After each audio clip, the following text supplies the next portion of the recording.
Saatin akrebi 9'dayken yelkovan 3'ü gösterdiğinde gülümsedim. 9 çeyrek.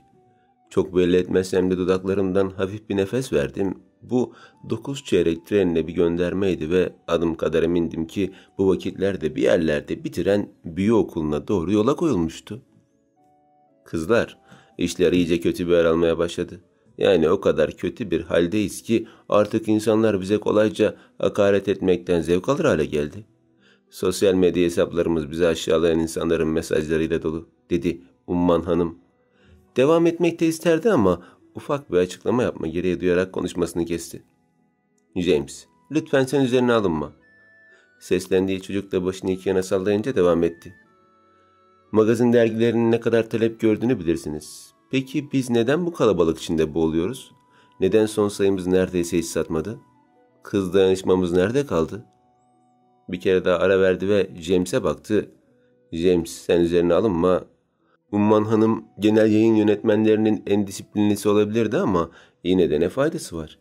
Dergilerimiz neredeyse hiç okunmuyor.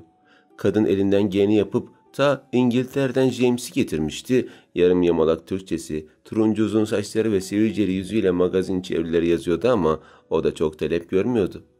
Ben de tarihi konularda magazin yazıyordum. Eski aşk hikayeleri, eski mutsuz evlilikler, aşk mektupları falan filan. Yine de ayda hepi topu 50 adet satabiliyorduk. Umman Hanım konuşmaya devam ediyordu ama benim gözüm saatteydi. Tren şimdiye kalkmış ve içinde yeni öğrencilerle birlikte okula doğru yol almış olmalıydı. Ah, o içinde satılan çok çeşitli şekerlemelerinden bir tane yemeği ne çok isterdim.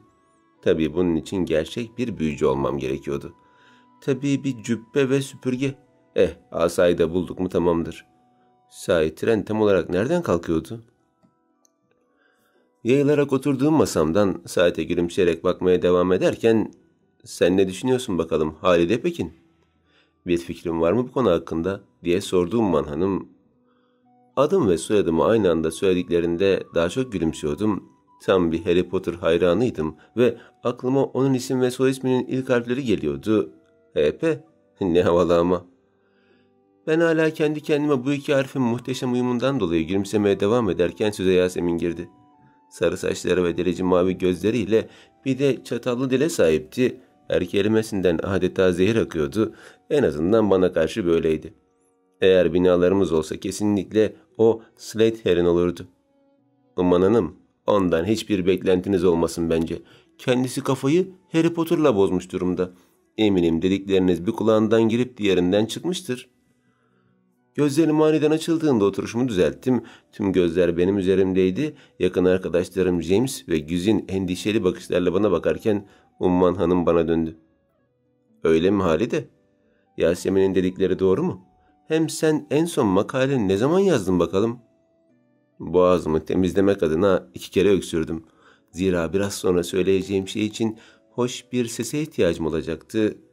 3 ay önce. 3 ay mı? Koskoca 3 ay önce mi? Lütfedip bir şeyler yazdın yani. Peki ne hakkındaydı? Antik Mısır efendim dedim çekinceyle. Akhenaton ve Eşikçiya'nın mutsuz aşkı. Oldukça dramatik bir sonları vardı dedim yüzümü acınasız bir şekilde buruşturup konuyu değiştirebilir miyim diye şansımı denerken. Demek öyle. Peki ya sonra? Değişmemişti. Antik Mısır benden daha çekici gelmemişti onlara. Sonrasında bir şey yok ne yazık ki. Görseniz tam bir kaçık dedi Yasemin yine araya girerek. Sinirli bakışlarımı ona çevirdiğimde umursamadan devam etti. Bakın şimdi de sinirleniyor. İçinden birkaç büyü mırıldandığına eminim. Dahası saat tam 9 çeyrek olduğunda ofisin içinde tren sesi çıkararak dönüyor. Bahse girerim şimdi siz olduğunuz için içinden yapmak zorunda kalmıştır. Ayrıca kapıları elindeki asayla açmaya çalışıyor. Açılmayınca da tekmeliyor. Birkaç sokak kedisini cam bardağa dönüştürmeye çalıştığını bile gördüm. Bu kız tam bir kaçık. Harry Potter hayranı olsam da bu onunla kafayı bozduğum anlamına gelmiyordu. Dedikleri doğru olabilirdi ama bu beni bir kaçık yapmazdı. Yasemin'in dediklerini kulak ardı ederken masamın gözündeki kulak kiri tadındaki şekerlemelerime göz ucuyla bakmayı ihmal etmedim. Yeni denediğim bir tarifti ve eğer Yasemin yüzünden başına bir şey gelirse elimden çekeceği vardı. Umman Hanım bir deliymişim gibi bana bakarken kapı çaldı. Herkes gelen kişiye bakarken kargocu elindeki yarı paketlenmiş süpürgeyi tutarak Halide Pekin diye sordu. Herkes kuşkulu bakışlarla bana bakarken Yasemin, işte gözlerinizle görün, kendine süpürge bile sipariş etmiş dedi. Onunla uçmayı düşünüyor herhalde. Güzin ve James acınası bakışlarla bana bakarken Umman Hanım daha fazla dayanamadı ve cırtlak sesiyle bir adam otu gibi çığlık attı. Bu kadar yeter. Umman Hanım sinirle kargocuya çarparak ofisten çıktığında cebimde sakladığım asayı çıkardım ve Yasemin'e tutarak bağırdım.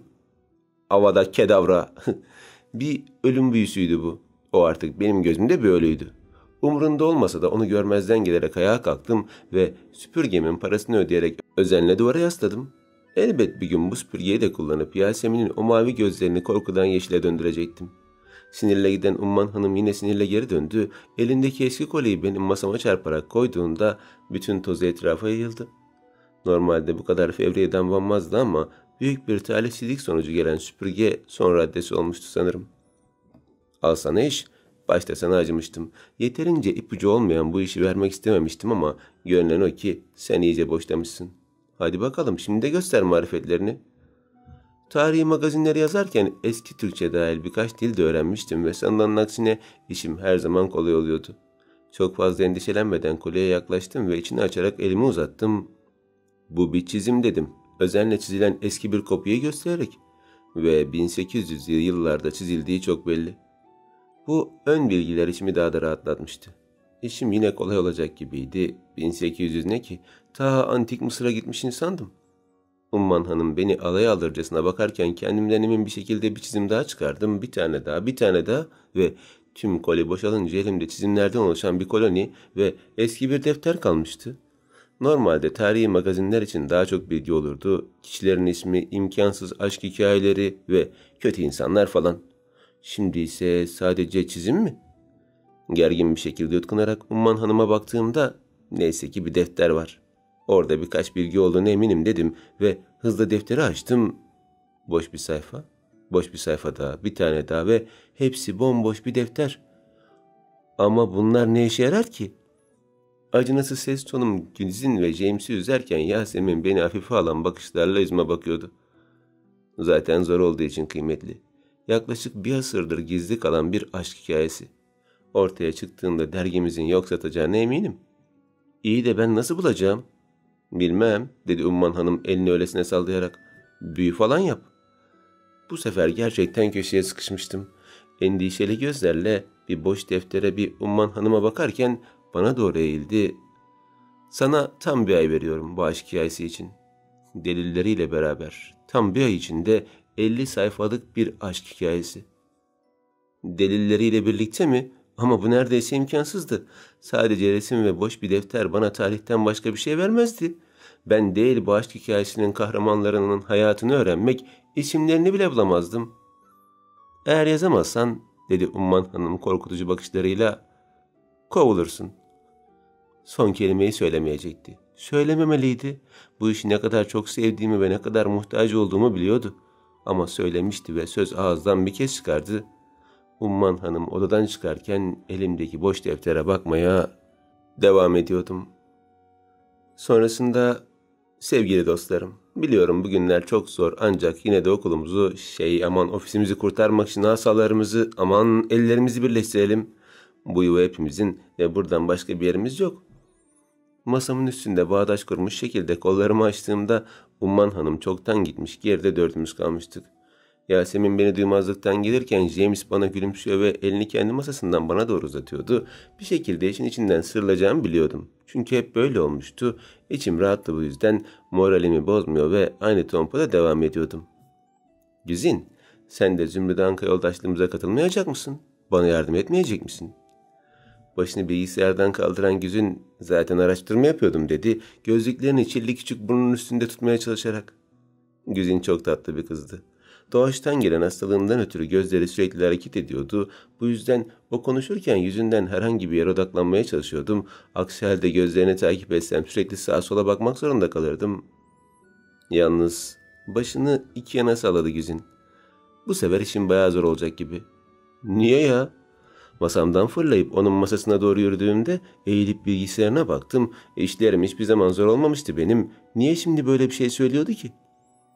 Çizimler dediğin gibi 1800'lü yıllara ait ama çizen kişi meçhul. Ayrıca çizimlerin ardında büyük bir aşk hikayesi var. Yine de bu tüm araştırmalara rağmen gizemi çözülemeyen bir aşk hikayesi. Baksana, kaç gazeteci yıllarını vermiş ama tek bir sonuç elde edememiş. 1950'den beri gazetecilerin elinde tutarak resim çekildiği şu eski deftere ve çizimlere baktım. Bilgisayar ekranında olabildiğince anlamlı görünüyorlardı ama masamın üstünde dururlarken pek de işime yarayacak gibi değillerdi. Tüm bunlar hakkında bilinen tek şey çizimlerdeki kadınla ressamın imkansız aşk hikayesi. Harika dedim ellerimi iki yana açarak. İmkansız aşk hikayeleri o kadar imkansızmış ki asırlar sonra bile tek bir iz yok. Bu gidişte gerçekten kovulacağım desenize. Kollarımı önümde bağlayarak bıkkınlıkla bir nefes aldım. Kovulma konusunda net bir şey diyemem ama kapısını çalacağım biri var gibi görünüyor. Güzi'nin son cümlesi bıkkınlığımı aniden kesmiş, taze umut filizleri yüklemişti kalbime. Merakla yeniden bilgisayara doğru eğildim. Kapısını çalacağım biri mi? Kimmiş? Genç iş adamı Kamerşan dedi şaşalı bir ses tonuyla. Bana öyle gelmişti bilmiyorum ama adamın adını söylerken Brezilya dizilerindeki patronlarını anımsatan bir tınısı vardı. Kamerşan mı? O ne alaka? Hani kimsenin bir bilgisi yoktu. Yüzümü buruşturarak yüzüne baktığımda çünkü bu çizimlerin sahibi her kimse onun büyük dedesi de ondan dedi. Şaşkınlıkla kaşlarımı kaldırdığımda hemen sonrasında rahat bir nefes aldım. Tüm hücrelerim yeniden rahatlama moduna girmişti. Biliyordum yine işlerimin yağ gibi akıp gideceğini. Oh be desene yine düştük dört ayağımızın üstüne. Sonunda bir bilgi. Gider sorarım oldu bitti. Yasemin çekemediğini belli eden bakışlarla arada beni süzerken gördüğünüz üzere karanlık lordlara rağmen hala hayattayım dedim. Sonuç itibariyle Zümrüt Anka yoldaşlarının bir üyesi olarak her daim iyi büyücülerin kazandığından adım kadar eminim. Hemen sevinme bence dedi Güzin yeni bir makale göstererek.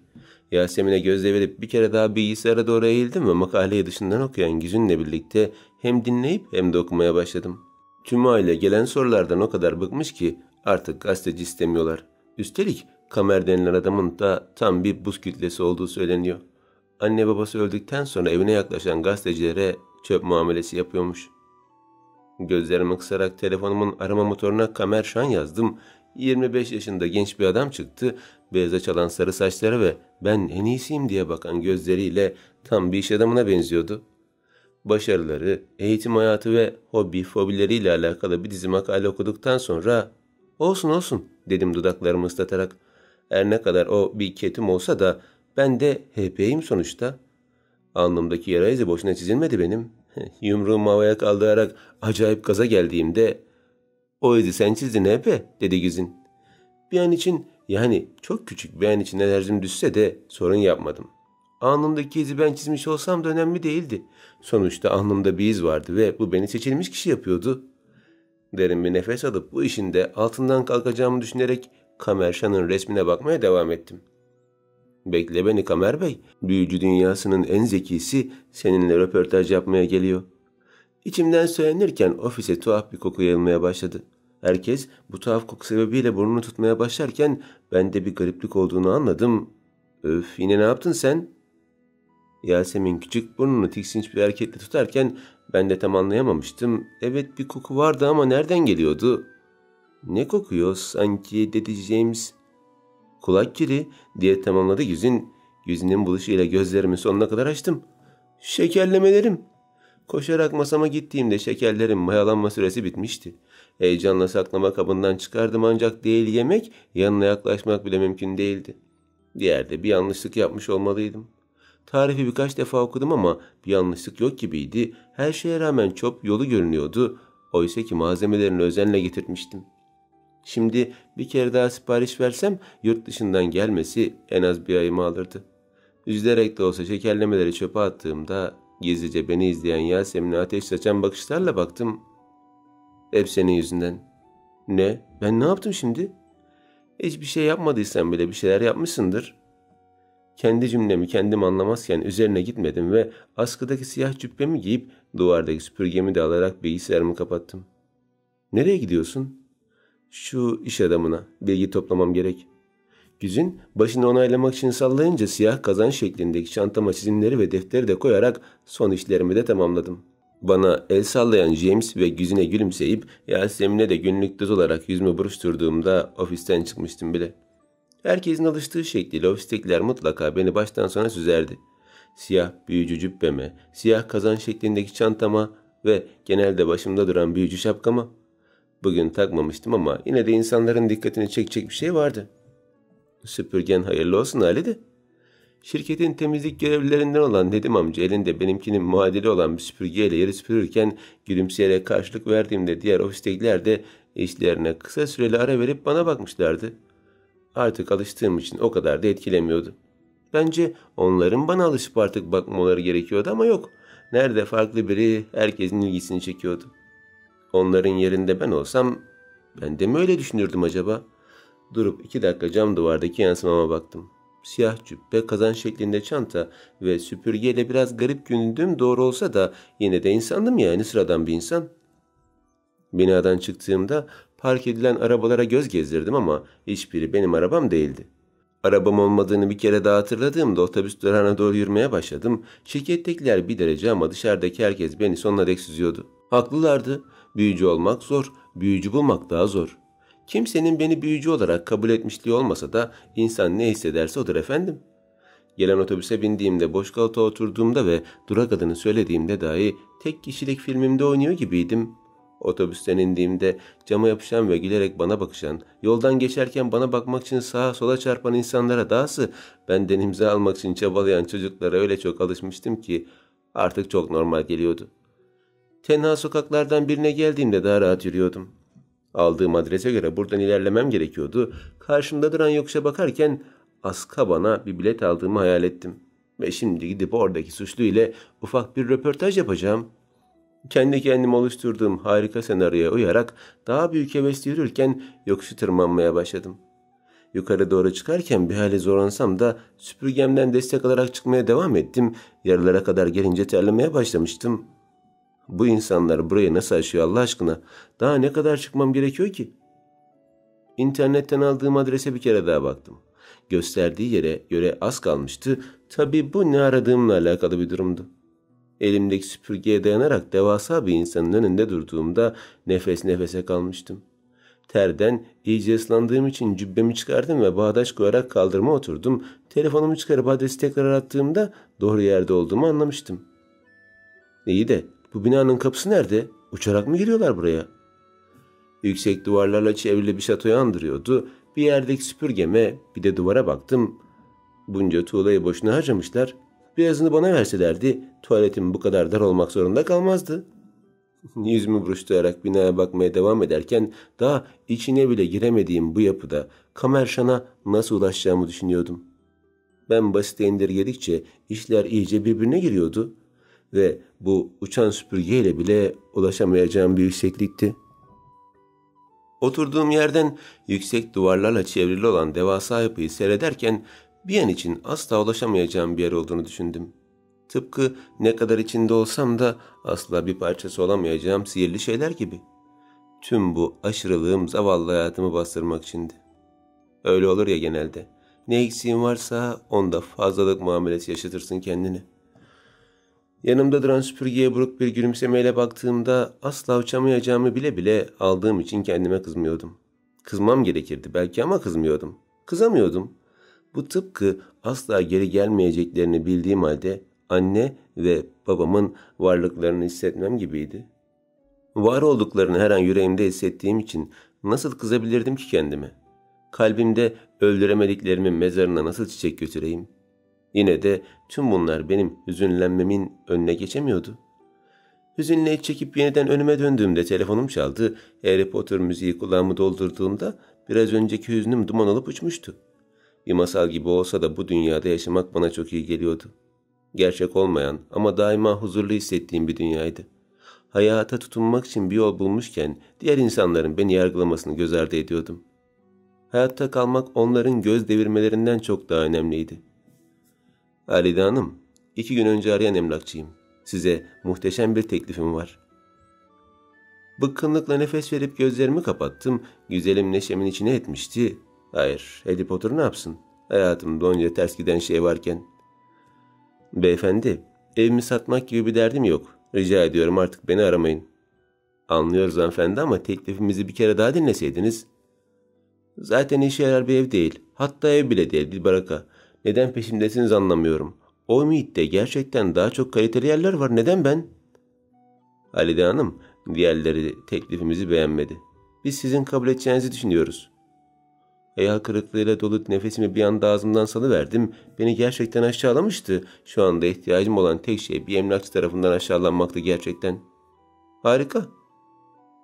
Telefonu yüzüne kapattığım dönümdeki devasa duvarla göz göze geldik. Şey gibiydi. Bu sadece görünen bir duvar. Oysa ki hayatında aşman gereken öyle çok duvar var ki. Telefonum bir kere daha çaldığında beklemeden açtım. Siz ve sizin aşağılayıcı tekliflerinizle hiç ilgilenmiyorum beyefendi. Gerçek bir büyücü olmasam da... Halide, kızım. Telefonun ekranına bakmak için kulağımdan ayırdığımda emlakçı olmadığını gördüm. Aksi, Besime teyze sen miydin? Evet kızım, geç kaldın. Yemek hazır diye aramıştım. Besime teyze annemin teyzesiydi. 70 küsur yaşındaydı. Aslında gerçek yaşını bilmiyorum ama küsürlü bir şeyleri vardı. 23 senedir bana o bakıyordu ve gerçekte bir aileye sahip olmasam da o ve ben dünya üzerindeki en küçük aile olabilirdik. Ben de geliyordum. İşim bitmişti. Hemen geliyorum Besme teyze. Besme teyzeyi bekletmektense tüm işimi yarıda bırakmayı tercih ederdim.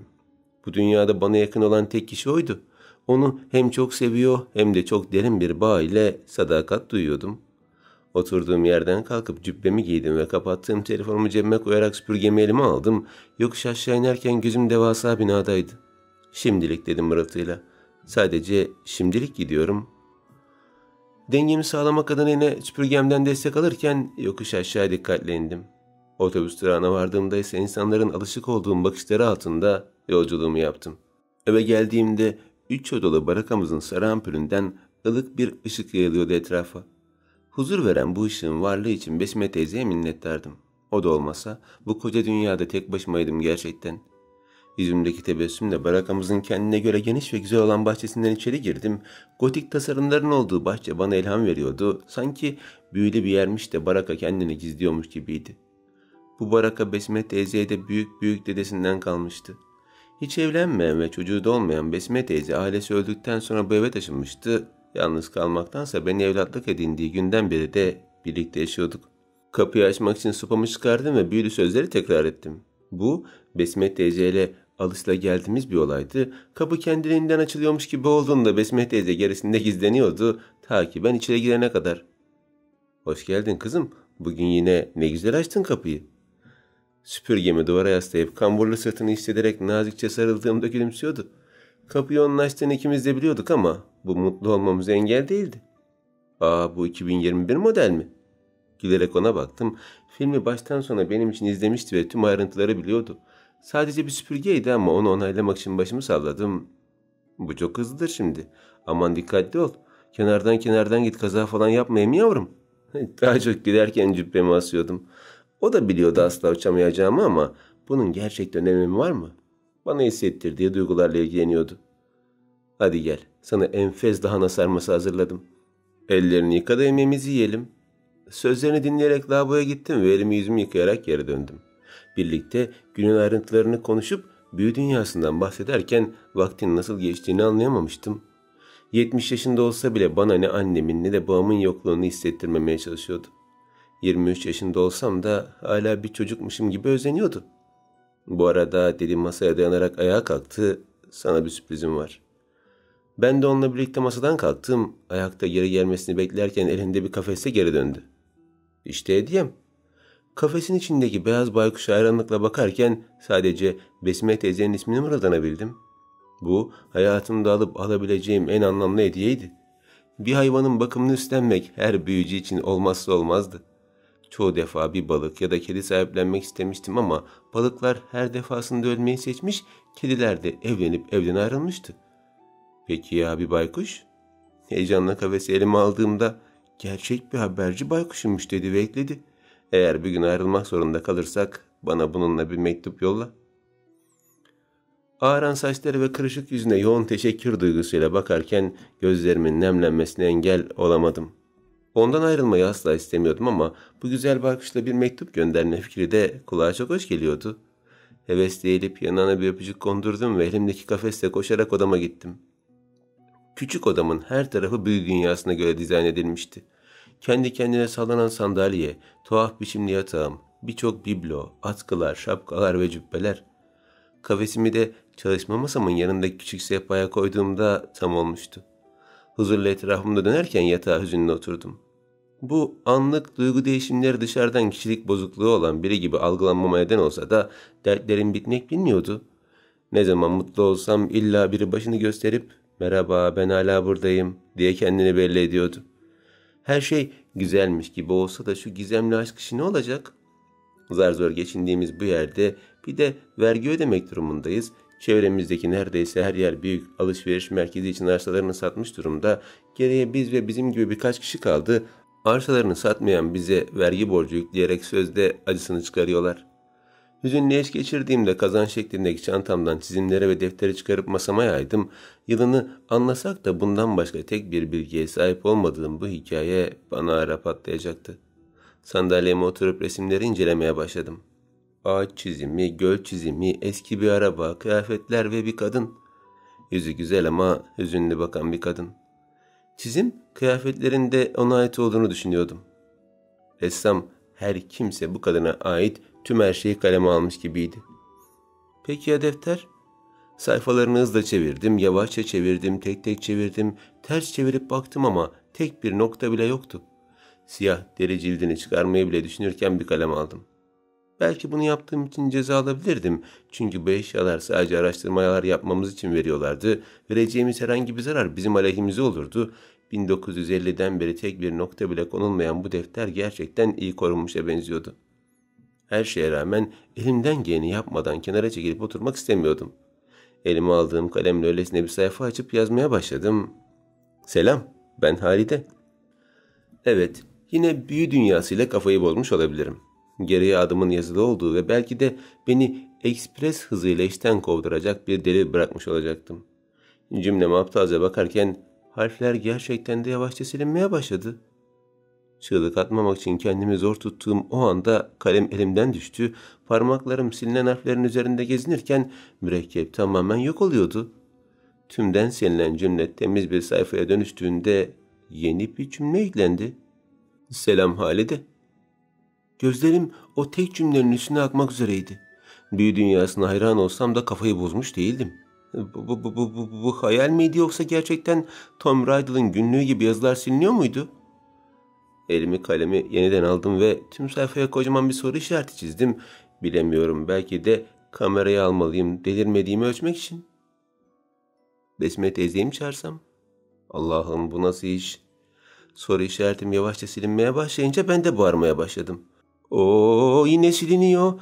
Kim yutuyor lan benim mürekkebimi? Elim soru işaretinin henüz silinmeyen yerinde sanki onu tutmaya çalışırmış gibi dururken bu herhangi bir fayda sağlamıyordu. Tutmaya çalışsam da hepsi silinmişti yine. Sanki defter aç bir toprak da benim mürekkebimi yağmur suyu gibi emiyordu. Tüm mürekkep silindiğinde geriye soru işaretinden hiçbir şey kalmadı.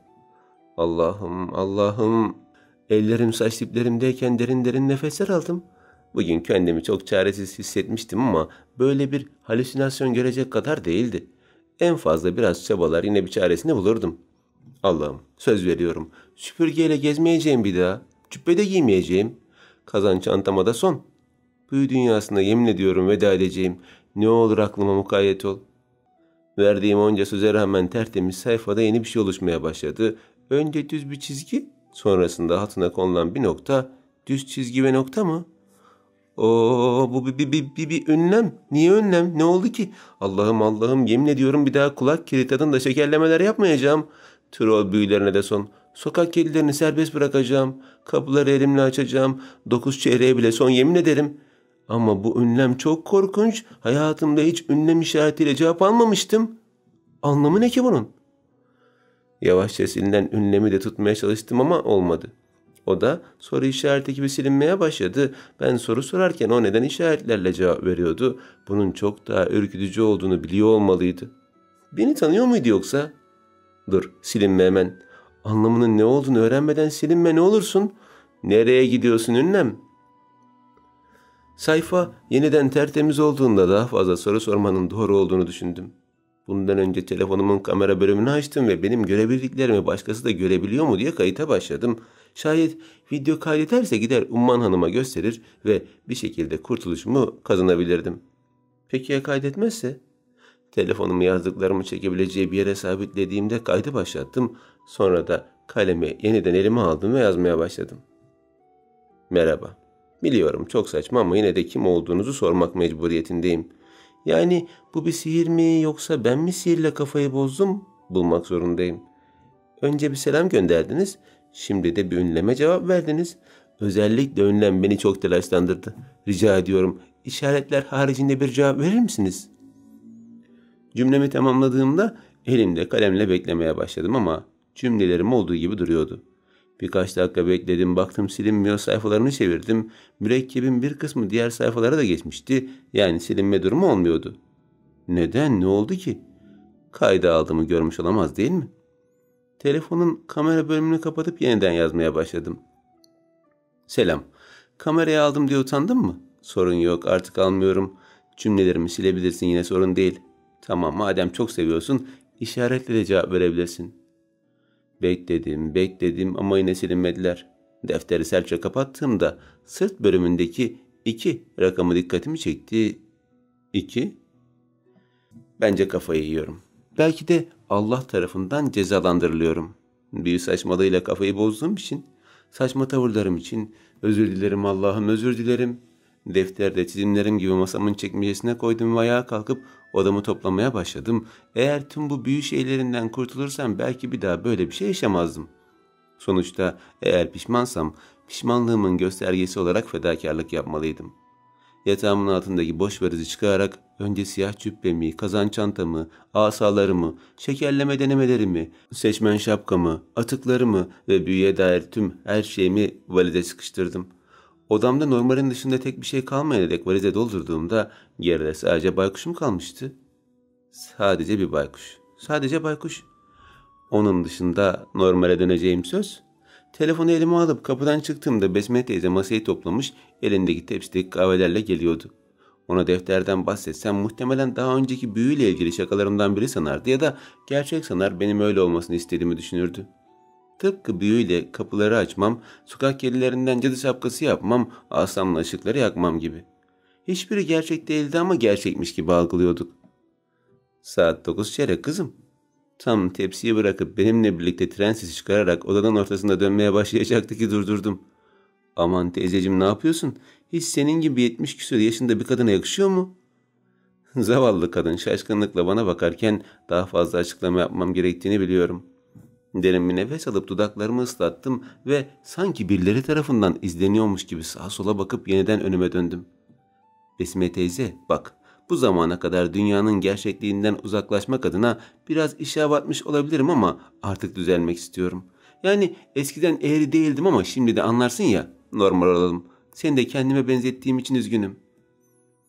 Şaşkınlıkla bana bakarken kahvemi alıp tekli kanepeye oturdum. Gerginlikten yutkunduğum için elimdeki kahvenin kokusunu bile alamıyordum. Yine de zararın neresinden dönersen kârdır derler. Gayet normal bir insan gibi kahvemden bir yudum alırken televizyon seyretmeye devam ediyordum. Bir sabun reklamı yapılırken tüm dikkatimle izliyordum. Sabunun reklamı yapılırken yazılar yavaşça silinmeye başladı. Elbette bu bir reklamdı ama bana yaşadığım laneti anımsatmıştı. Televizyonda bile silinen yazılar görmeye başladığıma göre kolay kolay kurtulacak gibi değildim. Reklam devam ederken ben gözlerimi kapatıp derin bir nefes aldım. Şimdi ne oynayacağız? Büyü bittiyse Hintlilere başlayalım mı? 70 küsur yaşındaki teyzem gözümün önünde ellerini kıvırmaya başlayınca başımı iki yana salladım. Onu ne kadar kötü etkilemişim böyle. Başka bir ülkeye gitmesine gerek kalmadan bildiğin evin içinde asimile etmiştim koskoca kadını. Kendi kendimi suçlamaya devam ederken derin bir huzursuzluk sardı içimi. Kahveyi bile içmeden yerimden kalktım ve sessizce odama gittim. Direkt yatağa girip hayatımın en hızlı uykuya dalışını gerçekleştirdim. Bu bir kabus olsun, gerçek bir kabus olsun ve sabah yok olsun. Amin. Sonrasında sabah erkenden uyanıp kahvaltıyı hazırladım ve sıradan bir insan gibi giyinip evden çıktım. Besime teyzeye bir anda değişen halimi göstermesem iyi olacaktı. En azından alışana dek. Onca tuhaf davranıştan sonra sıradan biri olarak yaşamak ona da ağır geliyordu. Siyah çantamın içinde duran defter ve çizimler beni tedirgin etse de yanımdan ayırmıyordum. Cümlelerim hala duruyordu ve bunun başıma büyük iş açacağını biliyordum ama yine de Umman Hanım'a yalvarıp yakarıp bu işi benden almasını isteyecektim. Karşılığında başka bir aşk hikayesi almaya ve bir hafta içinde vermeyi teklif edecektim. Otobüs şirketinin önünde durduğunda indim ve hızlı adımlarla ofise çıkan asansöre bindim. Elim 2 rakamına gittiğinde daha önce pek de dikkatimi çekmeyen bu rakamın tüylerimi diken diken etmesine engel olamadım. Gözlerimi rakamlardan aynadaki aksime çevirdiğimde siyah omuzlarına kadar gelen saçları olan soluk benizli, uykusunu iyi alamadığı için göz altları hafif morarmış, sıradan bir gömlek giymiş bir genç kızı gördüm. Alnıma çizdiğim yara izi silindiğinden beri içinde bulunduğum lanetin de yok olacağını düşünüyordum. Evet, bence bu bir lanetti. Başka açıklaması olamazdı. Ofis katına geldiğimde herkes bana tuhaf tuhaf baktı. Alışılagelmiş oldukları Halide uçmuş, bambaşka normal biri gelmişti. Yeri süpüren teyze şaşkınlıkla bana bakarken muhtemelen eksik olan süpürgemin nerede olduğunu düşünüyor. Diğer bölümdekiler de işlerini bırakıp bir süre beni seyrettiler fakat onlara sadece gülümsemekle yetinerek kendi ofisime doğru yürümeye devam ettim. Gayet normal biri olarak hayatıma devam edeceğim Allah'ım. Bak, görüyor musun nasıl bir anda değiştim? Lütfen sen de üzerimdeki laneti kaldır. Amin amin. İçten içe ettiğim duayla ofisin kapısını açtığımda hızlı adımlarla Güzin ve James'e uğramadan Yasemin'e gittim. Adeta yalvarır bir pozisyonda eğildim. Sen haklıydın, yemin ederim haklıydın. Ben kaçığın tekiyim, öyleyim, öyleydim ama artık değilim bak. Tamamen değiştim. Lütfen beddua falan ettiysen geri al, lütfen, lütfen. Halide, ne oluyor? James şaşkınlıkla bana doğru gelirken Güzin de elindeki kağıtla öylece bana bakıyordu. Düzelmeye karar verdim. Bir de dedim çantamın içindeki defteri çıkararak konuşmaya devam etmek için ağzımı açmıştım ki içeri Umman Hanım girdi. Kapının orada durup beni baştan sona süzerek güzel güzel dedi. Bu işi tamamlayacak gibisin. Güzin, form nerede? Form mu? Ne formu diye sordum defteri geri çantama bırakarak. Güzin'in elindeki formu alarak bana uzattı. Al bakalım. Acıdım ve biraz yardım ettim. Gerisi sende artık. Tedirgin bir şekilde yutkanarak kağıda bakmaya başladım. Şan ailesi için hizmetli başvurusu. Hizmetli başvurusu mu? Şaşkınlıkla Umman Hanım'a baktığımda omuzlarını silkeledi. Ne? Başka yolu yoktu. Ama ben... Hadi ama Halide, bu iş bitsin. Söz senin için güzel bir şeyler düşüneceğim. Ama şimdi gazeteci kimliğini kullanarak bu işi tamamlamalısın, tamam mı? Elimdeki forma dikkatle bakmaya devam ederken bunun benim için bir şans olabileceğini düşündüm. Eğer işime odaklanırsam belki de bu lanet kalkar üstümden. Hizmetli ne ki zamanında mumya kılığına bürünmüşlüğüm bile var. Gazetecilik demek şekil değiştirenler gibi bir şeydir. Hem sihir büyü de yok, gayet normal bir iş. Güzin formu online doldurdu, sonuç bekliyoruz deyince göz ucumla Güzin'e baktım. Güçlü durmamışım, bana işaret verircesine başıyla onayladı. Tamam dedim kağıdı katlayarak. Dediğinizi yapacağım. Kararımı verdikten sonra kendi masama geçtim ve herkesle birlikte cevabı beklemeye başladım. Ve cevap geldi. Aradan geçen 4 saatin sonunda hepimiz merakla Güzin'e baktığımızda Umman Hanım dua et de kabul etmiş olsunlar dedi. Amin inşallah. Herkes bana tuhaf tuhaf baktığında böyle durumlarda şans büyüsü gibi bir şey yapmamı beklemişlerdi muhtemelen ama ben çok değiştim dostlar. Lanetlendikten sonra aklım başıma geldi vallahi bak. Dikkatlerimiz yeniden Güzin'e çevrildiğinde bir anda bağırdı. Kabul edilmiş, kabul etmişler Halide, etmişler. Umman Hanım ve James de sevinçlerinde zıplarken esefle baktım. Gören de üniversite sınavını kazandım, hizmetli olarak alındım diye parti vermedikleri kaldı be. Neyse bu da bir şey. Lanetten kurtulmak istiyorsan benim de sevinmem lazım. Gıda bölümünde çalışacaksın. Artık yemek mi yaparsın yoksa servis mi bilmem. Yemek yapmak mı? Korkuyla yüzüne bakarken olsun olsun dedi Umman Hanım. Önemli olan bilgi toplaman. Hem aileyi daha yakından tanımış olman seni geçmişe daha hızlı ulaştırır. Umman Hanım'a kısık bir gülümsemeyle karşılık verirken aklıma hayatımda tuhaf şekerlemelerden başka hiç yemek yapmadığım geldi. 23 yaşına kadar sadece menemen yapmıştım. Bir de patates kızarttım ama o ana yemekten sayılır mı ki? Yutkunurken işlerimin sarpa sarmasının nedenini düşünüyordum. Ne yapmış olabilirim? Antik Mısır aşk hikayesinde mumyalarla fazla mı haşır neşir oldum? Onlardan falan mı bulaştı bu kötü lanet? Her işim ters gidiyor, hayırdır? İçsel düşüncelerimle boğulurken, hadi Halide acele etmesin, seçilmiş olabilirsin ama oraya gitmeden nasıl işe başlayacaksın? Saat 1'de eğitim için toplanacakmışsınız, dedi Güzin. Acınası bakışlarla ona bakarken Umman Hanım bir dağ gibi büyüyordu gözümde. Sonra Yasemin'e baktım, düzelsem bile onun aşağılayıcı bakışları değişmemişti. Geldiğimden beri bir kere bile olsun olayımla ilgilenmemiş, işine devam etmişti. James ise ayakta bekleyip benim gibi tedirgin oluyordu. Ellerini yumruk yapıp dik durmam için destek verdiğinde gülümsedim. Gülümseyişim kısa ömürlü olsa da yapacak bir şeyim kalmamıştı.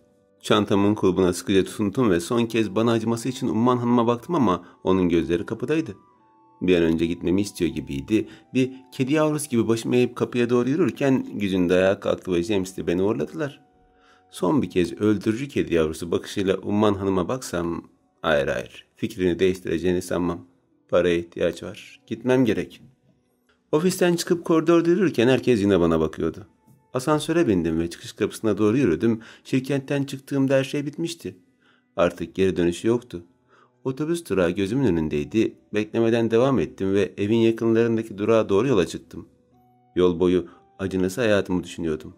Annem ve babamı bir iş kazasında kaybetmiştim. İkisi de tekstil fabrikasında çalışıyorlardı ve çıkan yangında vefat etmişlerdi. Ailemden geriye Besme teyzeyle yaşadığımız baraka ve annemin büyük teyzesi kalmıştı, o kadar. Yapayalnız büyürken Harry Potter'la tanışmış, onun da benim gibi olan zavallı hikayesine kapılıp gitmiştim.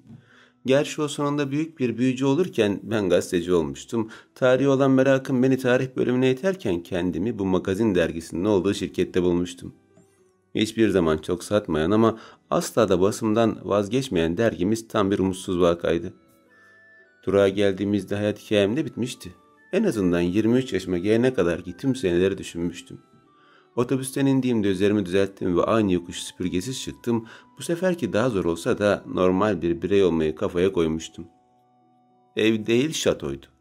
Duvarlarla çevrili olan çevresini gezerken daha önce görmediğim küçük kapıyı ve hemen yanındaki devasa büyük kapıyı gördüm.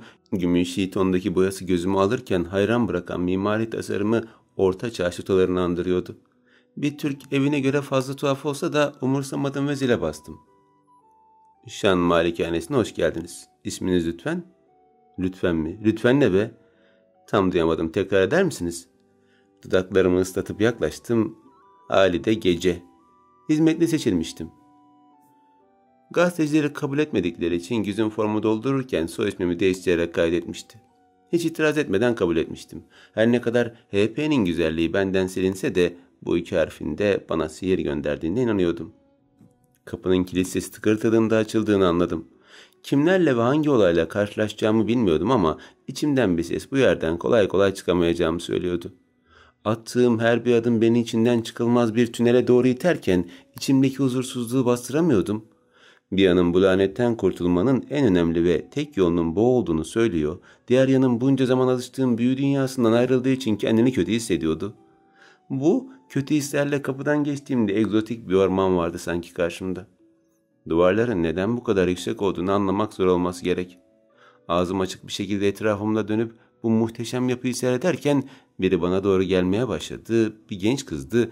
Üzerindeki siyah beyaz kıyafetine baktığımda tıpkı filmlerde gördüğüm hizmetleri andırdığını düşündüm. Hoş geldiniz. Serivan Bey ortak salonda sizi bekliyor. Kaşlarım ortak salon ifadesiyle titrediğinde aklıma gelen büyü dünyasını hızla sildim. Tek ortak salon Harry Potter'da mı var sanki şapşal? Hem Serivan'da nasıl bir isim? Severus gibi, tövbe estağfurullah. Buyurun lütfen. Tuhaf bakışlarla kıza bakarken lütfen kelimesini düzeltmemek için kendimi zor tutuyordum. Çok konuşan ben gibi biri için sessiz kalmak tam bir işkenceydi. Kızın peşinden yürürken devasa yapının büyük kapısından değil de yan binasındaki küçük kapısından geçtik. Hemen ılık bir hava tenime okşadı. Yüzüme çarpan bu ılık havayla çiçeğimsi bir koku burnuma doldu. Evin ferah havası ve yüksek tavanı insanın içine açarken yürümeye devam ediyordum. Tahmin ettiğim gibi zenginlik insanın aklını başından alıyordu. 3 insan boyutunda devasa tablolar duvarları süslerken tavana kadar yükselen ağaçların, çoğunlukla altın gibi parlayan işlemleri olan mobilyaların hayal dahi edemeyeceğim türde olduğunu düşünüyordum. Bu yerde kaybolacağıma yemin ettiğim o anlarda birçok kapıdan geçtik. Ağzım açık olduğu için şaşkınlığımı daha nasıl belli ederim diye düşünmüyordum. Bakamadığım yerlere geri dönüp bakma fırsatı sunmadıkları için arada etrafımda dönüyordum. Sonunda kız durduğunda ben de durdum. Aptalca bir gülümsemeyle bakarken kapıyı açıp hafifçe eğildi. Bundan sonrasını siz gideceksiniz. Böyle dediklerinde çok geriliyordum. Ne ki bu? MR çekimi falan mı? Gergin bir şekilde yürürken ortak salon denilen yerin genişliğiyle kaşlarımı kaldırdım. Ağzım zaten hep açıktı. İçeride tek sıra halinde bekleyen yaklaşık 15 kişi bana baktığında hızlı ağzımı kapattım. Siz de mi? Hiçbiri tek kelam etmeyip önüne döndüklerinde büyük bir çekişmenin içine girdiğimi anladım. Bu nedir arkadaş? Onlardan birinin yanına gelip onlar gibi durduğumda gülümsedim ve yanımdakine fısıltıyla "Çok heyecanlandım. Geç mi kaldım yoksa siz mi erken geldiniz?" diye sordum. Tek kelime etmeden önüne bakmaya devam etti. Sorum ve gülüşüm havada asılı kalırken ben de ona göz devirdim. Birkaç saniye sessizce durup etrafa baktım.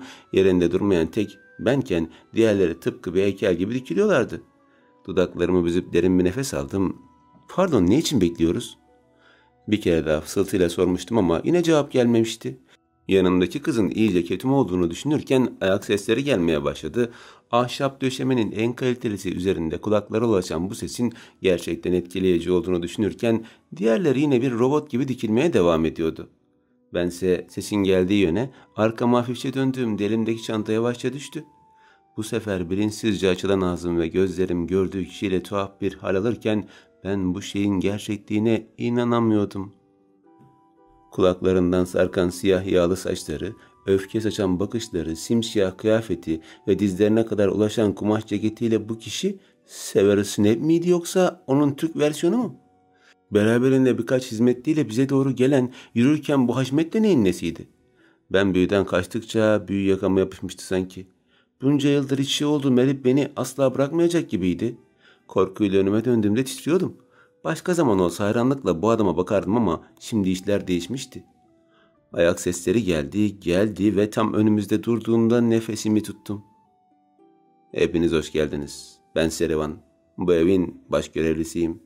Ve şimdi siz stajyer hizmetler arasında bu eve layık olan hizmetliyi seçeceğim. Lütfen sıraya geçiniz." Tuttuğum nefesimle birlikte gözlerimi de kapatmıştım ki hepsi bir rüya olsun. Rüya olsun da ben bu tuhaflıklar silsilesinden bir an önce kurtulayım. Amin. Sonrasında diğer hizmetli adaylarıyla birlikte sırada durmaya devam ederken Serivan denen başka ayağı önde, yardımcıları arkada nizam içinde durup tek tek bizi süzdüler. Bakışları delici bir lazer gibi içimizden geçip MR'ımızı çıkarırsacasına incelerken açıkta bir şeyimin olmamış olması için dua ettim. Sadece mutfakta yemek yapmak ya da getir götür işler yapacağımı düşünürken dakikalardır sırada beklememiz beni son derece geriyordu. Bir işe ne kadar özen verilirse o kadar geriliyordum. Hayır, işlerimi üstünkörü yaptığım için değil ama daha rahat bir pozisyon verilse daha verimli olacağımızı düşünüyordum. Öncelikle bilmeniz gereken en önemli şey size soru sorulmadığı sürece konuşmamalısınız. Soru sorulmadığı müddetçe konuşmayacaksak aslında bu hiç konuşmamamız gerektiği anlamına geliyordu. Gözlerim bu tuhaf adamın yüzünde gezinirken çekindiğimi inkar edemezdim. Bakışlarım bir yere, bir onun yağlı uzun saçlarına gidip geliyordu. Serivan ismi Türkçe miydi acaba? Şayet Severus'un çekimini hale deseler direkt inanırdım. Adam o kadar benziyordu ki filmden çıkıp gelmiş gibiydi sanki.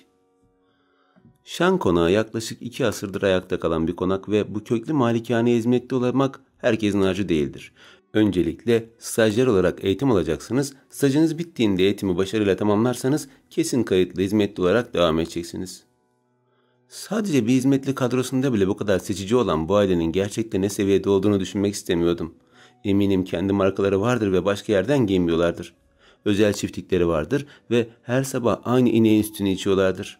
Aynı yere gezmeye gidip aynı kişilerle oturup sohbet ediyorlardır.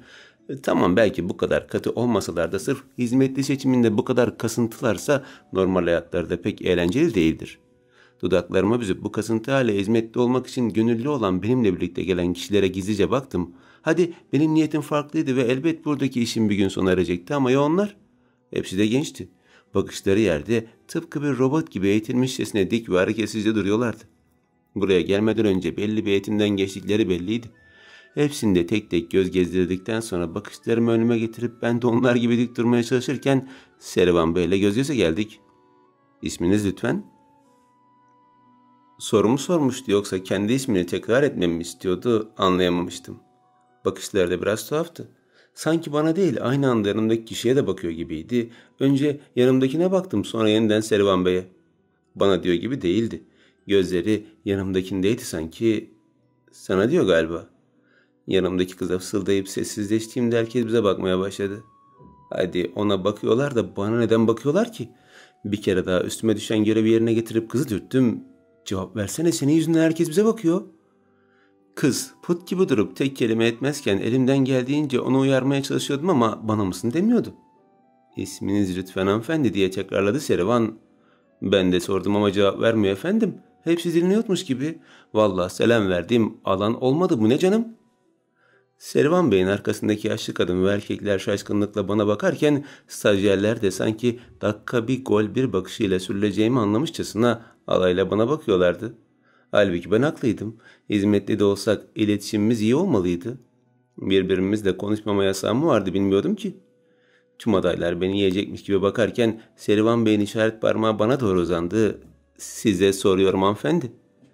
Büyük şaşkınlıkla kendi işaret parmağımla kendimi gösterip ben mi diye sordum. İşte bunu hiç beklemiyordum. Gözleri bana bakmıyordu çünkü yanımdaki kıza sorduğundan o kadar emindim ki. Evet, size soruyorum ama şimdiden izinsiz konuşma kuralını defalarca çiğnediniz. Kendime doğru uzattığım işaret parmağım yavaş yere inerken diğerlerinin sinsi bakışları üzerimdeydi. Fena bir çekişmenin tam ortasındaydım. Eminim herkes bir şekilde kuralları çiğneyip diskalifiye olmamı istiyordu. Bu bir savaşsa kazanan kişi çok az olacaktı ve ben bu saflığımla kolay kolay kazanacak gibi değildim. Onca yanlış anlama ve çiğnediğim kurallardan sonra daha Servan Bey'i daha fazla bekletmedim ve ismimi söyledim. Halide Gece efendim. Dudaklarımı sıkıca birbirine tutuşturup bakışlarımı yere indirdiğimde sevimli görünmeye çalışıyordum. Bu biraz da bundan sonra izinsiz konuşamayacağım söz anlamına geliyordu. Birkaç dakika içinde çiğnediğim kuralları affettirir miydi bilmem ama çeneme sahip olmaya çalışacaktım. Sıra benden geçince Servan Bey tek tek herkesin ismini dinledi. Kolları belinde bağlı bir opera yöneticisine benziyordu. Önü kısa olup arka tarafı dizlerine kadar uzanan siyah takım ceketi üzerine tam oturmuş, ucu sivri siyah rugan ayakkabıları olduğundan daha ciddi göstermişti. Her kırpılışında biraz daha kısılan gözleri kendisine bakan insanı iki kapağının arasında sıkıştırırken gitgide yüzüne bakmaya çekinir hale gelmiştim. Disiplin ve korkunun net bir şekilde hissedildiği bu adamdan çok çekeceğe benziyorduk. Hepinize birer yatak, birer dolap ve birer komodin verilecek. Gün içerisinde cep telefonu kullanmanız yasak. Ailelerinizle iletişime geçip önemli durumlar sebebiyle sabit telefon numaralarınız aranabilecek. Bu da gerçekten önemli olması durumunda size iletilecektir. Tırnaklarımı etime batırmamın nedeni işlerin iyice ciddi bir hal alıyor oluşuydu. Hizmetçi miydik yoksa askeri okula mı kaybolmuştuk? Belirsizdi.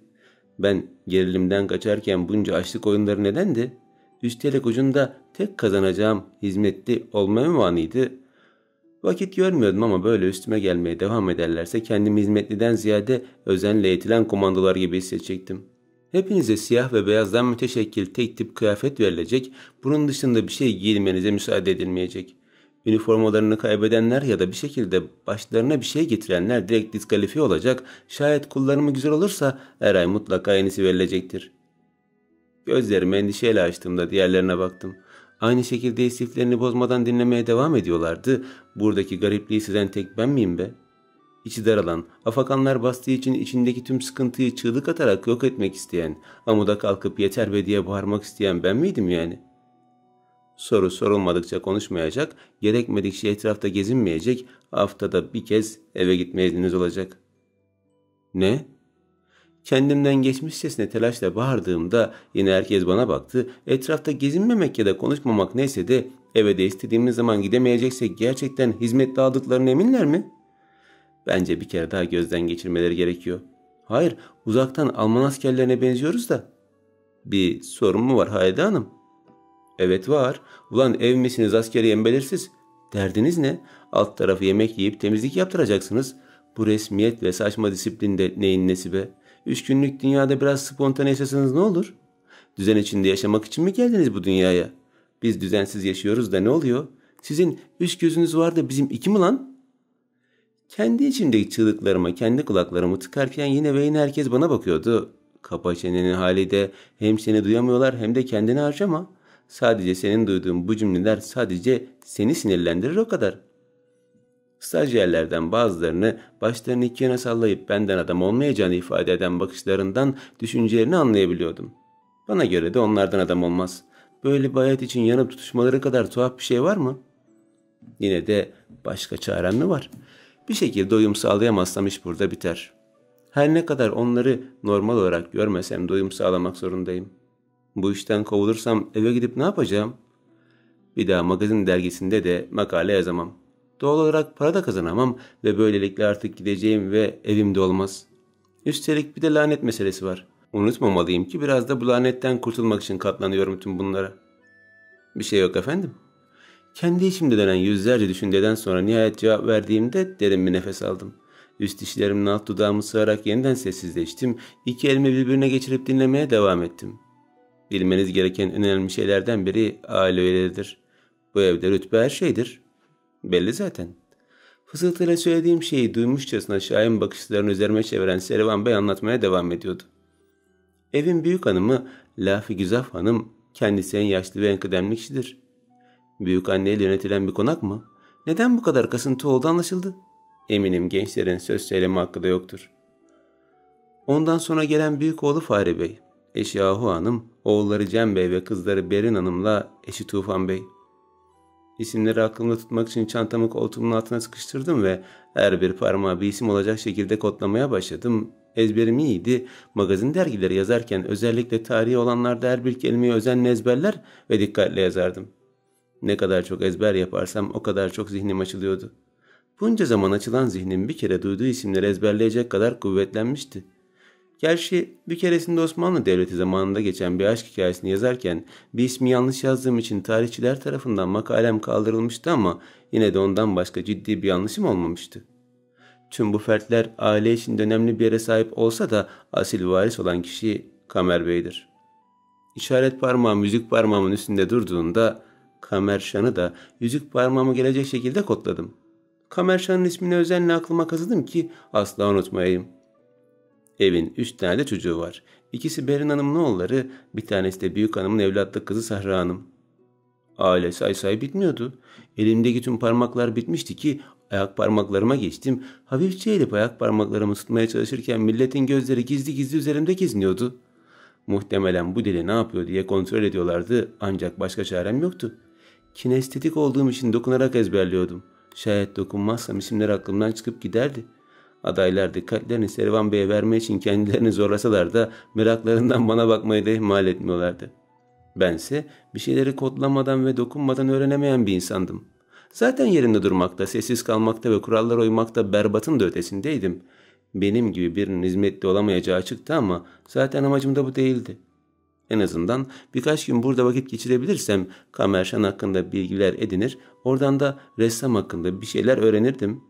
Zaten epi topu 50 sayfalık bir hikaye yazacaktım ama yine de bu en azından karakterlerin isimlerini bilmemi gerektiriyordu. Evet, aile üyeleri bu kadar, dedi Serivan kaşlarını kaldırarak. İyi oldu, dedim ellerimi geri çekerek. Ayak parmaklarım da bitmişti. Ne demek istediğimi anlamak adına kaşlarını çıtarak bana baktığında dudaklarımı bir kere daha birbirine bastırdım. Konuşmayacaktım ama gerçekten kendimi tutamıyordum. Bilerek yaptığım bir şey değildi bu. Artık huydan öte DNA'ma kazınmıştı. Hareket etmek, konuşmak, yerinde duramamak eliktir halide olmuştu.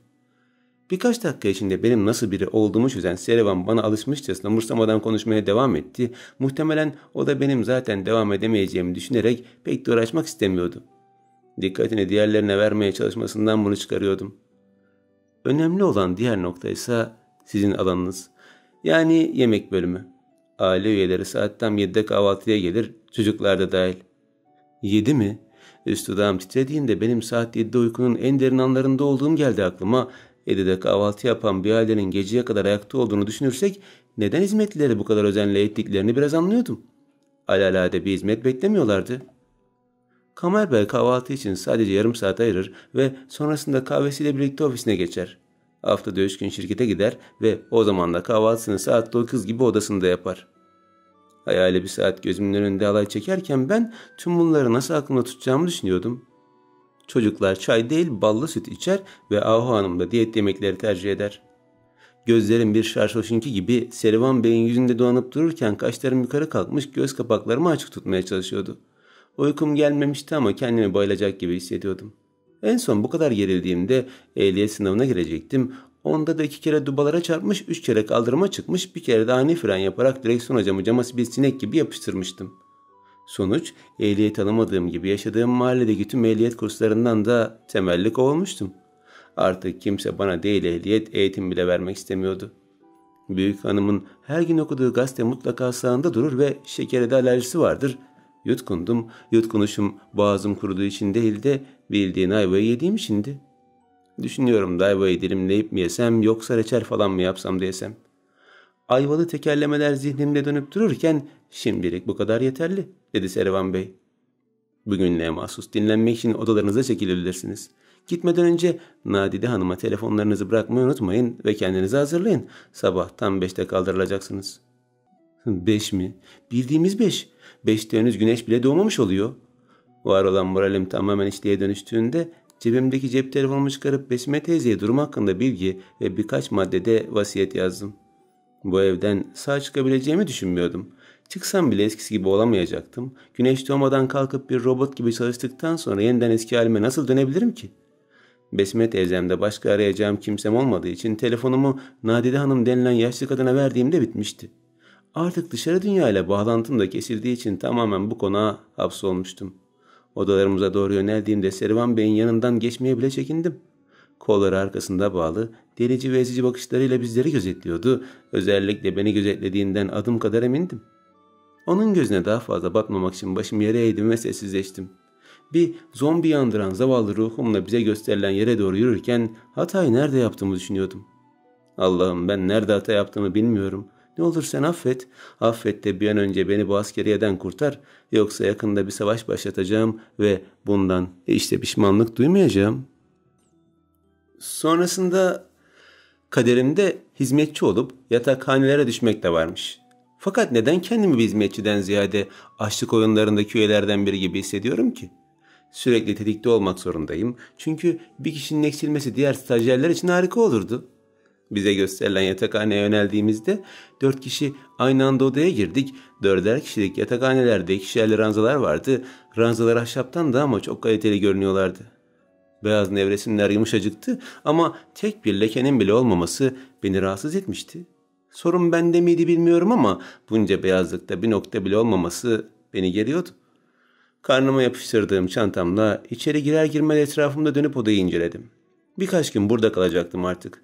Sıcaktı. Dışarıdaki kışa rağmen odanın ısısı gerçekten yüksekti. Sadece bu oda bile bizim barakanın tamamından daha geniş ve lükstü. Ranzalar el işlemesi ve nevresimler kaliteli kumaştandı. Sade döşenmiş bir oda olsa da çok güzel ışık alıyordu. Mimarisi özenle yapılmıştı belli ki. Ben üstte yatacağım. Yaren de öyle. Kumral ve saçı sıkıca bağlı kız yakın arkadaşı olduğunu düşündüğüm kızı da referans olarak üst katlara tırmandıklarında daha önce kalabalık içinde dikkatimi çekmeyen ufak tefek kızla baş başa kaldık. O da çekinceyle çantasını kucağına bastırmıştı. Kendimdeki enerjinin aynısını ondan da aldığımda gülümseyerek elimi uzattım. Selam, ben Halide.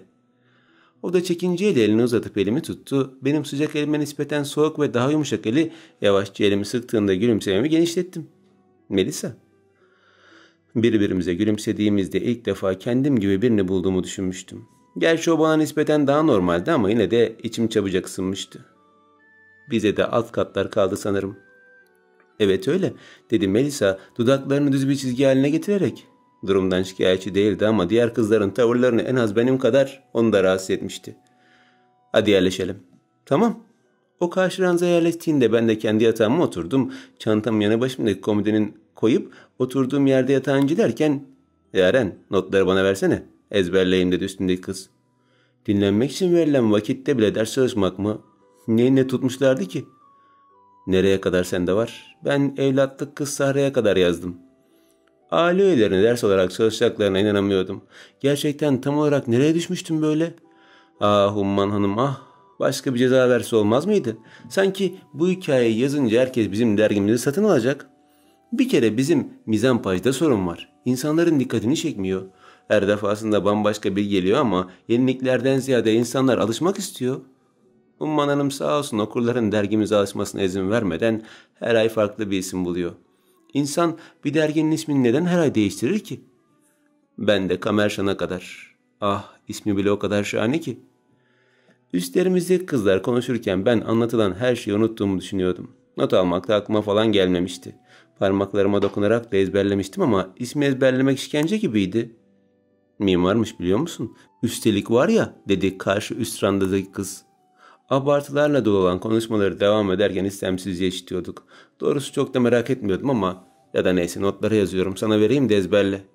Sakın kimseye de vereyim deme deyince merak etmeye başlamıştım. Bana mı öyle geliyor yoksa ben her şeyin tersini yapmak isteyen anormal biri miyim?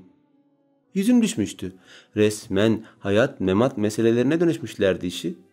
Yavaşça yatağıma uzandım. Biraz dinlenirsem belki ezberlediğim şeyler aklıma gelirdi ya da gelmezdi. Vakit geçtikçe iyice unutuyordum. Aklımda tek kalan isim Kamerşan'dı. Kamer ismini ilk defa duyuyordum. Telefonum olsa anlamına bakardım. Uyuyacak mısın? Bu kısık ses Melisa'dan geliyor olmalıydı. Başımı hızla ona çevirdiğim elindeki defterle yatağında oturuyordu. Evet, sen?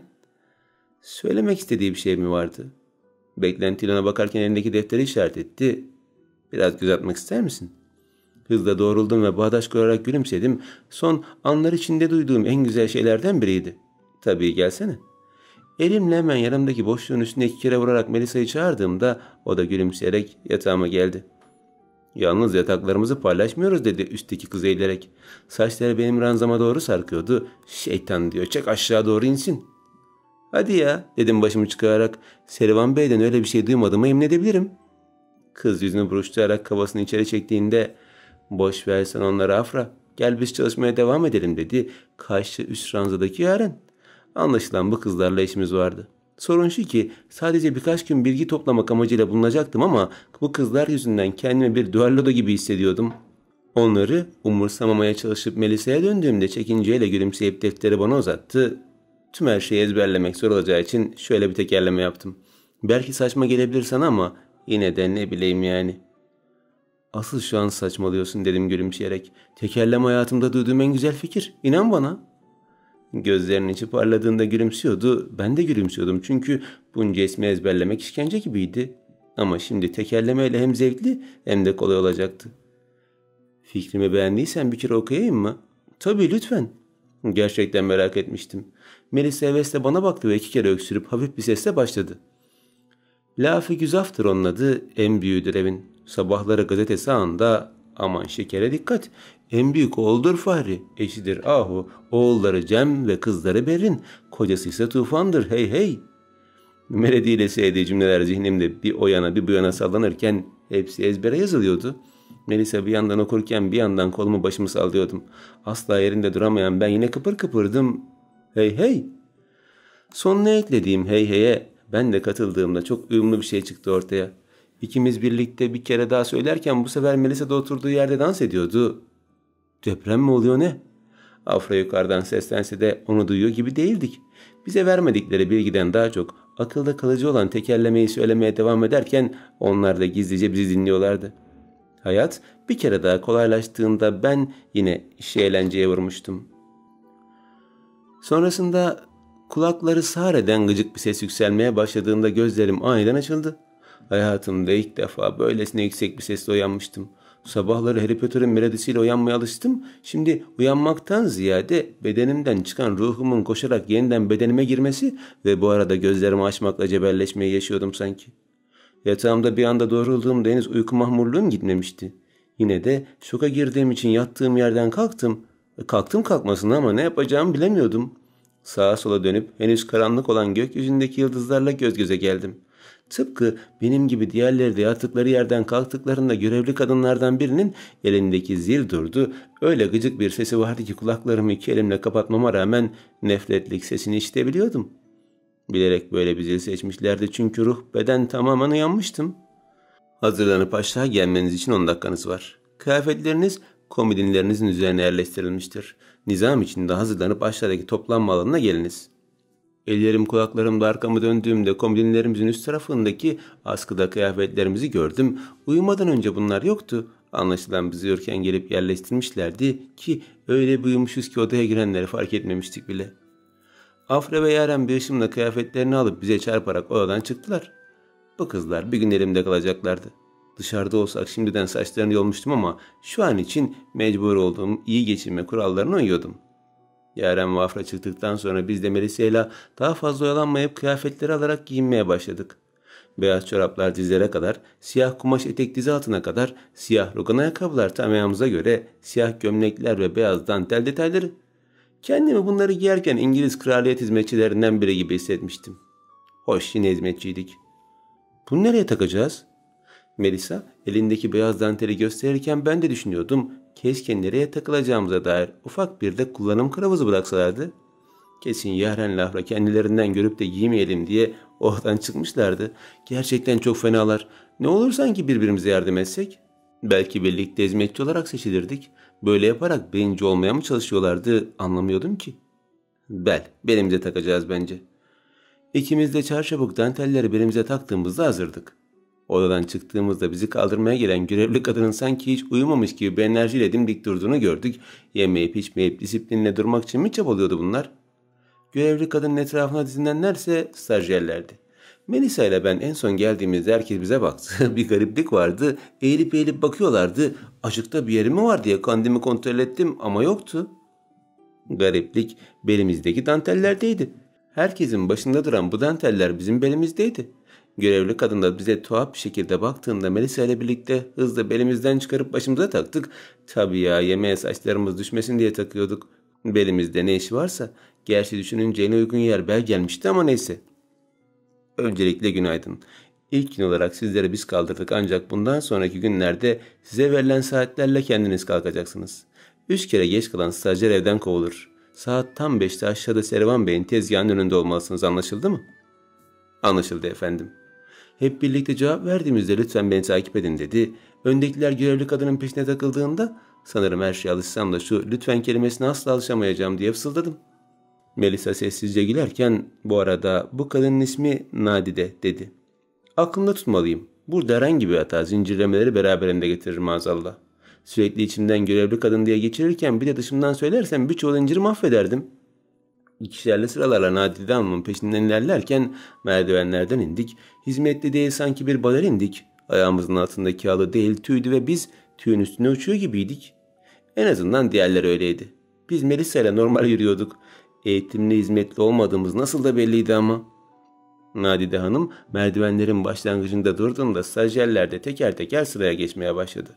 Hepimiz sağlı sollu gelen ikili merdivenlerin tam ortasındaki devasa tablonun önünde durduğumuzda tablo öyle çok tanıdık gelmişti ki biraz daha dikkatli baktığımda elimdeki çizimlerden birinin orijinali olduğunu gördüm. Hüzünle bakan bir genç kadın 3 insan boyutunda devasa bir tabloydu ve efsane görünüyordu. Bu gördüğünüz tablo dedi biri. Ses Nadide Hanım'dan gelmediği için hızla merdivenlere baktık. Servan Bey yine Severus'a benzer siyah uzun ceketi ve uzun yağlı saçlarıyla karizma bir şekilde merdivenlerden indi. Nereden baksan 40'lı yaşlarda olan bu olgun adam cidden karizmanın vücut bulmuş haliydi. Ressam M.F.'ye ait. M.F. mi? Kendi kendime tekrar ettim. Yani benim görevim M.F.'nin imkansız aşkının hikayesini bulmak mı? Adı bile belli değil. Yine de hiç yoktan iyidir. Kendisine dair tek bir iz olmasa da geride kalan tabloları büyük bir şaheser. Merdiven basamakları bitince hepimizin tam ortasına geldi ve kollarını arkasına bağlayıp ürkütücü hareketleriyle yürümeye devam etti.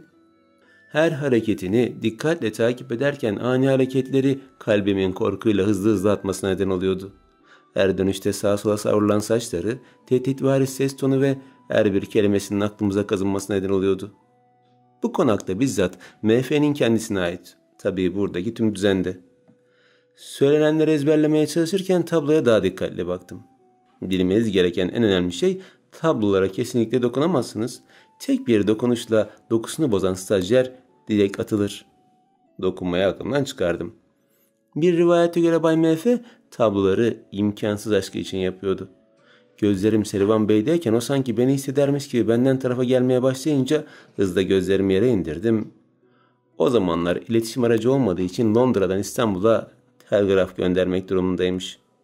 Telgraf mı? İşler iyice tuhaf bir hal alıyordu. Telgraf aracının olması en azından kayıtlı bir belge olmasını sağlayabilirdi. İçimdeki umut bir kere daha alevlenirken Serivan'ı daha dikkatli dinlemeye başladım. Asıl kötü durumsa telgrafların İstanbul'a 2 ay içinde ulaşmasıymış. Kaşlarım çatıldığında hızla Serivan Bey'e baktım. 2 ay mı? Gönderdiği son telgraftan güzel haber beklerken sevdiği kızın 2 ay önce öldüğünü öğrenmek kimi mutlu eder ki? Gözlerim bir tabloya bir Serivan Bey'e kayarken yine 2 rakamına takılmıştım. Sabahın bu erken saatinde zihnim bir fabrika gibi çalışırken taşlar yavaş yavaş yerine oturuyor gibiydi. Kendi kendime düşünmeme bile izin verilmeden hep birlikte mutfağa doğru yürümeye başladık. Mutfak dediysem de asla mutfak değildi. Burası tüm konaktan ayrı yavru bir saraydı adeta. Ömrümde görmediğim geniş tezgahlar, tava ve tencerenin yüzlerce çeşidi, sayısını asla aklımda tutamayacağım çeşit çeşit baharatlar, küçüklü büyüklü pencereler, modern araç gereçler ve buranın nasıl çalışanları. Aşçı ve yardımcılarından oluşan asıl ekip farklı bir kıyafet giyiyorlardı. Biz bildiğin hizmetliye benzerken onlar asil halk gibiydiler. Neresinden bakarsam bakayım kas sisteminin tam göbeğine düşmüştüm. Artık yüzerek mi çıkarım yoksa battıkça batar mıyım bilmiyorum ama bir şekilde işimi bitirip buradan kurtulmak istiyordum. Buradan çıktığım ilk günü de kurtuluş günümü ilan edip özel olarak kaleme alacaktım. Size soru sorulmadığı sürece aşçılar ve yardımcılarıyla konuşmanız yasak. Araç ve gereçlere dokunmak yasak. Bu mekanda koşmak da yasak. Yasaklar peş peşe söylenirken ben haylaz bir öğrenci gibi gözümün önüne gelen yasak kelimesinin uça uça yüzüme çarpışını hayal ediyordum. Her çarpışında başım sağa sola dönerken yakında nefes almayı bile yasaklarlar diye derince bir nefes alıp dinlenmeye devam ettim. O yasak, bu yasak, şu yasak. Yasak, yasak, yasak. Gözlerim tüm bu yasak kelimeleriyle dönmüşken herkes aynı anda "Anlaşıldı efendim" diye bağırdı. Yasakların sonu gelmiş olmalıydı. O kadar çok yasak vardı ki serbest yapacağımız tek bir şey bile yoktu neredeyse. Sizler sadece servis işiyle ilgileneceksiniz. Pişirilen yemekler öncesinde tadım ekibi tarafından test edilecek, testi yapılmayan hiçbir yiyecek sunulmayacak, bir kere testsiz sunum yapan kişi kovulur diye fısıldadım. Alışmıştım artık. Bir kere diye başlayan her cümlenin sonunda kovuluyorduk. Hatta eğer ya da şayet çoğu defada ola ki kullanılıyorsa kesin kovuluyorduk. Şimdi hep birlikte bir sunum nasıl yapılır onu göreceğiz. Tüm stajyerler bir yerde birikmiş, onları seyrederken aşçılar mükemmel bir şovla menemen, krep ve ismini bilmediğim birçok şey yapmaya başladılar. Yapılan her kahvaltılık 2 porselen tencereye konuluyordu. Bir tanesi tezgahlardan birine konulurken diğeri küçük bir masada bekleyen tadım ekibine veriliyordu. Tadım ekibi test edip onay verince tezgahtaki yiyecekler genişçe bir tepsiye diziliyordu. Servis için hazır olduğu belirlenen yiyecek kıdemli hizmetliler tarafından tek kişilik tepsilere teker teker alınıp son temizliği ve sunumu yapıldıktan sonra servise götürülüyordu. Bu noktada Serivan Bey önde, biz arkada tepsiyi taşıyan hizmetliyi takip etmeye başladık. Hep birlikte yürürken gözüm duvardaki devasa saate takıldı. 6'ya geliyordu ve hava hafif aydınlanmıştı. Eğer her sabah bunları yaparsam ömrüm kısalırdı muhtemelen. Ben bu saatlerde değil rüya görmek, uykumun yarısında bile gelmemiş oluyorum. Sonra yarısı geliyor, sonra rüya görüyorum, sonra da diğer yarısını uyuyorum. Bütün bu uyku uyumadan hayatıma nasıl devam edebilirim? Allah'ım, bu saatte benim burada ne işim var? Ben ne yapıyorum ya Rabbim? Bana yardım et lütfen. Şimdi sıcacık yatağımda tatlı rüyalar görmem gerekirken bufala sürüsü gibi öndeki kişiyi takip ediyorum. İçimdeki yakarışları Allah ve benden başkası duyamazken yüzüm çaresizlikten kırışmıştı. Takip ettiğimiz hizmetli elindeki tepsiyle tabiri caizse dere tepe düz gitti. Denizler ve okyanuslar açtı. Bunca yolu her gün nasıl gideceğim ben ya? Gerçi henüz kabul edilmiş bile değilim ama yine de çok zor. Bir kere bu kadar merdiven çıkarsam elimdeki menemen değil orta çağ tablolarından birine döner. Bunca çalkalanmaya nasıl dayanıyor anlamış değilim. Nihayet ulaştığımız yemek odası tıpkı orta çağ İngiltere'sine benziyordu. Uzun dikdörtgen masanın üstünde eski şamdanlıklar ve uzun kalın mumlar vardı. Devasa tablolar yine duvarları süslemişti. Tabloların her biri sanki bakana bakıyormuş gibi canlı bir şekilde çizilmişken yanlarına yaklaşmaktan imtina ediyordum. Tabloların köşelerinde Servan Bey'in söylediği M ve F harfleri yazıyordu. Aynı ressam tarafından yapıldığı inkar edilemez bir gerçekti. İnsan harf koyacağına ismini yazmaz mı? Çok mu uzun ismi vardı da kısalttın be adam? En azından erkek olduğunu biliyorduk ama bu iş bir işe yaramıyordu ne yazık ki. Büyük hanım masaya ilk oturur ve en son kalkar. Kamer Bey ise en son oturur ve ilk önce kalkar. En önemlisi ikisidir. Zira büyük hanımın servisleri yavaş olurken Kamer Bey'in servisleri hızlı yapılmalıdır. Isırmaktan alt dudağımın derisi üzülmüştü. Okuyup doktor olsaydım bundan iyiydi be. Bu ne biçim bilgi yüklemesidir. Beynim hata verecek yakında yemin ediyorum. Hatta hissediyorum hafif hafif duman yükseliyor. Böyle giderse error diye bağıracağım. Servan Bey'in tüm açıklamaları yaptığında bugünlük içinizden 4 kişi deneme yapacak dedi. Gönüllü demesine kalmadan afra öne atıldı. İstekleri kaldırışıyla direkt kabul edildi. Bu ne iştahtır ya Rabbim. Ben daha uykumu açamamışken onun bu kadar hevesli olmasına şaşıyorum doğrusu. Şayet biri kazanacaksa bence de o olsun yani. Bu kadar emek verdikten sonra o kaybeder ben kazanırsam vicdan azabı duyarım. O halde siz ve sizinle aynı yatakhaneyi paylaşan diğer 3 kişi bugünün izleyicileri olacak. Aynı yatakhane mi? Şaşkınlıkla açılan gözlerimle yanımda duran Melisa'yı düttüm. Bizden mi bahsediyor? Acınası bir şekilde başıyla onaylayınca gözlerimi kapattım. Vazgeçtim. Afro ile alakalı hiçbir şeyden vicdan azabı duymayacağım. Derin bir nefes aldım. Bir insan başka ne kadar şanssız olabilirdi ki? Gözlerimi yeniden açtığımda biz dörtlünün dışındakiler dinlenmek için odalarına gönderiliyordu. Melisa ve ben ellerimiz önümüzde bağlı olarak korku dolu gözlerle Servan'a bakarken Afra ve Yaren kendilerinden emin bir şekilde önümüzde öylece duruyorlardı. Emin olurlar tabii, gönüllü oldular hanımefendiler. Onlar gönüllü oldu ama biz niye seçildik ki? Kesin bu da lanetin yan etkilerinden biri. Ben ne istersem onun tersi oluyor ve olacak. Bundan başka açıklama olamaz. Dinlenmek için yataklarına gönderilen stajyerlere beni de alın dercesine acınası bir şekilde bakarken onlar yüzüme bile bakmıyorlardı. Emin değilim ama aslen onlar da gitmek istemiyordu. Burada uyku için deli olan tek kişi ben miyim? Lütfen dikkatli dinleyin. Bugünlük sadece izleyici olacaksınız. Herhangi bir şeye dokunmadan, soru sorulmadığı sürece konuşmadan, sadece seyir. Anlaşıldı mı? Anlaşıldı efendim. Anlaşılmaz mı? Buraya geldiğimizden beri hep aynı şeyleri önlüyoruz zaten. Hep birlikte cevap verdiğimizde yeniden yürümeye başladık. Bir kere daha mutfağa geldiğimizde sadece izliyorduk. İzlemek de yoruyordu ama. Sürekli titizlikle davranan insanları gördükten sonra bunaltı geliyordu bana. Aşçılar ve kıdemli hizmetliler servisi hazırladı. Biz de onları seyrettik. Böylece geçip gitti dakikalar. Her birinize bir kıdemli hizmetli verilecek. Lütfen onları takip edin ve onlar ne emrederse onu yapın. Bu cümleden sonra her birimizin önünde bir kıdemli hizmetli geçti. Herkesin bir kıdemli hizmetlisi olduğunda onların peşine takılarak dikkatle takip etmeye başladık. Ben Ahu Hanım'ın hizmetlisinin peşindeyken Melisa Kamerşan'ın hizmetlisinin arkasındaydı. Diğer ikisinden haberim yoktu. Bizler kahvaltı masasının başında beklerken ilk önce çocuklar geldi. Birbirini kovalayarak içeri giren çocuklar sağımızda solumuzda koştururken dengeli bir şekilde durmak pek kolay değildi. Hareketsiz durmaya devam edin. Öndeki kıdemli hizmetli bizi uyardığında hem Melisa hem ben hareketsizce durmaya çalıştım.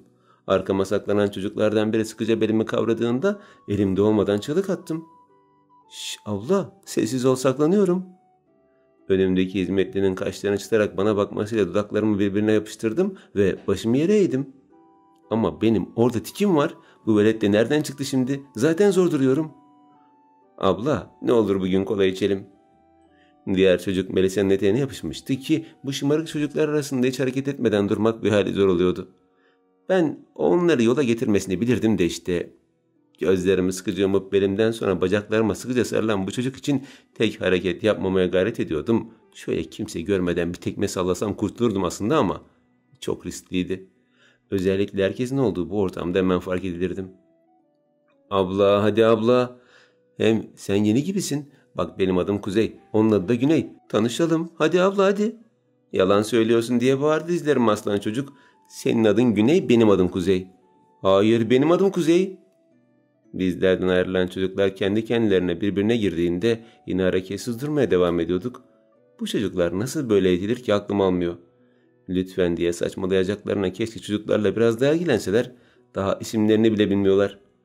Kuzey, güney, lütfen yerlerinize geçiniz. Daha önce hiç görmediğim bir yaşlı kadın dik duran başı ve nereye baktığını anlamadığım gözleriyle içeri girmişken arkamdaki çocuk "Bana ne, kes sesini" diye bağırdı. Onun bağırışıyla ben bir adım ileri gittim. Dahası bu onun sesiyle ilgili değildi, beni itekliyordu. En son iteklediğinde önümdeki hizmetliye çarptım, o da masaya çarptı. Hızla geri dönüp kızgın bakışlarla bana bakarken iki elimi salladım. Gerçekten ben yapmadım. İşaret parmağımla çocuğu gösterdim ancak çok geçmeden parmağım sıcak ve ıslak bir şey tarafından tutuldu. Acıyla bağırdığımda parmağımı ısıran çocuk Melisa'dan tarafa kaçmıştı bile. Melisa iki çocuğun hareketlere dayanamadı. Ortalık birbirine girdiğinde kamerşanın hizmetlisi elindeki kahve dolu porselen çaydanlığı onun sandalyesine, masa örtüsüne, ayak ucuna ve tamamen üstüne döktü. Oda yandığı için çığlık atarken savaş alanına dönen odada kuzey ve güney hiçbir şey yokmuş gibi birbirlerine girmeye devam ediyorlardı. Her sabah bu seremoni böyle miydi yoksa yine benim felaket senaryolarım mı devreye girmişti? Saat 7'ye 10 dakika var, ne yapacağız şimdi? Melisa ve hizmetlisi korku dolu gözlerle bize bakarken "Endişelenmeyin" dedi benim hizmetli ablam. "Siz gidin üzerinizi değiştirin." Onları temizlenmeye gönderdikten sonra bana döndü. "Ben yiyecekleri getirirken sen de Kamer Bey'in ihtiyaçlarıyla ilgilenirsin." Bana demişti. Bana mı demişti? Gözlerimi sonuna kadar açtığımda diyecek bir şeyim yoktu. Bu asla ama asla yapmamam gereken bir başlangıçtı. Ablaya yalvarsam o geçse olmaz mıydı? Gerçi büyük hanım da ayrı bir sıkıntı. Hep şu lanet yüzünden, ilk günden başıma gelmeyen kalmadı. Bildiğim tüm duaları okuyarak Kamerşan'ın sandalyesinin arkasına geçtiğimde nefesimi tutup onu beklemeye başladım.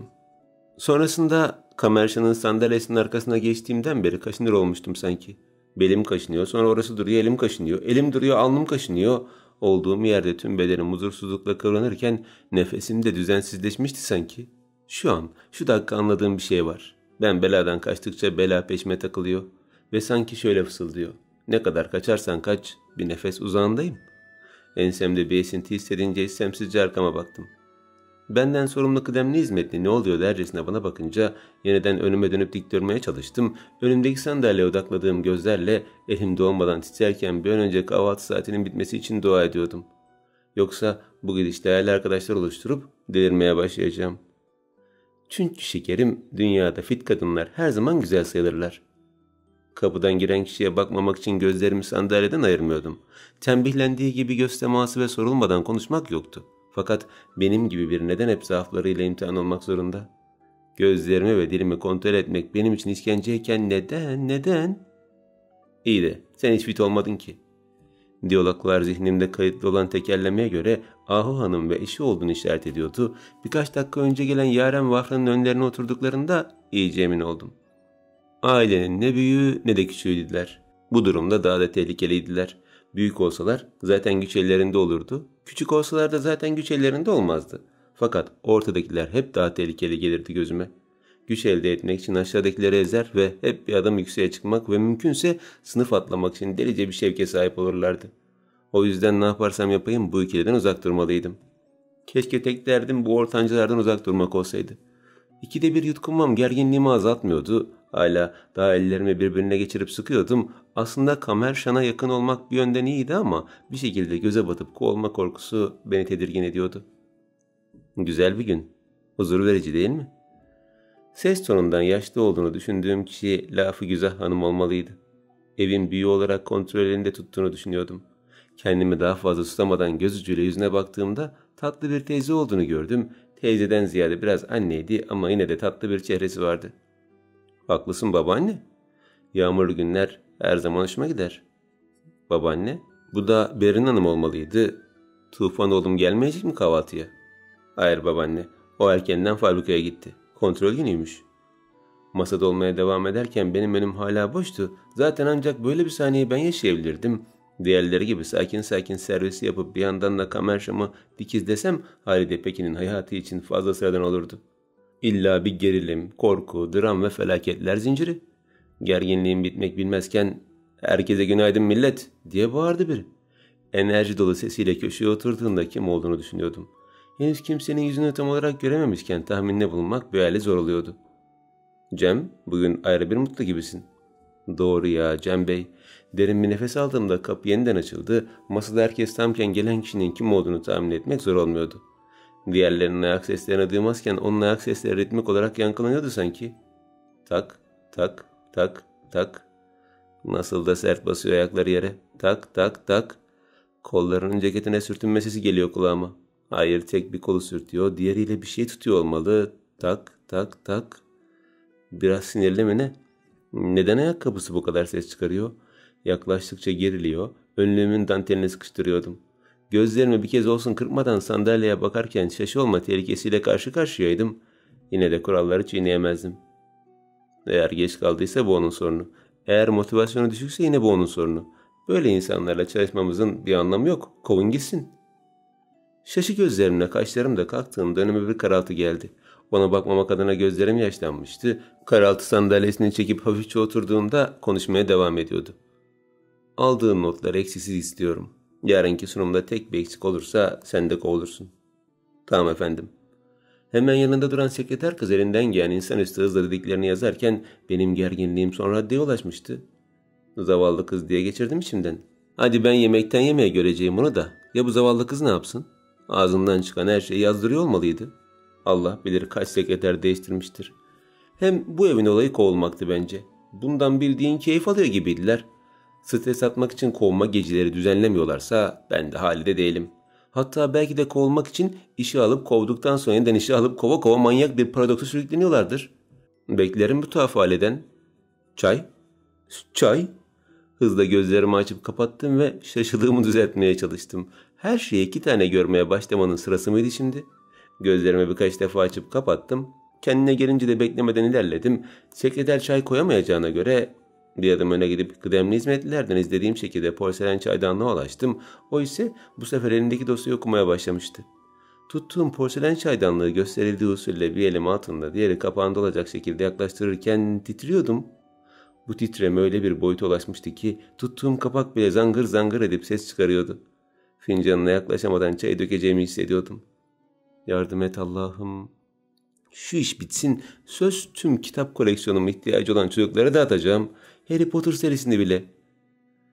Zangırdayan çaydanlık kulak tırmalayıcı sesler çıkarmaya başladığında 3. bir el eklendi. Kendimi şaşı olmaya ayarlasam diye ikilerek elin sahibine baktım. İlk kez göz göze geldiğimiz şekliyle şaşılı yeni düzelen gözlerime yaş dolmuşken o kaşlarını çatmış bir şekilde bana bakıyordu. Bittin kızım Halide. Bu iş buraya kadarmış. Bir çay bile dökmeden ipini kestiler işte. Artık lanetinde bu olmaya devam edebilirsin. Kim sana bu kadar abart dedi? Kovulma korkusundan kovulacaksın işte, oldu mu? Korkudan sadece gözleri ve kaşlarını görsem de etkisi yetmişti. Ben çayını fincanına doldurana kadar elini çekmedi. Sonrasında ise bıkkınlıkla nefes vererek dosyasını okumaya devam etti. Geri çekildiğimde derin derin nefesler almaya devam ediyordum. Takım elbisesi vardı üzerinde. Arkadan jilet gibi üzerine oturmuş görünüyordu. Açık sarı saçlar hayatımda görüp görebileceğim en açık tondu. Hatta o kadar açıktı ki neredeyse beyazdı. Aa, yeni fark ettim. Kızlar değişmiş. İstemeden de olsa sesin geldiği yöne baktığımda Cem'in sırıtarak bana baktığını gördüm. O siyah saçlıydı diğer herkes gibi. Kamerşan nasıl böyle? Hatta Kamerşan ömrümde gördüğüm onca sarışına kıyasla nasıl böyle? Onun sarışın olduğundan emin miyiz? Adın ne bakalım? Bana sormuştu. Sorduğu için cevap verebilirim değil mi? Hal dedim kekeleyerek. Hayatımda ilk defa kekeliyordum. Tekrar denedim. Hal? Hal? Ha? Ne güzel isimmiş. Çay. Gelen ses de hemen öne gidip bu sefer elim titremeden çayı dökerken bakışlarının üzerinde olduğunu hissediyordum. Tuhaf ismimden sonra kim olduğuma bakmak istemiş olmalıydı. Haklıydı. İsmi Hal olan birine de ben de merak ederdim. Yeniden dosyasına döndüğünde ben de geri çekildim. Güzel oldu güzel. Ben de eski kızlardan sıkılmıştım. Hepsi çok asık suratlıydı değil mi? Oğlum, öyle olmaları gerekiyordu ondan. Koskoca Şam malikanesinde ciddi hizmetli olmasın mı yani? Ahu Hanım oğluna cevap verdiğinde hayır kızım dedi lafı güzel hanım. Bizce de tebessüm en güzel şeydir. Sadece Serivan bizde hatırı büyük olan biri. Onun eğitimi ve hatırı için kızların yetiştirilmesini ona bıraktık. Yoksa gülmek ve eğlenmek elbette en güzeli. Kulaklarım neler istiyor böyle. Demek tüm bu şaşa Servan Bey'den mi çıkıyor? Bu durumda evdeki güç oranını bir kere daha güncellemeli miyim? Laf güzaf o kadar da güçlü değil sanki. Şu Servan'a bak sen hele. Yine de bence en güzelini yapıyor. Hizmetlerle biz aynı seviyede değiliz sonuçta, değil mi? Hızlı bir bakışla sesin geldiği kişiye baktım. Tahmin ettiğim gibi Ahu Hanım'dı. Ortancılar devredeydi yine. Dikkatli olmalıydım. Gelinim, neden sen diyetinle ilgilenmiyorsun? Bırak da kızların eğitimiyle Servan ilgilensin. Ahu Hanım yüzünü buruşturarak önüne döndüğünde önündeki sandalye hareketlendi. Hızla saate baktım. Tam yarım saat olmuştu. Dakikliğinde böylesi. Bu sefer boyu, ayakkabıları, takım elbisesinin tamamını da görebilmiştim. Özellikle incelemiştim hatta. Uzun boylu, sportif bir bedeni vardı. Fit görünmesinin dışında karizma hareketleri de vardı. Tek hamlede katladığı gazeteden ve adım atışlarından anlamıştım. Afiyet olsun. Tüm aile gülümseyerek kamera karşılık verdiğinde o ceketini ekledi. Kahvemi çalışma odama getirin. Yürümeye devam ederken söylediği bu cümlenin muhatabı benden başkası değildi. Hızla hizmetli ablama baktım ama o bana değil önünde odaklandığı hayali noktaya bakıyordu. Yani benden yardım bekleme. Git kendin tek başına öl diyordu. Yine iş bana mı düştü yani? Kahve, içecek servisi yaptığımız arabanın üstünde duruyordu. Temiz fincan ve tepsi de oradaydı. İzlediğim şekilde oraya yönelmişken "Hey, hal hal, bana da bir kahve vermez misin?" diye sordu biri. Ses tabii ki Cem'den geliyordu. Onu hizmet eden kişiden değil de neden benden istemişti ki şimdi? Ne yapsam, kuralları çiğneyemem, herkes kendi hizmetlisinden istesin mi desem? O zaman jet hızıyla kovulurum. En iyisi sessizce doldurmak. Bu sefer de Kamerşam'a geciktiğim için kovulurum. Her iki ihtimalle de kovulurum yani. Şu Şan ailesi insanı nasıl kovacağını iyi biliyor gerçekten. Hiç elim titremeden bir fincan kahveyi Cem Bey'in önüne koyduğumda arkasında bekleyen Afra'ya sinirle baktım. O benden daha sinirli olarak gözlerimi devirdiğinde suçlunun ben olduğumu düşünüyor gibiydi. Afra'ya vakit kaybetmedim ve yeniden kahve bölümüne dönerek bir fincan kahve daha doldurup özenle tepsiye yerleştirdim. Son kez hizmetli ablama baktım ama yine bana bakmıyordu. Kaderimle baş başa kalmıştım bildiğin. Daha fazla beklemenin bir faydası yoktu. Her iki ihtimalde kovulacağıma göre en azından yavaş yavaş kovulayım da biraz daha bilgi toplayayım bari. Dikkatli yürümeye başlayıp Kamerşan'ın çalışma odasına doğru yürümeye başladım. Kahvaltı odasından çıkınca derin bir nefes aldım. Ne büyük baskı ama be. Hayatımda bu kadar gerilmemiştim. Bu nedir arkadaş ya? Kendi kendime konuşmayı bile özlemiştim. Yürümeye devam ederken merdivenlere geldim. Şimdi hatırladığım kadarıyla hüzünlü kadın tablosunun olduğu merdivenlerden yukarı çıkıp sola döndüğümde koridorun sağındaki ilk odaydı. Öyle değil mi? Endişeyle etrafıma baktım. Pek öyle değil gibiydi. Bu devasa evin içinde bir yerden bir yere gitmek Çin'de kaybolmaya benziyor. Koskoca ülkede hem nereye gideceğini bilememek hem de zaten hepsi birbirine benzeyen insanlarla karşılaşmak, neyse o ayrı bir konu. Merdivenlerden çıktım, koridoru bitirdim. Sağında oda yoktu. Yanlış tablodan başlamıştım sanırım. Yeniden başladığım yere geldim. Bu sefer diğer merdivenlerden çıktım. Yürüdüm. Sonra bir baktım bildiğin kaybolmuşum. Elimde tepsi, alnımda biriken ter damlacıkları, kuruyan boğazımla öylece etrafta gezinirken ağlamak üzereydim. Buraya kadar gelmişken olmaz. Çay bile servis ettim. Yürümeye devam ettim.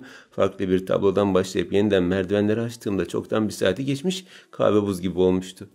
Yine de böyle mutfağa geri dönersem Serivan Bey beni kesinlikle kovar. Gözlerimden akan yaş elmacık kemiklerime süzüldüğünde yürümeye devam ediyordum. Ellerim tepsiyi tutmaktan uyuşsa da pes etmiyordum. Pes edemem. Son kez girdiğim koridora yorgunluktan bayılmak üzere olarak yürüdüğümde sağındaki kapıyı gördüm. Açıktı ve dışarıdan çalışma masası görünüyordu. Yürümeye devam ettim. Kovulacaktım. Kesin kovulacağım. Kahveyi tazelemeye kalksam akşam ancak gelirim. Buz gibi versem... Ofisin kapısına geldiğimde bana bakmadan "Gel" dedi. Yine de şirket için gerekli olan evrakları hazırlamamak ne demek? Bu kadar beceriksizse kovun gitsin. Bıraktığım gibi birilerini kovmakla meşguldü.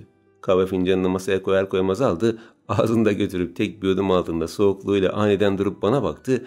Kamerşan'la bir kere daha göz göze gelmiştik. Ve ben ağlıyordum. Göğsüm hızlı inip kalkarken hayatımda ilk defa sessizce ağlıyordum. Çenem titriyor, dizlerim yorgunluktan geriliyordu. Korku dolu gözlerim onun yüzünde gezinirken o şoka girmiş gibi elinde fincanla öylece kala kaldı. Sonrasında Daha önce dikkat etmediğim şekliyle koyu mavi ya da lacivertimsi gözleri çatılmış, kahve kaşlarıyla yüzümde gezinirken ben uzun süredir yapmadığım şekliyle kendimi sıkarak ağlıyordum.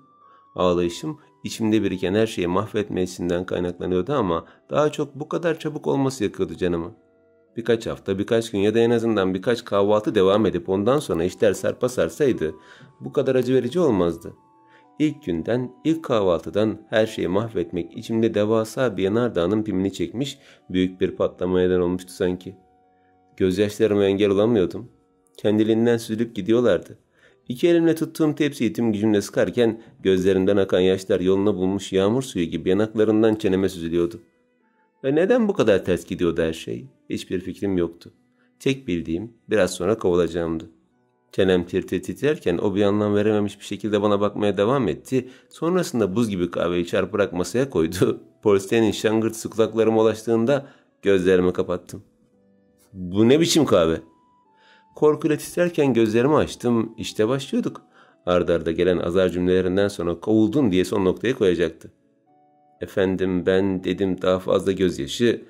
Sanki biri gözyaşı büyüsü yapmıştı. Gözlerim kendinden geçmişçesine tüm depoyu boşaltırken eğer biraz daha açıklama yapmadan ağlamaya devam edersem sadece kovulmakla değil daha sert bir tepkiyle karşılaşacaktım. Mavi bakışları yüzümde bir anlamla gezinirken kayboldum deyiverdim. Ne? Şaşkınlık ve daha fazla afallamayla bana baktı. Böyle bir şey asla beklemiyor olmalıydı. Haklıydı. Evin hizmetçisi evde kayboluyordu. Siz burada ne yapıyorsunuz Halide Hanım? Tanıdık sesler irkildiğinde Servan kapıda dikiliyordu. Ciddiyetle verdiği selamıyla içeri girdiğinde geri çekildim. Saçları börekler halinde sağa sola savrulurken ayakkabısından çıkan tıkırdı sesleri bile beni tedirgin etmeye yetiyordu. Gerçi Kamerşan'ın nazarındansa onunkini tercih ederdim. Çok özür dilerim efendim. Kendisi henüz yeni stajyerlerden. Hemen bu yanlışlığı telafi edeceğiz. Lütfen birkaç dakika veriniz. Taze kahvenizi hazırlatayım. Alt dudağımı ısırdım. Servan benim yerime özür diliyorsa durum daha da ciddi demekti. Kendim yaramazlık yaptığı için çöp kutusunun yanında tek ayak üstünde durmak zorunda olan bir çocuk gibi hissediyordum. Biraz sonra ne olacağını bilmeden sadece utanç ve pişmanlıkla kavruluyordum. Kamer şaşırtıcı bir şekilde tek kelime demeden bilgisayarına döndüğünde "Çıkabilirsin Halide Hanım" dedi Servan. Ses tonu durgundu. Herhangi bir ipucu vermiyordu ama ben yine de iç karartıcı bir hisle doluydum.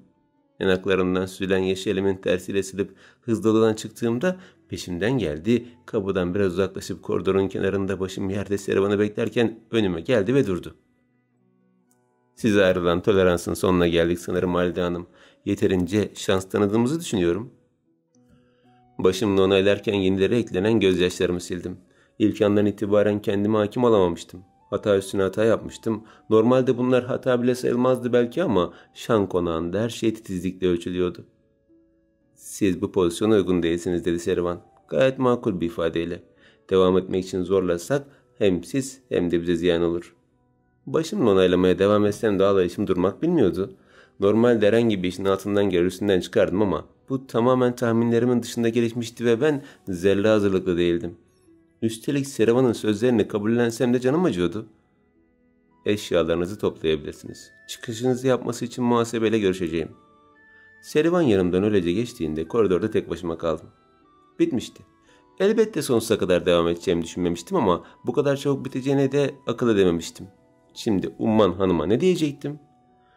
Kendimi sıktığım için iyice artan ağlayışım artarak devam ederken kapı açıldı ve Kamer çıktı. Elinde bir dosya vardı ve çatık kahve kaşlarıyla dikkatle inceliyordu. Önce beni fark etmedi. Sonra birkaç adım attığında iç çekerek ağlayışıma denk geldi. Elindeki dosyayla şaşkınlıkla bana baktı.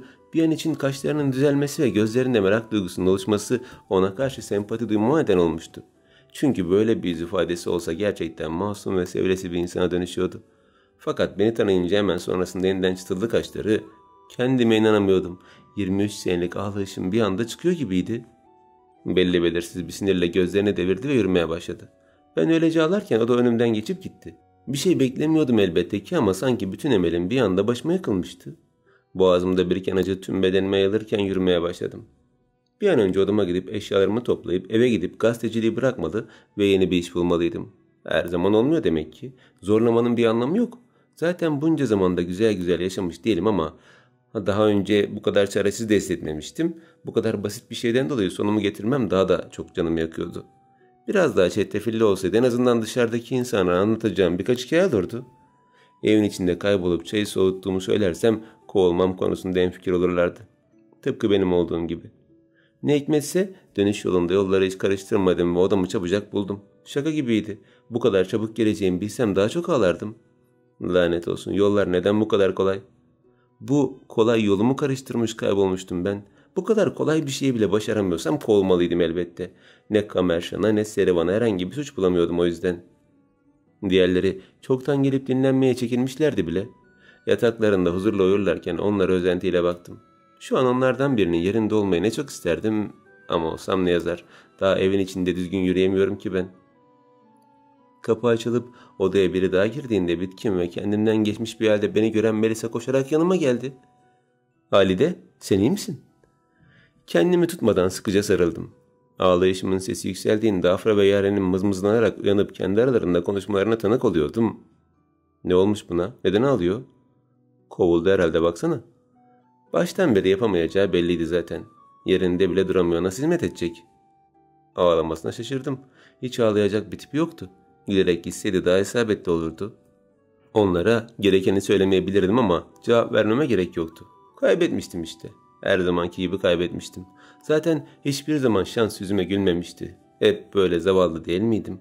Daima mutluymuşum gibi davranmış, hep her şey güzelmiş gibi, hep gülermişim gibi, hep gibi. Yavaşça Melisa'dan ayrılıp komodinin önünde diz çöktüm. Çantamı çıkarıp eşyalarımı doldurdum. Kabine girip hizmetli kıyafetlerini çıkardım. Sıradan gömlek ve pantolonu giydiğimde ağlamaya devam ediyordum. "Halide, hemen gitme. Önce Serivan Bey'e bir soralım." Melisa da ağlamaya başlamıştı. Onun için üzülüyordum. Gerçekten ağır bir çekişme vardı ve o da en az benim kadar yalnızdı. Bensiz ne yapabilirdi bilmiyorum ama zaten benim kendime yararım yokken ona nasıl olacaktı? En iyisi benden uzakta durmasaydı. Gözyaşlarımı arkadaşım için sildim ve yalancı da olsa bir tebessüm kondurdum dudaklarıma. "Senin ağlamana gerek yok ki. Dik durman lazım mı? Olmaz mı?" Başını iki yana sallarken ağlamaya devam ediyordu. Gitmemi istemiyordu. O da biliyordu çok kolay bir gidiş olduğunu. Bu kadar basit bir şeyden gönderilmem onun da zoruna gidiyor olmalıydı. "Ben iyiyim. Zaten böyle bir yere uygun biri değildim. Hem bir kere," dedim daha çok yalancı gülücük ekleyerek yüzüme, "ben yerinde duramam ki." Melisa da güldü. Gözyaşları içinde gülmekte ne değişik oluyordu öyle. "Çok konuşurum, meraklıyım, tuhaf alışkanlıklarım var." İkimiz birden hüzünlü bir tebessümü devam ettirirken Afra, "Şuna bu işi başaramadım desene," dedi. "Şen ailesinin hizmetlisi olmak için tıp okumuş kadar eğitimden geçmen gerek. Cidden buraya kendine güvenerek mi geldin? Başından beri işi safsaklıyor, oyuna vuruyorsun. Yerinde duramıyor değil, durmuyorsun." Haklıydı. Dediklerinde tamamen haklıydı. Başımı yere eğerken cümlelerinin bitmesini bekledim. Ona karşılık hiçbir şey söylemeden sadece tebessüm ettim. Söylenecek bir şey yoktu. Zira kazanılacak bir savaş da yoktu. Kaybetmiştim. Çabalamaya hiç gerek yoktu. Çantamı alıp yürümeye başladığımda Melisa ardımda kalmıştı. Ne yapalım, başka bir iş bulurum ben de. Hem Umman Hanım işten kovarsa gidecek başka bir magazin dergisi bulurum. Bulurum değil mi? Bulamam aslında. Bu şirkete bile zor bela girmiştim. Herkesi işe alan şirketler bana gelince bir sürü pürüz çıkarıyorlardı. Benden daha az eğitimli, benden daha az çalışkan ve benden daha az sadık insanları havada kapan bu şirketler, ben iş için başvuru yaptığımda önce eğitimimi az bulmuş, sonra başka sebeplerden reddetmişlerdi. Çoğusu maillerime geri dönmekle bile uğraşmamış, kimisi uygun olmadığımı yüzüme pat diye söylemiş, tek bir açık kapı bırakmamışlardı. Ne kadar başarılı olursam olayım asla kimsenin peşinden koştuğu bir magazinci olamamıştım. Oysa benim hikayelerim hep daha çok okunur, daha çok ilgi çekerdi ama gider Yasemin daha çok terfi alırdı.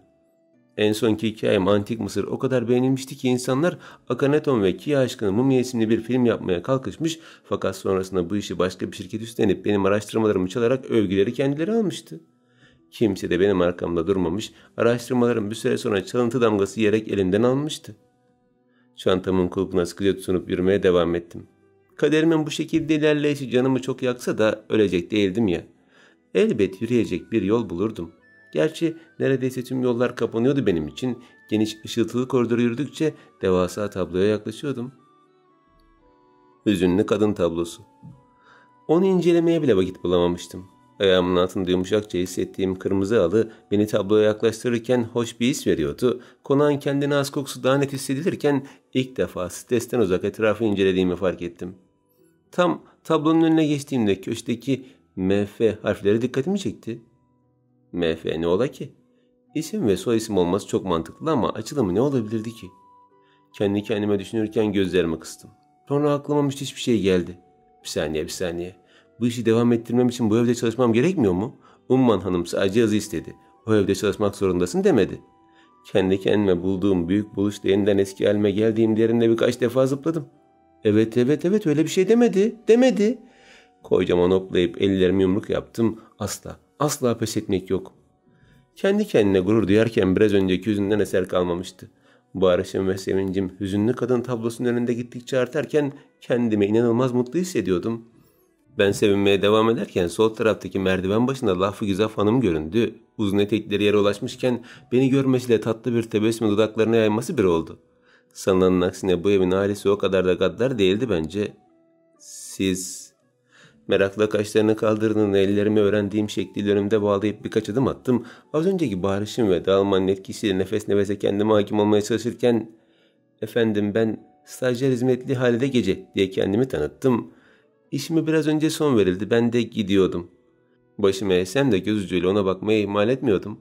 Yaşlı kadının gözlerinde hüzün bir anda yayıldı. Dahası biraz endişelendi sanki. Bilemiyorum, o da daha ilk günden gönderilmeme abes buluyor olabilir. Ama daha dün gelmemiş miydiniz, ne çabuk? Diyecek bir şey bulamazken bir saniye, ben Serivan'la bir görüşeyim dedi. Aslında gerek yoktu. Ben işin daha kolayını bulmuştum ama onu nasıl durdurabilirdim ki? Lafı Güzel Hanım Serivan'la görüşmek için hareketlenmişti.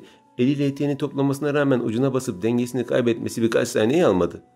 Onun sarsılmasını beklemeden elimdeki çantaya atıp bir şimşek hızıyla basamakları çıktım. Önden destek sağlayarak sarsılmasını engelledim. Lafı Güzel Hanım'ı kurtarmıştım ama onun sarsılışıyla kendi dengemi kaybetmem bir olmuştu. O çok geride kalırken ben basamaklardan düşmeye başladım. Her şey bir anda olmuştu. İkimizin çığlıkları koridorda yankılanırken tüm ev dönüyordu sanki. Merdivenlerden döne döne düşerken hüzünlü kadın tablosunu defalarca kez gördüm. Bir karanlık, hüzünlü kadın yüzü önüme gelip duruyordu. Bir noktadan sonra o kadar hızlı döner olmuştum ki sanki tablodaki kadın gülümsemeye başlamıştı. Saniyeler içinde gerçekleşen olayın sonunda başım sertçe Trabzon'a çarptığında her şey son buldu. Artık ne karanlık vardı ne bir ağlayan bir gülen kadın yüzü. Merdiven başında korkuyla bağıran Lafı Güzaf Hanım'ın sesi kısıldı. Evin hoş kokusu kesildi. Zaten her yerde son kez karanlık oldu. Sonrasında dünya tehlike altındaydı. Acilen ihtiyaç duyulan gezegen savaşçıları ayda bir toplantı yaptı.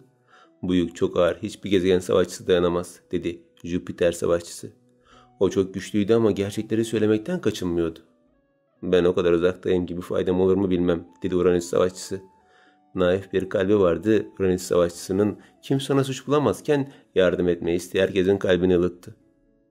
"Ben de güneşe çok yakınım, ciğer ciğer yanıyorum," dedi Merkür savaşçısı.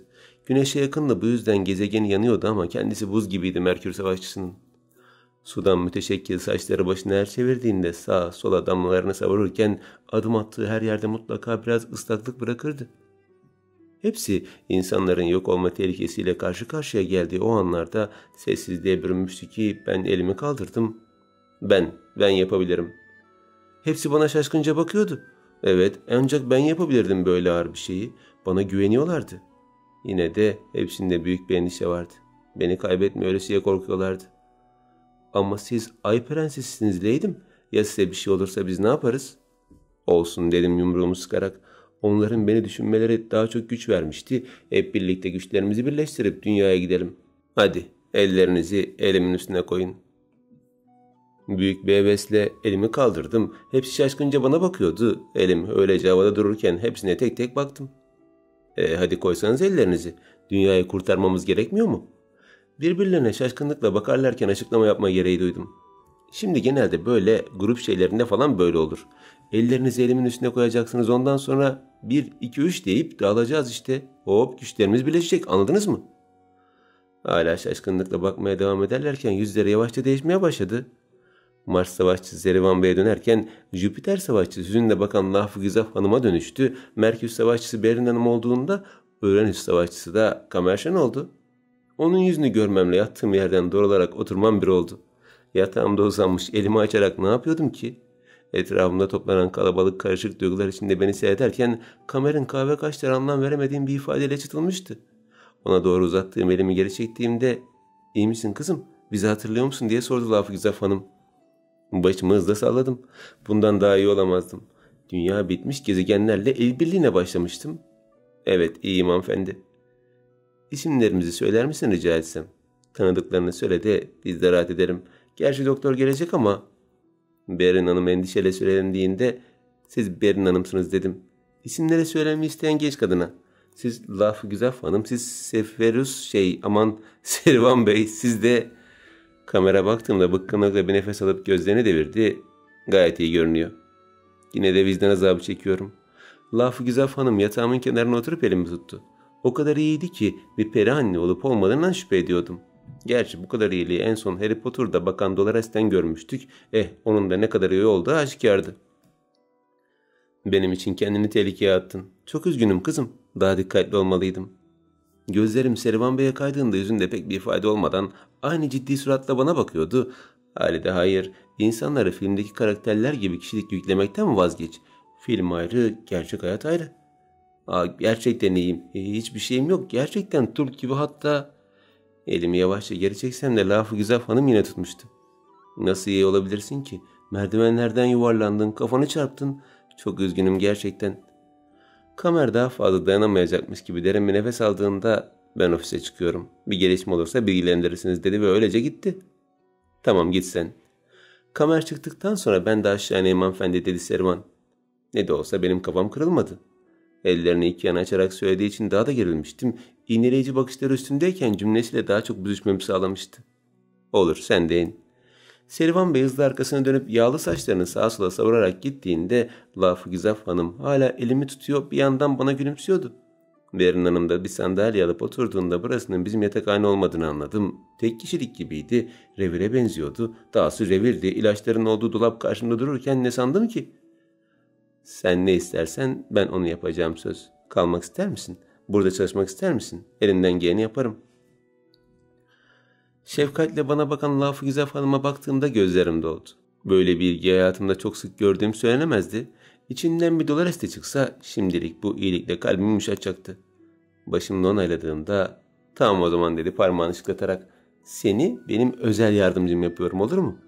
"Ne?" Şaşkınlıkla kaşlarımı kaldırdığımda Berin Hanım da gülümseyerek bana bakıyordu. "Hem böylelikle Servan'ın despotluğundan kurtulmuş olursun, fena mı?" İkisi birden gülmeye başladığında ben de elimde olmadan onlara katıldım. Servan'dan kurtulduğum için mutluydum doğrusu. Gerçi aynı bina içinde birbirimizi yine de görecektik ama bu şekilde bir destek almak bana iyi hissettirmişti.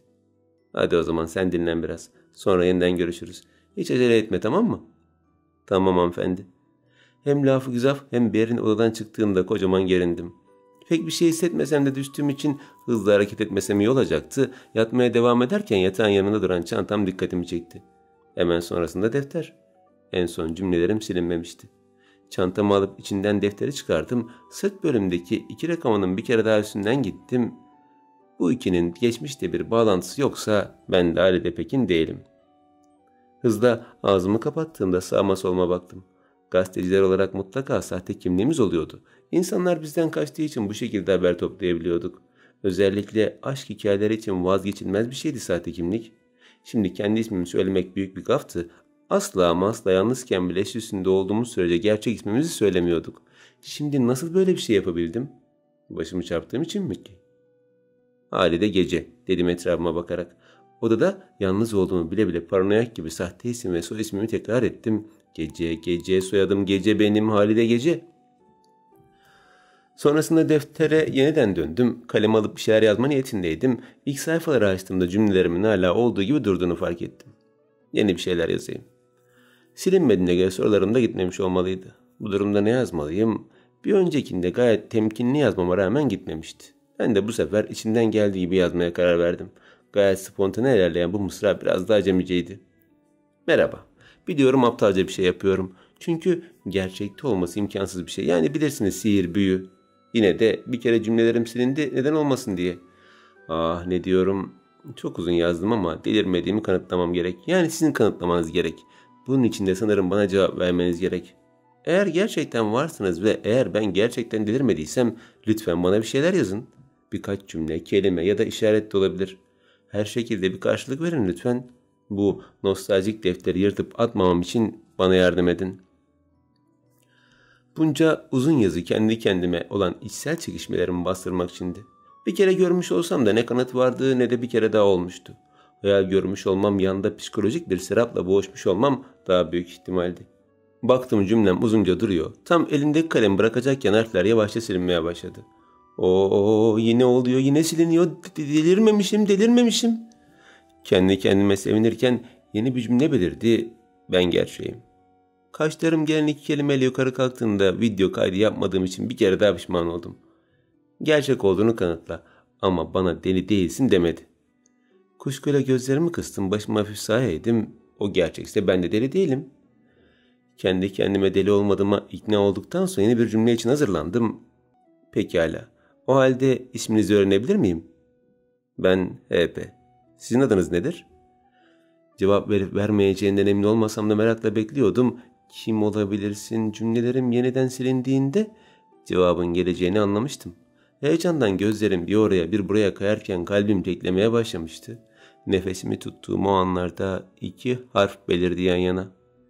M, F. Şap diye kapattığım defteri çantama attığımda yatağımdan fırlayıp odanın içinde dört dönmeye başlamıştım. Alt dudağımı kemirme uyumu geçen ay bırakmama rağmen yine başlamıştı. Kemire kemire derisini çıkarıyor. Sonra kanamaya başladığı için kendime kızıyor. Sinirlendiğim için tedirgin oluyor. Tekrar kemiriyor, tekrar kanatıyor, tekrar sinirleniyor ve tekrar tedirgin oluyordum. Duraklarımla girdiğim bu paradoks sürekli başa sarıp dururken aklımda 2 harf dönüp duruyordu. MF. Düşündükçe aklımı kaçıracak gibi oluyordum. Nasıl MF yazabilir? At nasıl MF olabilir? Geçmişten biriyle sihirli bir defter üzerinden konuşmaya geçmiş, adımın nasıl MF olduğunu düşünüyordum. Şayet bu kişi Tom Riddle olsa daha az tedirgin olurdum sanki. Eğer ben MF ile görüşüyorsam bu aynı zamanda ressamın ta kendisi yapar. Eğer ben ressamla görüşüyorsam... Aniden durup elime boğazımın üstünden çizgi olarak çekip ölüm işareti yaptığında bu ne anlama geliyor diye sordum. O odada tek başımaydım ama gayet mantıklı sorular sorarak cevap arıyordum. Neden bir ölüyle konuşuyorum? Üstelik sadece bir ölü de değil. Neden 1800'lü yıllardan biriyle görüşüyorum? Ve en önemli soru, nasıl görüşebiliyorum?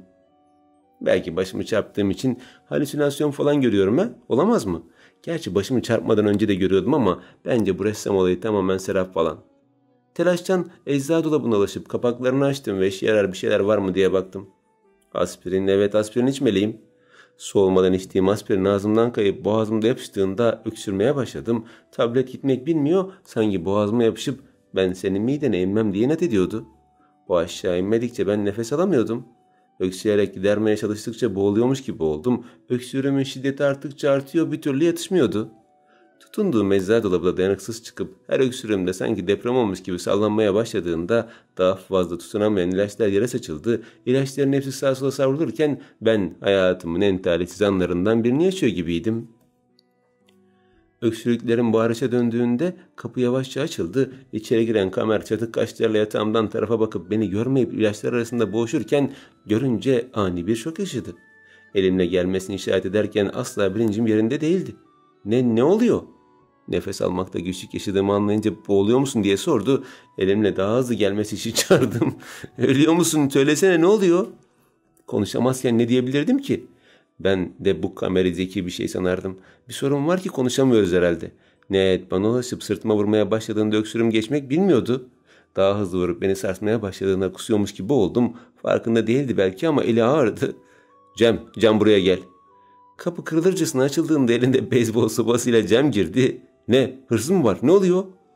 Havada sinek avlarmış gibi sopasını sağa sola savrulurken kameranın son vuruşuyla boğazımdaki ilaç ağzımdan sıçrayarak çıktı. Aşağı bak aptal. Kamer görmemiş olacak ki hala sırtıma vurmaya devam ediyordu.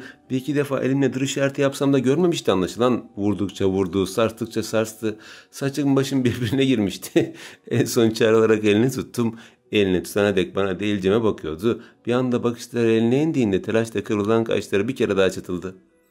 Sertçe çektiği eliyle elim sağa sarılırken onun ayağa kalkışını, Cem'in diğer çöküşünü seyrettim. Hal, iyi misin? Derin nefesler alırken başımla onayladım. Gerçekten boğuluyordum az kalsın. Hayatta kalmak uğruna biraz dayak yemiş de olsam kamera minnettardım. Nefes alamamak dehşet bir şeydi. Öleyim gitsin dediğim günlerden sonra ölmenin o kadar kolay olmadığını anlamıştım bir kere daha. Cem, kaldır onu. Doktor geldi. Kamerın sert çıkışıyla Cem kalkmama yardımcı olmuştu. İkimiz birlikte yatağıma gittiğimizde doktor içeri girdi. Köşeye çekilip duvara dayanan Kamer kollarının önünde bağladığımda bize bakmıyordu. Elini tuttuğum için sinirlenmişti ama başka türlü durmayacaktı. Ne yapayım? Bir ilaç uğruna kaburgalarımı kaybedecek değilim. Halide Hanım? Evet. Başımı, boynumu ve sırtımı inceleyen doktor, detaylı bilgi için hastaneye gelmeniz gerek ancak zedelenmenin dışında pek bir sorun görünmüyor dedi. Bu durumda MF gerçekti. Başınızda sorun var dese daha çok mutlu olacaktım sanki. Şimdi kendimi daha kötü hissediyordum. Çok güzel, sağ olun doktor bey. Cem elindeki beyzbol sopasıyla tuhaf görünse de samimiydi. Doktor gülümseyerek Cem'e baktı. Sonrasında kamera da baktı ama camdan dışarı bakmakla meşguldü. Normalde bu odunsu hareketlerinden dolayı ona saydırırdım ama biraz önce hayatımı kurtardığını unutmamam gerekiyordu. Minnet borcum vardı artık. O yüzden bir süre kamera saydırmak yok. Cem, doktor bey muhasebeye kadar eşlik eder misin? Kamer yüzünü pencereden alıp bize döndüğünde Cem bana gülümseyerek doktorla beraber odamdan çıktı. Gitmelerini pek istemiyordum aslında. Her ne kadar iyiliğini görmüş olsam da Kamer'le aynı odada kalmak istemiyordum. Ondan korktuğumu inkar edemezdim bu durumda. Cem ve doktordan sonra geride ikimiz kaldığımız o anlarda yatağımda tedirgin bir şekilde oturuyordum. Kamer yaslandığı duvardan ayrılıp bana doğru gelmeye başladı. Kollarını göğsünden indirmeden "Bravo, bayağı yetenekliymişsin" dedi. Ne demek istediğini anlamak adına yüzüne baktığımda "Güzel rol yapıyorsun. Aktör olmayı falan hiç düşündün mü?" Gözlerini kıstığında beni ciddi manada aşağılıyordu. İki göz kapağının arasında ezildiğim dakikalarda sakin kalmaya çalışıyordum. Elimi dilimi tutamayan biri olarak saçına yapışmayı ya da aklına gelmeyecek küfürler etmeye can atsam da kendime hakim oldum. Beceriksiz olduğunu anladın. Bir kahve bile getiremezken gayet açık aslında ama burada kalabilmek için türlü kurgular uydurdun. Sonra merdivenden düşmeler falan. Alt dudağımı ısırdığımda daha çok yaklaştı. Söylesene, senin gerçek amacın ne? Gerginlikten yutkunduğumda gözlerine nefretle bakıyordu. Hayatında kimseye güvenmemiş ya da güvenecek kimseyi bulamamış gibi kuşku doluydu bakışları. Doğrusu onu yadırgayacak değildim. Gerçek kimliğimi bilmeden böyle şüpheleniyorsa insanları doğru tanıyor olmalıydı. Her şeye rağmen kendimi savunmak zorundaydım. Ben dedim kekeleyerek, sadece çalışmak isteği... Bana yalan söyleme. Barış'ıyla irkildiğimde gözlerimi kapattım. Elimin altında sıktığım çarşaf parmaklarımın arasından geçerken kendimi sıkıyordum. Gerçek kimliğimi biliyor olamaz değil mi? Soyadım bile farklıyken bulmuş olamaz değil mi? Peki ama neden bu kadar sinirli? Diğerlerine bu kadar göstermezken öfkesi neden bende bu kadar ağır? Soğuk kahve ikram ettiğim için mi? Elini tuttuğum için mi? Yoksa zorla burada kalmak için söz aldığım için mi? Yalan söylemi... Kekeleme. Tamam. Ben de bağırdığımda şaşırmıştı. Şaşıran sadece o değildi. Ben de neden bağırdığımı anlam veremezken gözüm üzerinde olacak dedi. Birinden az bir şüphe duymam. Onun işini bitirmem için yeterli olacaktır. Söylediği cümlenin anlamlı dizilişini zihnimde çözerken kaşlarım onun gibi çatılmıştı. Ondan korktuğum halde bir şey yapamadığım için dişlerimde sıkıyordum. Neyse ki daha fazla üstüme gelmedi ve başka bir şey söylemeden mekanik diyebileceğim düzenli bir yürüyüşle odadan çıktığında kapı sertçe çarpıldı. Sesin şiddetiyle gözlerimi kapatıp açtım. Sanki o kapıyı benim başımda parçalamış gibi hissetmiştim. Şayet müsait bir ortam bulsa bunu yapacak bir kapasiteye sahip değil şüphesiz. Kızım, Halide, artık 1000 kat daha dikkatli olman lazım. Bu beyaz yılan sana hayatı zindan edecek gibi. Beyaz yılan olduğuna göre bir binası olsa bu kesinlikle Sledgehammer olurdu. Gıcıklık dolu bakışlarım kapıya yöneldiğinde yeminimi bozmamış olsaydım şayet bir ölüm büyüsüyle işi... Gözlerimi yeniden kapatıp ağzımdaki hali fermuarı çektim. Tamam yeminliyim. Bu işi büyü olmadan çözeceğim. Yani dedim kendi kendime konuşmaya devam ederken. Onu doğal yollardan öldüreceğim. Silah şeklindeki elim içindeki tek mermisini Kamerşan'ın alnının ortasına boşaltmışçasına çıkan dumanı zevkle üfledim. Bekle ve gör bakalım. Seni gidi beyaz yılan seni. Sonrasında ben iyiyim Besme teyze gerçekten. Sadece başımı çarptım ama iyiyim yani. Her şeyi hatırlıyorum. Telefondan gelen endişeli sesi dinlerken yanı başımda bekleyen Serivan'ın gözleri üzerimdeydi. Bu evde cellat ruhlu olan bir Kamer, 2 Serivan. Bu ikili tam da tencere kapak misali. Biri beyaz yılan, diğeri siyah yılan. Silet Heren'in varisleri sizi. Tamam Besme teyze. Olur Besme teyze. Anladım teyzem, sen hiç endişelenme. Kendime iyi bakacağım, tamam. Yo mutluyum, bir sorun yok. Ateş fışkıran bir çift göz üzerimdeyken rahat rahat da konuşamıyordum ki. Kısa kesmek zorunda kaldım. Telefonu kapattığımda bana büyük gelen pijamamın kolu elimi kapatsa da 2 elimi saygıyla önümde bağlayıp reverans yapmayı ihmal etmedim. Besme hanımefendi teyzeniz mi oluyor? Evet yani annemin teyzesi. Kaşları imale kalktığında gözlerimi çekinceyle sağa sola kaydırdım. O böyle kuşkulanınca ister istemez ben de kuşkulandım. Teyzem değil miydi acaba? Neden annenizi değil de teyzesini aradınız peki? Dudaklarımı ıslattığımda ağır imalı bakışları hala üzerimdeydi. Efendim, o dedim derin bir nefes alarak, arayabileceğim bir yerde değil. Diğer türlüsünü söylemek acı verdiği için böyle söylemiştim. Israr etmesini bekliyordum ama devam etmedi. Dudakları toparlandığında yüzündeki baskıcı ifade değişmemişti. Yerine başını sallamakla yetindi. Anlıyorum. Pekala. Odanıza dönün lütfen. Cevap vermem beklemeden uçuşan pelerinimsi ceketini havalandırarak yanımdan ayrıldığında peşinden baka kaldım. Annemle babamı başka bir ülkede sanmış olabilir mi? Direkt öldüklerini mi söyleseydim acaba? Aman her neyse, her şekilde umrunda olmayacak. Hayatımda gördüğüm en gaddar insan olabilir. Başın sağ olsun bile demedi. Kamer 1 bu 2 yemin ederim. Yüzüme ekşiterek yürümeye başladığımda daha önce görmediğim devasa bir tablonun önüne geldim. Hüzünlü kadına benzeyen ama daha genç versiyonunu andıran bir eserdi. Birkaç adım atıp daha çok yaklaştım. Devasa bir evde altınla kaplı trabzanlar arasında şahane bir tablonun önünde bana bol gelen pijamalarımla öylece dikiliyordum. Başımı yukarı kaldırdığım için saçlarım geriye doğru kaymıştı. Fırça darbelerinin ustalığını seyrederken istemeden gülümsüyordum. Onlara dokunmayı öyle çok isterdim ki ama tek bir dokunuşta işiteceğim kelimeyi biliyordum. Kovuldun. Tabloyu öyle uzun süre seyrettim ki sanki evden ayrılıp bambaşka bir yere uçmuştum.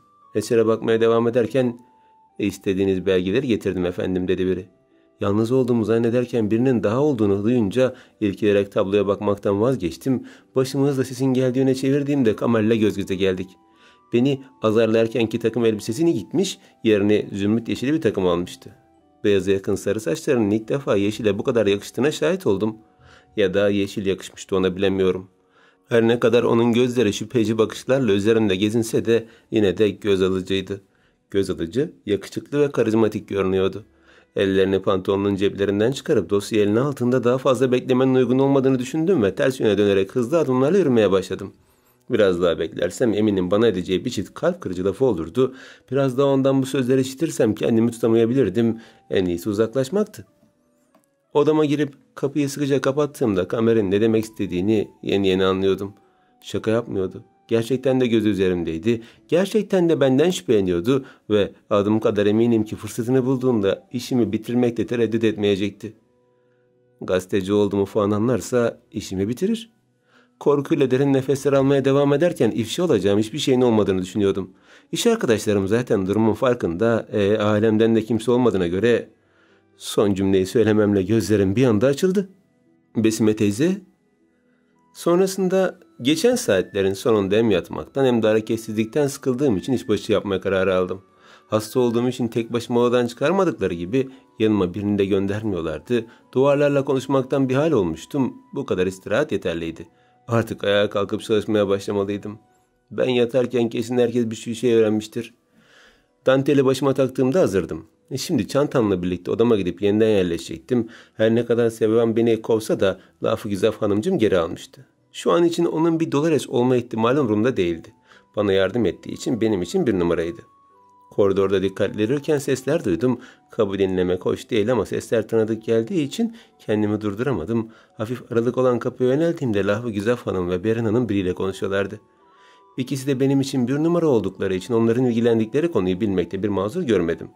Sonuç olarak bana yaptıkları iyiliğin karşılığını vermek için biraz daha fazla bilgiden bir zarar gelmezdi. Biraz daha yaklaşıp ne dediklerine dikkat kesildiğimde yüzümdeki beğeniyle oluşan gülüş yavaşça silindi. Pislik akan saçlarım ve pespaya suratımla bu malikanede barındığına dua et. Lafı güzel hanımdan duymayı hiç beklemediğim cümlelerdi. Dün bana çokça kibar davranmıştı, oysa ki böyle birinden bu kelimeleri duyacağım aklımın ucuna bile gelmezdi. Aklıma gelmezdi ama Dolores hisse aldığıma demek ki ruhum hissetmişti. Cevap ver, ne tepki verdi? Berrin Hanım da aynı ses tonuyla hitap edince iyice meraklandım, biraz daha yaklaştım. Şankanı taşımadığın elde yediğin içtiğin boğazından geçen her lokmanın hakkını vermek için çabalamalısın. Ancak bu şekilde gerçekte bir değeri olmayan varlığının bir amacı olur. Yutkunarak bu sözleri işitmeyi hak eden kişiyi görmek için can atıyordum. Sıkıca tuttuğum çantamla biraz daha kapıya yaklaştığımda elleri önünde bağlı, başı önünde eğik bir şekilde dinlemeye devam eden Serivan'ı gördüm. Şaşkınlıkla gözlerim açıldığında açık olan ağzımı ve çıkmak için acele eden çığlığımı bastırdım. Asla ama asla böyle bir sahne hayal etmemiştim. Evet, insanların görünüşleriyle işleri farklı olabilirdi ama bu işlerin dış görünüşü böyle olmamalıydı. Ne söyledi dedim, cevap versene. Serivan tek kelime etmeden önüne bakmaya devam ederken Berrin Hanım elindeki dosyaları sert bir şekilde Serivan'ın yüzüne çarptı. Yüzüne çarpılan dosyayla sarı saçları ve yüzü savrulan zavallı Serivan'ı beklemeden eski halini aldı. Sanki ne kadar zarar görürse görsün onlara karşı kılını kıpırdatmayacağına emin etmiş gibiydi. Korkunç manzara yüreğimi paramparça ediyordu. Evet, Serivan despot falandı ama asla bana karşı bu kadar aşağılık muamelesi yapmamıştı. Şimdi onun gibi birinin bu kadar ezildiğini görmek ister istemez beni rahatsız ediyordu. Müdahale etmemek için kendimi zor tutarken hangi vasıfla bir şeyler diyeceğimi bilmiyordum. Evden kovulmam an meselesiyken bu mevzu bahis bile olamazdı. Daha fazla bakmak için biraz daha yaklaştığımda şangır diye bir ses duyuldu. Çantamdan çıkan parfüm şişesi yere düştüğünde üçü birden kapıya döndü. Mevzu ben olunca her şeyin ters gitme gibi bir olayı oluyordu. Sanki kendi sınırlarımda terslikler kraliçeliğini üstlenmiştim. Yakınlaştığım her şey aynı aksilikten payını alırken dehşetle yutkundum. Korkuyla titrerken bir şeyler yapmazsam kovulmaktan beter olacağımı biliyordum. Daha fazla beklemeden hızla şişemi alıp duvarın köşesine koştuğumda "Git bak," dedi lafı Güzaf Hanım. Serivan hızlı adımlarla kapıya yürüyüp sertçe açtığında nefesimi de tutarak durmaya devam ediyordum. Biraz ilerlerse beni görebilirdi ama ilerlemedi. Hızlı adımlarla koridorun diğer tarafına doğru yürüdü ve kimseyi göremeyince sadece sola kısa süreli bakıp girdiğim yere yaklaşmadı bile. Yalnız döşemedeki ıslaklığı fark edip eğildiğinde bir sıvı birikintisi olduğunu fark etti. Parfümünü sızdırmıştı. Hafifçe eğilip ıslaklığa dokundu ve burnuna götürdü. Kim olsa bunun bir parfüm olduğunu anlardı. O da anlamıştı. Kim olsa burada birinin olduğunu anlardı ve çok kolay bir şekilde parfümden yola çıkarak bulabilirdi. Neymiş, biri mi var? Berrin telaşla sorarken Serivan başını iki yana salladı. Hiçbir şey yok efendim. Avize taşlarından biri buraya sıçramış, dedi cebinden çıkardığı taşı göstererek. Söylememişti. Anneanne, gidelim hadi. Berrin Hanım'la Lafı Güzaf Hanım boşluktan istifade ters yöne hızla ilerlerken ben çantama sıkıca tutunmuş, tuttuğum nefesimden ötürü boğulmamaya çalışıyordum. Parfümüm sızdırmaya devam ederken kokuyu takip eden insanın beni bulması işten bile değildi. Sanki parfüm fıçısına bastırılıp çıkarılmış gibi olmuştum. Gizlice izlediğim Serivan ikili gittikten sonra yerdeki ıslaklı ayakkabısıyla sildi ve saçlarını düzelterek hiçbir şey olmamış gibi yürümeye başladı. Üstünü kapatmıştı adeta. Diğer ikisine söylememekte ısrar etmiş, kim olduğunu bilircesine kendi bile araştırmamıştı. Herkes gittiğinde derin bir nefes alıp tamamen rahatladığımda "Neden her zaman bir şüphe kokusu alıyorum senden?" diye sordu biri. Bu sefer tuttuğum çığlık kendiliğinden çıktığında büzüştüğüm duvar kenarında göğsüme sıkıca bastırdığım çantam yere düştü. Kamer kuşkuyla kıstığı gözleriyle bana bakmaya devam ederken başını iki yana salladı. "Asla normal kalamıyorsun değil mi?" Hızla yerdeki çantamı toplayıp saygı duruşuna geçtiğimde devirdiği gözleriyle son kez bakıp yanımdan yürüyüp gitti. "Ama yeter ha," dedim derin bir nefes alarak. "İnsanın üstüne bu kadar gelinmez ki canım." Daha fazla bu lanetli yerde kalmayarak hızlıca yürüyüp yatakhaneme gittim. Ve çantamı komodine sıkıştırarak kimsenin olmadığını görerek mutfağa gitmek için yeniden çıktım. Hüzünlü kadın tablosunun önüne geldiğimde bir an kaybolduğum geldi aklıma. Ne zaman görsem içim burkuluyordu. Sanki beni çizmişti. Az biraz incelesem ben de onun gibi hüzünleniyor, sonra da istemsizce ağlayasım geliyordu. Mutfağa geldiğimde herkes tek sıra halinde aşçının tabakları yemek sunumunu seyrediyordu. Bu bizim işimiz olmasa da bir şekilde yapmak zorunda kalırız diye öğretiyorlardı. Melisa'nın hemen yanında sıraya geçtiğimde geldiğimi fark eder etmez elimi tuttu. Elbette konuşamazdık ama elimi tutması bile hoş geldin demesi anlamına gelmişti. Ben de onun elini hafifçe sıktım ve dersi dikkatle dinlemeye başladım. Tabak kenarına sıçrayan yemeği dağıtmadan temizlemek ve sade bir sunum gerçekleştirmek işin püf noktasıdır. Özenle temizlenen tabağa bakarken aşçının ne hünerli elleri olduğunu düşünüyordum. Yemek artıkları her zaman kötü değildir. Lakin yemeğin ambiyansına göre sunum yapılırken bir miktar bırakılması da estetik olabilir. Bu sunumun hangi yemek olması ile ilgilidir. Aşçıyı dinlerken Serivan geldi. Başta aşçı olmak üzere hepimiz ona hafif eğilerek selam verdik. Biraz önceki durum aklıma geldiğinde içim cız etmişti. Eğilip üzülmesi onun gibi gözümde devasa bir yer edinmiş bir insana yakışmamıştı. İyi dersler. Uygulama dersi için hazırsanız başlayabiliriz. Aşçı dersini bitirmiş olarak ayrıldığında serüven başladı. Zaten aşçı bitirmemiş olsa da başlayacaktı. Sert yürüyüşü, her adımında uçuşan pelerin arkası ve ani hareketleriyle dikkatimi üzerinde toplamayı başarıyordu. Kimsenin ona itiraz etme düşüncesi de kalmıyordu. Gönüllü biri gelebilir mi? Herkes yerinden bir adım oynamazken ben elimi kaldırdım. Neden bilmiyorum, bu şekilde ona destek olacağımı düşünmüştüm. Sağ kaşını kağlayarak cesaretime şaşırırken ona doğru yürüdüm. Cesaretiniz için tebrik ederim Valide Hanım. Cevap vermeden ellerim önümde bağlı dururken artistik bir hareketle geri dönüp saçlarını savurdu ve kalın tabanlı tavayı alarak geri geldi. Cesaret ün getirir. Tavayı adeta saçarak döktüğü yağ havada süzülürken hayranlıkla izliyorduk. Ün aptallara makam sevdası aşılar. Tavaya attığı biber parçaları kendiliğinden düzenli bir şekilde yayındığında ocağı açtı. Peki ya cesaret aptallarda marifet olunca ne olur? Tava alev aldığında gözlerimizde korku olmuştu. Felaket. Gözlerime bakarak söylediği şeyden sonra üstüme alınmış olsam da alevlerden kıyafetine sıçrayan parçayı görür görmez atıldım. Efendim? Serivanı canavliyle kenara attığımda tavadaki biberler adeta bomba gibi sağa sola sıçrıyordu. Yüzüme ve kıyafetime, saçlarıma gelen biberleri durdurmak neredeyse imkansızken tezgahtaki bir sürahi suyu üstüne boşalttım. Kızgın yağ, su boşaltmak mı? Her şey çok daha berbat bir hal alsa da en nihayetinde sorunu gidermeye başarmıştım. Serivan özlü sözleri kısa kesmek zorunda kalsa da onu yanmaktan kurtardığım için mutluydum. Bir anda gelişen olaylar çığlıklar içinde seyredilip son bulduğunda kararmış bir yüz, hafif yanıkları olan saçlarım diken diken olup başımın üstünde yayıldığında onları umursamıyordum. Yaralı ama zafer kazanmış biri olarak arkamı döndüm. Ne olduğunu anlamadan şoka girmişçesine bana bakan Serivan benim gülümsememle daha şaşırırken ben onu o azar esnasında kurtaramamanın acısını çıkarmışçasına mutluydum. Henüz kim haklı kim haksız bilmiyordum ama gönlüm el vermemişti işte. Saçımın yanık kokusu mutfağı doldurduğunda Serivan hayatında ilk defa şaşırmış gibi bana bakmaya devam ediyordu. Sonrasında yaptığın şey inanılmazdı. Serivan'ın bakışlarını gördün mü? Gözlerinden şok akıyordu resmen. Melisa heyecanla ellerinden tutup beni tebrik ederken ranzalarında oturan Afra ve Yaren de gizli gizli bizi izliyordu. Gerekeni yaptım sadece. Gülümseyerek ben de onun eline tuttuğumda "Bu arada iyi misin?" Yanına gelmemize izin vermediler. "Çok merak ettim seni," dedi. İyiyim, her şeyi hatırlıyorum, endişelenme." Son bir kere daha sarıldıktan sonra yataklarımıza geçtik. Akşam yemeği için hazırlık yapacaktık ve dinlenmek için 1 saatimiz vardı sadece. Üzerimizdekileri değiştirmeden öylece uzandık.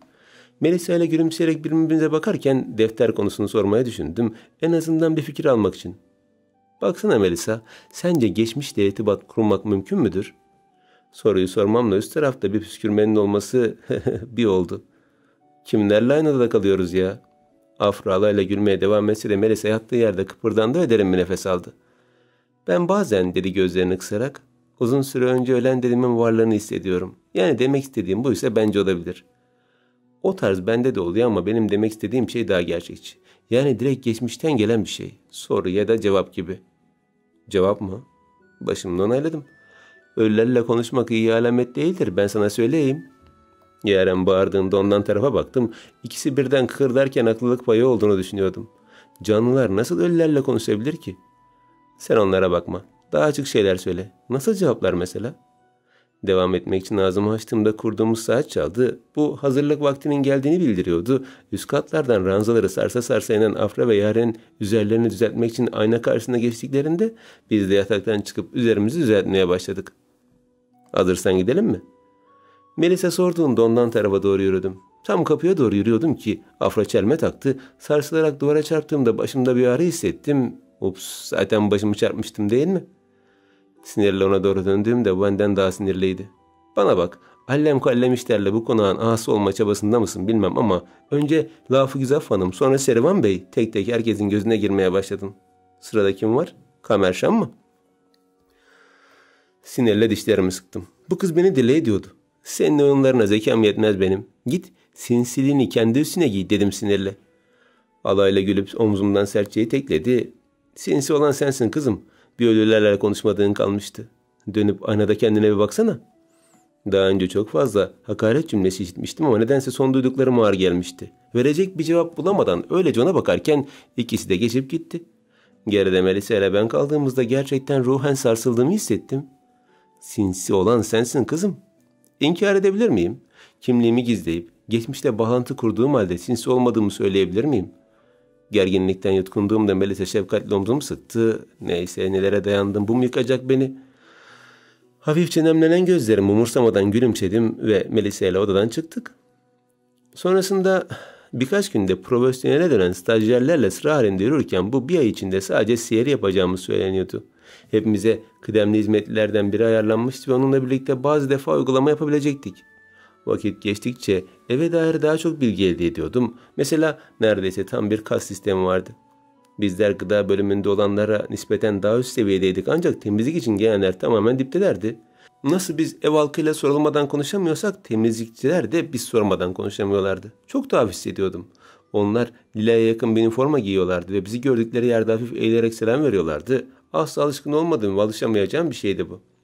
Bana bak Halide, senin en ufak hatanda ben de cezalandırılacağım, ona göre. Ayağın denk al. Ablamın adı Işıl Su'ydu. Siyah saçları ve mavi gözleriyle güzel ama itici bir kızdı.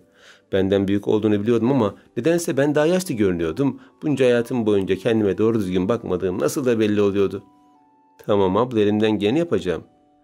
Serviste Lafı Güzaf Hanım'ın arkasında duracağız. Ben gerekeni yaparım. Sen sadece senden bir şeyler istediğimde yerinden ayrıl dediklerini tek tek kabullenirken peşine takıldım. Birlikte merdivenlere çıkarken evin açık olan ortasında 2 kişi eskrim oynuyordu. Başlarında maskeli olduğu için kim olduklarını çözemesem de kırmızı ve mavi olarak ikili olmuşlardı. Kırmızı her zaman isabetli atış yaparken mavi kendini savunmakla meşguldü. Bir şeyler taşırken çıkıp indiğimiz merdivenlerden onları izlemeyi ihmal etmiyordum. Ta ki Servan gelip elindeki tepsiyle içecek servis ettiğinde maskelerini çıkardılar.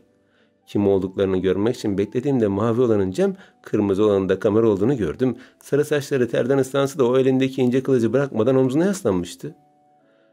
Şu beyaz yılana da bak. Çatallı deli yetmiyor, bir de kılıç sallıyor millete. Cem'le sarıldıklarında gülüyorlardı. Eğleniyor olmalılardı. Bunca kişi bana hizmet etse ben de eğlenirdim sonuçta. İç çekerek ablamın çoktan ilerlediğini fark ettiğimde koşarak peşinden gittim. Yemek zamanı herkes yerine oturmuştu. Biz stajyerler en arkada, ablalarımız önümüzde, Serivan Bey masanın başında ayakta bekliyorduk. Diğer tüm aile üyeleri yemek yemek için oturmuşlardı. Çocuklar da geldiğinde servis başladı. Ellerimiz önümüzde bağlı ablalarımızı seyrederken kameranın tam karşısında olmam iyi olmamıştı. İstemeden de olsa gözlerim gidiyordu. İnsanın istemediği ot burnunda bitince öyle oluyordu maalesef. Bıçakla küçük parçaları ayırmadan ağzına atmıyordu mesela. Ben olsam hunharca ağzıma tıkardım. Uzun süre çiğnemeden yutmuyordu. Yine ben olsam bir kere ağzımda döndürüp yutardım. Yemek yerken konuşmuyordu. Yine ve yine ben olsam ağzımdan fırlayan parçaları ardılmadan makineli gibi konuşurdum. Nasıl bu kadar farklı olabilir? Al öyle yüzüne işiterek neye bakıyorsun? Cem'in sorusuyla Kamer bana baktığında irkildim. Hızla gözlerimi yere indirdiğimde o kaşlarını çatmıştı. Ona baktığımı anlamamıştır değil mi? Ay seni Halide. Size bir soru soruldu Halide Hanım. Hızla Serivan'a baktığımda ben dedim. Yoksa Kamer'in saçları mı dikkatini çekti? Serivan'da olan gözlerim kamera kaydığında ağzına atmak üzere olduğu çatalı durdurup bana baktı. Haklısın. O oldukça beyaza yakın değil mi? Çok tuhaf yani. Biz ona kendi aramızda Beyaz Prens diyoruz. Cem, aramızdaki lakapları insanlarla paylaşmak zorunda değiliz. Kamer sinirle çatalı tabağına koyduğunda Lafı Güzaf Hanım söze girdi. Ama bence Halide bilmeli. Serivan bana baktığında yerin dibine giresim geldi. Neden ben de herkes gibi sessizce işimi yapamıyorum? Neden herkesin ilgisi benim üzerimde olmak zorunda? Neden herkes topu bana atıyor? Sen bir lakap söylemeyecek misin Halide kızım? Lafı Güzaf Hanım arkasını dönerek bana baktığında ipim kesilmişti. Artık daha iyi anlıyordum ki tarafların tam ortasındaydım. Henüz tarafları bilmesem de içimden bir ses Araf'ın kızgın demirlerinde ölümüm kırbacı sırtımda dururken yürümeye devam ediyordum. Bak şimdi ben de merak ettim takacağın lakabı. Berrin Hanım da lafa girdiğinde kameranın sinirle çatalı sıktığına tanık oldum. Cevap versem mi, vermesem mi, işi yokuşa sürsem mi, sürmesem mi, felaketi çağırsam mı, çağırmasam mı? Halide Hanım, size bir soru soruldu. Lütfen cevap veriniz. Son uyarı Serivan'dan geldiğinde artık elinden bir şey gelmezdi. Lakap mı? Beyaz yılan desem jet hızıyla kovulurum. Kendime daha yavaş kovduracak bir lakap düşünürken aklımdan soğuk soğuk teller düşmeye başlamıştı. En son ablam ayağıma basıp dişlerin arasından cevap versene diye iğnelediğinde gözlerimi kapatarak cevap verdim. Kardan adam. Ne? Kardan adam efendim. Hani buz gibi soğuk olur. Uzaktan bakınca tatlı ama yaklaştıkça dondurur gibi ve siz ona yaklaşmaya bile korkarsınız ya. İşte o kardan adam.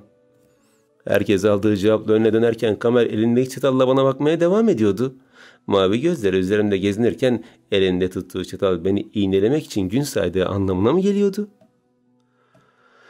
Sonrasında yemek programı bitince yine odalarımıza çekilmiştik. Saat daha çok erkendi ve erkenden uyumak işkence gibiydi. Yatakhaneye giderken acele etmediğim için merdivenlerden yavaş yavaş çıkıyordum. Tablolara dokunmak yasaktı ama uzunca seyretmek değil. Karanlık bir tablodaki kulübeyi uzunca bir süre seyredalmıştım. Siyah tek renk sanatı değildi bence. Ya da bu ressam harikulade yetenekliydi. Siyahın binlerce tonunu kullanarak yaptığı bu resim insanı kendine hayran bırakmaktan başka bir şey yapmıyordu. Kulübe tek başına gölün yanında dururken kara bulutların bir bölümünde hafif bir ışıltı görünüyordu.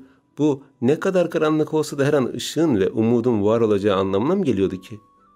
Anlamı her neyse beni de gülümsetmişti. Kapkaranlık bir tabloya bakarak gülümseyen tek kişi ben olabilirdim. İşte tam da bu, dedi biri. Gülümseyen dudaklarımızla toparlanıp sesin geldiği yöne döndüğünde merdivenlerin korkuluklarına dayanmış bir şekilde bana bakan Cem'i gördüm. Bu tablonun nasıl amacı, dedi dudaklarımı işaret ederek. Tam da bu. Hızlı ellerimi önümde bağlayıp saygılı bir şekilde girdiğimde yapma hal dedi. Burada biz bizeyiz. Normal davran olmaz mı? En son kardan adam olayından sonra tedirgindim. Yine de başımda onaylamayı ihmal etmedim. Kamer eğer işten pazarlıklı biri ise ki bu yüksek ihtimal Cem'i bana ajanlık yapmak için yollamış olabilirdi. Ona kardan adam dediğim için sinirli olmalıydı. Ne diyeceğim? Madem sen de benim gibi tablolara hayransın, neden seni daha çok ufkunu açacak bir yere götürmüyorum? Hı? Ama ben... İşte başlıyorduk. Nereye götürecekti? Kamer'in özel işkence odaları falan mı vardı? Merak etme. Saat 12'den önce yatakhanelerinizde olmanız gerektiğini biliyorum. Ve o saatten önce orada olacaksın. Güven bana. İtiraz etmek mantıklı gelmemişti. Hem ben de uyumak istemiyordum. Fakat ölmek de istemiyordum. 12'den önce geri dönme fikri can sağlığımın güvende olduğu hissiyatını verince kabul ettim. Hadi beni takip et. Son kez tabloya bakıp Cem'in peşine takıldığımda birlikte mutfağın ters yönündeki merdivenlere yürüdük. Buranın kokusu daha farklıydı. Daha ağır bir koku hakimdi etrafa. İnsana hem huzur hem de hüzün veren tuhaf bir kokuydu. Sanki eskiyi anımsatıyordu.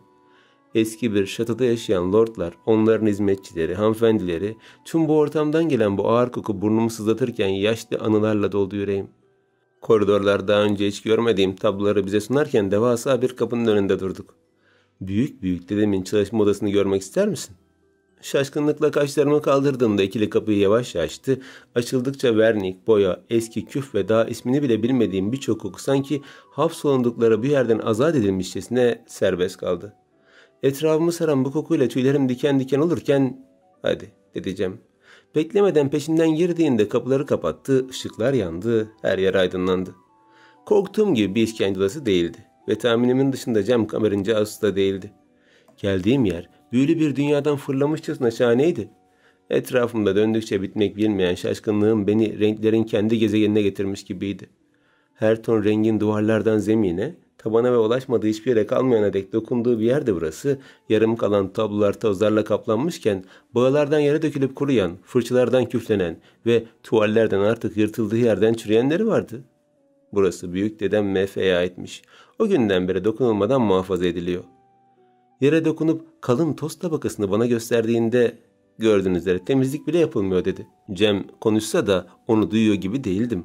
Hayranlıkla etrafıma bakmakta ve fırça darbelerinin bir şahesere dönüşünü seyrediyordum. O seyrettiğin tablonun adı Cariye'nin gülüşüydü. Duyduğum şeyle ona baktığımda pencere pervazına yan şekilde o oturmuş bana bakıyordu. Biraz önceki siyah tablodan bahsediyor olmalıydı. Hani siyah göldeki siyah kulübe. O tablonun asıl amacı tüm o karanlık içindeki aydınlığı görebilmektir.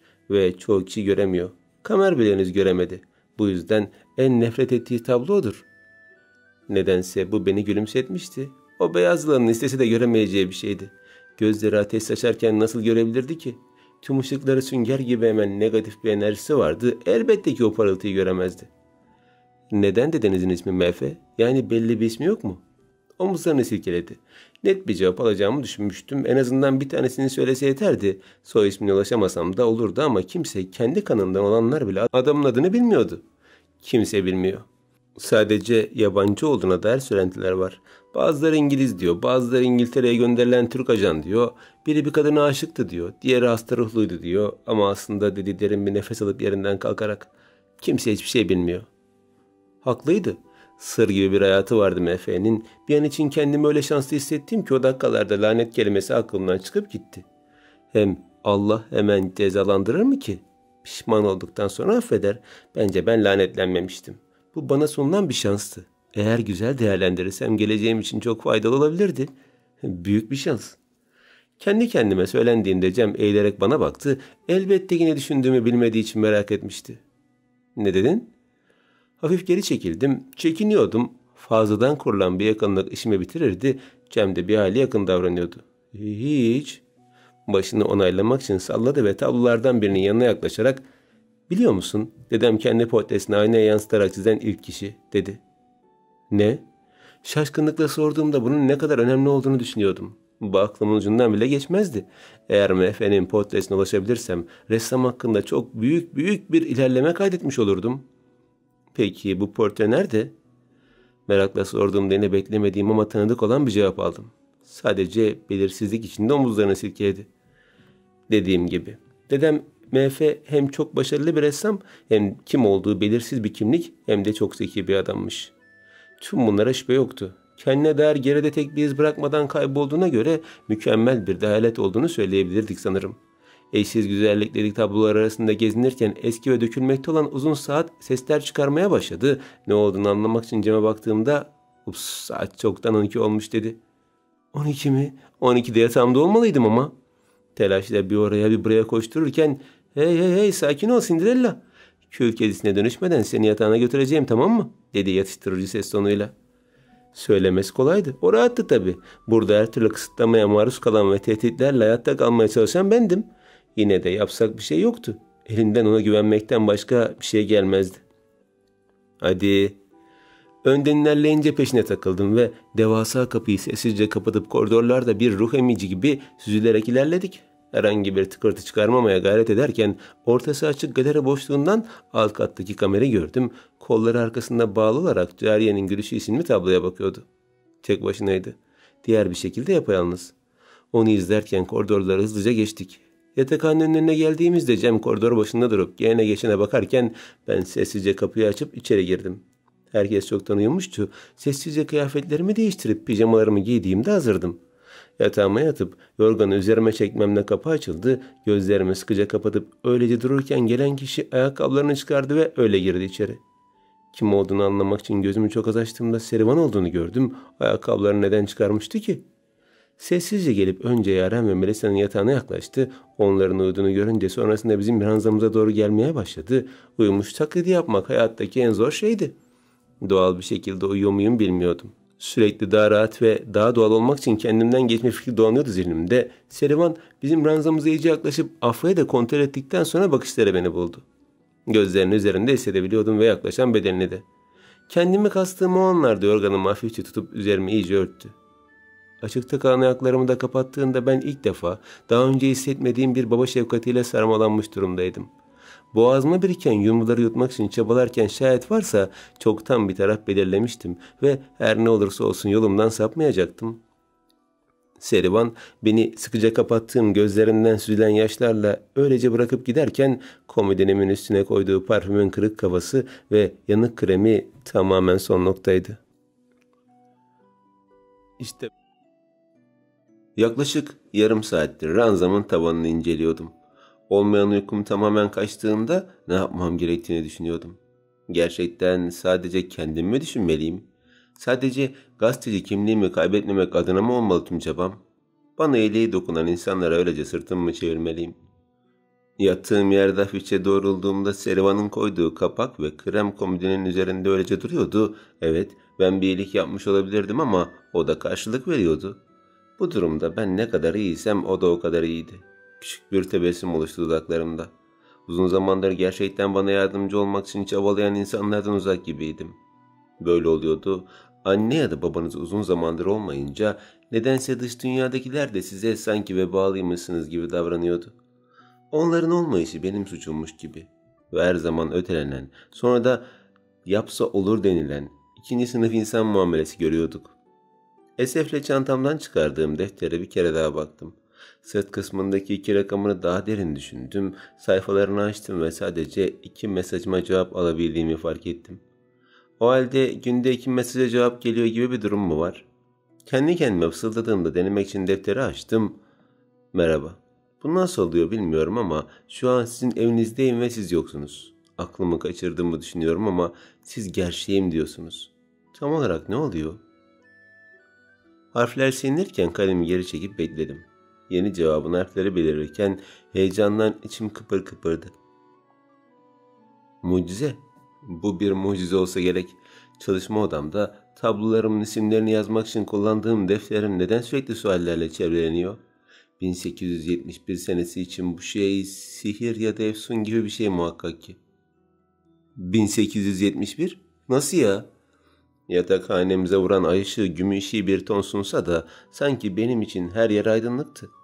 Gözlerim fırıldak gibi sağda solda gezinirken oturuşumu daha dik hale getirdim. Kalemin arkasını dişledim ve yeni bir şeyler yazmak için harekete geçtim.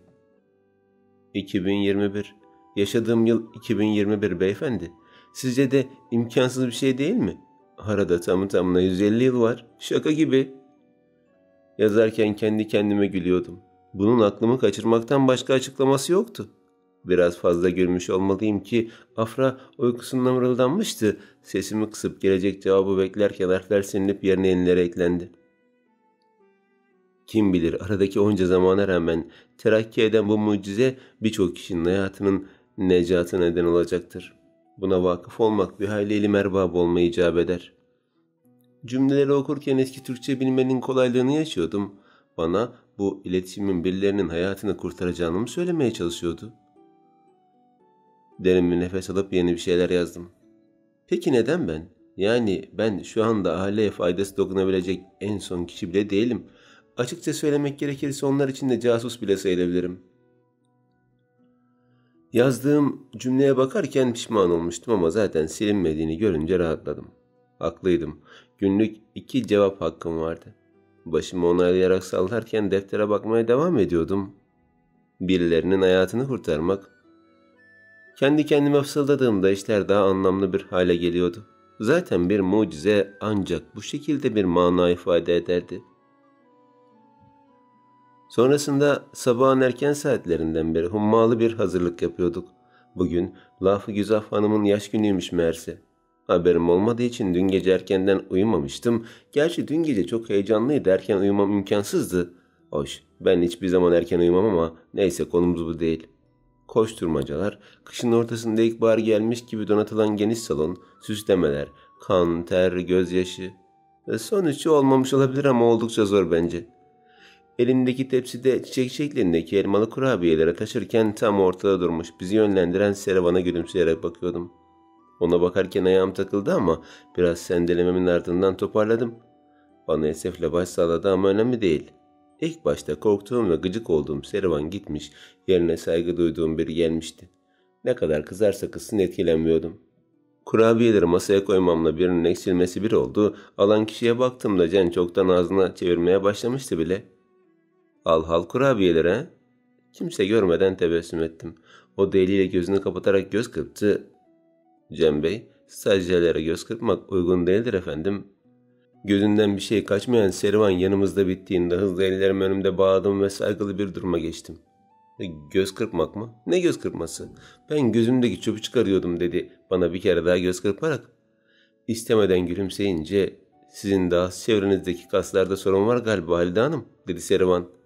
Dudaklarımızda toplayıp bir kedi yavrusu gibi bakarken yüzünde tek bir kıpırtı olmadan gözlerini devirdi ve arkasını dönerken saçlarını savurarak gitti. Biraz agresif ama iyi adamdır diyeceğim fısıltıyla. Ne dediğinizi duyuyorum Cem Bey. Servan'ın bağırışıyla daha fazla burada durmanın doğru olmadığını düşünerek yetinen mutfağa döndüm. Herkes karınca gibi çalışıyordu. Afra ve Yaren bir köşede pastanın kremasını hazırlarken Melisa çikolata toplarını yuvarlıyordu. Taşıma görevi bana verildiği için aceleci olmalıydım. Beklemeden elime tutturulacak bir şeyler buldum. Bu sefer elimde daha ağır bir şeyler vardı. Dikkatli gitmeliydim. Elimdeki ağır tabakla yavaş yavaş giderken ikinci kattan gitmenin daha kolay olacağını düşündüm. Alt katta o kadar çok insan yürüyordu ki birine takılmam ya da çarpmam işten bile değildi. Dikkatle çıktığım merdivenlerden sonra hüzünlü kadın tablosunun yanından geçip dinlenmek için durdum. Of be, belim ağrıdı valla. Bitseydi şu gün dedim. Belimi dinlendirmek için dik durup omuriliğimi kıtlattım. Alt kattakiler arı gibi çalışmaya devam ediyorlardı. Ben de yeniden yürümek için hareketlendiğimde onu gördüm. Pervazlardan birine yakın bir yerde kollarının arkasına bağlamış, öylece duruyordu. Hızla yüzümü buruşturdum. Şu beyaz yılana da bak. Biz karınca gibi çalışalım, o öylece dursun. Daha fazla dikkat ettiğimde gözlerinin aşağıdaki heyecan dolu hazırlıklarda olduğunu gördüm. Solgun, sakin, ifadesiz mavileri öylece geziniyordu. Yüzündeki yüzüne benzer soyutlanmanın tarifi yoktu bende. Ona öylece bakarken diğer taraftan Servan geldi. Ona yakın bir yerde durup selam verdi ama o bakışlarını hareket bile ettirmedi. Efendim, bu sefer de kutlamaya katılmayacak mısınız? Bu sefer de mi? Daha önce de mi katılmamıştı? Neden davet edilmediğim bir yere gideyim Servan? Şaşkınlıkla onları dinlerken elimdeki tabağı daha dikkatli tutuyordum. Sadece davetiye bitmiş. Berin Hanım bu şekilde söyledi. Dudağının kenarında oluşan gülümseme alaydan ziyade derin bir yalnızlık içeriyordu. Yine de gelmelisiniz efendim. Siz bu konakta Mehve'nin tek varisisiniz. Onların beni istemediğini sen de biliyorsun. Her an defolup gitmem için hazır beklediklerini, ufak bir açığım için neler verebileceklerini en iyi sen bilirsin. Yine de gitmeli miyim? Servan sessizleşti. Diyecek bir şey bulamamıştı anlaşılan. Başını yavaşça yere eğdiğinde ben de üzünlenmiştim. Kardan adam gerçekten soğuktu. Onu üşüten birçok şey vardı. Yapayalnız bir kış gecesi yapılmış ve öylece kenara atılmıştı. Ona bu vasfı takarken asla aklımdan geçmeyen bu özellikler şimdi gerçekten canımı yakmıştı. O ikisi öylece dururken ben derindeki tabakla onları izlemeye devam ediyordum. Sonrasında elimdeki ağır tabağı masaya koyduğumda kaşlarım uçlarak üst kata baktım. Kamer ve Servan gitmişti ama konuştuklarından dolayı hem hüzün hem de yoğun bir sinir hissediyordum. Hiçbir şey göründüğü gibi değildi. Dahası her şey göründüğünden farklıydı. Neden bu evde çok tuhaf şeyler döndüğüne dair bir hisse kapılıyorum? Görünenin ötesinde bir tuhaflık da varsa artık bu binanın tümden büyülü olduğuna karar vereceğim. Masadan ayrılıp mutfağa doğru yürürken düşünmeye devam ediyordum. Öncelikle çok katı bir düzen dediler. Sonrasında en baştakiler bana öyle sıcak davrandı ki adeta evin gözdesi ilan edildim. Şimdi ise neden evin asil varisi bir hiç gibi öteleniyor? Kuşkuyla kıstığım gözlerimle yürümeye devam ederken soğuduğunuz nefes o kadar ağır ki neredeyse tüm binayı ezip geçeceksiniz, dedi biri. Aniden durduğumda karşımda dikilen Servan ifadesiz bir suratla öylece bana bakıyordu. Beklemeden ellerimi önüme bağlayıp saygılı bir duruşa geçtim. Solumuyordum efendim. Demek öyle. Kuşkuyla bakan sen miydin acaba? Bakmıyordum efendim. Peki derin düşünen sen misin? Ben değilim efendim. Karşımdaki kişinin sen olduğuna emin misin? Değilim galiba efendim. Saçma bir şekilde başlayan diyalog saçma bir şekilde sonlandığında ufak bir ses geldi. Eğer yanlış duymadıysam Servan Bey'in tebessümüne şahit olurken ben de güldüm. Biraz önceki derin düşüncelerim tamamen gitmiş, yerine tatlı bir gülüş almıştı. Tam da aklımdaki kişinin hüzünle düşüncelerime karıştığı saniyelerde karşımda gülüyor olması tüm ruhumu huzura erdiren bir ölüm gibi gelmişti. Omuzlarındaki yük kalkmış, kuşlar kadar hafiflemişti bedenim.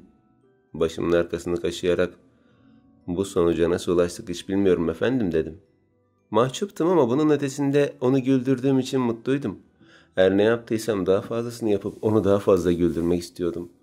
Servan'ın süren tebessüm yerini ciddiyete bıraktığında "Ne düşünüyordunuz? Kuşku ve ağır solunan bir nefesle," diye sorduğunda etrafta kimseler yoktu. Söylemeli miyim? Henüz kimin kim olduğunu bilmezken ev ahalisi hakkında konuşmak ne kadar güvenli? Yine de Onlar hakkında hüzün duyduğumu ve elimden gelen yardımı yapmaya hazır olduğumu söylemeli miyim? Buna yetecek güce sahip miyim?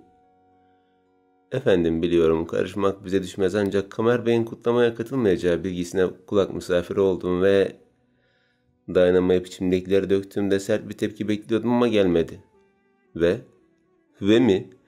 Daha fazla açıklama ve mümkünse bir çözüm yolu mu istiyordu? Koskoca evde yapayalnız ne yapacak? Çözüm yerine daha fazla soruyla geldiğimde dudaklarını toplayarak meselenin ehemmiyetini ifade edercesine derin bir nefes aldı. Kollarının arkasında bağlarken ağır bakışları sağa kaydı. Yeniden bana döndüğünde bilmemeniz ve ilgilenmemeniz, konularla ilgilendiğinizin farkında mısınız Halide Hanım diye sordu. Aslında bambaşka şeyler söyleyecekmiş ama engelleniyormuş gibi bir hissiyat verdiğine emindim. Sadece belki yapabileceğimiz bir şeyler vardır ve yoktur Halide Hanım. Yapabileceğiniz, emin olun, hiçbir şey yoktur. Henüz çok yenisiniz ve bu evin kuralları tahmin edebileceğiniz herhangi bir kuraldan daha katıdır. Sadece işinizle ilgilenmenizi tavsiye ederim. Zira henüz stajyerlik alanını bile geçebilmiş değilsiniz. Yüzüme çarpa çarpa vurmuştu. Bildiğim beni stajyer olarak bir işe yaramazsın demişti. Yine de alınmış mıydım? Hayır. Çünkü zaman geçtikçe ne kadar sert konuşursa konuşsun Serivan'ın kendi isteğiyle hareket etmediğini biliyordum. İçinden geçenler değildi bunlar. Mecburiyetten çiziktirilen veda mektubu gibi bir şeydi.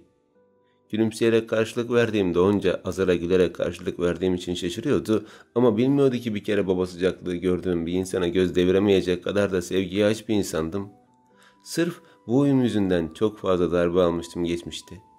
İnsanlar beni seviyor gibi görünüp ellerinden geleni yapıyorlardı. Fakat bu sefer farklıydı, biliyorum. Serivan öyle değildi. O dışarıdan soğuk görünse de yüreği sıcacık olanlardı. Serivan yanımdan öylece geçip giderken derin bir nefes aldım. Geri verirken ama dedi, hızlı arkamı döndüm. Aile fotoğrafları herkesin olması gereken bir formalitedir. Öylesine bir bilgi işte. Ne demek istediğimi anlamak adına kaşlarımı kaldırdım. Fakat o daha fazla açıklama yapmadı. Yeterli bilgiyi verdiğini düşünüyordu. Gözlerim cam gibi parladığında Serivan saçlarını savurarak arkasına dönmüştü bile. İpucu verdi. Bana ipucu verdi resmen. Sevinçle durduğum yerde kıpırdanırken aile fotoğrafının nasıl çekileceğini düşündüm. Benim hiç aile fotoğrafım yoktu. Benim niye aile fotoğrafım yok? Çünkü benim ailem yok. Aklıma gelen acıklı hayatımla bir an için moralim bozulsa da asıl amacım yeniden hatırladığımda içim kıpır kıpırdı. Hızlı adımlarla mutfağa girdiğimde Melisa'yı arayıp buldum. Melisa, az gelsene. Seninle konuşmamız gereken bir konu var. Elindeki süsleri bırakarak yanıma geldiğinde daha az insanın olduğu köşeye çektim. Bu aile hakkında benden daha çok şey biliyorsun. Söylesene, aile fotoğrafı çekmeleri için ne gerekti? Neden, ne oldu ki? Bir düşün sen, nedenini sonra söylerim. Bence basın davet edilirse aile fotoğrafı çekilir. Çünkü malum aile çok zengin. Basınla mutlaka ilişkileri vardır. Gözlerim ikinci defa parladığında Melisa'ya sıkıca sarıldım. Teşekkür ederim arkadaşım, harikasın.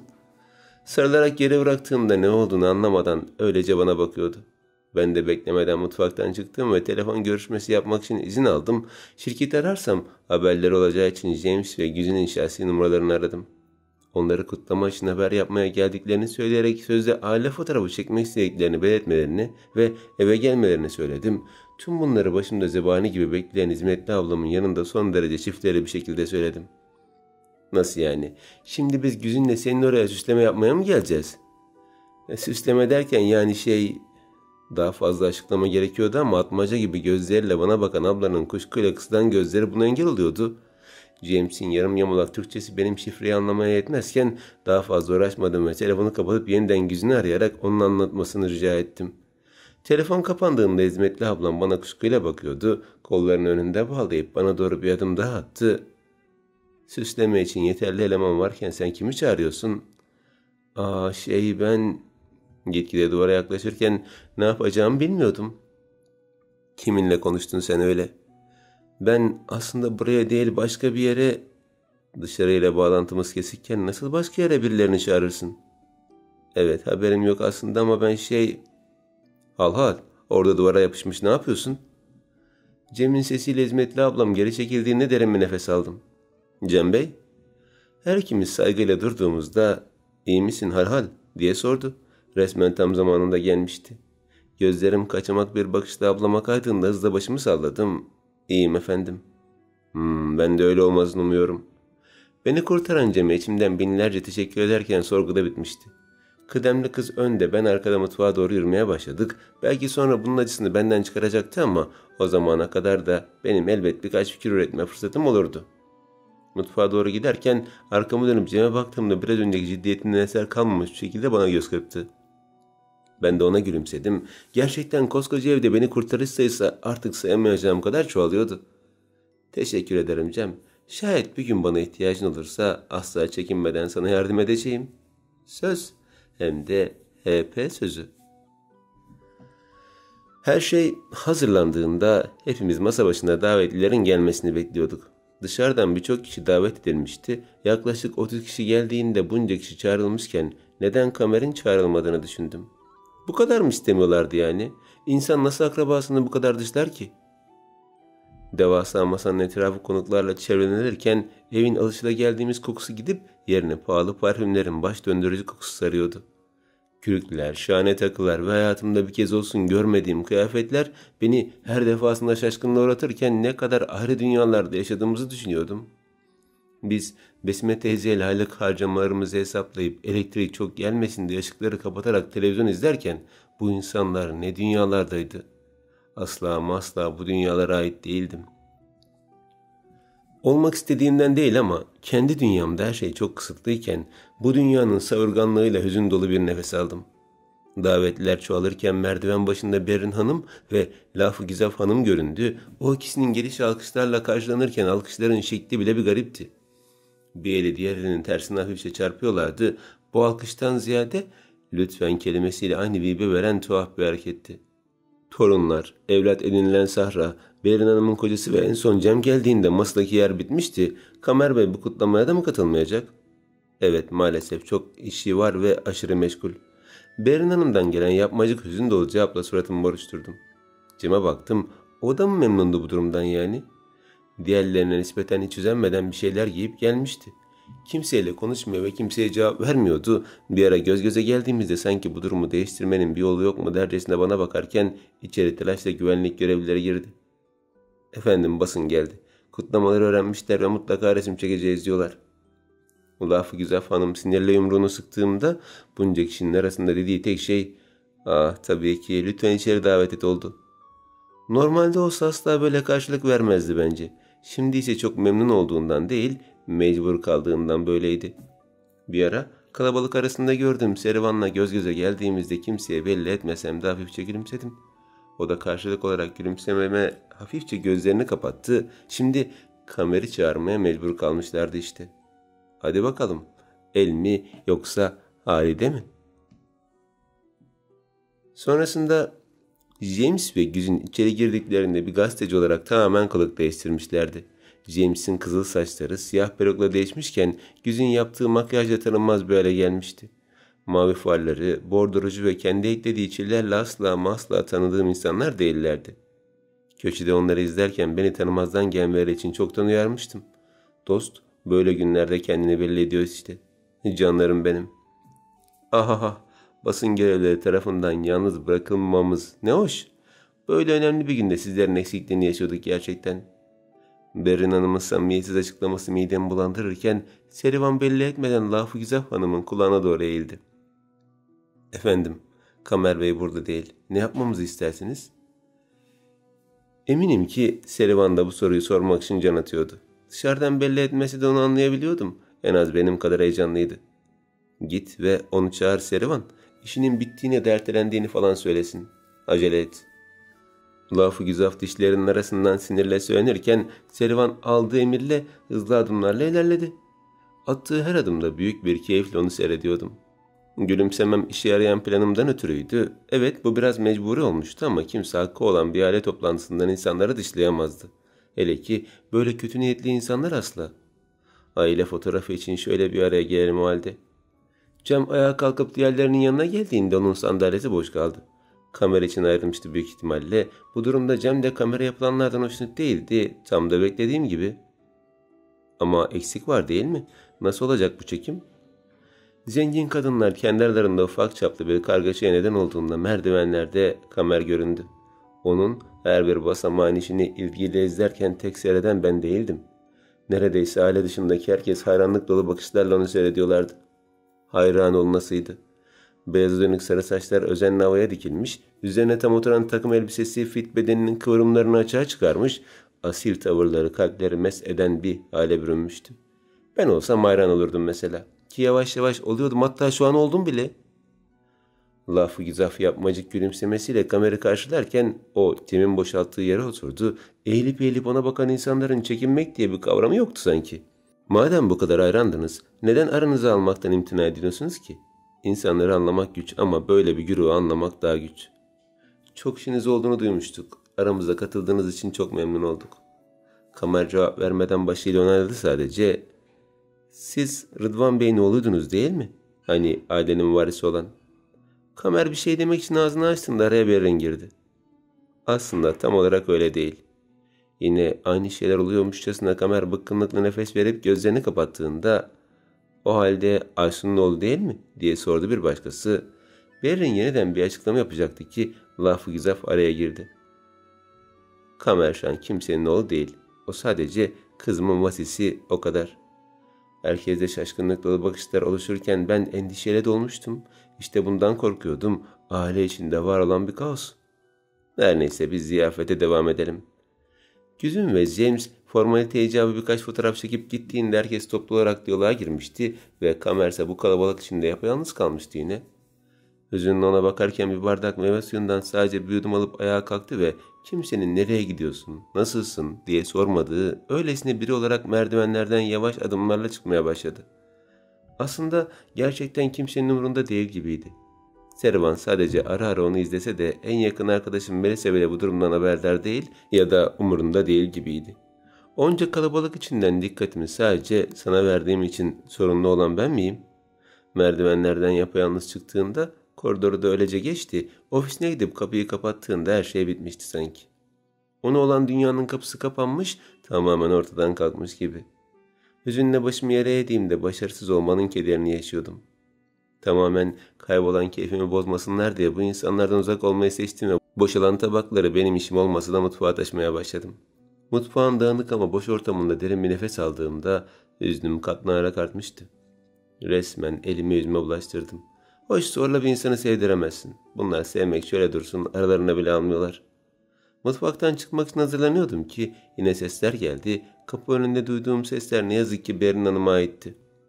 Basının nereden haberi oldu ve onu nasıl çağırırsın? İşi var deseydin, aile fotoğrafını erteleyelim deseydin. Efendim lafı Gizaf Hanım Kapa çeneni Serivan, zaten ne işe yaradın ki bu işi becerebil? Tek damla kan bağı olmayan adam gelmiş şirketin varisi olmuş, bizden onu yüreğimize basmamızı mı istiyor? Şaşkınlıkla elimi ağzıma kapattığımda Kamer'in evlatlık ya da ona benzer bir şey olması beni tamamen şaşkına çevirmişti. Bu insanların onu neden istemediğini şimdi anlıyordum. Ama nasıl? Nasıl aileden olmayan biri varis olabilir ki tüm mal varlığına? Şirketin başında bile o var. Nefe'nin varisi neden aileden birinin değil de tamamen yabancı biri? Neyse dikkatli ol, bir aksilik daha olmasın. Peki efendim. Su saçlarını da yıka artık. Yıkarım efendim. Sesler kesildiğinde gittiklerini tahmin etmiştim. Şaşkınlığım geçmek bilmezken az da olsa insanların gerçek yüzünü gördüğüm için mutluydum. Elimde telefon olsa aileyi daha derinden araştırmak isterdim ama şimdi ne yapabilirdim ki? Mutfaktan çıktığımda tuhaf eğlence anlayışları ve hiç kazıtan bir müzikle eğlenen güruha baktım. Hepsi birbirinin aynısıydı sanki. Samimiyetsiz, merhametsiz ve makam sevdalısı. Yüzümdeki ifadeyi gizlemek durumunda kaldığım için kendime kızsam da amacımın onlara surat ekşitmek olmadığını biliyordum. Masadan birkaç tabak daha alıp mutfağa giden merdivenlerin yerine üst kata çıkan merdivenlere yöneldim. Neden bilmiyorum ama ayaklarım beni oraya götürüyordu. Elimdeki tabakları ne yapacağımı dahi bilmeden öylece yürürken sanki onunla aynı seviyedeymişim de benimle dertleşecekmiş gibi kendimi hazırlıyordum. Elbette böyle bir şey yapmayacaktı ama yine de işte... Elimdeki tabakları ofisinin kapısına yakın koridordaki yere koyduğumda devamında sessizce yürüdüm. Kırmızının en kaliteli tonuyla çevrili koridorlarda tık çıkarmadan ofisinin önüne geldiğimde kapının ayrık olduğunu gördüm. İçeri girecek kadar cesur olmasam da aralıktan ona bakmayı ihmal etmedim. Geniş çalışma masasındaki laptopuna kaşları çıtık bir şekilde bakarken oldukça ciddi görünüyordu. Çoktan her şeyi unutmuş bir hali var gibiydi. Fakat birkaç saniye bekleyince gözlerinin yavaş yavaş kapandığını fark ettim. Uyukluyordu. Önce gözlerini sonuna kadar açtı. Sonrasında kravatını gevşetti ama gitmiyordu uykusu bir türlü. Muhtemelen yüzünü yıkamak için ayağa kalktığında "Kahve" diye fısıldadım. Evet, bir kahve kesinlikle uykusunu açardı. Ondan önce tabakları da alıp koşarak giderken istikametim mutfaktı. Tabakları bırakır bırakmaz etrafa bakınmaya başladım. "Cezve, cezve neredesin cezve?" Bulduğum cezveyle ocağa koştururken "Kahve, kahve, kahve" diye bağırmaya başladım. Nihayet tüm malzemeleri bulduğumda bir fincan kahvemle merdivenlere ulaşmıştım bile. Aralık olan kapıdan baktığımda içeride değildi. Hızla içeri girip kahvesini masasına koyup geri çıktım. Az sonra geldiğinde yine onu izliyordum. Sanki hiç farkında değilmiş gibi bir güzel kahvesini içtiğinde uykusu açılmış gibiydi. Yalnız birkaç dakika sonra alnında biriken telleri silmeye başlıyordu, terliyordu. Ceketini çıkarıp gömlek ve kumaş yeleğiyle kalsa yine de sıcak olmalıydı. Ayağa kalkıp klimayı açmayı denedi ancak bu sefer de terliyken üşümeye başladı. Muhtemelen kıyafetlerini değiştirmek için ofisten çıkmayı önerirken soğuk bir şeyler dedim ve ondan önce koşarak merdivenlere yöneldim. Eğer soğuk bir şeyler içerse hem üşümez hem de terlemesi kesilirdi. Buz gibi limonatayı masasına koyduğumda o ilk defa gördüğüm şekliyle kırmızı bir sivit giymiş, siyah dar paçayla da tamamlamıştı. Kırmızı nasıl da sarı saçları ön plana çıkarıyordu. Tabii onunkilere sarı denirse. Sivitinin bileklerini kıvırarak yeniden işe koyulduğunda limonatayı da güzelce içiyordu. Tebessüm ederek onu seyrederken aşağıdan gelen seslerden rahatsız olmaya başlamıştı. Yüzünü buruşturarak kulaklarını kapattığında kapıyı kapatmanın doğru olduğunu düşünüyordum. Fark ettirmeden yavaşça kapatırsam sorun olmazdı muhtemelen. Nefesimi dahi tutarak elimi uzattım. Kendimi de göstermeden kapı koluna uzanırsam kapatırım biter. Kapı kolu, kapı kolu, neredesin kapı kolu? Kapı kolunu aradığım o saniyelerde kapının üstünde gezinen elim sıcak bir şeye dokundu. Allah Allah, kapı kolu neden sıcak ki? Her şekilde sıkıca tutup çektiğimde başım göğsüne çarptı. Yüzüm kırmızı sivitinin baş döndüren kokusu içinde kaybolduğunda elimde sıkıca tuttuğum elini geri çekmemişti. Kahve kaşları çıtık bir şekilde bana bakarken korku dolu bakışlarla yürüyen dehşetime bakıyordum. Ellerimi tutmaya devam ederken o nispet yaparcasına bu sefer beni çekti içeri. Kapı kapandığında gerçekten de dışarıdan hiç ses gelmiyordu. Sonrasında zombiler dünyayı tamamen kuşattı. İnsan türü yok olmak üzere. Boş alanlarda yalnız başınıza gezmeyin ve mutlaka yanınızda silah bulundurun. Zombiler mavi gözlü, kahve kaşlı ve genelde beyaza yakın sarı saçlı olurlar. Yalvarırım beni yeme, yemin ediyorum bundan sonraki hayatımda yalnız dolaşmayacağım. Lütfen, lütfen, lütfen. Zombiler genelde insan görünümlü, hatta çekici bile olabilir ama bunlar özel bir tür. Onlara inanmamanız lazım. Tek bir ısırıkta kanınızın 1/3'ünü emebilirler. Bak, söz sana beni bırakırsan sana 1 litre kan bulacağım. Yo, o 10 litre gerçekten bak. Zombilerle pazarlığa girmeyin. Onlar taze kan sever. Bir kere yakalandınız mı artık kurtuluşunuz yoktur. Şimdi son duanızı edin ve geçmiş hayatınızı gözden geçirin. Gerçekten iyi bir insan mıydınız? Duvara yasladığı bileğime sıkıca bastırırken yüzündeki ifade dediklerimden tek kelime anlayamadığına işaretti. Gözleri bir deliği tuttuğuna dair korkunç bir dehşetle yüzümde gezinirken "Ne?" diyebildi sadece. Gözlerimi açmaya korkuyordum. Bir zombi tarafından ısırılacaksam da bu gözlerim kapalıyken olmalıydı. Tamam, neyse bir tane ısırmana izin veriyorum ama çabuk ol ben fikrimi değiştirmeden. Ne saçmalıyorsun sen böyle? Isır diyorum işte. Eli çenemi kavradığında irkildim ama gözlerimi sıkıca yummaya devam ettim. Aç şu gözlerini. Açmam. Aç dedim sana. Açmam dedim. Ne çok şey istiyorsun sen de. Isıracaksın ısır hadi. Halide gece. Bağırışıyla gözlerim dahil tüm hücrelerim açılırken öfkeyle bana bakıyordu. Soğuduğu hava direkt olarak yüzüme çarparken ben kurduğum bilim kurgu hayalinin gerçek hayatıma mal olacağını nereden bilebilirdim ki? Sertçe bileğimi bıraktığında beklemeden saygılı bir duruşa geçtim. Ellerimi önüme bağlayıp başımı hafifçe yere eğdiğimde bana hemen şimdi ne yapmaya çalıştığını söyleyeceksin dedi. Bir şey yapmıyorum efendim. Kahve ve içecek senin eserin değil mi? Evet efendim. Neden? İhtiyacınız var gibiydi efendim. Gibiydi. Kim sana ihtiyacım gibi olanları gidermeni söyledi? Ama ben... Bana bak. Sertçe kapıya vurduğunda birkaç santim ileride olduğum için korkuyla irkildim. Korkutmaya çalışıyorsa şayet bunda kesinlikle başarılıydı. Bana yaklaşma, bana yanaşma, beni önemseme. Tir tir titrerken gözlerine bakamıyordum. Bağırıyordu ve bu beni daha çok fazla yaralıyordu. Ona yardım etmeye bile hakkım yokmuş gibi bir his sarıyordu içimi. Acıyor musun? Yoksa istenmediğimi bildiğim için benimle alay mı edeceksin? Bu şekilde düşündüğünü tahmin edememiştim. Benden dolayı değil, kendisinden dolayı istemiyordu demek. Sesinin tonu aşağılayıcı ve ürkütücüydü ama niyetinin bu olmadığını anlamıştım. Gözlerimi kapatarak bu anın bitmesini hayal ederken sertçe bileğimden tuttu. Aç şu gözlerini ve bana bak. O an, yani ilk defa, korkuyla değil de hüzünle baktım gözlerine. Mavilerindeki terk edilmiş hissi beni bile geçmişti. Ötelenmişliğim ve istenme işin en ağırını yaşıyormuşçasına feryat ediyordu.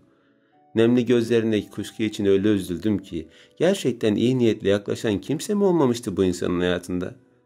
Bileğimi daha çok sıktığımda acıyla inledim. Sana acımıyorum. Sana? Tamamen farklı boyuta sürüklendiğimde gözlerine direkt bakıyordum. Cesurca, iki mavi göz de deli gibi gözlerinde gezinirken ne dediğimi anlamaya çalışıyordu. Yalnızlık ne demek çok iyi bilirim ben. Benimle gayri resmi konuşma. Dişlerinin arasından çıkan bu tehdit cümlesi manaca bambaşkaydı. Fakat önemsemedim. Artık önemseyecek bir hale bırakmamıştı bende. Neden? Sen de benim gibi annesi babası olmayan biri değil misin? Cesurca sorduğum soru onu afallatmıştı. Bu bir yaraydı evet ama yaralar aynı yaraya sahip olan başkalarıyla karşılaştığınızda daha az acı verir. Onun nasıl hayatta kaldığına bakarak siz de kendinize güç bulursunuz. Senle ben aynı değiliz. Diğer yumruğunu kapıya vurduğunda korkuyla gözlerimi kapattım. Aynıydık işte. Neden aynı olmayalım? Ne düşündüğümü anlamış olacak ki devam etti. Annenin babanın ölmesi başka, yetimhaneye terk edilmeye bile layık görülmeden bir çöp poşetine sarılıp çöpe atılmak başka. Dehşetle ona bakarken titriyordu. Alnında oluşan ter damlacıkları şakaklarına inerken gözlerindeki yaş gittikçe çoğalıyordu. Gerçekten aynı değildik. Gerçekten farklıydı. Onu dinlemeli ve daha çok araştırmalıydım. Asla istenmemek başka, görmezden gelinmek, insan muamelesi bile görememek başka. Nefesi kesildi. Çok başka. Bağırışı aşağıdaki gürültünün yanında okyanusta damla olsa da onun acısı beni de sarıyordu. Ben çok başkayım. Fısıltısı kulağıma ulaştığımda defol diye bağırdı. Yapmacık tavırlarını da al, defol. Bağırışı öyle korkutuyordu ki beni, titreyen elim kapı kolunu bulmakta bile zorlanıyordu. Çarçabuk açtığım kapıdan çıktığımda sertçe kapattı. Tüm hücrelerim adeta hiçliğin derin uçurumunda perişan olmuştu. Ben bile sevgiyi tatmıştım. Ben bile aile sıcaklığının ne olduğunu biliyordum. Yürüyüşüm mekanik tavırlarla ilerlerken merdivenlere ulaştığımda daha fazla dayanamadım ve olduğum yere oturdum. Aşağıda çılgınca eğlenen insanlar, yukarıda çöp kadar değer verilmeyen bir can, cehennemle cennetin o ince ve keskin arasında kalmış gibiydim. Bir yanım zebaniler tarafından kuşatılmış, bir yanım meleklerin davetini hevesle bekliyordu. Dizlerimde eriyip giden derman oturduğum yerden kalkmamama neden olurken biri omzuma dokundu. İrkilerek baktığım kişi bana gülümseyerek bakan Cem'den başkası değildi. O da benim gibi yanıma oturduğunda derin bir nefes aldı. Birinin görme ihtimaline karşı saygılı bir duruşa geçmek için ayağa kalkmaya hazırlanırken bileğimden tuttu. Artık yapma şunu al. Kamerin tuttuğu yeri tuttuğu için sızlamıştı. Acıyla yüzümü buruşturduğumda parmaklarını gevşetti. Affedersin çok mu sıktım? Bileğimi kendime çekip ovalarken başımı iki yana salladım. Bu başka birine ait bir acı. Anlaması da üstüme gelmedi. Sen de benim gibi uzaktan seyretme sözünü açmışsın. Cem'in gülümseyerek bana bakmasına ben de gülümseyerek karşılık verdim. Cem de farklıydı. Havai tarzının yanında çoğu kimseye göstermediği şefkatli ve gayet olgun bir yanı vardı. Damarlarımda akan kan onlarınkiyle aynı ama neden bu kadar farklıyız? İkimiz birlikte ortak salonda çılgınca eğlenen insanlara bakarken çünkü dedim karakterlerimizi kanlarımız belirlemiyor. Başıyla beni onaylarken ve bu insanlar tamamen aynı karakterde gibiler dedi. Ben de onu başımla tasdikledim. Kamera kıskanıyorum bazen biliyor musun? Parmaklarıyla oynarken söylediği şeyden ötürü çekince duyuyor gibiydi. Konuşmalarımızdan sonra neden kıskandığını tahmin etsem de ilgiyle dinledim. Damarında taşıdığı kandan başlayarak hiçbir özelliği bu haleye benzemiyor. Sıkıntıyla hiç çekti. Çok şanslı değil mi? Özenti dolu bakışlarla bana bakarken dudaklarındaki tebessüm hüzün içeriyordu. Ulaşması imkansız bir vahanın kurulan hayali kadar umutsuz bir tebessüm. Keşke o da bunun farkında olsa. Ne? Kamer Bey, keşke ne kadar şanslı olduğunu kavrayabilse. Onu tanıyor gibisin. Bana benziyor. Cümlem Cem'i şaşırsa da yine üstüne aramadı. Zaten merdiven başına doğru yaklaşan Berin Hanım'ı görmemle ayağa kalkmam bir oldu. Cem de ayağa kalktığında istemsizce aşağı inmeye başladı. Tamamen gözden kaybolduğunda ben de geri dönüp diğer merdivenlerden mutfağa geçmeyi planlıyordum. Arkamı dönmemle onunla göz göze gelmemiz bir oldu. Yaslandığı üstünden destek alırken kollar önünde bağlı, gözleri bana sabitlenmiş bir şekilde öylece duruyordu. Yüzünde beliren sinsi bir gülüş moralimi bozarken bana doğru bir adım attı. Ben de sendeki bu cesaret neyin nesi diye düşünüyordum. Korkum bir kere daha dizlerimi titrettiğinde kollarını çözüp bana doğru gelmeye devam etti. Önce büyük hanım, sonra ben, sonra da Cem. Peki ya sonra? Geldiğim duvardan başka ilerleyecek bir yerim kalmadığında o da gelmişti. Tüm aile fertlerinin kalbine girip ne elde edeceksin bilmiyorum ama buna asla izin vermeyeceğim. Endişe dolu bakışlarım yüzünde gezinirken şimdi, hemen şimdi bu evi terk edeceksin diye kükredi. Sana sadece 10 dakika. 10 dakika sonra da seni görürsem yaşamından şüphe etsen iyi edersin. Asıl sen, dedi başka biri bambaşka bir üslupla. Sen 10 dakika içinde gözüme görünürsen yaşamından şüphe edersin. Kamer ve ben ikimiz birden merdiven başında bize bakmakta olan Lafı Güzaf Hanım'a baktığımızda Kamer hafif geri çekilince derin bir nefes aldım. Alt kattaki eğlence devam ederken üst katta dönüp bitenden kimsenin haberi yok gibiydi. Lafı Güzaf Hanım eteklerini toplayarak sinirle basamakları çıktığında Kamer iyice çekildi. Sana kaç defa benim olduğum hiçbir kutlamada olmayacaksın dedim. Ama anneanne, bana anneanne deme. Ben senin anneannen değilim. Kamer ağzı açık hayal kırıklığıyla öylece kalırken Lafı Güzaf Hanım'ı durdurmak istiyordum ama elimde değildi. Gözüme görünme, midemi bulandırıyorsun. Kamer'in hızla dolan gözleri kalbime bir mızrak gibi saplanırken çık git mağarana diye bağırdı. Bu öyle aşağılayıcı bir ses tonu ve cümleydi ki ister istemez kendimi suçlu hissetmiştim. Benden dolayı benim yüzümden üzülmüştü. Kamer'den çok daha fazla üzüldüğüm o anlarda hiç duymamış olmayı dilerdim. Kamer'in yüreğinde titreyen ağlayış ses çıkarmasa da çok kuvvetliydi. Gürültüsü hepimizi sarsarken dünya dönmeye ve geride kalan herkes hiçbir şey olmamış gibi yaşamaya devam ediyordu. Sonrasında eğer bir insanı severseniz 2 ihtimal vardır. Birincisi o da sizi sever ve mutlu bir ortam oluşur. İkinci ihtimalde sizi sevmemesi vardır ki bu da onu daha çok sevmenize neden olur. Bu önlenemez bir durumdur. Bir nevi zıtlıkların birbirini çekmesi ya da itme çekme kuvveti gibi bir şeydir. Yapma denilen şeyleri yapmak, gitme denilen yerlere gitmek ve girme denilen kalbe girmek gibi bir şeydir bu. Şimdilerde bir nevi reddedilmiştim. Hayır, benim gibi teklif değildi ama işte ise iyi niyet göstermiştim. Sonuç tam bir curcuna. O günden beri her dakika, her saniye aklıma gelen Kamer'le tek taraflı bir aşk yaşadığım doğrudur. Bu belki de aşk değildir, sadece reddedilmenin dayanılmaz öç alma kinidir. Şey olsa mesela, bir gün Kamer de benden hoşlansa ama ben reddetsem geçecek gibi. Geçer yani, niye geçmesin ki? Yattığım yerde düşünmeye devam ederken gece bizlere karanlık ve daha sessiz bir ortam armağan etmişti. Karanlık daha fazla sessizliği beraberinde getirirken sessizlik de zihnimdeki düşünceleri alevlendiriyordu. Düşünüyordum. Geçmişi, Kamer'i, geleceği, Kamer'i, şu anı, Kamer'i. Yeter. Sessizce de olsa yakınışım üst kattaki Yaren'in yatağında kıpırdanması neden olmuştu. Bu böyle olmayacaktı. Bir kere daha pencereye baktığımda kar yağıyor diye fısıldadım. Kar. Heyecanla yatağımdan kalktığımda yerden tavana kadar uzanan devasa pencerenin hemen ardında lapa lapa kar yağıyordu. Çocukluğumdan beri en sevdiğim anlardan olan mevsimin ilk karı yine çocuk gibi içimin kıpır kıpır olmasına neden olmuştu. Gecenin bir yarısı yatakhane dışında olmak yasaktı ama eğer kimseye görünmeden ilk kardan bir avuç almayı başarabilirsem harika olacaktı. Hem böylelikle düşüncelerim de geçip giderdi. Kapıyı yavaşça açtığımda gündüz gibi aydınlık olan koridorun ılık ve hafif bir parfümle kendini hissettiren havası yüzüme çarptı. Kapıyı yine sessizce kapattığımda koridorun duvar kısmından yürümeye devam ediyordum. İyice yapıştığım duvara sürtünerek ilerlerken aynı şekilde sürtünerek gelen biriyle yan yana geldik. Hal hal, Cem Bey? İkimiz birbirimize gülümsediğimizde ilk kar sevinci diye sordu.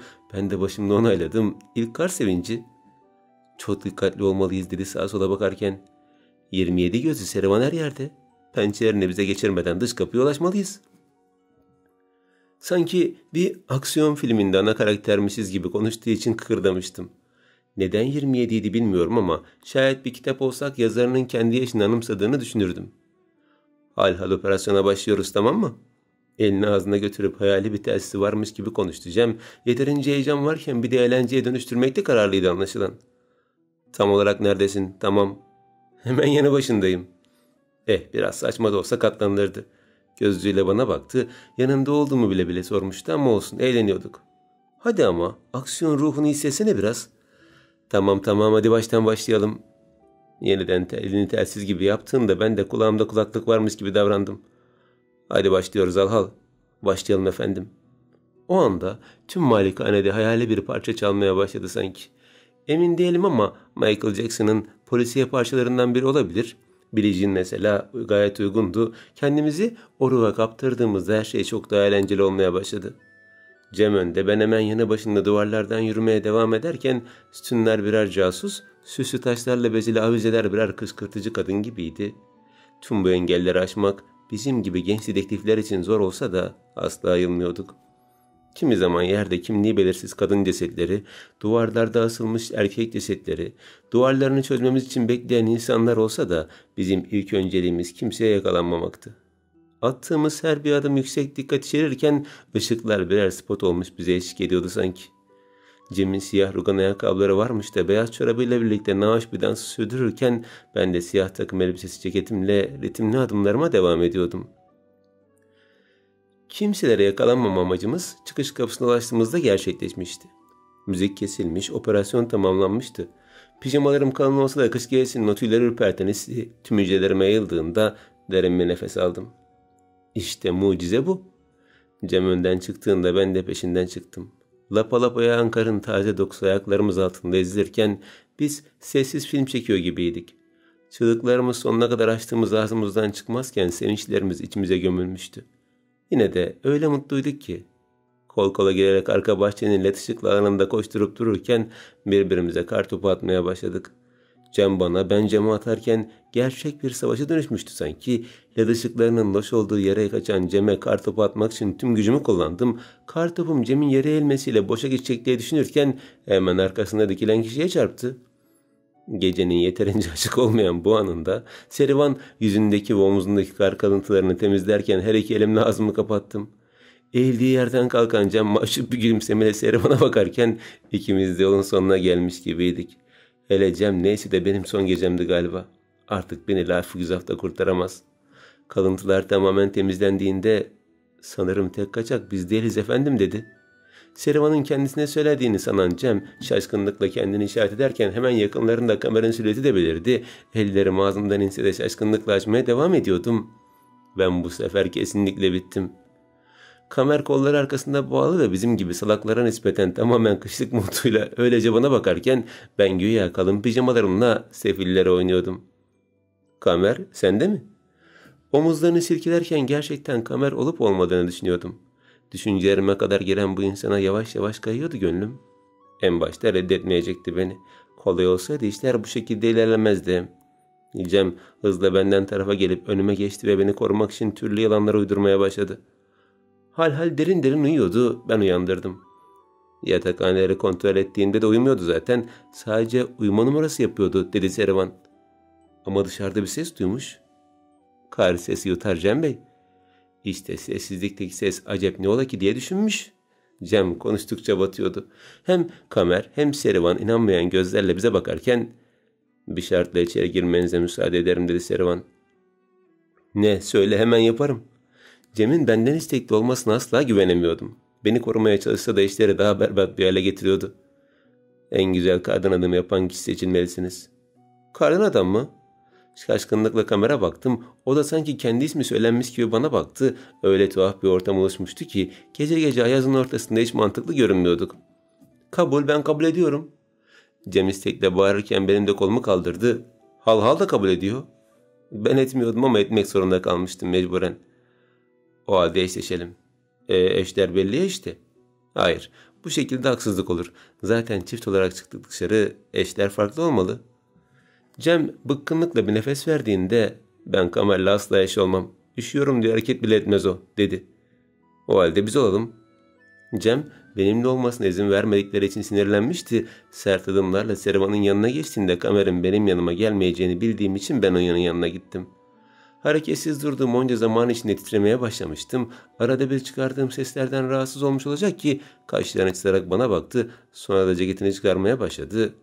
Bir an için, yani çok küçük bir an için heyecandan boğazımda atan kalbimi hissetmiştim. Bilemiyorum, belki de soğuktan donan nefes borum da olabilir. Beklenti dolu gözlerle kamera bakarken o ceketini çıkarıp kenara fırlattı. Uçan ceket hayal kırıklığıyla bakarken sana vereceğimi falan düşünmedin herhalde değil mi? Dedi. Düşünmedim elbette. Niye düşüneyim? Hem ben hiçbir şey düşünmem ki. Öylesine yaşayıp giderim yani. Hızla başımı sallasam da gözlerim yerdeki monta takılı kalmıştı. Ve biz asla ama asla bir konuda uzlaşmayan iki kişi kendi kardan adamımızı yapmaya başladık. Sonrasında sesi yutan kar ayak seslerimiz dışında bir melodiye izin vermezken ellerim buz tutmuştu. Kamer'in kendi anlayışıyla gösterdiği incelikli kendi eldivenlerini de çıkardığında ikimizin parmakları da eşsizleşmeye başlamıştı. Efendim, bu kadar kar yeterli mi? Kucağıma doldurduğum karla önüne geldiğimde bir heykeltıraş gibiydi. Ara ara baktığım Servan ve Cem'in kardan adamı sıradan görünse de bizimki neredeyse antik Yunan heykellerine benziyordu.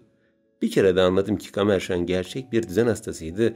İnceden inceye düzenlediği kardan adam nihayetinde gerçek bir şahesere dönüştüğünde kazanan çoktan belli olmuştu. Konuşacak halimizin kalmadığı, titremekten dişlerimizin birbirine çarptığı o anlarda yaşadığımı hissediyordum. Bedenim soğuğu her zerresinde hissederken ilk karın muhteşem hissiyle tamamen sarılmış durumdaydım. Cem koşarak önden gittiğinde peşinden gidiyordum. Arkamdan gelen Kamer ve Servan'a bakma cesaretim olmasa da ayak seslerini işitiyordum. Kamer montunu ve eldivenlerini bir daha giymemişti. Bu inanılmaz bir eşitlik hissi verse de kendi nezdinde kibarlık sayılabilirdi. Üçümüz giriş kapısının önünde beklerken Cem gülmeye başladı.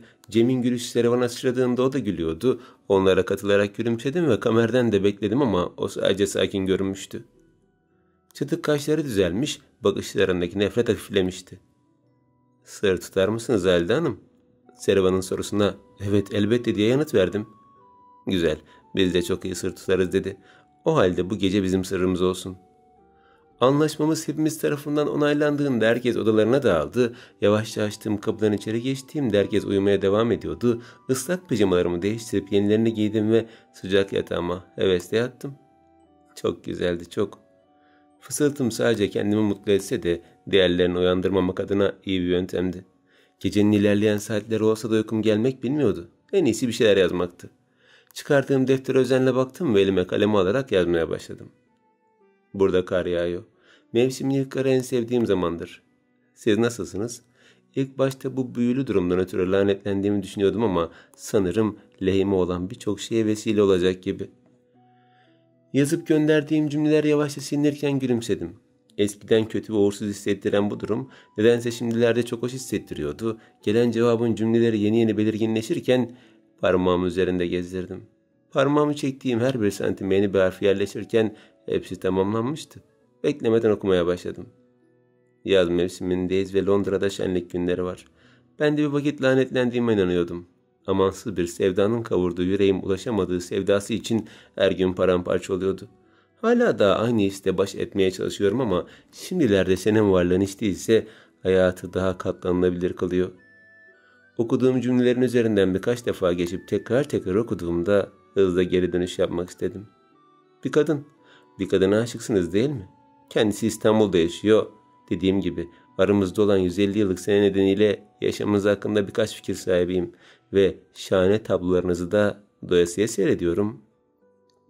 Heyecanlanmıştım.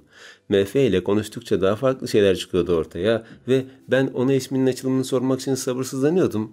Fakat öncesinde olabildiğine yakın olmayı ve bana güvenmesini istiyordum. Sonuçta bu iş bu kadar kolay olsa ismi bunca sene gizli kalmazdı. Yeni cevap beklerken nefesimi tutup okumaya başladım. Hakkımda neredeyse her şeyi biliyorsunuz. Zaten ben diye bir şey yok. Benliğim tamamen Mihrimah içinde kayboldu. Artık o benim, ben de o. Gözlerim bu romantizmden ziyade tamamen kendini birine adamış bir adamın içten cümleleri işe şenlenirken istemsizce gülümsedim. Gerçekten biri tarafından böylesi ölmek nasıl hissettirir ki? Hayallere dalmış ranza tavanına gülerek bakarken kendi kendime Mihrimah diye fısıldadım. Mihrimah. Dur bir dakika. Bu yeni bir ipucu değil mi? Heyecanla kalemin arkasına ağzıma aldığım deni bir şeyler yazmak için hareketlendim ama tek bir nokta koymuşken durdum. Doğru ya, günlük sadece 2 cevap hakkım var. Koyduğum nokta kaybolmadan öylece dururken esefle derin bir nefes aldım. Hemen sonrasında eserinden kendime geldim. Üzülmemeliyim. Sonuçta yeni bir şeyler öğrendim. Hevesli defterimi çantama koyduğumda yatağıma iyice yattım ve uyumadan önce ezberlediğim ismi araştırmak için hayal etmeye başladım. Sonrasında Şam malikanesine girişimin üstünden bir ay geçmişti ki hepimiz izne çıkmaya başladık. Birçoğu sabah erkenden binadan ayrılırken ben de küçük valizimi toplayıp hazırlandım. Neredeyse hiçbir stajyer kalmamıştı. Ben de acele ediyordum. Bir an önce eve gidip internet deryasına dalarak edindiğim bilgileri araştıracaktım. Aynanın karşısında saçlarımı düzelttikten sonra ceketimi de giyerek yatakhaneden çıktım. Elimde valizim koridorları yürürken merdivenlerden çıkan Serivan'ı gördüm. Siyah yağlı saçlarına öyle alışmıştım ki bir amca sıcaklığı sunuyordu. Gülümseyerek baktım ama o görmeden hemen gülüşümü silerek saygılı bir hale geldim. "Çıkıyor musunuz Zahide Hanım?" İlk defa karşısında sivil kıyafetlerle bulunmuyordum fakat hizmetli üniformam olmadığı için kendimi çıplak gibi hissediyordum. "Evet efendim." Kollarının arasına bağlayarak durdu. Ben ellerimi önümde birleştirerek hafifçe başımı yere eğsem de kaçamak bakışlarımla bakmaya devam ediyordum. "Gitmeden evvel ofise uğramayı unutmayın lütfen. Hem aylık ücret hem de kabul belgesi varsa şayet o verilecek." "Kabul belgesi mi? O nedir efendim?" "Bir aylık deneme bitti. Kalıcı olup olmadığınıza dair bir belge. Yoksa siz en baştan emin miydiniz kendinizden?" Yok efendim, ben sadece bilmiyordum ve meraktan..." Ellerimi sallayarak yaptığım açıklama beni şaşkın bir ördeğe çevirse de Serivan devam etmedi ve başıyla selam vererek yanımdan geçip gitti. O geçtikten sonra başımı hafifçe vurdum. "Aptal kız, stajyersin sen. Kendini daimi üye falan mı sandın?" Valizimi sıkıca tutup ofisin yolunu tuttuğumda ofisten çıkan stajyerleri gördüm. Kimi ağlayarak çıkıyordu. "İçeride acı biber falan mı yiyorlar? Neden ağlıyor bunlar?" Etrafımda dönüp giden stajyerler özünle bakarken "Yoksa kabul edilmediler mi?" diye sordum kendi kendime. Tabii ya, kabul edilmedikleri için ağlıyorlar muhtemelen. Bir anda tüm bedenimi saran gerginlikle parmaklarımı birbirine geçirdim. Kapıdan son kez biri daha çıktığında aralık bırakmıştı ve içeride kamerden başkası görünmüyordu. Neden o ya? Başka biri verse olmaz mı şu kabul şeysini? Uf ya. Derin bir nefes alıp kapıyı çaldığımda tok bir ses karşıladı. "Gel." Yeni bir nefes aldığımda içeri bir adım atmıştım bile. Gene falan bakmıyordu. Olduğu gibi önündeki bilgisayarlarla ilgileniyordu. Böylesi daha iyiydi sanırım. Tam önüne geldiğimde gerginliğim 1000 kat artmıştı. Gri takım elbise sarı saçlılara neden bu kadar yakışıyor ki? Saçlarını da havaya dikmiş be. Kulağında küpesi de var kardan adamın. Gözlerim lazer gibi ona tararken "Gaye Selçuk?" diye sordu. Koskoca odada sadece ben vardım ama yine de soruyor muydu? "Yok efendim." "Tuana Yılmaz?" "Yok efendim." "Semra Durmaz?" "Yok efendim." "Halide Gece var. Olmaz mı acaba?" Çatık kaşlarını severim senin. Mavileri yüzünde gezinirken bundan mutluluk duyduğumu inkar edemeyecektim. Öyle de hastalıklı bir tiplemeymişti. 2 zarf uzattığında bıkkınlıkla bir nefes verip gözlerini devirdi. Beklemeden zarflar alıp birini açtım. 10.000 TL mi? Sadece bir aylık staj için 10.000 mi vereceksiniz? Başıyla onayladı. Bana bakmadığı için emin olamadım. Ona doğru biraz daha yaklaşıp eğilerek yeniden sordum. "Cidden 10.000 mi? Neden peki?" Gözlerini bilgisayardan alıp bana baktığında "Ne demek neden? Bir aylık stajyer ücreti işte," dedi. Ağzımı açık ona bakarken "Peki ya gerçek hizmetlilere ne kadar veriyorsunuz?" diye sordum. "Bunu neden sana söylemeliyim?" Haklıydı, neden söylesin ki? Bir adım geri gidip diğer zarfı açmamla çığlık atmam bir ol mu? Edilmiştim, kabul edilmiştim. Yerimde zıplarken nerede olduğumu ve kiminle birlikte olduğumu tamamen unutmuştum. Sevincim yüzümden yüzlerce parçaya ayrılıp etrafa sıçrarken Kamer bana bir deliymişim gibi bakıyordu. "Daha önce hiç normal olmadığına dair bir şeyler söylediler mi sana?" Bir anda durduğumda gülerek başımı salladım. Söylediler, söylemez olurlar mı hiç? Ama kimin umrunda? Halide Pekin daima anormal biriydi zaten. Kamer hayatının şokunu yaşıyormuşçasına buruşturduğu yüzüyle bana bakarken ben zafer iş adımlarıyla ofisimden çıkıyordum. Evet, işte bu kızım, sen bir numarasın. Aynen böyle devam. Şimdi huzurla iznime çıkabilirim.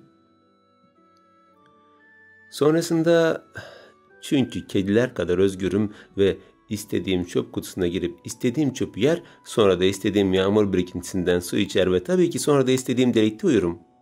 Elimdeki valizi sallaya sallaya yokuş aşağı inerken kendimi dünyanın en özgür insanı olarak hissediyordum.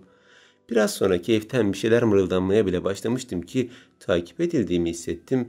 Bu sanki eski çizgi filmlerde sarı kuşu takip eden sinsi kedi hissiyatı gibiydi. Ben durunca durup gizleniyor, ben yürüyünce yürüyordu. Bir durup bir yürüdüm ve o da benim gibi yaptı. Gergince yutkunduğumda aslında o kadar da özgür olmadığımı düşündüm. Öyle her istediğim çöpe girersem elbet biri tarafından sahiplenilirdim. Yavaş adımlarla ilerlerken birden hızlandım ve koşmaya başladım. Yokuş aşağı bağırarak koşarken kendimi uçan bir kedi gibi hissediyordum. Otobüs durağına kadar koşup gizlenecek bir yer bulduğumda peşinden gelen kişi etrafta beni aramaya başladı. O da tıpkı benim gibi biraz anormal görünüyordu. Ayağa kalkıp omzuna dokundum ama bana bakmadı. Bir kız mı arıyorsun? Evet, dur bir saniye. Bana bakmadan endişeyle etrafı kolaçan etti. Bu kız küt saçlı, biraz da anormal biri mi? Evet, konuşma aklım karışıyor. Peki bu kızın adı Halide mi? Sana dur Deds.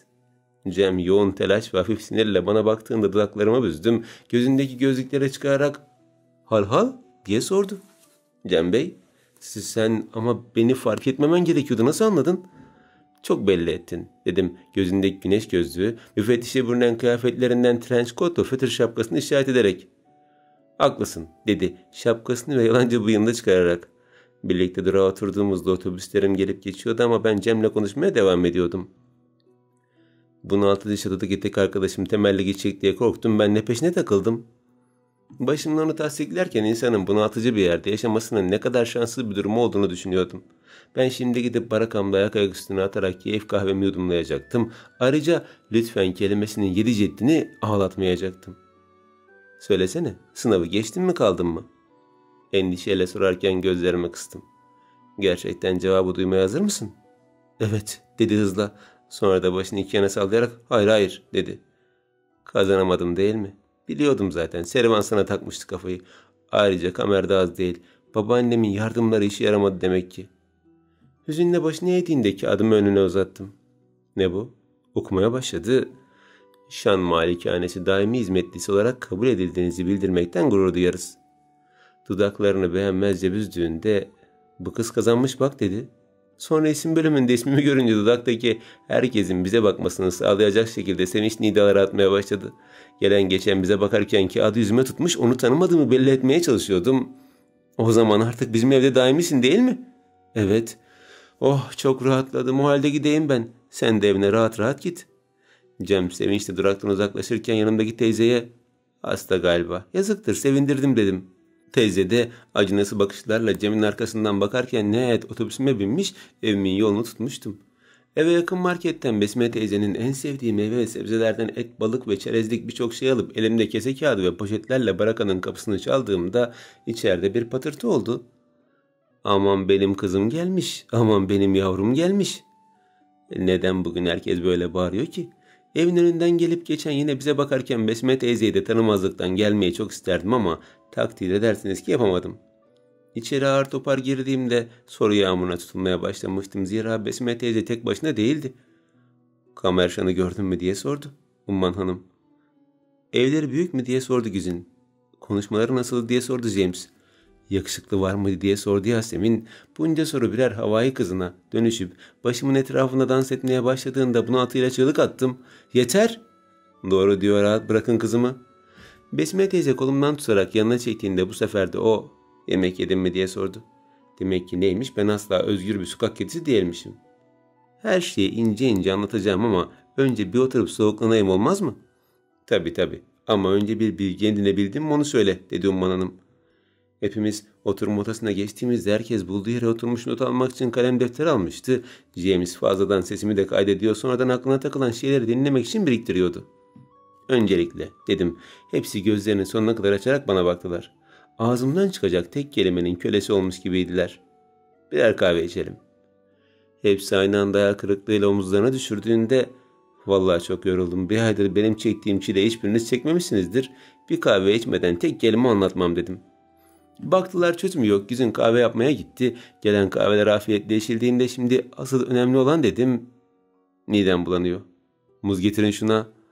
Umman Hanım sinirle söylediğinde James bir muz getirdi. Onu da afiyetle yedim. Anlatmaya başlayacağım yer tuzlu bir şeyler var mıydı? Umman Hanım, Güzin ve James ellerinde kalem birer şırınga gibi tutup üzerime doğru yürürlerken tamam anlatacağım diye bağırdım. Başlıyorum, tamam durun. Güçlükle durdurduğum zombi topluluğu geri çekilirken anlatmaya başladım. Öncelikle mükemmel bir düzen anlayışları var. Vazoların, tabloların ve hatta halıların bile çizgileri var. O çizgilerden çıktıkları anda görevliler onları yerine koyuyorlar. Bu tam bir hastalık dedi Güzin. Bana göre de öyleydi ama yapacak bir şey yok. Erkenden yatıp erkenden kalkıyorlar. Bu tam bir işkence dedi James.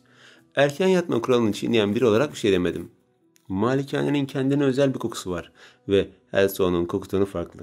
Koku hafızanız etkilendiği için kapılardan geçtiğinizde ister istemez bambaşka bir dünyaya adım atıyor gibisiniz. Bu çok müsrifçe dedi Umman Hanım. Bence de öyleydi ama güzel olduğunu inkar edemem. Öyle çok kişi yaşıyor ki bir kere karşılaştığınız çalışanla birkaç gün neredeyse hiç karşılaşmıyorsunuz. Hizmetliler, aşçılar, temizlikçiler, bahçıvanlar, mimarlar, doktorlar, hemşireler, özel öğretmenler, daha bir sürü kişi.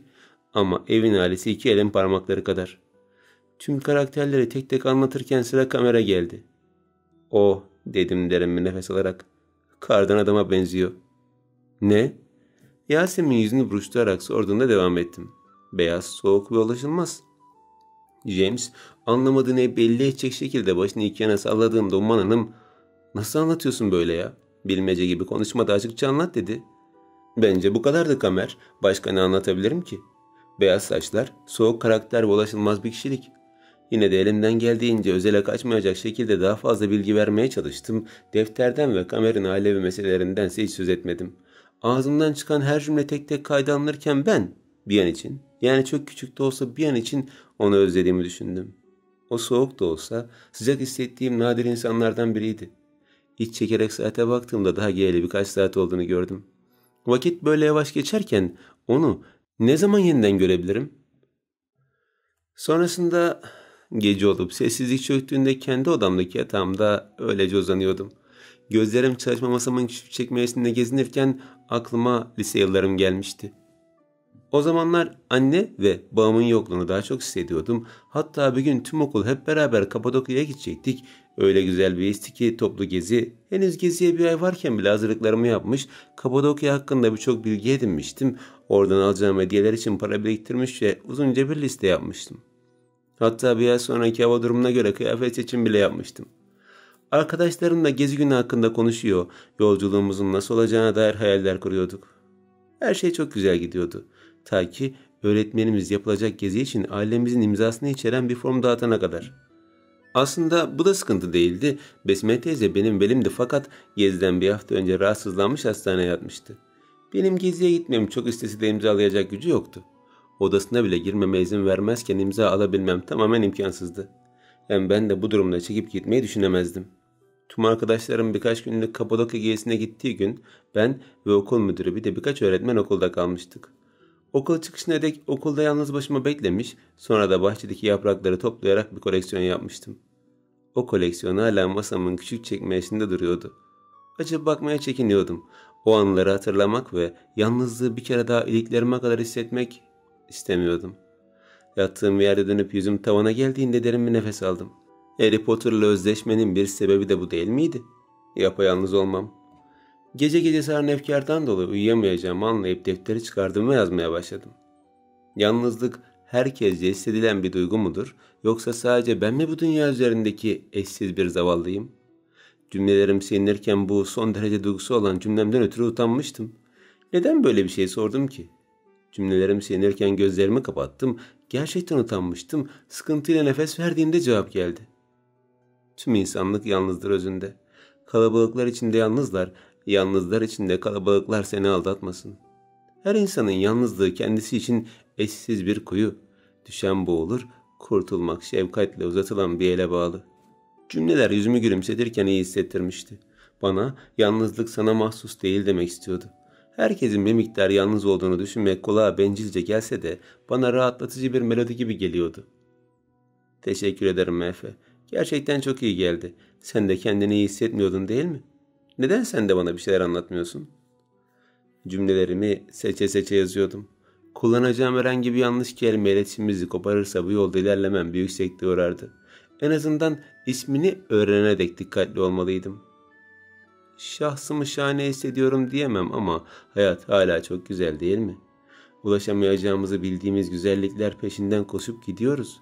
Memleketimden uzakta, sevdiğimden uzakta, tamamen ecnebi bir mekanda ne kadar iyi olunursa o kadar iyiyim. Memleketinden uzakta mı? O halde MF aslında Türk öyle mi? Yeni bir bilgi daha. Sevinçle yeni bir şeyler yazmaya başladığımda çoktan 2 cevap aldığımı gördüm ama bu beni durdurmadı. MF ile konuşamıyorsam ben de internetten araştırma yaparım. Gecenin bir yarısı yatağımdan kalkıp laptopu açtım ve tarayıcıya MF'nin otobiyografisini okuyabileceğim bir sayfayı yazdım. Elbette ki neredeyse hiçbir bilgi yoktu. Aile bilgilerine girdiğimde Lafı Güzaf Hanım'dan Seleman'a kadar tüm herkes çıktı. En son karşıma gelen kişi de elim fare üzerinde durduğunda gözlerim bir çift mavi gözle takılı kalmıştı. İlk kez gördüğüm şekliyle koyu mor takım elbisesi üzerindeydi ve sarı saçları bu takım üzerinde düz bir yıldız gibi parlıyordu. Kendisinin de parlamasını isterdim ama resimlerde olduğundan daha özünlü çıkıyordu. Elim bilgisayar ekranına gittiğinde parmaklarım sarı saçların üzerinde gezindi bir süre. Bunu bilinçsizce yaptığım için kendime geldiğimde irkilerek geri çekildim. Ne yapıyorum ben ya? Kamera geçip MF hakkında daha fazla bilgi için çabaladım ama yoktu. Sanki biri özenle tek tek silmiş gibi. İmkansız aşklar, 19. yüzyıl ressamları, Şan ailesi, İstanbul Rondo'ya dahil olmak üzere birçok farklı arama yaptım ama elime geçen tek şey sadece koskoca bir hiç oldu. Geriye ne kaldı ki araştırma yapılacak? Neredeyse hiçbir bilgi yok Allah'ım. Günde 2 cevap hakkıyla ne öğrenebilirim ki? Umutsuzca bilgisayarda gezinirken hiç değilse elimde olan bir diğer kelime olarak Mihrimah yazdım. Mimar Sinan ve Mihrimah Sultan'ın imkansız aşkı. Bu konuyu daha önce bir kitapta okumuştum sanırım. Araştırmam amacından sapıp bu iki insan üzerinde yoğunlaşırken hayranlıkla Mimar Sinan'ın eserlerine bakıp Mihrimah Sultan'a isteğini daha iyi anlıyordum. İskeçleyerek imkansız olmasını üzünle okurken imkansız da olsa asla böyle büyük bir sevginin parçası olamayacak olmak beni üzünlendirmişti. Özenle tüm makaleleri okurken açılan sayfalar beni bambaşka yerlere götürdü. Nereden nasıl geldiğimi anlamadığım son yerde okuduğum cümle Mimar Sinan'ın Mihrimah Sultan için yaptığı ünlü tablolar oldu. Ünlü tablolar? Ufak bir çağrışım yapsa da buna ihtimal dahi vermiyordum. Gerçekte böyle bir şey olmasına ufak bir imkan bile vermiyordum. Ama oldu. Görsellere tıkladığımda hüzünlü kadın tablosu ve cariyenin gülüşü karşımda öylece duruyordu. Hızla ayağa kalktığımda laptop sallanmış, ellerim saç diplerinde kendilerine bir yer bulabilmişti. Bu nasıl olur?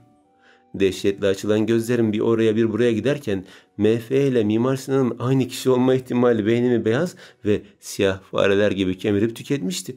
Onlar aynı kişi olamaz. Nasıl olsunlar? MF 19. yüzyıl ressamı değil miydi? Ben 1871'de olan biriyle konuşmuyor muyum? Biri balta sapıyla başıma vurmuş gibi şoka girmiştim adeta. Şayet bu gerçekse MF Mimar Sinan olabilir miydi? Böyle ilginç olaylardan sonra bunun imkansız olmadığını biliyordum. Kuruyan boğazımı ıslatmak için derin nefesler aldım ama geçmiyordu. Sorun şu ki Mimar Sinan 16. yüzyılda yaşamış biri ve o halde bu iş sandığımdan ve sandıklarından çok çok daha karmaşık bir olay. Son kez derin bir nefes alıp laptoptaki cariyenin gülüşüne bakarken çoktan bambaşka düşüncelere boğulmuştum bile. Sonrasında kuytularda gizlenen niyetler güvenli olduğu sanılsa da bir başkasının tek bir bakışıyla sayfalarca yazıya dökülecek basit fikirler olabilir. Çünkü insanoğlu bir matematik problemi değildir. İnsanlar çok daha karmaşıktır. Ama bu onların çözümsüz ve anlaşılmaz olduğu anlamına da gelmez. Gecenin ilerleyen saatlerinde Mimar Sinan'la alakalı yaptığım tüm bilgiler sadece internette olanlarla ilgiliydi. Yine de gerçek bir sonuç için sadece bu yeterli değildi. O yüzden cumartesi şirketimizin tarih bilimcisiyle görüşmeye gidecektim. Hem arşiv bilgileri bulabilirsem daha somut belgelerim de olurdu. Tüm bu düşüncelerle güneşin ilk ışıkları kendini gösterdi ve Ben bir gram bile uyumadım. Üzerimi değiştirip kahvaltı hazırladım ve normalde öylesine hazırladığım masanın muazzam düzen içinde olduğunu gördüğümde şan malikasenin üzerindeki etkisini bir kere daha görmüş oldum. Simetrik bir şekilde dizilen tabaklar, çatal bıçaklar, özenle doğranan salatalık ve domatesler, tek bir çizgiyle doldurulmuş çaylar. Bu kadar aşırı bir düzen belki normal değildi ama bir aylık eğitim bile bu konuda hassas olmama yetmişti. Besme teyze de erken kalkan biriydi ve normalde benim için hazırladığı kahvaltı öğleye kadar beklerdi ama şimdi tam tersi olmuştu. "Günaydın güzel kızım, hayırdır erkencisin?" Yeni uyanan Besme teyzem onca yaşa rağmen dinç bir şekilde gülümserken kamburuna bakıp hafifçe gülümsedim. 23 senelik hayatımın tamamını ona borçluydum. Bir gün olsun bıkmadan, usanmadan beni yetiştirmiş, tüm eksiklerimi gidermişti. Tüm bu çabalarım o ve benim ilerideki yaşamımızın rahatlığı içindi. Alışkanlık kötü bir şey Besme teyze. Ama bu güzel bir alışkanlık olmuş. Gülümseyerek karşılık verdim ve içimden alışkanlıktan değil de meraktan uyuyamadığımı geçirdim ama ona söylemedim. Birlikte kahvaltımızı ettikten sonra ben erkenden çıktım evden. Şirkete gittiğimde hafta sonu dinlenmeden çalışan birçok insan vardı. Onlardan biri de tarih bilimcimiz Arif Aslancak'tı. Odasını bulup kapısını çaldığımda henüz açılmadan kapının anahtar deliğinden sızan küf kokusu burnuma dolmuştu bile. Eğer yürüyen bir arşiv görsel deseler hiç çekinmeden Arif amcaya gösterdim. Amca diyorum ama Besme teyzemden hallice ve yüzüne merdiven dayamış ama beyni zehir gibi işliyor. "Gir." Hırıltıyla çıkan sesle içeri girdiğimde o en sevdiğim görüntüyle karşılaştım. Her yer eski kitap ve sayfalarla doluydu. Küf ve tozun en değerli olduğu yerlerden biriydi sanırım. Bunca eskinin arasında dolaşırken onu gördüm. Kamburundan dolayı iyice eğilmiş, elindeki kağıttan bir şeyler çıkarmaya çalışıyordu. "Halide Pekin?" Hırıltılı sesi ismimin telaffuzunu tuhaf bir şekilde büründürse de beni görmeden tanıması hoşuma gitmişti. "Benim." "Kapıyı çalış şeklinden tanıdım, gel kızım." "Kapıyı nasıl çalmıştım ki? Bana göre sıradandı." "Her zamanki verdiğin değeri belli edercesine kapıyı nazikçe çalıyorsun." "Öyle mi yapmıştım?" Mahcup bir şekilde gülümserken derin bir nefes alıp bu güzel atmosferi ciğerlerime gönderdim. "Bir isteğim var gibi. Buyur lütfen." Beni anlıyor olması kendimi daha da rahat hissetmeme neden oluyordu. Açıklama yapmadan ve bir şeyler üretmeden direkt olarak konuya girebileceğim bu nadir insanlar en favorilerimdi. Ben Mimar Sinan hakkında biraz bilgi edinecektim. "Rahmetli mimar mı? Hangi konuda bilgiye ihtiyacım var?" Dudaklarımı ıslatıp tereddütle "Biraz özel olmalı" dedim. Oturduğu yerde hafif kıpırdanıp astigmat olduğunu düşündüğüm beyazımsı gözleriyle bana bakarken "Tarih bir madalyon gibidir Halide. Hangi yüzüne baksan eksik kalırsın" dedi.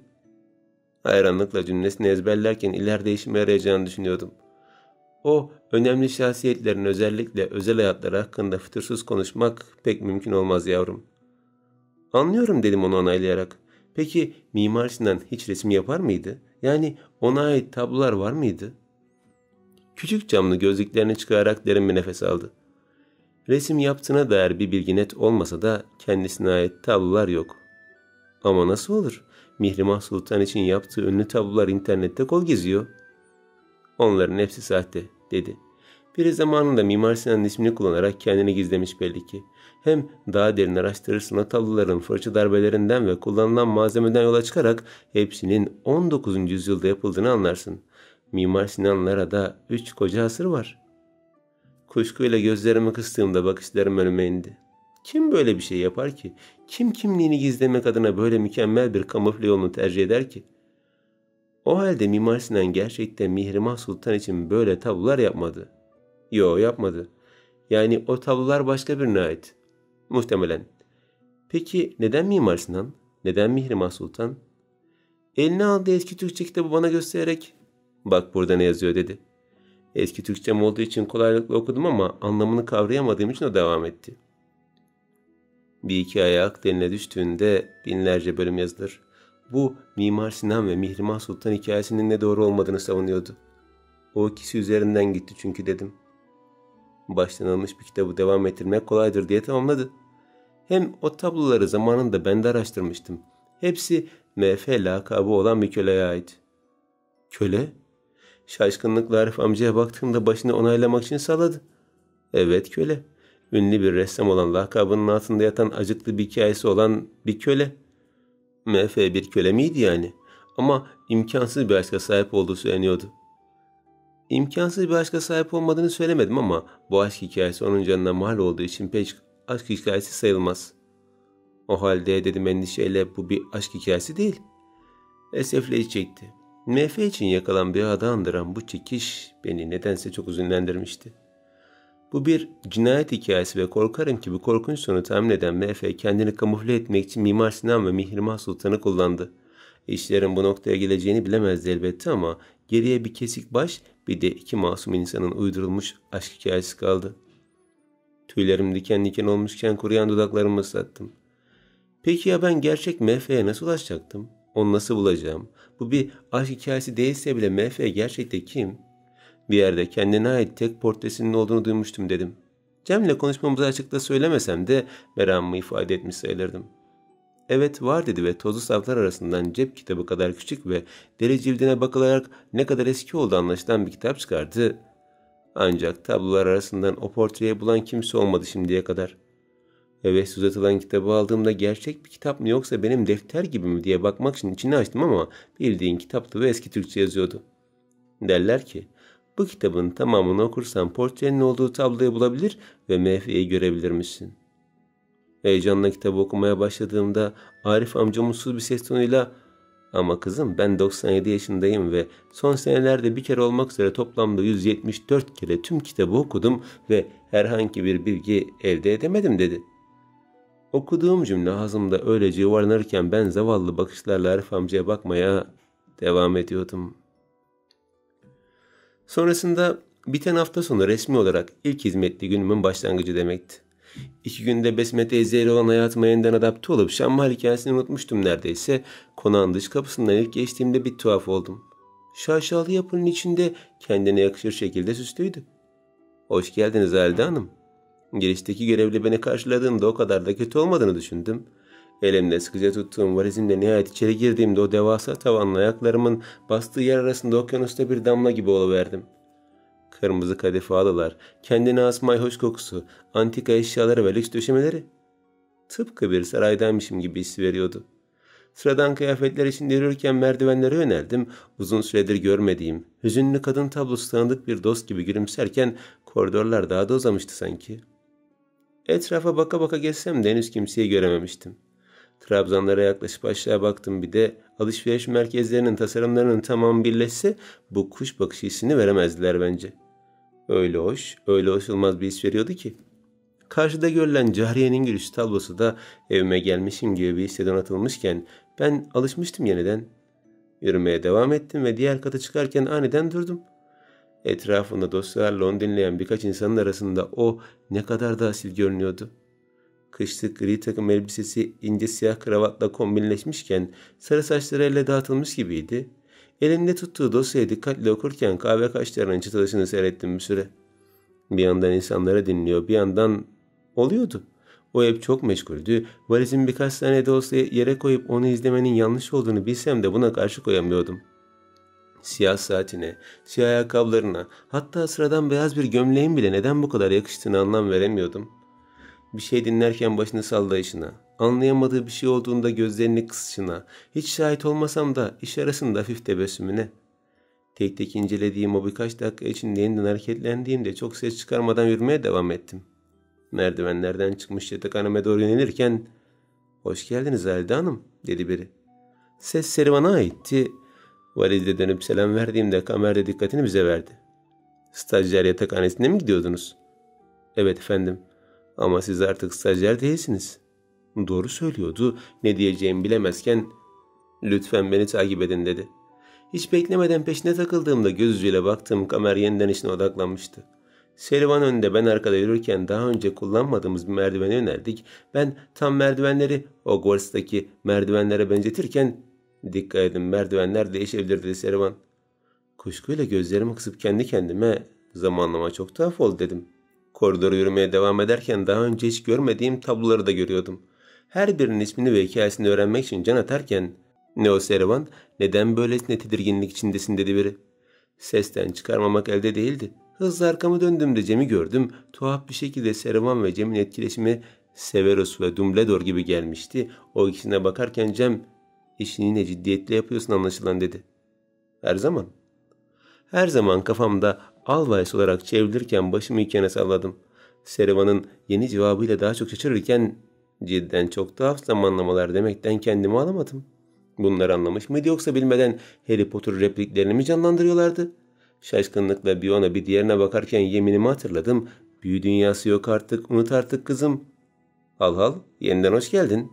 Cem'in şaşalı karşılaşıyla gülümserken iki yan açtığı kolları bana dünyalara hediye edecek gibiydi. Servan önde, ben arkada odama doğru yürürken açılan kapıdan çıkan Melisa ile göz göze geldik. Sevinçten ona doğru yürüyüp "Kazandın mı?" diye bağırdım. Sonrasında Servan'ın varlığı aklıma gelince hızla sessizleştim ama içime sığmayan büyük bir mutlulukla Melisa'ya daha fazla yaklaştım.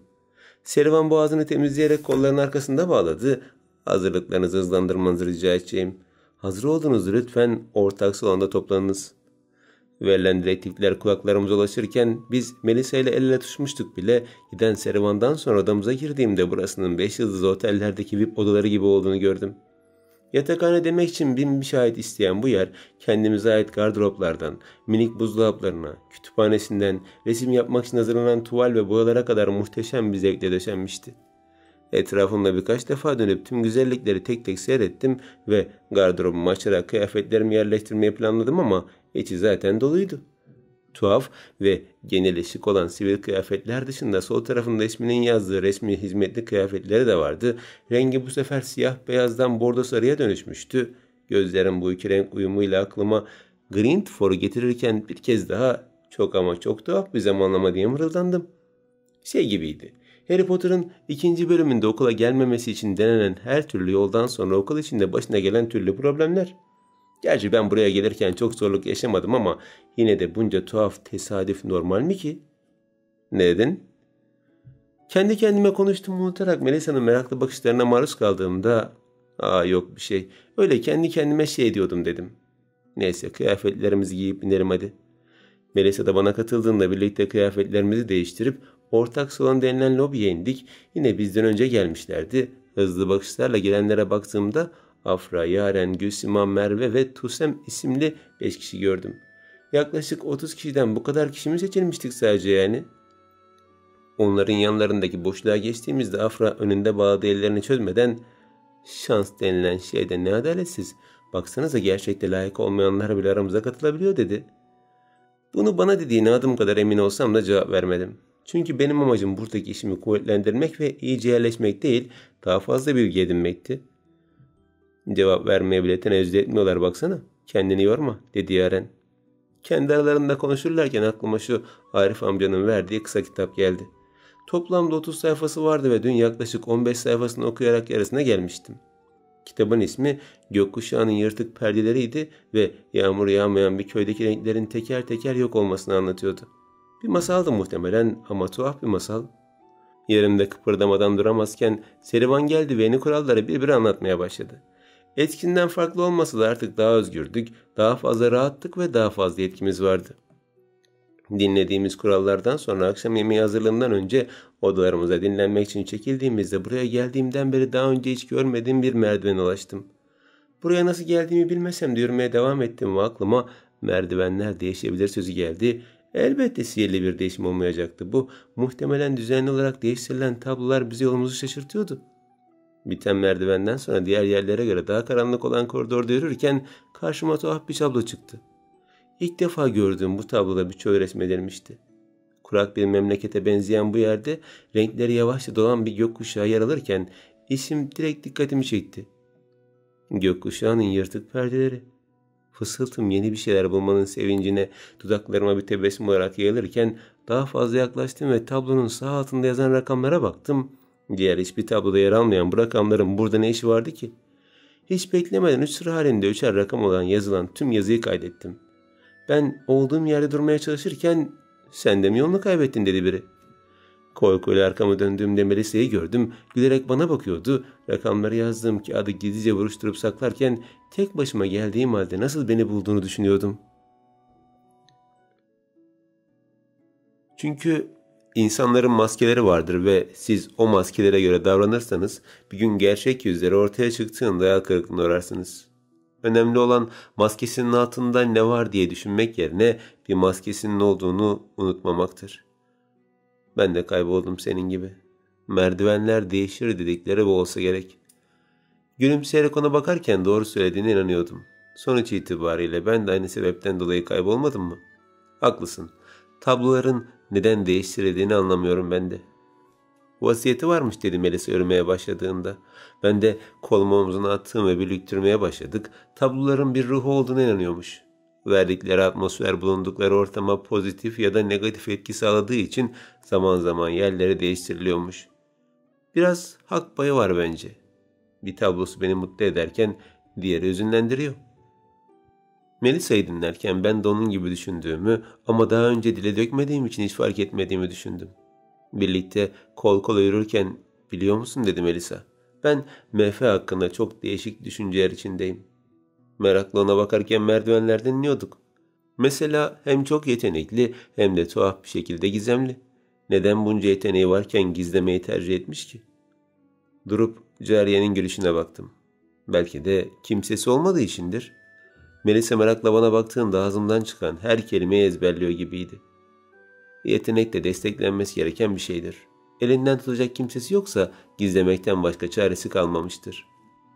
Melisa ne demek istediğimi pek anlamasa da açıklama yapmadım. Çünkü ben de ne demek istediğimi tam olarak anlamamıştım.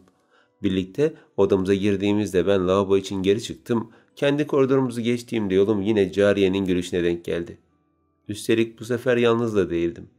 Önünde duran kişi derinlemesine bir dikkatle tabloyu inceliyordu. İyice yaklaşana dek tüm benliğini verdiğini anlayamamıştım. Hafifçe çıtık kahve kaşları, sakince aldığı nefesleri dışında tamamen odaklanmış gibiydi. Cem'in dediğine göre sürekli incelediği ama asla tam bir mana çıkaramadığı tablo bu değil miydi? Ben de arkasında durup tabloyu incelemeye başladığımda o narin ışığın varlığını gördüm yeniden. Simsiyah, tamamen karanlık bu eserdeki dikkat çeken tek şey ufacık bir aydınlıktı. Ve belki de Kamer tüm bu karanlık hayatına odaklanmaktan ve her şeyin kötüye gidiyor olmasından göremiyordu o parıltıyı. Peki ya biri ona gösterirse? Bir cariye özgür değildir değil mi? Sorumla aniden arkasını dönüp bana baktı. Gri kumaş pantolonun ceplerinde olan elleri ona fazladan ciddiyet katsa da ben saygıyla ellerimi önümde bağlamaya devam ediyordum. Ve gülüş oldukça özgür bir olgudur. Beni dikkatle dinlerken onunla konuşmanın gerçekten çok tuhaf hissettirdiğini düşündüm. Bu uzun süredir konuşmadığım bir dostumla yeniden iletişime geçmek gibi bir şeydi. Bana yasakları çiğnemekten mi bahsediyorsun yoksa? Sorusuyla kaşları hafifçe kalkıp alnında bir iki çizgi oluşmuştu. Her bir mimini incelemekten doğru dürüst odaklanamıyordum. Bir kere reddedildim ya, iyice üstüne gidesim geliyordu. Hayır dedim iki elimi sallayarak. Sadece ondan bahsediyorum. İşaret parmağım tablonun ışıltılı bölümünde dururken o da baktı oraya. Bu ışık sanki karanlık içinde olmaması gereken bir şey değil gibi. Ama orada tıpkı özgürce gülümseyen bir cariye gibi. Cariyeler birer köledir dedi. Ben de ondan bahsediyorum dedim. Karanlık içindeki ışığı görebilmemiz dileğiyle.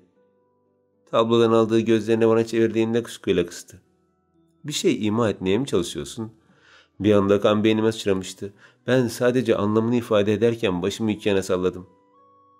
Bugüne dek bu parıltıyı göremediğim doğru ama neden bir şeyler ima etmeye çalışıyor gibi hissettim bir an? Bir şey ima etmeye çalışmıyordum efendim. İyi edersin. Bazılarımız karanlık içinde yaşayabilir sadece. Bırak onlar orada kalsın. Asıl şimdi kendisi bir şeyler ima ediyor gibiydi. Tabii ben onun gibi gözlerimi kısıp sinsi bir ses tonuyla bunu soramadım ama sadece dediklerini başımla tasdikledim o kadar.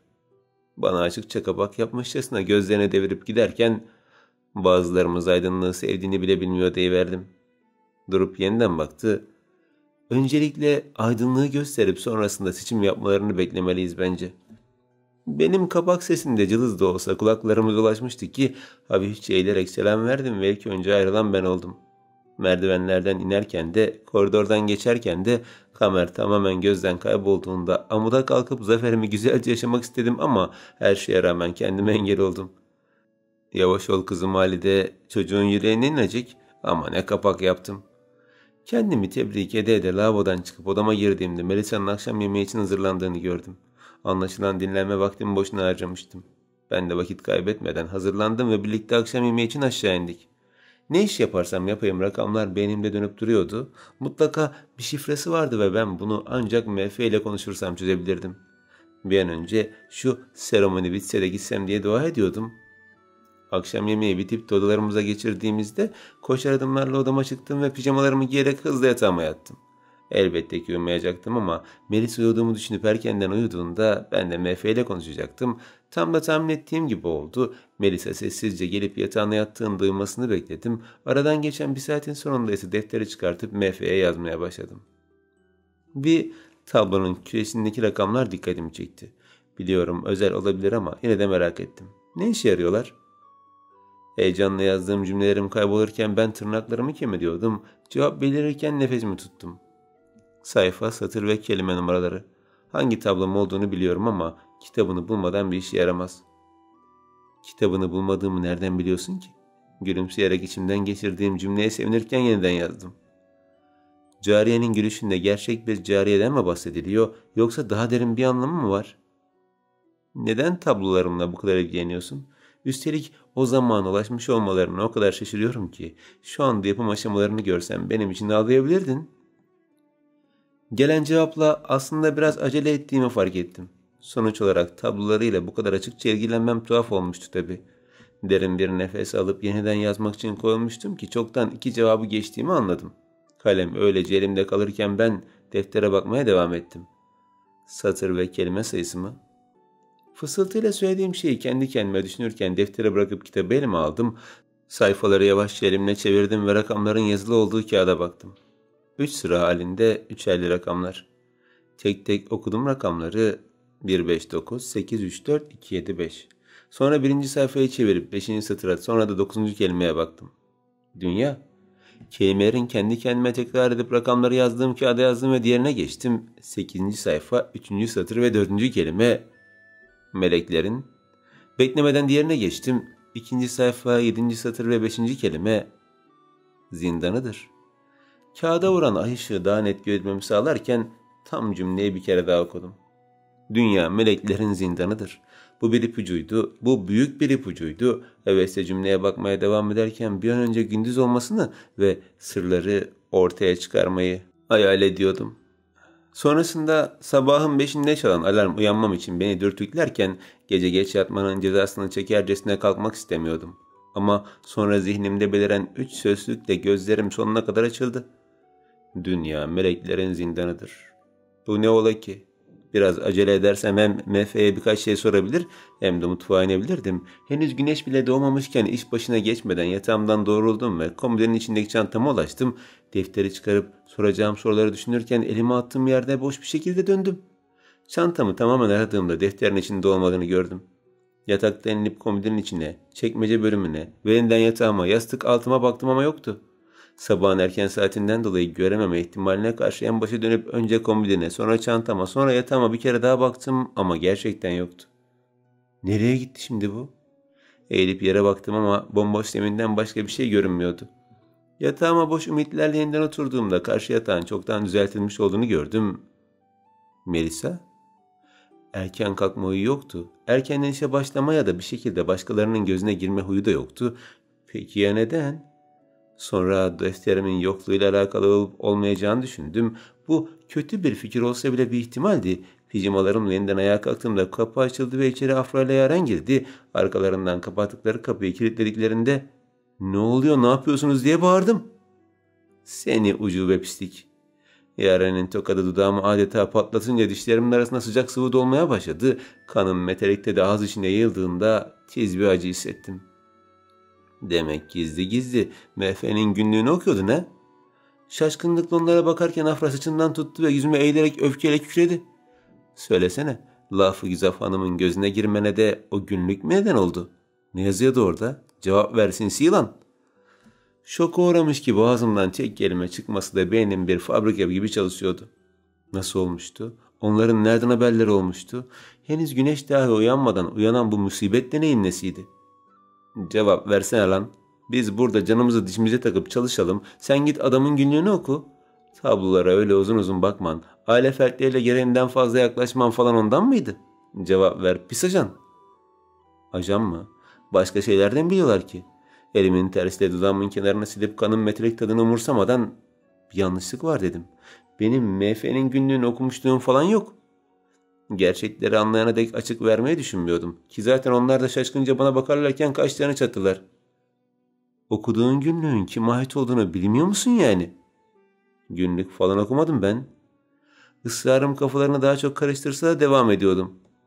Antika bir defterim vardı sadece. Günlük yazmıyordu orada. Bana inanmazca ama biraz da çözümlemeye çalışırcasına bakarlarken kapı sert bir şekilde vuruldu. Yaren koşup kilidi açtığında içeri sert bir üslupla giren iki görevli bana doğru yürümeye başladılar. Hiç önemsemeden her iki kolumdan sıkıca tuttuklarında tek kelime etmeden yürümeye başlamıştık.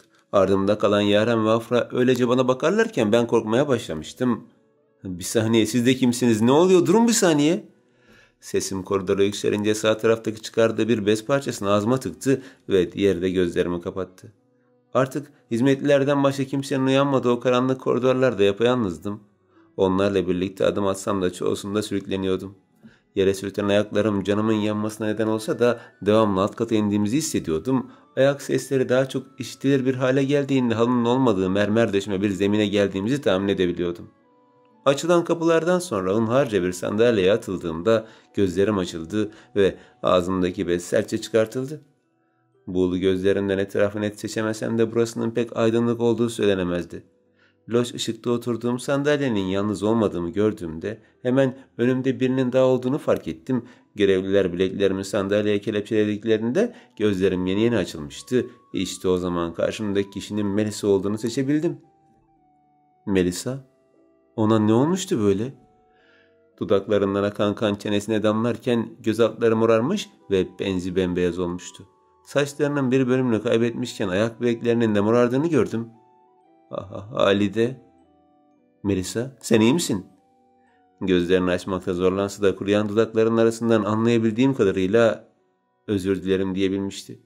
Defterini ben aldım. Almak zorundaydım. Ne? Nasıl? Yüzüm anlayamadığım için şekilden şekle girerken kaşlarımı çatmış onun yeni bir şey söylemesini bekliyordum. Berin Hanım, o beni seni takip etmem için tuttu. Gözlerim şaşkınlıkla açıldığında ağzımdan çıkmak için hazırlanan önemli değil cümlesi olduğu yerde kalmıştı. Uzun süredir seni izliyordum ama bu son nokta oldu. Acınası bakışlarla ona bakarken sen benim dostumdun dedim.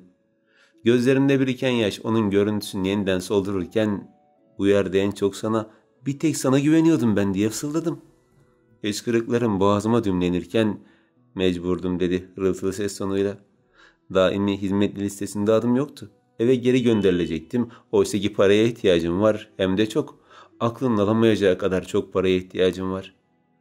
Boğazıma sıralanan yumruları yatmakta zorlanınca yutmaktan vazgeçip alt dudağımı sığarak yeniden ona baktım. Bu hayatta bir tek annem var ve bir ay içinde ameliyat olmazsa tamamen kaybedeceğim. Paraya çok ihtiyacım var. Yemin ederim, yemin ederim. Cümlesinin sonunda ağlamaya başlayınca ben de kendimi tutamadım. Sessiz ağlayışım gözyaşımı içime atıkırken kalbim acıyordu. Geceleri bir şeyler yazdığını gördüm. MF ile alakalı bir cümle vardı ve araştırdığımda onun kayıp günlüğü hakkında bilgi edindim. Berin Hanım'a söylediğim değer kendisine getirirsem bana dilediğim meblağı bana vereceğine söz verdi. Ve sen de beni sattın. Cümlem ağır olsa da gerçek buydu. Hoş benim annem yoktu ve eğer ben onun yerine olsam aynı şeyi yapar mıydım bilmiyorum. Sonuç olarak sevdiklerimiz için her türlü kılığa girebiliyoruz. Yine de bu dostumu bir çırpıda feda edeceğim anlamına da gelmiyordu. Bunu hiç istemesem de defterini aldım ve Berin Hanım'a götürmek için odadan çıktım ama sonunda her şey mahvoldu. Tüm her şey mahvoldu. Sinirli ona bakarken defteri o aldı. Diğer kızların yanında elimden aldı ve beni de buraya o getirtti dedi. O kim? Nefretim bitmek bilmezken kapılar yeniden açıldı ve Melisa'nın o dediği kişi olsa gerek ayak sesleri duyulmaya başlandı. Başımı o tarafa çevirdiğim anda kadrajıma girdi. İlk defa giydiği siyah sivitle siyah şapkasıyla sıradan bir gence benzese de bakışları nefret doluydu. Adım attıkça ses çıkaran siyah askeri botları ve siyah dar paçası onu loş ışıkta neredeyse hiç görünmeyen biri yapsa da beyaza dönük sarı saçları yeterince o olduğunu belli ediyordu.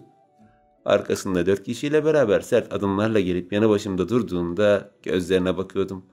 Mavileri hiç olmadığı kadar nefret dolu olarak bana bakarken ne olacağını hiç ama hiç kestiremiyordum.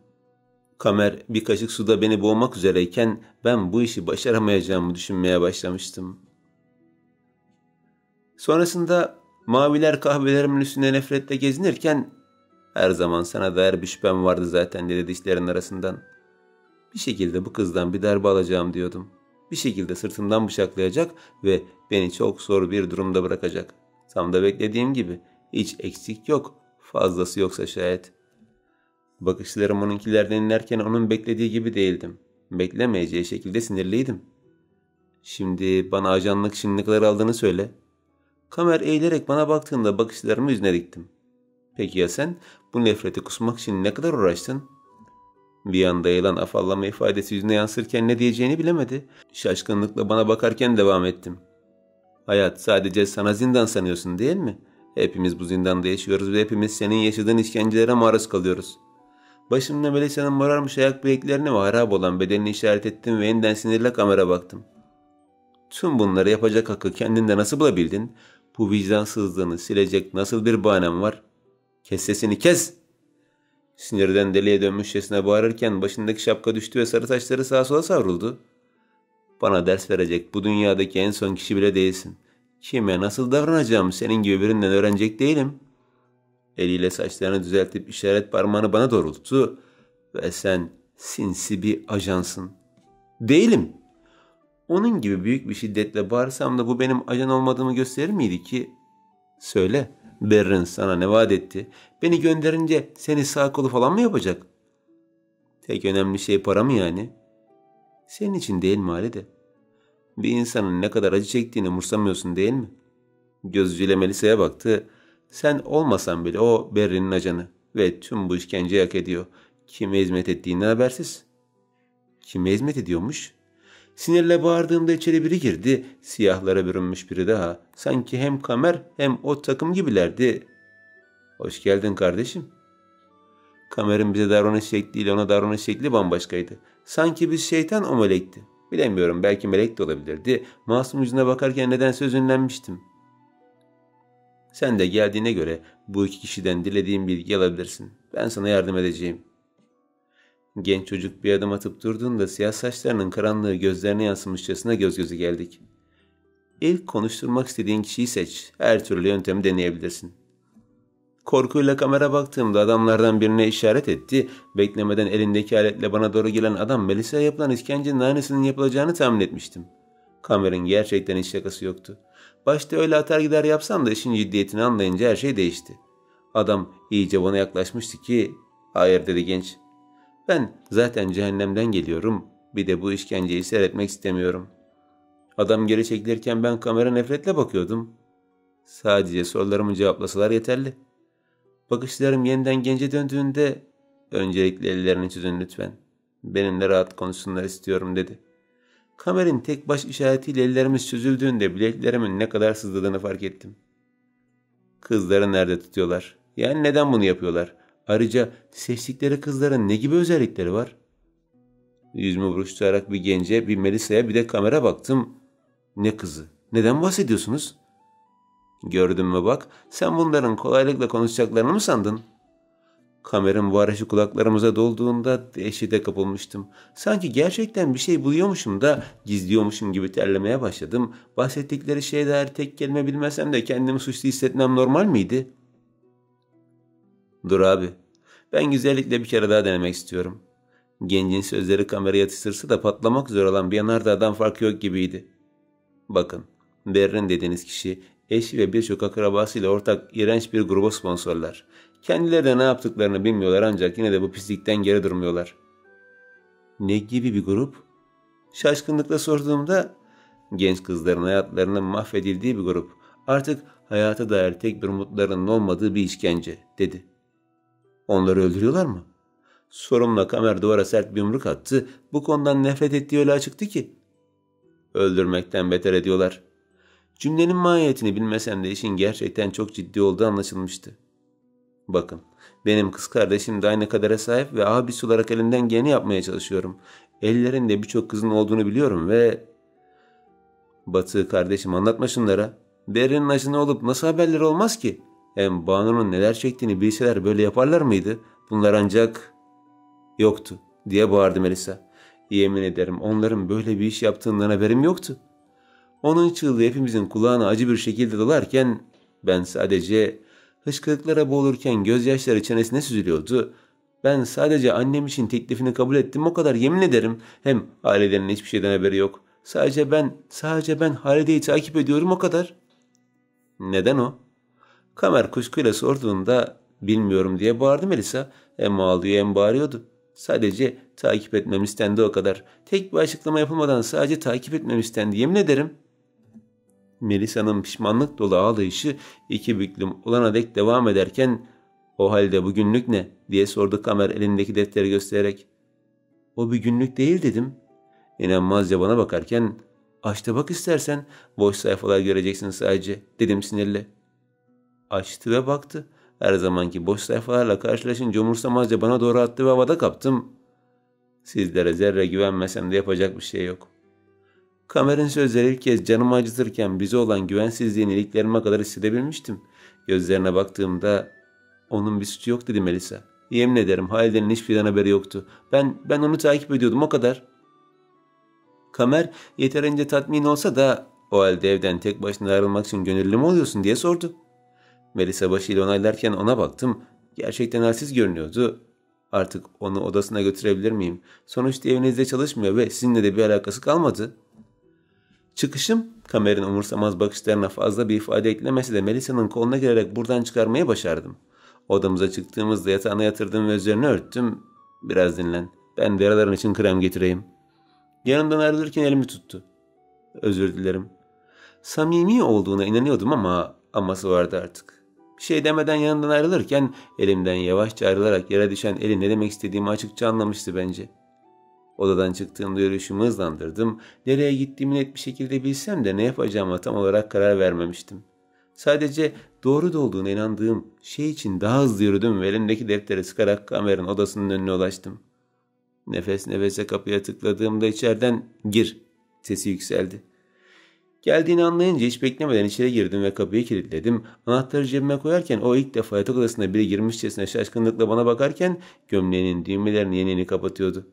Sen? Sinirle bağırdığında azlarını sonra atarsın dedim ve deli cesaretiyle ona doğru yürümeye başladım. Bana şu Berin olayını doğru dürüst anlatsana. Ne? Sen kim oluyorsun da?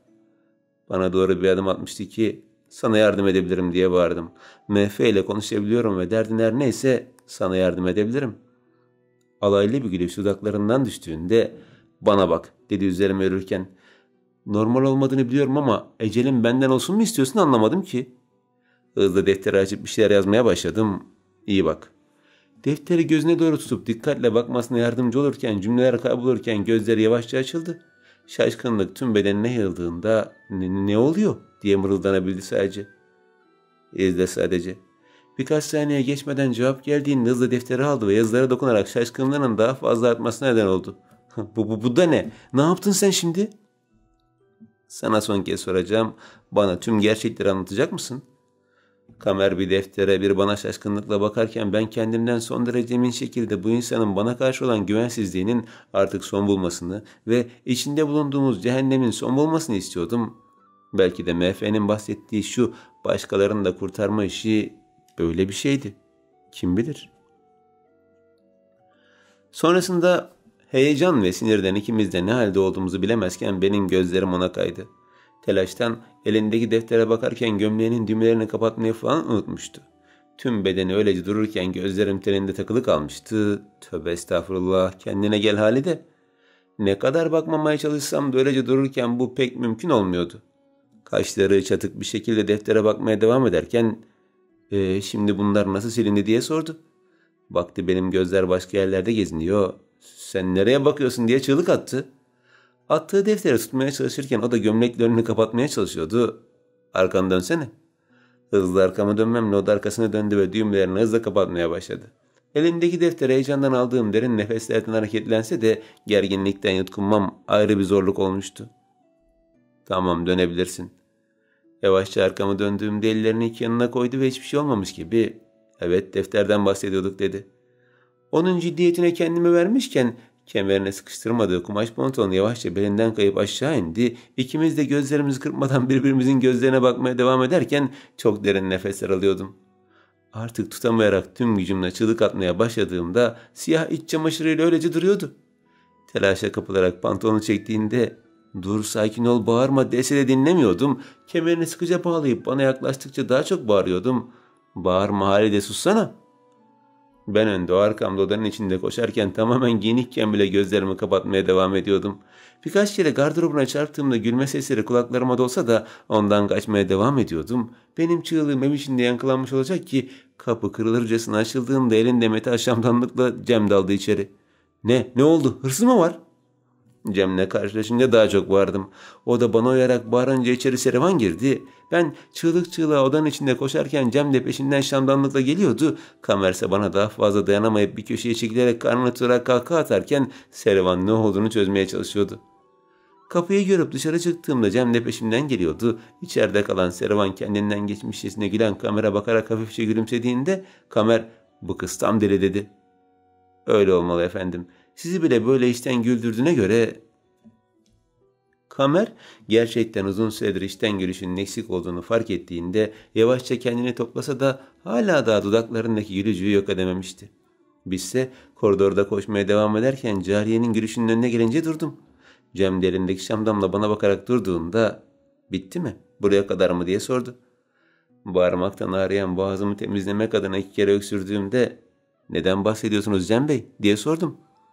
"Biz niye koşuyoruz böyle al?" "Bilmem." Birbirimizin şaşkın haline gülmeye başladığımızda saati gördüm. Kahvaltı vakti gelmişti.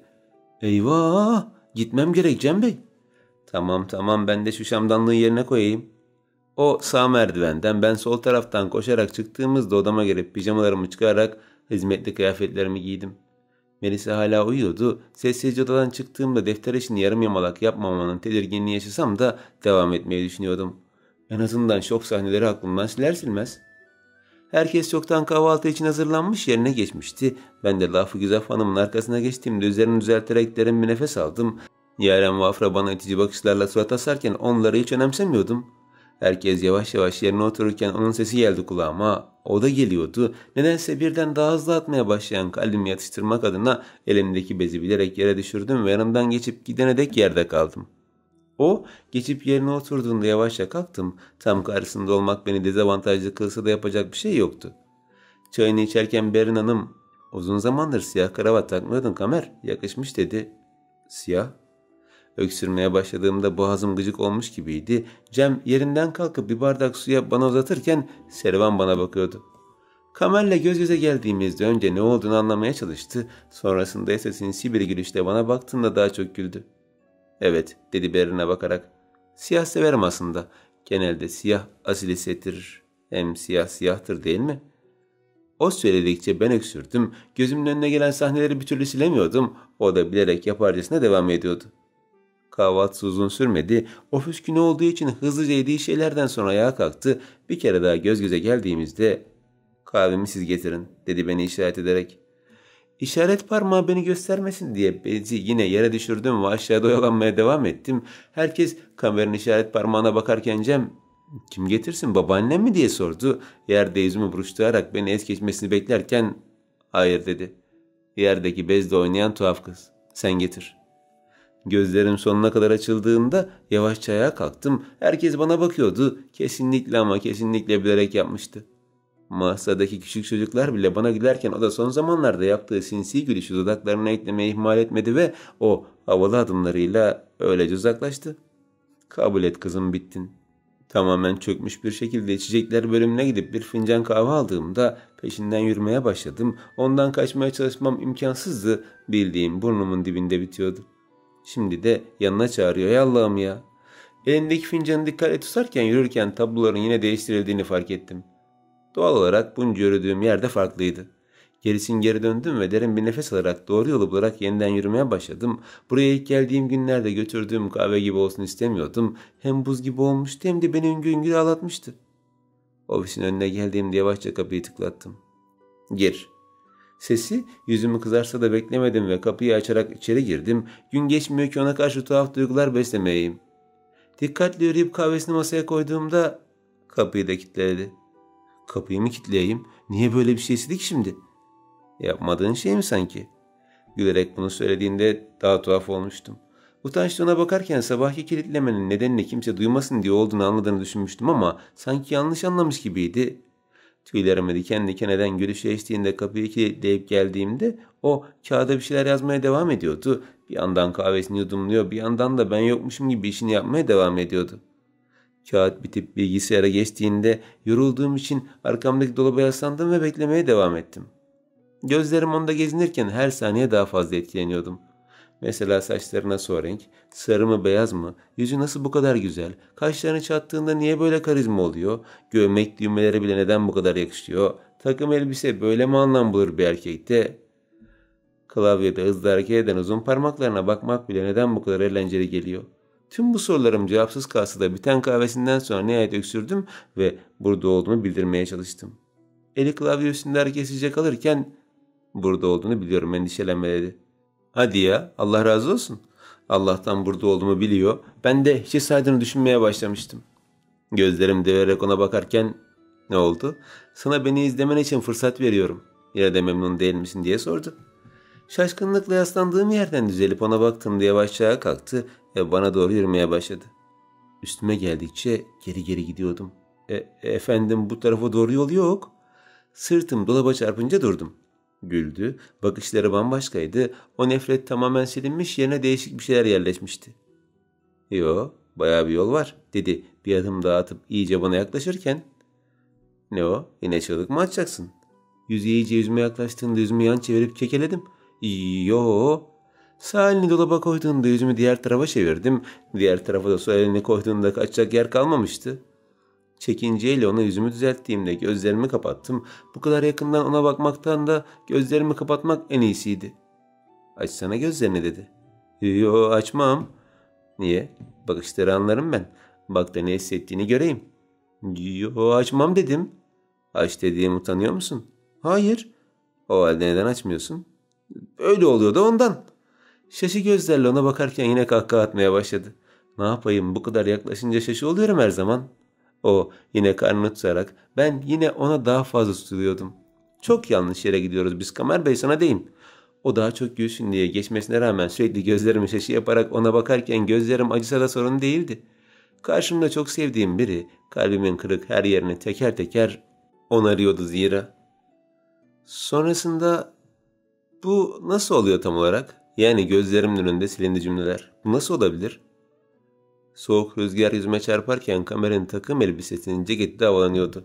Oysa ellerini pantolonunun ceplerine koymuş dik bir şekilde durmaya devam ediyordu. Kaşlarını çatmış tüm dikkatini vererek beni dinlerken ben üşüyordum. Çatı katı kimsenin gelmediği ve gerçekte pek de insanlar için uygun olmayan bir yerdi. Ama böyle bir yer gizli şeyleri konuşmak için en uygun ortam oluyordu.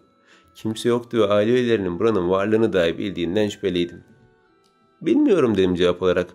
Bir tür sihir ya da büyü ya da bambaşka bir şekilde manevi bir şey. Yüzüme dikkatle bakarken burnu hafifçe kızarıyordu. Soğuk gözlerinin nemlendirisi de bana bakmaya devam ediyordu. Beyaz saçları sağa sola savrulurken ellerimi önümde bağlayarak dik durmaya çalışıyordum. Hizmetli kıyafeti gerçekten inceydi ve ben tir tir titremek için kendimi sıkıyordum. Mehve oldun nereden biliyorsun? Kendi söyledi. Gözlerini pek de inanmadığı için yana kaydırdığında bak dedim dudaklarımı ıslatarak. Anlattığım şeylerin tuhaf olduğunu biliyorum ama gerçekleri söylüyorum. Yemin ederim ve sana yardım etmek istiyorum. Gözlerinden beni bulduğunda kuşkuyla gezindi yüzünde. Neden? Neden bana yardım etmek istiyorsun? Sorusu gerçekten merak içindi, alaycı bir tavrı yoktu. Çünkü iyi insanlar desteklenmeli. Cümlemden sonra dudaklarımda oluşan tebessüm gülümsemeden ziyade beğeni gibiydi. Bense ciddiyetle ona bakmaya devam ediyordum. Ben evlatlığım biliyorsun dedi. Başımla onayladım biliyorum. MF'nin torunu Hakkışan ölmeden önce yerine geçmem için yetimhaneden beni alıp eğitti. Kan bağımız olmasa da soyadını ve maddi yönden tüm her şeyini bana bıraktı. Meraklı gözlerle ona bakarken o devam ediyordu. MF gerçekte berbat bir aileye sahip ve bu ne yazık ki asırlardır yeni nesile aktarılan bir veba gibi. Parmaklarımı üşüdüğü için ellerimi ovuşturdum ve dinlemeye devam ettim. Varisinin kendi ailesinden olmasını istemeyen Hakkı Bey beni varis yaptı yapmasına ama gördüğün üzerine kimse kabul etmiyor. Üstelik para ve hırs gözlerini öyle kör etmiş ki bana kurdukları tuzaklar yetmezmiş gibi bir de pisliğe batmış durumdalar. Berrin ve Lafı Güzaf Hanım neden böyle bir şey yapıyorlar? Şu kızlara yapılan işkenceden bahsediyordum. O gencin gelip anlattığı şeyler etkisinden kolayca çıkılacak şeyler değildi. Kamer gayet doğal bir şekilde ve anlamamı beklermişçesine cevap verdi. Kendi soylarından biri başa geçsin diye. Kendi soyları? Cem Bey? Ama Cem Bey kötü biri değil mi? Bakışları gözlerinde gezinirken net bir şey söylememişti. Bu ne demekti? Kimse gerçekten maskesini göstermiyor ne yazık ki. Cem bu ailede en yakın olduğum tek kişi olsa da sonuç itibariyle onun hiçbir şeyi değilim. Cümleleri kalbimi sızlatırken kendimi anımsadım. Ben de kimsenin hiçbir şey değildim. Peki tüm bunlar ne zamana kadar devam edecek? Sorum onu bir süre düşündürse sonunda cevap verebildi. MF'nin gerçek varisi olduğumu kanıtlarsam tüm bu aileyi mirastan men edebilirim. MF'nin gerçek varisi mi? Peki nasıl olacak bu? Onun imzasıyla tasdiklenmiş bir belgeye ihtiyacım var. Alaylı olmasa da çaresizlikten hafif bir tebessüm yerleştirdim dudaklarıma. Ama bu nasıl olur? MF öleli kaç yıl geçti? Kemikleri bile kalmamıştır yani. İmkansız gibi bir şey. Gibi değil. Açıkça imkansız dedi umutsuzca çıkan bir ses tonuyla. Esefle bir nefes aldığımda onun üzülmesini istemediğim için hızla defteri çıkardım. Belki MF bize yardım edebilir. Yutkunarak deftere baktığımda bir şey demedi ancak ellerini pantolonun ceplerinden çıkarıp ceketinin cebinden aldığı kalem bana uzattı. Bu bana inandığı anlamına geliyordu. Gözlerine inançla baktığımda beklemeden kaleme uzandım. Benim soğuk parmaklarım onun sıcacık parmaklarına dokunduğunda yüreğim ısınsa da beklemedim ve boş bir sayfa açarak yazmaya başladım. Mefe, selam. Senden yıllar sonra bile halen aynı durumda. Sen ardında bir iz bırakmasan bile günümüz şartlarında bile insanlık için eziyet yapmaktan geri durmuyorlar. Bize yardım etmelisin. Bize yardım et ki geçmiş değişmişse bile gelecek değişebilsin. Kendi tablonun yerini bize söyle ki elimizde bir koz olsun. Aklıma geleni yazdığım o anlarda kamerde beni izliyordu. Cümlem bittiğinde beni desteklercesine başıyla onayladı. Şimdi gelen cevap için kalemi geri çekme vaktiydi. Harfler yavaşça silinirken kamer ilk gördüğü haline nispetle daha büyük bir sakinlikle seyrediyordu. İnanıyordu ve güveniyordu. Yeni harfler belirirken merakla birbirimize yaklaştık. İkimizin başları neredeyse yana gelirken defterde yazan cümleleri sesli bir şekilde okumaya başladı. Gerçek görünmeyendir. Görünürse acı bir hatıra olur. Ve hatıralar silinince gerçek ortaya çıkar. Oysa ki hep gözümüzün önündedir de biz göremeyiz. Öyle ya, renkler gittiğinde gökkuşağı ne işe yarar? Tüm yazı bittiğinde birbirimize baktık. Elbette bu bir şifreydi. Açıkça söylemiyordu. Neden? Şu kalemi ver bana. Kamer kalemi alıp hızlı bir şeyler yazdı ancak cümleler olduğu gibi kaldı. Neden silinmiyor? Soğuktan kuruyan dudaklarımı ıslatıp derin bir nefes aldım. Sabah ona göstermek için yaptığım cevap hakkından sonra bir tane kalmıştı. Açıklama yapmak kolay olmayacaktı.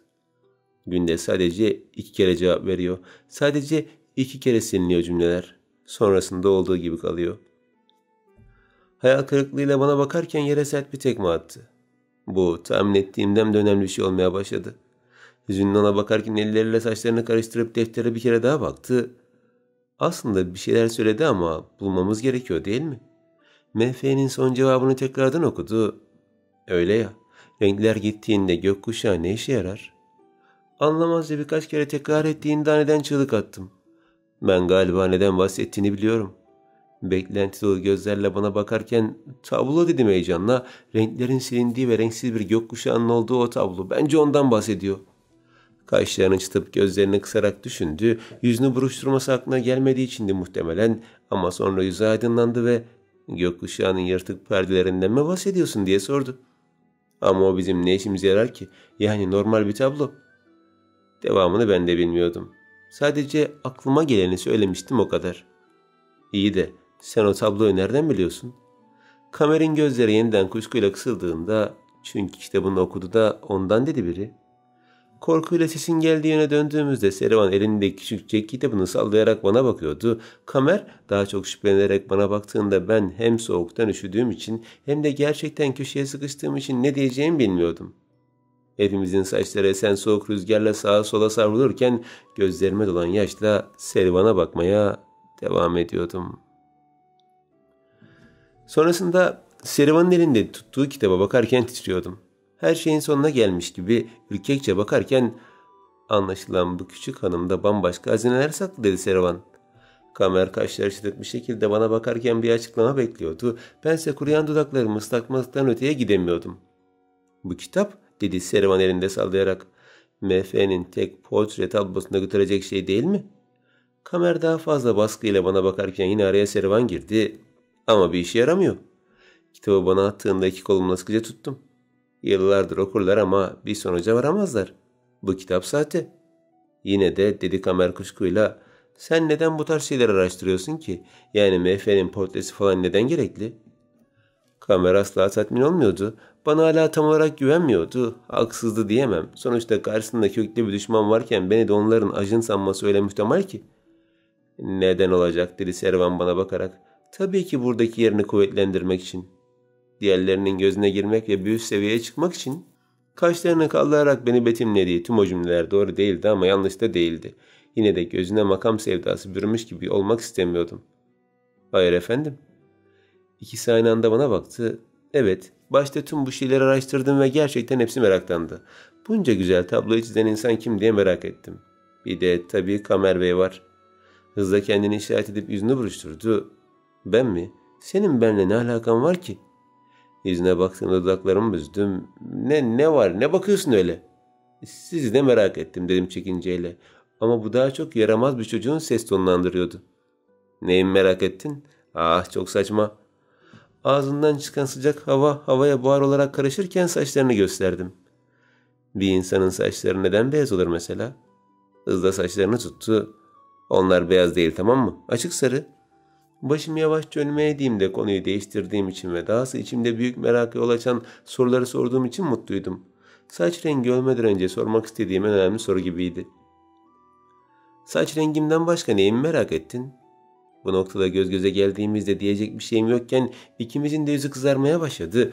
Bir şey ima ettiğimizden ya da ifade ettiğimizden değil, sanırım pantolon mevzusu yine zihinlerimizdeydi. İkimiz de başka şeylerle ilgileniyormuş gibi yaparken çatı çok soğuk dedi Servan. Karşılıklı çatışmalarına sona erdiyse artık içeri girebilir miyiz? Olur. Kamer benden önce yürümeye başladığında Kamer Bey dedim hızla arkasını döndü. Yine ne var? Servan'ın dudağının kenarında dolaşan tebessümle kapıdan geçip giderken birkaç adım atıp ona doğru yürüdüm. Ben gerçekten size yardım etmek istiyorum. Buna MF'nin portresini bulmak ve bir şekilde sizi yetkili kılmak da dahil. Yüzünde açıkça bir yumuşama olmasa da şefkatli bir bakış yerleştirdiği gözleri yüzümde gezindi. Teşekkür ederim ama bana yardım edebilecek kimse yok şu an. Ben dediği yere bakarak yalnızım. İçimden başlayan bir sevgi topu yeryüzüne dağılacakmış gibi hissettim ve hızla atıldım. Değilsiniz ben varım. Gözleri yeniden beni bulduğunda gülümsüyordu. Bana bak dedi daha farklı bir gülüşte. İç çamaşırımı gördün diye bana farklı gözle bakmıyorsun değil mi? Yanaklarım alev topuna döndüğünde ne diye bağırdım. Ben size yardım teklifi yapıyorum. Sizin aklınız hala nerede? Ondan ikide bir aklına geliyor değil mi? Aklıma gelen neymiş? Hayatımda ilk defa mı yaşadım sanki? Demek deneyimlisin. Ah yeter ama şimdi ağzımı bozduracaksın bana. İkimiz de ağzımızdan çıkan cümlelerle şaşkınlığı aradığımızda o korkmuş gibiydi. Bense boş tehdit havalarım sönünce yeniden bir kedi yavrusu gibi oldum ve kitabı ona doğru uzatarak ben şifreyi çözdüm galiba.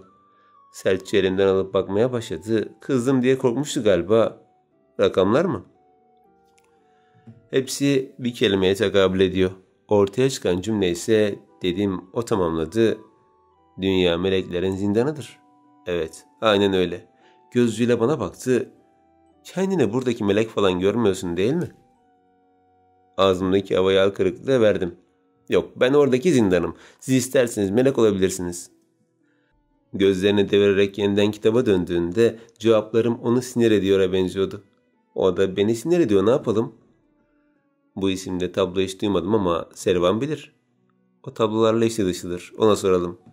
Başımdan alırken kitabı yeniden bana verdi. Kapıya doğru yürüyordu ki Kamer Bey devamlı bıkkınlıkla arkasına döndü. Yine ne var halide? Artık beni bir salsam mı diyorum acaba yani? Çekince ve tebessüm arasında gelip giderken sadece dedim güçlü durun. Sizi izliyor olacağım. Güldü. Alay alır gibi değil ama bir çocuktan destek alır gibiydi. Yine de memnundu. Teşekkür ederim. Bir şey olursa da korkma. Daha kötü günlerim oldu. Kapıdan nihayet geçip gittiğinde çocuk gibi mutluydum. Onu güldürdüğüm için, yalnız olmadığını söylediğim için ve nedense içimdeki hislere göre bir adım daha yaklaştığım için. Gerçekten bir çocuk gibi sevinerek peşinden çıktığımda kitabı sıkıca göğsüme yapıştırarak yürümeye başladım. Kamer gözümün önündeydi. O sol taraftaki merdivenlerden inerken ben de onun tam hizasındaki sağ merdivenleri kullanıyordum. Tatlı bir tebessümle onu seyrederken o benden habersiz yürümeye devam ediyordu. Yürüyüşüne, üzerine tam oturan takım elbisesine ve her şeye rağmen dik duran ona hayrandım. Ben de birçok sorunla mücadele ediyordum ama onunki bambaşkaydı. O gerçekten de çok güçlüydü. Her şeye rağmen, herkese rağmen işlerinden taviz vermeyen muhteşem bir kişiliği vardı. O kendi odasına çekildiğinde ben de odama gittim. Melisa yatağını topluyordu. Çoktan hizmetli kıyafetlerini çıkarmış, sıradan elbiselerini giyinmişti. Beni görünce gülümsedi ama ben sadece ona baktım. Gidiyorum. Seni bekliyordum. Neden? Gerçekten masum görünüyordu. Yine de bir kere sarsılan güven bir daha zor geri geliyordu. Söyleyeceklerim vardı. Veda da edeyim dedim. Buyur. Bana doğru yaklaşıp hafifçe eğildi. Önünde eğiliyorum. Senden tüm içtenliğimle af diliyorum. Annem için. Annem için beni affet lütfen. Bu şekilde olunca insan elinden hiçbir şey gelmiyordu. Şimdi ne yapmalıyım? Yavaşça kalkıp omzuna dokundum. Kimsenin önünde eğilmek zorunda değilsin ve ayrıca affediyorum. Annen için. Gözlerine dolan yaşla gülümserken ama artık eskisi gibi olamayız biliyorsun değil mi diye sordum. Bunu da kabul etti. Ne dersem kabul ediyordu. Her şeye rağmen teşekkür ederim. Ha bu arada almadım dedi. Neyi? Berrin'in verdiği parayı. Senin hakkında da tek kelime etmedim yemin ederim. Sana inanıyorum. Hiç güzel bir ortam değildi. Böyle buruk vedalardan nefret ediyordum. Melisa bana bir kere daha selam verdikten sonra elindeki küçük çantayla kapıya doğru yürürken Melisa diye seslendim. Belki diğer insanlar asla benim gibi yapmazdı ama ben ne yapayım ben de böyleyim. Hızlı dönüp baktığımda komodinimden çıkardığım zarfı ona uzattım. Birikmiş param bana ait annen için. Halide ben belki bir gün dedim dudaklarımı ıslatarak. Yani bundan uzun zaman sonra olan bir gün seninle birlikte anneni ziyarete gideriz. Umut ve sevinç yaşları gözlerine dolup taştığında başıyla onayladı. Kapım sana her zaman açık. Her zaman. Ben de ona gülümsedim nihayetinde. Ne yapayım böyleymişti. Melisa hüzünle değil de büyük bir sevinç odadan ayrılırken bir devrin daha kapandığını düşünüyordum. Üzülüyordum ama yine de mutluydum. Ve hayat bir kere daha kaldığı yerden devam ediyor. Şimdi yalnız başıma bu odada mücadele etmeye devam edeceğim. Etrafımda dönerek odayı son kez gezdiğimde birden buz kesmiş gibiydi. Bir insanın eksikliği meğer çabucak hissediliyormuş. Sonrasında geçen günler bana bir işten ziyade bambaşka bir hayatın kapılarını aralarken ben gazeteci kimliğimden neredeyse tamamen sıyrılmıştım.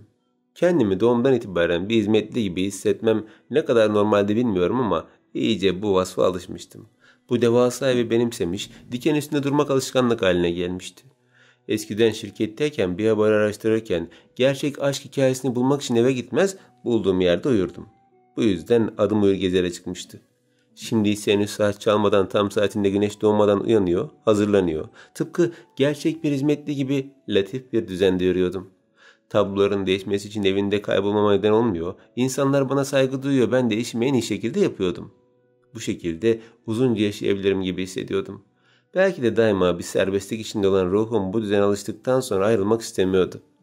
Saat 5'i gösterirken alarm çalıyordu. Bense çoktan kalkmış, kıyafetlerimi giymiş, aynanın karşısında son hazırlığımı yapıyordum. Odamdan çıkmamla iki yeni stajyerin kapının önünde beklediğini gördüm. Bana saygıyla selam verdiklerinde, hanımefendi, biz sizin stajyeriniz olacağız. Servan Bey bu şekilde ayarladı dedi, sağdaki olan. Muhtemelen gece ayarlanmışlardı ve erkenden kapıma gelmeleri bana ilk günlerimi hatırlatmıştı. Gülmesem de hafif buruk bir tebessüm dudaklarıma yerleşirken Melisa ile geç kalışımız ve başlıklarımızı belimize bağladığımız an gelmişti. Aradan belki yıllar geçmemişti ama sanki asırlar geçmiş gibiydi. Ben daha fazla olgunlaşmışken içimde gizlediğim çocuk dışarıdan bana gülüp duruyordu. Öncelikle hoş geldiniz dedim kızlara bakarak. Bir yerden başlamaları gerekiyordu. Benim yaşadığım zorlukları yaşamamaları için daha fazla yardımcı olmayı istiyordum. Ben önden giderken onlar da peşime takılmışlardı. Etrafı ağızları açık bir şekilde seyrederlerken beni anımsatıyorlardı. Tablolar çok önemli. Dokunmak, fazla yaklaşmak ve en önemlisi zarar vermek yasaktır. Merdivenlerden inerken aşağıdan çıkan Kamer'i gördüm. Konuştuğumu duyunca bize bakmıştı. Üzerinde eşofmanları vardı ve muhtemelen bu erken saatte spor için kalkmıştı. Yavaş adımlarla inip saygıyla eğildiğinde kızlar da eğilmiş, tam olarak anlamasalar da bir bana bir Kamer'e bakmışlardı. Bir şey demese de dikkatle bize bakan Kamer selamımızdan sonra merdivenlerden çıkışını yavaşlatarak bize dikkat kesilmişti. Bense anlatmaya devam ediyordum. Arkam dönüktü ancak karşıdaki cam tabloya yansıyan Kamer'i görmem mümkündü. Evde saygı duyulması gereken kişilerin başında aile üyeleri geliyor dedim. Kızlar dikkatle not almaya başladılar. Serivan Bey bizim baş hizmetlimiz. Aile üyeleri Berin Hanım ve eşi, çocukları Lafız Güzaf Hanım ve evlatlık kızı Cem Bey ve Kamer Bey geliyor. Kamer merdivenleri gayet yavaş çıkarak sonuna vardığında bile bize bakıyordu. Biraz önce gördüğünüz kişi Kamer Şan. Kendisi bu evin saygı duyulması gereken en önemli kimliğidir. Bunu söylediğinde Kamer'in dudaklarında oluşan gülüşü net bir şekilde görebilmiştim. İstemsizce kıvrılan dudakları gözlerindeki parıltıyı artırırken ben devam ediyordum. Saygı duymanın yanında eğer ona gerçekten sadık olursanız hiç sorun yaşamazsınız. Çünkü bu evi çekip çeviren en önemli kişi odur. Sözlerim Kamer'in gülüşünü daha da çoğaltırken beğeniyle dudaklarını büzüp başını eğdi. Gözleri bir kere daha bize baktığında yürümeye devam ettim. Bu zamana kadar içimde barındırdığım güzellikleri nihayet dışarı vermenin huzurunu yaşarken merdivenlerden inerken tabloları anlatmaya devam ediyordum. Nihayet ikinci kata inmişti ki koridorda yürüyen Cem mahmur gözleriyle bana bakarken sol elini kaldırarak bağırdı. Günaydın hal. Arkamda kızları tam olarak gelmemiş olacak ki bir zombi gibi aksak adımlarla yürüyüp bana doğru gelirken gece var ya bufalo gibi uyumuşum he. Görsen ne yorgundum. Hem var ya diyecekti ki ben başka bir şey demesine izin vermeden 2 kere öksürerek hafif kenara çekildim. Cem Bey'e selam verin kızlar. Kızları görür görmez hızla gözlerini açıp evet hoş geldiniz mi diyeceğim diye bana baktı. Baktı işleri iyice berbat oluyor yanıma sokulup fısıltıyla niye kızları söylemiyorsun ya? Burada elbime kadar anlattım dedi. Gülmemek için kendimi zor tutsam da bana verilen eğitimin aynısını vermek adına kendimi sıkıyordum. Efendim biz eğitimdeyiz şu an. İzninizle mutfağa geçeceğiz. Yine fısıldadı kulağıma. Ne demeliyim? Çaresizce ben de fısıldadım. İzin ver. Öksürerek yanımdan ayrıldığında sahte bir ciddiyetle kaşlarını çattı ve ellerini tuhaf bir şekilde kaldırarak izin sizindir. Hadi kazanız mübarek ola dedi. Yemin ediyorum Cem gerçekten bir aptal. Ama bunu kanıtlayamam. Sıka sıka ağrıyan çenem gülmemek için direnirken yeniden yürümeye başladık. Alt kat ve en sonunda mutfağa indiğimizde Afra ve Yaren'in de stajyerlerinin olduğunu gördüm. Tuhaf gelse de onların stajyerleri de tıpkı onlar gibi hafif gıcıktı. İlgilenmemeye çalışsam da arkamı döndüm ve bu evde en önemli şeylerden biri fırsatçılara fırsat vermemektir dedim. Büyük bir rekabet içinde olduğunuzu unutmayın ve mümkünse dost olun. Hem böylelikle zorluklarla da başa çıkmış olursunuz. Kızlar dediklerimi pür dikkatle dinlerken Servan içeri girdi. Halide Hanım, lütfen beni takip ediniz. Neden olduğunu anlamasam da saygıyla selamladım ve önden giden Servan'ın peşine takıldım. Normalde merdivenlerden tarafa ilerlememiz gerekirken çıkış kapısına da evden çıktık. Güneş yeni doğuyordu. Kuşların taze sesleri kulağıma dolarken diğer binaya doğru ilerledik. Kimse konuşmadan ilerlerken nereye gittiğimizi merak ediyordum. Diğer binanın kapısını çaldığımızda açan kişi Kamer'di. Şaşkınlıkla bakarken o çoktan siyah bir takımla hazırlanmıştı bile. Daha önce denk gelmediğim için böylesine erken kalktığını bilmiyordum ve hiç gelmediğim bu binada ne işimiz olduğunu merak ettirirse de Servan'ın peşinden içeri girdim. Efendim biz hazırız. Kamer bana bakarken ben de Servan gibi eğilerek selam verdim. Hala ne olduğunu anlayamamış olsam da bekliyordum. Kapı kapandı ve biz yürümeye başladık yeniden. İlk katın zeminiyle merdivenlerine ulaştığımızda karanlık olan depoya doğru yürüdük. Burası muhtemelen Melisa ile bizi getirdikleri yerdi ancak tutulduğumuz yerin burası olduğunu sanmıyordum. Bizimki küçük bir odaydı, burası ise devasa bir yerdi. Zeminin ışıkları yandığında hafif bir nem ve küf kokusu burnuma doldu. Eskinin yıllanmış tonu da yoğun bir şekilde hissedildiğinde yüzlerce tabloyla karşı karşıya geldik. Şaşkınlıkla açılan ağzım evdekilerin yanında bir cennet gibi olan bu mekanın heyecanını net bir şekilde hissettiriyordu. Etrafımda döndüğümde Cem'le girdiğimiz odanın neredeyse 10 katı büyüklüğündeki bu yerdekilerin çok çok eski olduğunu fark ettim. Sözlerin üzerine Serivan'dan tabloları araştırmasını istedim. Evdeki hiçbir tablo Dünya Meleklerin Zindanı resimli değil. Bu yüzden MF'nin gençliğinde yaptığı ve sonradan beğenmeyerek kaldırdığı tablolara bakmak istedim. Belki bunlardan biridir. Şaşkınlıkla kamera bakarken, iyi de efendim bunlar arasında nasıl bulabiliriz ki? Yüzlerce, dedim şaşkınlıkla. Aslında, dedi dudaklarını toplayarak, Melek isimli bir tablo var. Serivan beklemeden tabloyu getirerek önümüze koydu. İsmi Melek'ti ama kesinlikle cehennem resmedilmişti. Yanan ateş arasında çığlık atar gibi çizilen insanlar, bir damla suya muhtaç olan zavallı çocuklar ve adeta kuruyan yaşlılar. Neden böyle bir tablo çizmişti bilmiyorum ama bakan insanın yüzünü buruşturarak oradakileri acımasına neden olacak kadar üzünlüydü. Melek isimli olması çok tuhaf değil mi? Kamer'in sorusuyla baktım. Melekler için ama bir zindan gibi değil mi? Olabildiğine mantıklıydı ama portre bunun neresindeydi? Yaklaşarak daha dikkatle baktım. Dokunabilir miyim? Kamera bakarak sorduğumda tabii ki dedi. Daha fazla yaklaşıp tablonun pürüzlü dokununa parmaklarıma sürdüm. Boyanın kurumuş kalıntıları parmak uçlarından geçip giderken verdiği his de çok acınasıydı. Hiçbir tabloda böyle olmazken neden bunda böyleydi? Kuru, çok kuru. Kamer kaşlarını çattı ve beklemeden o da dokundu. Diğer tablolar gibi değil. Sanki boyalar hiç su katılmadan kullanılmış gibi. Serivan gözlerini sağa çevirip bir şey düşünüyormuşçasına tenisini gerdi. Hemen sonrasında ise kendinden izler barındırıyor sanki dedi. Ona baktım. Haklıydı. Bu tablo çok hüzünlü bir ruh haliyle çizilmiş. Sanki içinde yanan bir ateş varmış da bunu tabloya taşımış gibi. Yanıyormuş gibi dedi Kamer yanan çocuklardan birine dokunarak. Ve zavallı. Serivan da hüzünle ağlayan kadınlara baktığında yanıyorlar dedim. Yanıyorlar. Tekrar ettiğim kelime Kamer'in dikkatini çekmişçesine ateşini söndürecek bir yardım eli olmamış MF için dedi Kamer. O halde bu da bir şifre. Hem Serivan hem Kamer bana merakla bakarken su dedim heyecanla. Ateşi su söndürür. Bu bir bilmece. MF hep yaptığı gibi yine kendini gizlemiş. Su kullanmamız lazım. Kaşlarını çıtarak bakan Serivan ama bu nasıl olacak dediğinde Kamer Serivan su getir dedi. Hızla Kamer'e baktım. Bana itimat ediyordu, bana güveniyordu. Onun isteğini geri çevirmeyen Serivan gidip bir kova su getirdiğinde ne yaptığımın tam olarak farkında olmadan tüm kovayı tabloya döktüm. Hem Serivan hem Kamer bunun iyi bir fikir olmadığını düşünürcesine tabloya bakarlarken gerçekten de bir şey olmamıştı. Olduğu gibi duran resim beni hayal kırıklığına uğratırken işe yaramayacağını tahmin etmiştim dedi Serivan ve tabloyu kaldırmak için eline aldığında boyası çıktı. Tuhaf olan çıkan boyanın altında bir resmin parçasının daha görünüyor olmasıydı. Dur! Heyecanla tabloyu yerine koyduran Kamer cebinden çıkardığı mendille tabloyu silmeye başladığında cehennem sahnesi siliniyor. Yerine bambaşka bir şey geliyordu. Heyecanla gelecek olan resmi beklerken nefesimi tutmuş ellerimi birbirine kenetlemiştim. Tüm resim silindiğinde hepimiz geri çekildik ve karşımızda duran genç adama bakmaya başladık. Gözlerimizi alamadan seyrettiğimiz kişi gencecik masumluğuyla öylece dururken Serivan iyi ama bu dedi nefesi kesilerek. Hem ben hem Kamer ne diyeceğini tahmin edercesine portreye bakarken Serivan cümlesini tamamladı. Bu benim. Gözüm nereden ısırıyor diye düşünürken tüm bu tuhaf olaylar silsilesine bir yenisi daha eklenmişti. MF nasıl gerçekte Serivan olabilirdi? Hepimiz önümüzdeki portreye bakmaya devam ederken içimden bir ses artık neden burada olduğumu söylemenin vaktinin geldiğini söylüyordu. Sonrasında bir tabloya, bir Serivan'a bakarken ne düşünmem gerektiğini bilmiyordum.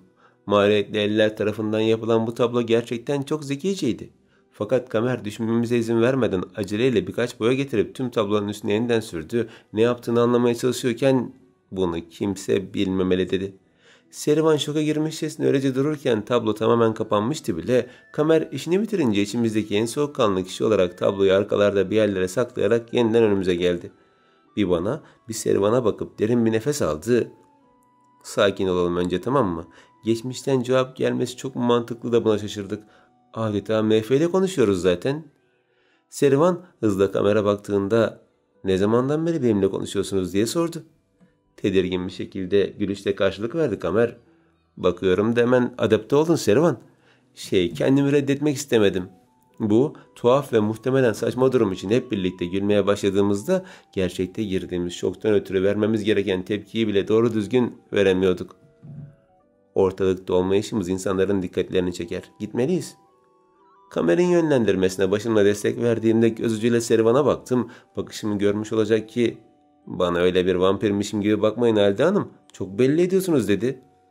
Hızla gözlerimi geri çektiğimde gülüyordu. Bilemiyorum ama korkacağını ya da endişe edip nasıl böyle bir şey olduğunu düşüneceğine mutluydu sanki. Belki de Berrin ve Lafı Güzaf'ın sadece bir kere gördüğüm baskılarından iyice bıkmıştı. O da kamera yardım etmek istiyordu belli ki. Böylesi bir gücü hayal dahi edemiyordu bence. Hadi çıkalım buradan. Kamer önde yürürken ben de Serivan'ı takip ediyordum. Bu konu hakkında MF'ye yazmalıyım. Onun hakkında artık daha fazla bilgi sahibi olduğum için belki de hikayesini daha rahat sorabilirim. Şöyle yapabilirim, böyle yapabilirim. Aklımdan bile geçirme. Kameranın işaret parmağı önümde dururken aniden durdum. Sakın ben olmadan MF ile konuşayım deme. Benim de soracaklarım var. Bahçede öylece şaşı bir şekilde işaret parmağına bakarken Serivan gülerek yanımızdan ayrılmıştı bile. Ama efendim, günlük 2 cevap hakkımız var dedim gözlerimi parmağından alarak. Biri benim, biri senin. Dudağımı büzdüm. Paylaşmaya alışık değildim. Bazen öylesine şeyler yazıyordum ve bir soruda hepsini nasıl sorabilirdim? Tamam mı? Hı? Tamam mı dedim. Tamam ya. Şöyle. Soru sayıları paylaştığımız için canım sıkılsa da bu işte yalnız olmamak da hoşuma gitmeye başlamıştı. En başından beri böyle tuhaf bir olaya tanık olmak huzurumu bozuyor da ama şimdilerde daha iyi hissediyordum. Kamer ellerini pantolonun ön ceplerine koyup önden gitmeye başladığında peşine takıldım yine. Sen benim arkamda dur kahvaltılarda. Gözlerimi devirip ona daha fazla yaklaşmak için hızlandım. Öyle ki evimize göre seçemiyoruz. Beni Lafı Güzaf Hanım ayarladılar maalesef dedim. Kim ayarladı? Serivan mı? Cevap vermeden yürümeye devam ederken elini havaya kaldırıp yuvarladı. Tamam sen merak etme. Ben ona söylerim. O ayarlamadı. Lafı Güzaf bizzat kendi ayarladı. Aniden durdu. Kaşlarını çatıp bana bakarken ben de durup ona baktım. Neden sen? Onun hayatını kurtardım ya. Tamam bitti gitti. Artık benimle ilgileneceksin. Ve ben bir şey diyemem. Bir şey de mi diyorum sana? Çayımı ver, arkama geç, peşimden gel, yanımda dur yeter işte. Hızlı hızlı söylerken neden tüm bunlar hoşuma gitmişti ki şimdi durduk yere? Elimde olmadan gülümseyip başımı eğdiğimde ne diye sordu. Neye gülüyorsun? Hızla kendimi düzeltip ona baktım. Hiçbir şeye. İyi o halde. Hazır ol, bugün evden ayrılacağız. Birkaç günlük kampımız var şirket olarak. Sen de benimle geleceksin. Yeniden yürümeye başladığında bir çocuk gibi sekerek peşinden gidiyordum yine. Kamp mı? Nereye gideceğiz? Eğlenmeye değil, iş yapmaya gidiyorum. Boşuna heveslenme dedi yüzünü buruşturarak. Olsun, karavanda olacak mı? Geceleri yıldızları seyredip kamp ateşinin etrafında birimize kötü hikayeler anlatıp sabahlara kadar yanık marshmallow yiyecek miyiz? Peki ya Dolunay? Kurt sesleri? Bir kere daha durup bana deliymişim gibi baktı. Bak, bazen gerçekten sana yakın hissediyorum ama bazense gerçekten şüpheleniyorum. Gerçekten, şaka değil de gerçekten mi soruyorsun tüm bunları? Yani cidden çok anormal görünüyorsun da ondan soruyorum. Yüzümü buruşturarak gözlerimi devirdiğimde bir kere de güzel anıları mahvetmese olmaz mı diye düşünüyordum. Önden içeri girdiğinde ben kapıda öylece duruyordum. Ne var evet kavramam olacak desen, ne var geceleri yıldızları sen istemesen de görürüz desen, ne var kurt yoksa da ben sana olurum desen. Bir tekmeyle açtığım kapıdan içeri girerken içimden saydırmaya devam ediyordum. Kahvaltı vakti geldiği için ben mutfağa, Kamer masaya geçti. Stajyer kızlar alıp birlikte biz de masaya doğru yürümeye başladığımızda erken kalkan ev halkının çoktan yerlerinde oturduğunu gördüm. Vakit kaybetmeden biz diğerimizi almaya hazırlanıyorduk ki ben bugün portakal suyu içeceğim Halide dedi Lafı Güzaf Hanım. Kamera doğru olan adımım durduğunda ona baktım, bana bakıyordu. Kimseye göstermeden kaş göz işareti yaptığımda bu sefer Kamer çayımı tazeler misin Halide dedi. İki arada bir dere kalmışçasına olduğum yerde dururken herkes önce Kamer'e, sonra Lafı Güzaf'a, sonra da bana baktı. Portakal suyu Halide. Lafı Güzaf duella tonuyla bana seslendiğinde Kamer de geri durmadı. Çay Halide. İkisi de arkasına yaslanıp bu savaştan kimin galip geleceğine bakarlarken ben kaldırdığım ayağımı yere koyup koymama konusunda çok derin düşünüyordum. Stratejik olarak önemli bir adım olacağı benziyordu. Halide benim hizmetlim Kamer. Dilersen Afro'ya ilgilensin seninle. Afro hevesle baktığında ben ayağımı yerden uzaklaştırmış dengeye durmaya çalışıyordum. Afro Hanım kahve oranı mı bilmiyor. Halide Hanım iyice alıştı. Halide artık benimle ilgilensin. Ayağımı yeniden yere yaklaştırırken Kamer'in sözleri Lafı Güzaf'ı güldürmüştü. Gerçekten bir hizmetli için ısrar etmeyeceksin değil mi? Hiç huyun değil, tanırım seni. Yeterince tanımıyorsunuz o halde, dedi Kamer sandalyesinde iyice gerinerek. Aile benimle ilgilenecek artık. Bu son nokta. Evimin varisiymiş gibi konuşma. Lafı Güzaf'ın sinirli bir şekilde masaya vurduğu eliyle ayağımı yeniden kaldırdım. Ben zaten evimin varisiyim. Beyefendinin imzası olmadan bir işsin. Masadaki herkes bir Lafı Güzaf'a, bir Kamer'e bakarken ben dengede durmak için nefes almayı kesmiştim. Kamer bir şey demedi Lafı Güzaf'a ve bana dönerek kahvemi ofisime getirin Halide Hanım ve hazırlığınızda yapın mutlaka. Şirket kampı için yarım saat sonra yola çıkacağız dedi. Ayağa kalkıp takım elbisesini düzelttikten sonra çıkışını seyrettim. Tıpkı diğer herkes gibi. Kamer'in çıkmasıyla Cem'in girmesi bir oldu. Günaydın güzel ailem. Güzel bir gün, tatlı bir güneş ve mis gibi çiçek kokusu var dışarıda.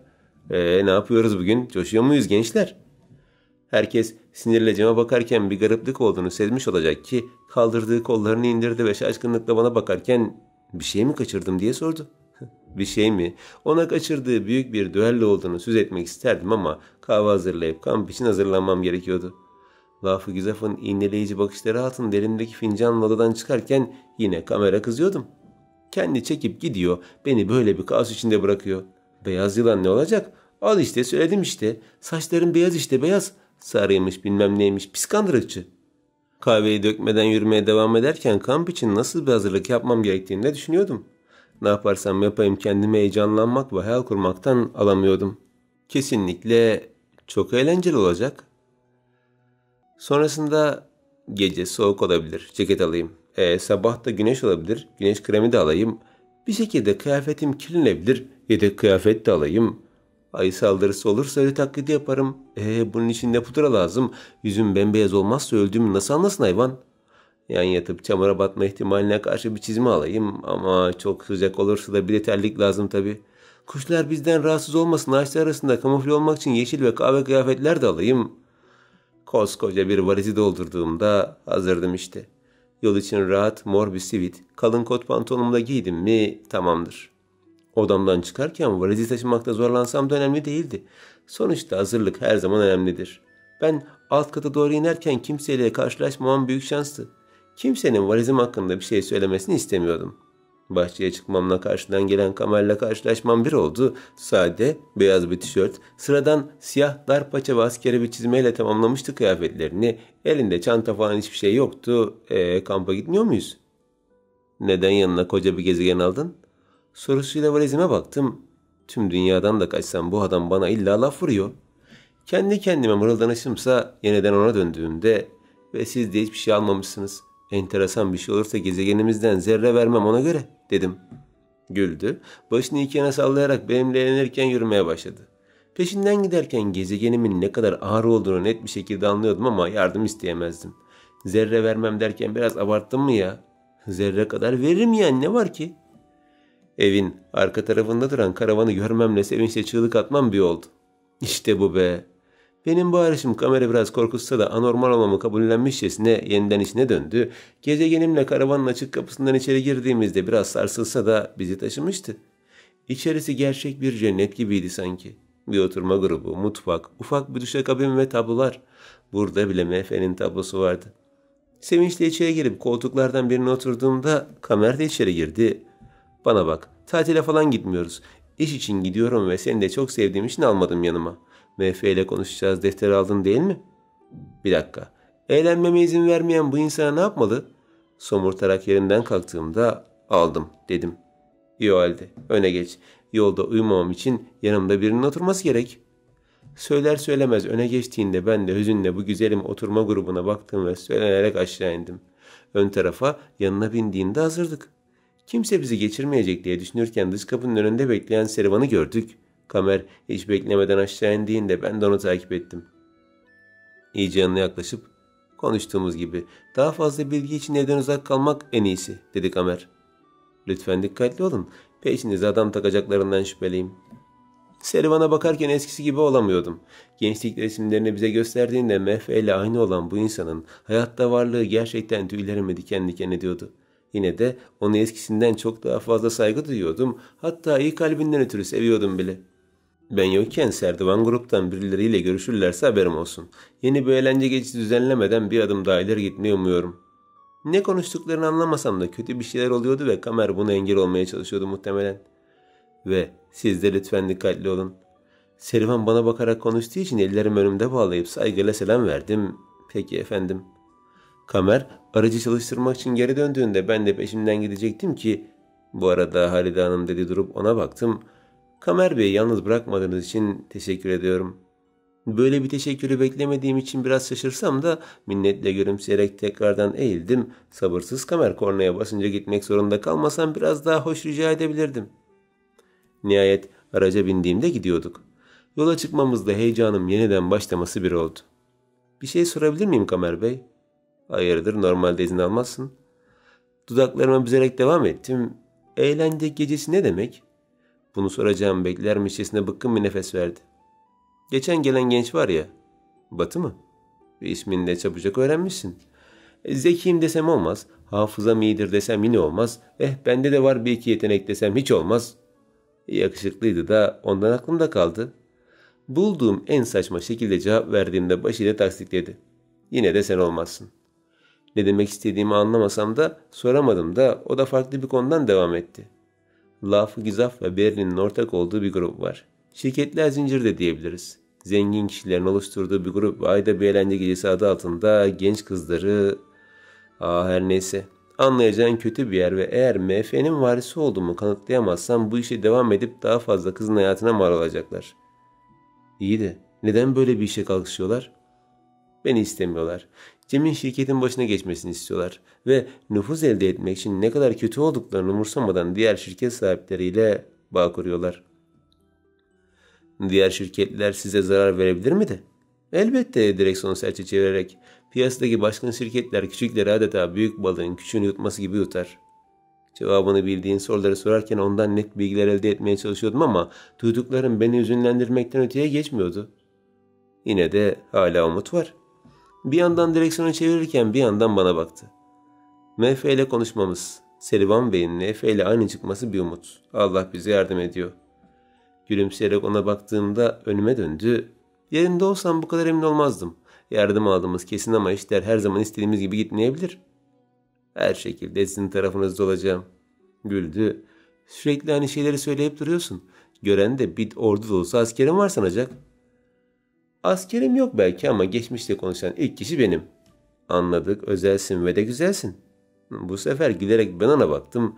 Yani lafın gelişi kafiye olsun diye. Başımla tasdiklerken önüme dönmüştüm bile. Bence de kafiye olsun diye söylemişti. Başka ne olacak ki? Bilmen gereken bir şey var. Kamp yapacağımız insanlar rakip şirketin varisleri ve aile ilişkilerimi net bir şekilde biliyorlar. Sıcak bir karşılamayı beklemesen iyi edersin. Birkaç aile geleceği için de bayağı kalabalık bir ortam olabilir. Şimdiden haberin olmasında fayda var. Sözlerini aklımda tutarak o kişileri merak etmeye başladım. Belki onlar da Lafı Gizaf tarafındalardı, kim bilir.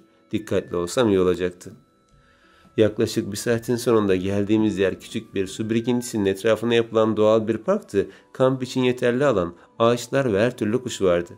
Araçtan inmek için sabırsızlanırken diğerlerinin çoktan geldiğini gördüm. Kamerde aracı müsait bir yere çektiğinde nihayet biz de durduk. Aşağı inip temiz havayı içime çekmemle gülümsemem bir oldu. Çok iyi gelmişti. Uzun zamandır şöyle güzel bir doğal ortam görememiştim. Kamer benden tarafa doğru gelirken onlardan bir kişi de bize doğru geliyordu. Gelen kişinin bir kız olduğunu ve gülerek kamera doğru koştuğunu görmemle gerinmek için açtığım kollarım indi ve gülümseyen dudaklarım düz bir çizgi aldı. Kız koşarak gelip kameranın boynuna atladığında şoka girmiştim. Hoş geldin hayatım. Hoş bulduk Nil. İkiliye şaşkınlıkla bakarken diğerleri de gelmeye başladı. Bizim şüpheli varis gelmiş. Orta yaşlı adam söylenerek gelirken hemen yanındaki kadın da gülerek geliyordu. Nilcim, kamerayı rahat bıraksana kızım. Uzun yoldan geldi çocuk. Yüreğimde 1000 tane solucan varmış da kıpır kıpır edip beni yiyorlarmış gibi huzursuz olduğumda kadın elindeki çantayı bana uzattı. Sen Şan Konağı'nın hizmetlisisin değil mi? Bunu karavana ser de kamer uyurken üşümesin.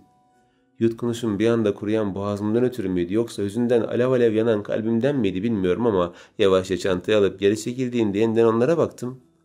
Hadi canım, gel ateşi yaktık. Nil kameranın kolundan çekiştirirken bana bir şey diyecekmiş gibi ağzını açtı ama kızın ısrarlarına dayanamayarak çektiği yöne doğru yürümek zorunda kaldı. Tüm bu olup bitenleri dışarıdan hayali bir gözmüş gibi izlerken bir anda dizlerim titremeye başlamıştı sanki. Sen de biraz acele edersen sevinirim. Etleri hazırladık. Sebzeleri doğra da mangalı yapalım. Nil'in babası olduğunu düşündüğüm adam bunu söylediğinde girdiğim hayal kırıklığı dünyasından çıkmış, yavaşça karavana girmiştim bile. Battaniyeyi serip küçük buzdolabından sebzeleri çıkardığımda kızın kahkahaları kulaklarıma dalıyordu. Böyle olacağını bilseydim gelir miydim? Böyle olacağını bilsem hiç kabul eder miydim? Sebzelerle birlikte mangalın başına geçtiğimde kamera ayağa kalktı. Ben de yardım edeyim çabucak bitsin. Bana doğru gelirken Nil'in annesi durdurdu. Aa yok oğlum zaten etleri pişirdik. Sadece sebzeleri pişirecek. Gel bak ben sana neler anlatacağım. Kolundan çekerek geri götürdüklerinde ben tek başıma kalmıştım. Toplu bir şekilde hizmet ederken o kadar belli olmuyordu ama şimdi yapayalnızken bayağı bir kırıcı olmuştu nedense. Bir an amacımı tamamen unutmuş, gerçek bir hizmetliymişçesine işime odaklanmışken kendimi köşeye atılan bir sokak kedisi gibi hissetmiştim. Önem verilmeyen, ne yediği önemsenmeyen ve yağmurdan arta kalan su ile idare eden hırçın ve zavallı bir sokak kedisi. Sonrasında sebzeleri sağ sol yapıp güzelce pişirirken arkamdan gelen sevinç çığlıkları kulaklarımı tırmalıyordu. Nil'in ailesinden sonra 2 karavan daha gelmişti. 3 ailenin arasında biz 2 kişilik bir takımmışız gibi hissetsem de kimsenin bizi bir takım olarak görmediği açıktı. Kamerşan şirketinin varisi, ben de onun hizmetlisiydim o kadar. Sebzelerin o cızırtısına dalmışken dikkat etsene yanıyorlar dedi biri. Hızla biberleri çevirirken yanıma gelen kişiye baktım. O da benim gibiydi muhtemelen. Sadece benden farksız olarak hizmetli kıyafeti giymişti. Aceleyle biberleri çevirmeye başladım. Ben içeceklere geçiyorum o halde. Sen de sebzeleri yakmadan pişir. Biberleri tabağa aldıktan sonra domates ve patlıcanlara geçmiştim. Bir başka hizmetli geldi. 3 ailenin de farklı hizmetlileri yardıma geldiğinde bayağı bir kişi etmiştik. Hep birlikte sebzeleri hazırlayıp içecekleri düzenlediğimizde geniş bir halka yapan aileler kamera ortalarına almış konuşmaya devam ediyorlardı. Geçen bizim kızı sizin koleje götürdük. Girişteki MF tablosundan etkilenmiş o da. Ressam olacağım diye tutturdu. Bir de görsen nasıl etik konuları işliyor. Kamerciğim, sen de resim yapıyor muydun? Nil kendisinin portresini çizdiğini söylemişti bir kere. Elimdeki bardakları düşürmemek için sıkıca tutarken ortalarındaki masaya servis yapıyordum. Kaçamak bakışlarla kamera baksam da o etrafındakilerle konuşuyor ve bizi hiç görmüyor gibiydi. Diğer kızlar da sırayla servis yaptığında bize yer olmadığını anladım. Cemile, siz de kendinize şurada bir sofra açın, orada yiyin hızlıca. Nil'in annesi kendi hizmetlisini yönlendirdiğinde uzaktan onları izliyordum. Biz onlardan bir miktar uzakta çimlerin üstünde bir yerde yiyecektik yemeğimizi. Şan konağı da oligarşiye ev sahipliği yapıyordu ama nedense bunu şimdi öyle çok hissediyordum ki. Damarlarında akan kan bile haddini bilmeliydi sanki. Bazı yanlış ya da çok pişmiş sebze ve etlerden oluşan yiyeceğimizi de alarak kendi yerimize geçtiğimizde yemeye başladık. Nil Hanım gerçekten çok mutlu görünüyor. Sonunda Kamer Bey'e kavuştu. Tam pişmemiş eti ağzımda çevirirken midem bulanmış, bundan ötürü gözlerim dolmuştu. Seni görünce şan konağından biri sanmıştım. Neden hizmetli kıyafeti giymedin? Diğer bir kız bunu sorduğunda lokmayı güçlükle yuttum ve cevap vermek için ağzımı açacaktım ki Kamer Bey yanında hizmetli görünümlü birini getirmekten hoşlanmıyor. Hatırlasana da geçen kampta da Servan'ı sadece bir kıyafetle getirmişti dedi. Bana gerek kalmadan kendi aralarında konuşmalarını yaparken sessizleşerek çok pişmiş biberlerden bir tanesini ağzıma attım. Bu kampta da çadır kuracağız sanırım. Geceleri korkuyorum ya, sırtılar geliyor. Bize de bir karavan alamıyorlar değil mi? Nispeten daha genç olan kız bıkkınlıkla söylendiğinde onlarla aynı çadırda kalacağımı anladım. Dudaklarımda acınası bir gülücük oluştuğunda kendimi toplama kampında gibi hissediyordum. Başkalarının işi bu olsa da bana ağır gelmişti nedense. Kızlar, yemeğimiz bitti. En son gelen aileden olan yaşlı kadın seslendiğinde yanımdaki genç kız homurdandı. Şan, Kutlay, Zade ve Ünsal konakları arasında en felaketi bizimki. Ne yapın edin, Ünsallara hizmetli olarak aday olmayın. 3 senemi çürüttüler yemin ediyorum. Ne istekleri bitiyor ne de insan muamelesi görebiliyoruz. Öyle bile olsa Şan konağının çok disiplinli olduğunu duydum. Güneş doğmadan kalkıyormuşsunuz öyle mi? Sorulan sorulara ben yanıt vermeden başkaları tarafından cevaplandığı için acele etmedim ve tahmin ettiğim gibi cevap geldi. Başlarındaki Servan var ya, kan kusturuyormuş resmen. Üstelik çok da pismiş. Berin Hanım hiç sevmiyor onu. Lokmalar boğazıma dizilirken içecekten bol miktarda içtim. Cem Bey hakkında da olabildiğine komik diyorlar. Sen orada kimin tarafındasın? Hizmetlilerden biri koluma çarptığında elimdeki kolayı döktüm. Üzerimi kurulamak için bir peçete aldığımda bence artık kalkmalıyız dedim. Ailelerin iş meseleleri hakkında konuşmak da hiç hoş değil. Bırakalım, ne yapıyorlarsa yapsınlar. Ayağa kalktığımda hepsi bana şaşkınlıkla bakıyordu.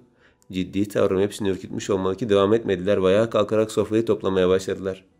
Önden gidip masayı toplamak için yaklaştığımda Kamer de ayağa kalktı. Masaya doğru eğildiğimde o da eğildi ve almak istediğimde herkes bize tuhaf tuhaf baktı. En sonunda yapmacık bir gülüşle ortamı telafi eden Nil'in annesi, "Ah bizim Kamer iş hastası canım, evladım bari kampta dur değil mi ama?" diye seslendiğinde ben ellerimi geri çektim. Herkes gülmeye başladığında Kamer de bıraktı. İnsanlara yardım etmeyi çok sever benim sevgilim.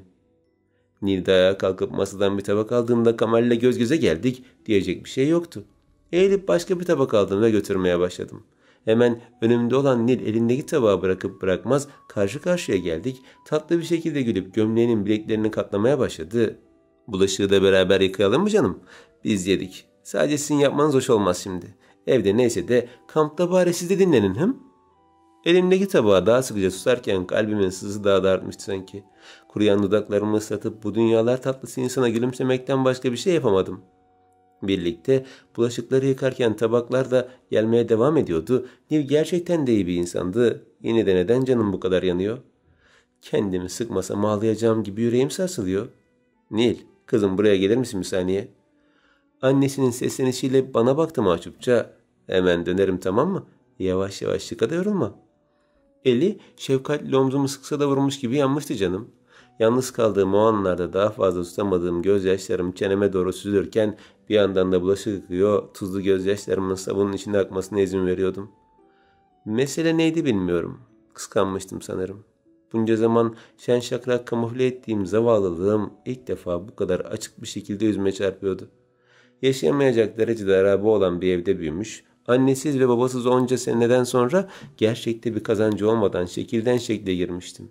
Son aylarda da öyle tuhaf şeyler yaşıyordum ki aklıma şimdilerde belki de bu dünyaya fazla olduğum düşüncesi geliyordu.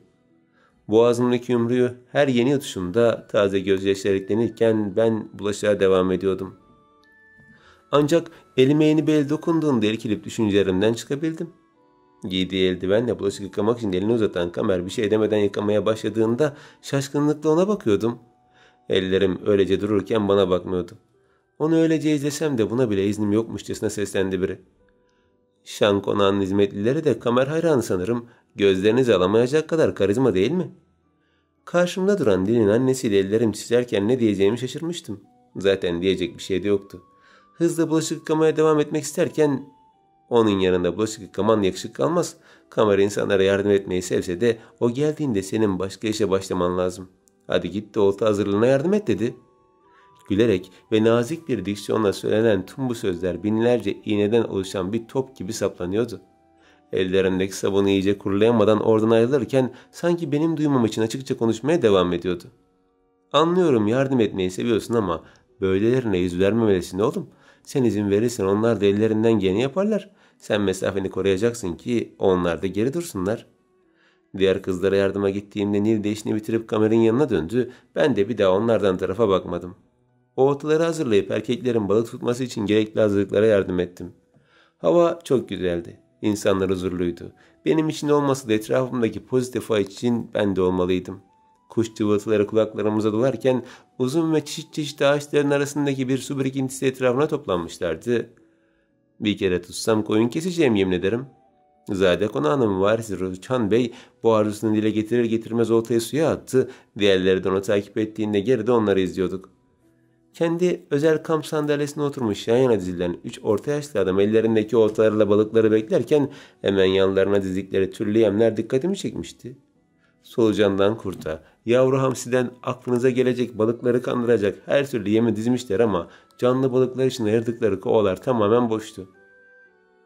Dikkatle izlerken nasıl tutamadıklarını inceledim. Balık oltaya geliyor ama yavaş yavaş ürkütmemek için çekerken kaçıyordu. Yaklaşık 7 denemenin sonunda 2 kere öksürdüm. "Efendim, müsaade ederseniz." Hepsi bir anda bana baktığında yanımdaki hizmetliler de şaşkınca ne diyeceğimi merak etmişti. bizden uzakta olan kadınlar gelmeden bu işi halletmeliydim. Eğer size balık tutmak hakkında yardımcı olursam siz de benim bir dileğimi yerine getirir misiniz acaba? Kadınlar gibi tepeden bakmayan bu erkek güruhu bana şaşkınca bakarken babacan bir tavırla gülen Rüçhan Bey gülmeye başladı. Hem zeki hem de başarılısın yani. Gülümseyerek ona bakarken söyle bakalım ne istiyorsun diye sordu.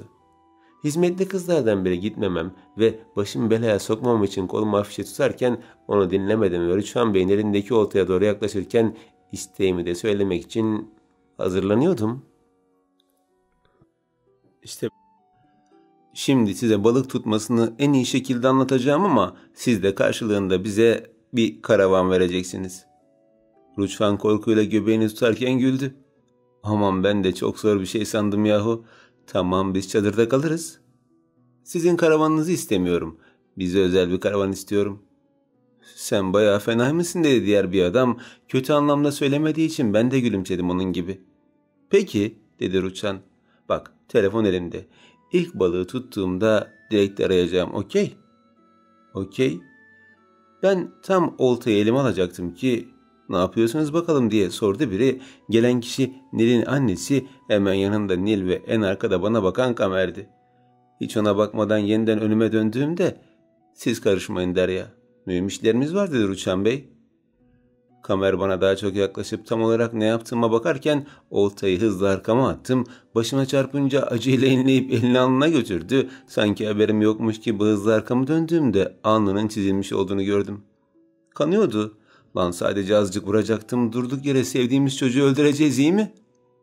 Kamer, Kamer. Halide biraz daha dikkatli olsana canım. Nil telaşla Kamer'in alnına bakarken Kamer bana sinirle bakıyordu. Üzülmüş gibi yapıp üzülmeyerek yeniden önüme döndüğümde bana fazla yaklaşılmamalı. Bu çok tehlikeli dedim. Ama siz de kızın burnuna girmeyin canım. Çekilin şöyle bir. Rüçhan Bey arkamı boşaltırken ben gizlice gülüyordum. Böyle büyük olmasını istemezdim ama canı yanan kadın canı da yakar. Şimdi yapmanız gereken elinizin aynı anda ipte dolması. Balık hareketini sanki bir parmağınızmış gibi, sanki bir uzvunuşmuş gibi hissedeceksiniz. Böylelikle onun kaçmasına müsaade etmeden yemi tutar tutmaz anında çekebilirsiniz. Oturan erkekler de kalkıp bana yaklaştıklarında kameranın uzaklaşmadığını, yine karşımda bir yere geçerek beni izlediğini gördüm. İp hareketleniyor. Bu da demek ki balık aha dokunup geri çekiliyor, ona zarar verip vermeyeceğim deniyor. Bu noktada sakin olmalıyım. Diğer kadınlar da gelip tamamen etrafım çevrelendiğinde ip gerilmeye başladı dedim. Yemi ağzına almaya çalışıyor. Rüçhan Bey heyecanla ellerini ovuştururken Nil derindeki pamukla kameranın alnını temizliyordu. İp tamamen gerildiğinde şimdi diye bağırdım. Oltayı tüm kuvvetimle çektiğimde kocaman bir balık sallanıyordu. Başta erkekler, hizmetliler ve kadınlar arasında bile sevinç çığlıkları yükselirken Rüçhan Bey sevinçten ne yapacağını şaşırmış balığı tutar tutmaz kedi gibi sevmeye başlamıştı. Oh aman aman. Yerinde çocuklar gibi zıplarken gülümsüyordum. Şimdi sıra sizde. Beklemeden oltayı elinden aldığında ilk balığını tutmuştu bile. Sonra diğeri derken ortam bir bayram havasına büründü. Yalnız ters giden bir şeyler vardı. Onlar sevindikçe bizim arka plana itiliyor, engellere çekiliyorduk. Elinde tuttuğu telefonu cebine koyalı çok oluyor ve aramaya niyeti var gibi de görünmüyordu. Bizim için karavan istemen gerçekten çok güzel. Teşekkür ederiz. Ben Asiye. Hizmetli kızlardan biri gülümseyerek elini uzattığında ben de onun elini sıktım ama gülümseyemedim. İşe yaramamıştı. Ben Hülya. Ben de Pelin.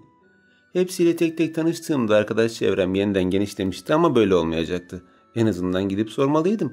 Tam gitmek için arkamı dönüyordum ki biri kolumdan sıkıca tuttu. Anlaşma mı? Hep dediğim gibi. Mesafe her şeydir. Nil'in annesi kolumu fazladan sıktığında canım acımaya başlamıştı. Erkeklerden bir hayli uzakta olduğumuz için bizi göremiyorlardı da. Size haddinizi bilmenizi tavsiye ederim Halide Hanım. Burası şan konağı değil. Üstelik ben de lafı güzaf diyelim. Şans eseri onun hayatını kurtararak konakta kalman burada da bir makamın olacağı anlamına gelmiyor. Kolumu ondan kurtarmaya çalışırken canımın acıması inlememe neden olmuştu. Geriyi tekleyerek kolumu bıraktığımda kızlardan birine çarptım. O ise beni kollarıyla sardı. Sadece birinize değil, hepinize söylüyorum. Sadece istenilen şeyleri yapın. Bunun için para alıyorsunuz. Fikirleriniz bizi zerre ilgilendirmiyor. Bir kez daha bir çöpü tükürürcesine içindekileri üzerimize kustuğunda işi bitmişti. Yeniden erkeklerin arasına dönerken hepimiz halsiz düşmüş gibiydik. Bunda büyük bir payım olduğunu düşünerek onlardan daha çok üzülüyordum. Hüzünle başım yere indiğinde Pelin bana sarıldı. Hiç üzülme. Tüm bunları bizim için yaptığını biliyoruz. Evet, hem gidip bizim karavan istemen her şeye değerdi, dedi Hülya. Ben çadır kurmada usta oldum artık. Güzel bir çadır kurup güzelce kalırız. Gece yarılarına kadar korkunç hikayeler anlatıp geceyi ilginçleştiririz, olmaz mı?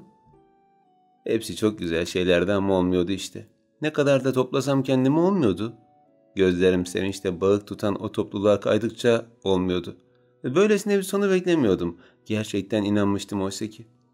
Çadır kurmak için kızlarla hazırlık yapmaya geçtiğimizde diğerleri tuttukları balıklarla övünüyorlardı.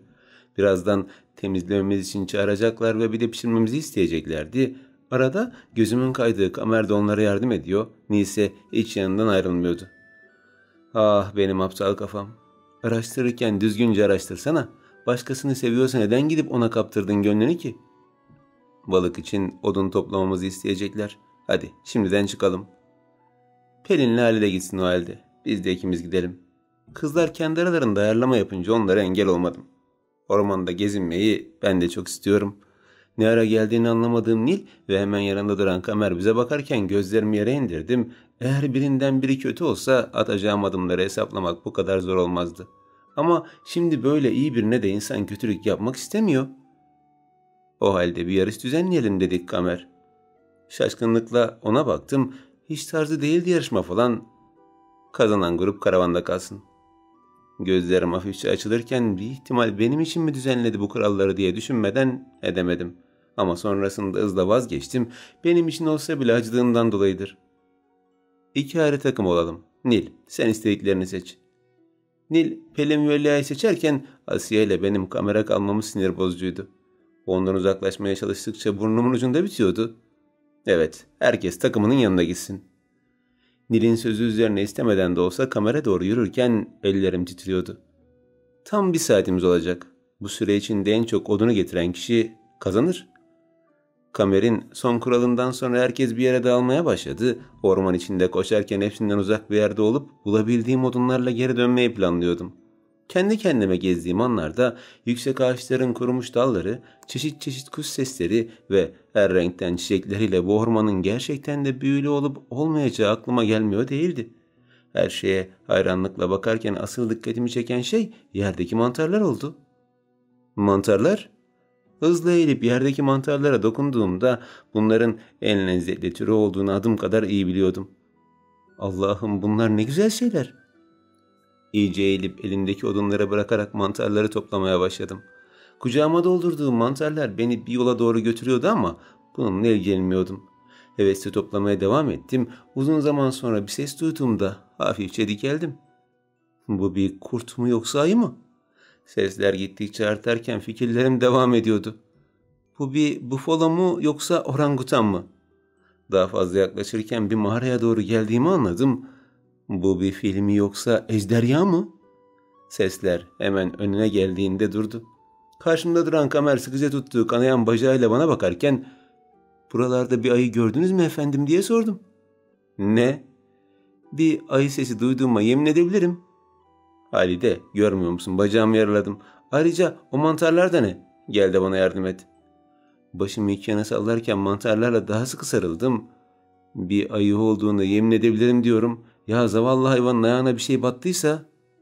Yüzünü buruşturarak bana baktı. "Hayvanları korumalıyız efendim." Kesinlikle, ama kesinlikle intikam soğuk yenen bir yemektir. Soğuk esprilerim onda buz etkisi yaratırken ben halimden memnundum. "Sana bacağımı yaraladım diyorum." "Ha öyle mi? Nil Hanım'ı çağırıp geliyorum o zaman." Arkamı dönüyordum ki "Dur!" diye bağırdı. "O gelene kadar kan kaybından ölürüm. Bana sen yardım et." Yavaşça arkamı dönüp başımı iki yana sallarken "Cık cık" diyordum. Bugünlerde herkes emir vermeye alıştı. Üstelik size mesafeli olmak durumundayım, üzgünüm. Yeniden arkamı dönüyordum ki "Lütfen" diye bağırdı. "Lütfen bana yardım eder misin?" Daha fazla zorlamaya gerek yok sanırım. Mantarlarımı ceplerime doldurup ona yaklaşırken koluna girdim ama kaldırmak pek mümkün değildi. Bir ayı olsaydı daha hafif olabilirdi. Mırıltımı kesinlikle duymuştu. Ne dedin sen? Ayılar diyorum, yumuşak hayvanlardır. Sinirle kaşlarını çatsa da bana muhtaç olduğu için bir şey demedi. Birlikte kalkmak için çabalarken zaten nemli olan yapraklar zeminde durmamıza izin vermedi. Dengemizi kaybederek mağara gibi görünen yerin içine yuvarlandığımızda ikimiz de burasının mağaradan ziyade bir yeraltı dünyası olduğuna hemfikirdik. Sonrasında eğer bir zeppelim olsaydı ki yok, ona biner tüm dünyayı dolaşır, sonra da eve geri döner bahçeye bağlar gelen geçen hava atardım. Şey gibi, evcil bir boğa yılanına sahipmişim gibi. Açıkçası hiçbir benzetmemi beğenmedim ama şu durumda pek de umurumda değil. Çukurun nemli dokusuna öylece yapışmıştım ki dudaklarımın suyuyla ıslandı. Ne zamandır böyle 2.80 yatıyordum bilmiyorum ama görebildiğim kadarıyla hava kararmıştı. Yattığım yerden doğrularak oturur hale geldiğimde benden biraz uzaktaki yerde yatan kişiyi gördüm. Kamer? Hızlı yerimden doğrulup ona yaklaştığımda başının kanayıp kuruduğunu, zaten yaralı bacağının da morarmaya başladığını gördüm. Elimle omzuna dokunduğumda buz gibi olduğunu hissettim. Kamer, uyan, uyan lütfen, iyi misin? Mağarada yankılanan sesim dönüp dolaşıp bana gelirken bir yerlerde vıcı vıcı sesler geliyordu. Bir tür kuş olmalıydı ama onlarla ilgilenemeyecek kadar telaşlıydım. Kamer, Kamer, aman Allah'ım! Gözlerim yaşla dolmuştu ki ne bağırıyorsun kulağımın dibinde diye ağırladı. Normalde olsa bu karşılığı için ona elimden geldiğince çektirirdim ama şimdi korkuyordum.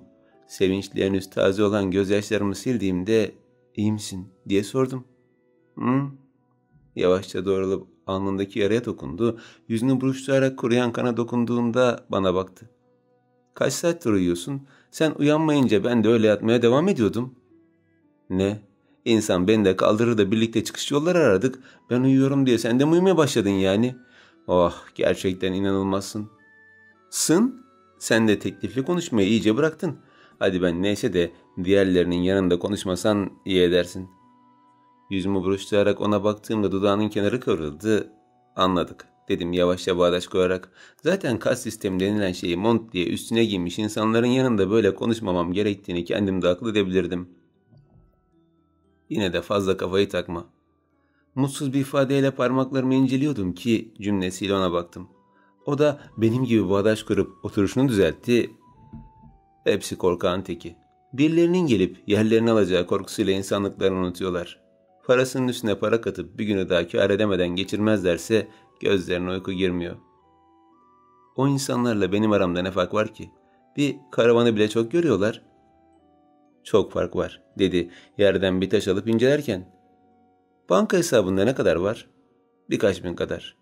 Taşı tek avucuyla sıkıştırıp başıyla onayladı. Onlarsa bilmez. Ne demek istediğini anlamak adına kaşlarımı kaldırdım. Her gün, her saat ve her saniye hesaplarına para yatar ve kazançları öylesine değişir ki kendileri bile bilmez. Sanırım ne demek istediğini anlamıştım. Esefle bir nefes verip başımı yere eğdiğimde ben de onun gibi bir taş alıp elimde hoplattım. İşte tüm mesele bu, dedi yerinden kalkarak. Sizin böyle umutsuzca kendilerine bağlı olmanızı istiyorlar. İşte o zaman paralarının bir kıymeti olur. İnsanları kıskandırmak, yoksa hesabını bile bilmedikleri servetleri ne işe yarar ki? Ben de onun gibi yerimden kalktığımda ona bakmaya devam ediyordum. Oysa ki senin hayat dolu gülüşün hepsini kıskandırmaya yetmişti. Elindeki taşı yere koyduğunda lafı gediğine koymuşçasına isabetliydi. Hayranlıkla ona bakarken gülümsedim. Sanırım şuradan ilerlersek bir çıkış yolu bulabiliriz. Gösterdiği yer buraya göre daha aydınlıktı. Ben de peşine takıldığımda bir çocuk gibi sekmeye başlamıştım.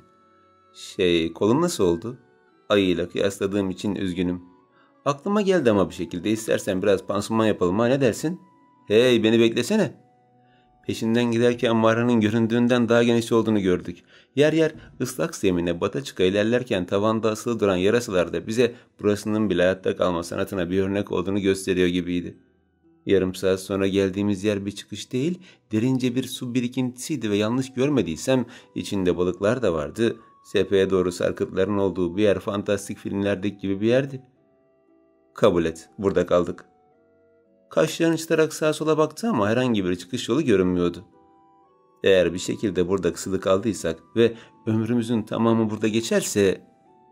Gözlerimi kapattığımda bundan 10 sene sonraki halimiz geldi gözümün önüne. Kamer'in sakalları da tıpkı saçları gibi beyaza yakın sarı olarak uzamış, kıyafetlerimiz eskimiş, nemli ve güneşsiz ortamda kaldığımız için tenlerimiz beyazlaşmıştı. Kendimize yatacak bir yer, mutfak, oturma odası ve bir de tuvalet yapmıştık. Küçükçe evimize çiçek görünümü vermek için birkaç taşı süsleyerek koymuş, gerçek bir düzen oluşturmuştuk. Ben işe gidiyorum tatlım. Sen de evde dikkatli ol. Tamam hayatım. Erken gel olur mu? Kamer kravata benzer bir şey sıktığında yerdeki mızrağımsı şeyi aldı ve ben de kapı görevi gören kayayı aşarak yanına geldim. Bugün biraz balık yiyelim diyorum, ne dersin? Ah, çok güzel olur. Dün ne yemiştik? Balık. Ondan önceki gün? O da balık. Ondan önceki gün? Kamer, son 10 senedir balık yiyoruz ama çok heyecanlandım yine de. Dikkatli ol olur mu? Eve de erken gel. Baba, bu sefer yavru balık da getir olur mu? Kızımız A bunu söylediğinde oğlumuz B de geri kalmadı. Ben bir yarasa istiyorum. Diğer kızımız C eteğime yapıştığında ben de dünkü yengeçlerden istiyorum anne dedi. Oğlumuz D ise elindeki sapın babasına tutarak eğer yeni bir kurbağa getirmezsen işim biter dedi. 7. çocuğumuz da uyanmadan bir an önce gitmeye çalışan Kamer'e ben de yardım ettim ve kravatını bir kere daha sıktığımda omuzlarındaki olmayan tozları silkeledim ve ona hafifçe yaklaştım. Gitgide yanağına yaklaşan dudaklarımda ne yapıyordu öyle? Hayır, hayır, hayır. Dudaklarım gittikçe yaklaşıyor ve ben parmak uçlarımda yükseliyordum. Evet, evet, evet. Ne yapıyorsun orada öyle? Omzuma vurulan elle irkildiğimde gözlerimi açtım. Yine mağaradaydık ama bu sefer kıyafetlerimiz yeni ve Kamer bana tatlıca değil bir deliymişim gibi bakıyordu. Elinde tuttuğu balığı hafifçe kaldırıp hadi yiyelim dedi. Gözlerimi kocaman açıp bir adım geri gittiğimde kuşkuyla baktım. Bu da bir adım, 10 sene sonra aman Allah'ım. Ne oluyor? Ondan birkaç adım uzaklaştığımda çakmak taşı arıyorum diye yalan söyledim ama aslında gelecekteki halimizin gerçekleşmesini geciktirmeye çalışıyordum. Gel bende kibrit var. Mangaldan sonra yanıma almıştım. Çok acıktım, hadi önce bir yemek yiyelim. Önce mi? Sonra ne yapacağız? Kendi kendime sorduğum soruyu sadece kendim duyarken o ateşi yakmaya başlamıştı bile. Baksana, şunlardan çok güzel koltuk olmaz mı? Hemen yanındaki kayayı göstererek bana baktığında gergince yutkundum. Aslında burası da yaşamak için güzelmiş he? İnsanlardan uzak güzel bence. Aman Allah'ım, her şey olması gerektiği gibi ilerliyor. Sırada ne var? Kamer balığı güzelce pişirmeye başladığında gergince yanına oturdum. Sonrasında bir şey sorabilir miyim efendim? Efendim demediğin sürece dilediğini sor. Balığı güzelce yedikten sonra su birikintisinin kenarına oturmuş sessizce beklemeye başlamıştık. Yaklaşık birkaç saat olmuştu. Kolumdaki saatin bir ileri bir geri gittiğini varsayarsam 3 saat olmuştu. Kamer dizlerini karnına çekerek ellerini üstünden uzatmış, ben de karnıma çektiğim dizlerimi kollarımla sarmalamıştım. Sizce MF neden her şeyi gizledi? Korumak istediği biri olmalı, dedi yerden aldığı bir taş suya atarak. Başka bir şey sormadan taşın suda oluşturduğu dalgayı izlemeye başladım. Karanlıktı ama zifiri değildi. Aydınlıktı ama güneş gibi değildi. Her şeyi görebildiğimiz ama hepsini aynı renkte, lacivertin envai çeşit tonunda seyrettiğimiz ortamdaydık. Sarkıtlardan damlayan sular şıp şıp ses çıkarırken uzaklarda bir yerlerde kurbağalar ağıt yakıyordu. Yarasalar tek olmadığımızı anımsatırcasına arada bir kanatlarını çırparken bizler nemli kayaların üstünde oturmaya devam ediyorduk. Peki ben sana bir soru sorabilir miyim? Beklemediğim bir anda gelen bu soruyla hızlı ona baktım. Benim bakışımla yüzünü bana çevirerek kaşlarını kaldırdı. Ne soracaktı ki? Bir anda gerildiğimi hissettim. Tabii.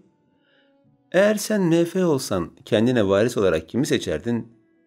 Neden böyle bir soru sormuştu ki şimdi? Bir şeylerden şüpheleniyor olamazdı değil mi? Gergince yutkunduğumda önüme döndüm. Sizi... Beklemediği bir cevap olmuş olmalı ki yerinde kıpırdandı. Beni mi? Neden peki? Çünkü farklısınız da ondan. Gülümseyerek ona baktığımda bakışları yüzümde geziniyordu. Kendine bu varislik mertebesini yakıştıramıyor olmalıydı ki birilerinden duymak onu afallatmıştı. MF kendi kanından olan insanlara zerre güvenmiyor belli ki. Eğer öyle olmasaydı onlarca yıl sonrasında bile varisini kendi kanından olmayan birinden seçmezdi. Cümlem onu hem mutlu etmiş hem de üzmüştü anlaşılan. Başını hafifçe yere eğerken bu herhangi biri olabilirdi demek oluyor.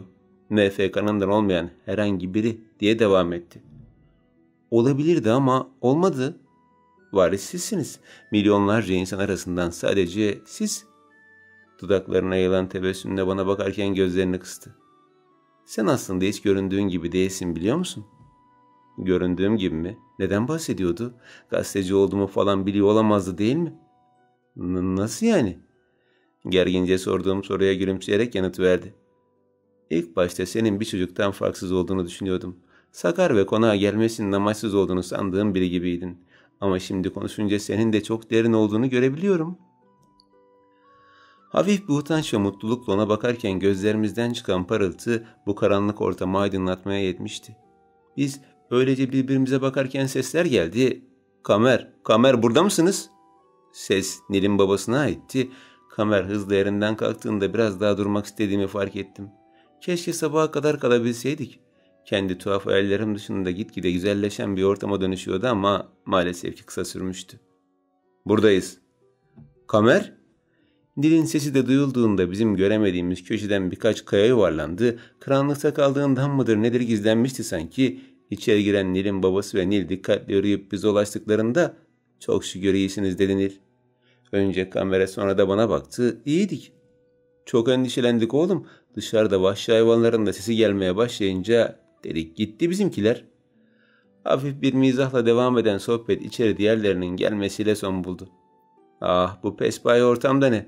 Güzelim kampı mahvedecek. Sen mi getirdin Kamer'ı buraya?" Nil'in annesi bana sert bir ses tonuyla seslendiğinde "Hayır" dedi Kamer öne bir adım ileri atmaya çalışarak. "Ben düştüm önce. Halide beni kurtardı." "Kurtarsaydı burada olmazdınız. Ah gerçekten insanın aklına kötü şeyler gelmeden olmuyor." "Anne."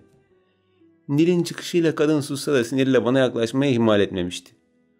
"Arkadaşların onca işte boğuşurken burada geçirdiğim vakti kapatmak istediğini düşünüyorum. Geç de çadırların kurulumuna yardım et." "Onlar karavanda kalacak" dedi Kamer acele yüzünü buruşturup güçlükle de olsa yaralı ayağının üstüne basarak. "Anlaşma anlaşmadır efendim." Bu cümle Nil'in babasınaydı. Burada bu mağara içinde tartıştığımız şeyin biz hizmetlilerin basit bir karavanda kalma meselemiz olduğuna inanamıyordum. İnsanın "alın karavanınızı başınıza çalın" deyip kadını da suda boğası geliyordu ama kaybeden yine ben olacaktım. Ben gidince peşimden ahlar edip geri gelmem için yalvarmayacaklardı. "Kamer, buna gerek yok oğlum." Aslında haklı.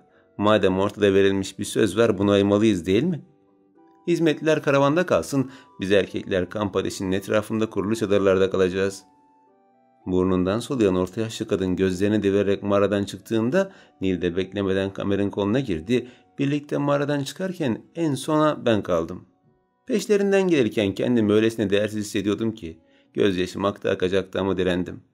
Arkadaşlarım için çabalayarak aldığım karavanı göstermeden pes etmek yoktu. Haberin ulaştığı tüm hizmetliler sevinçle beni beklerken ben ayağı yaralı olduğu halde dışarıda kalmayı kabul eden Kamer'ı düşünüyordum. Şüphesiz o olmasa asla böyle bir konforu yaşayamazdım.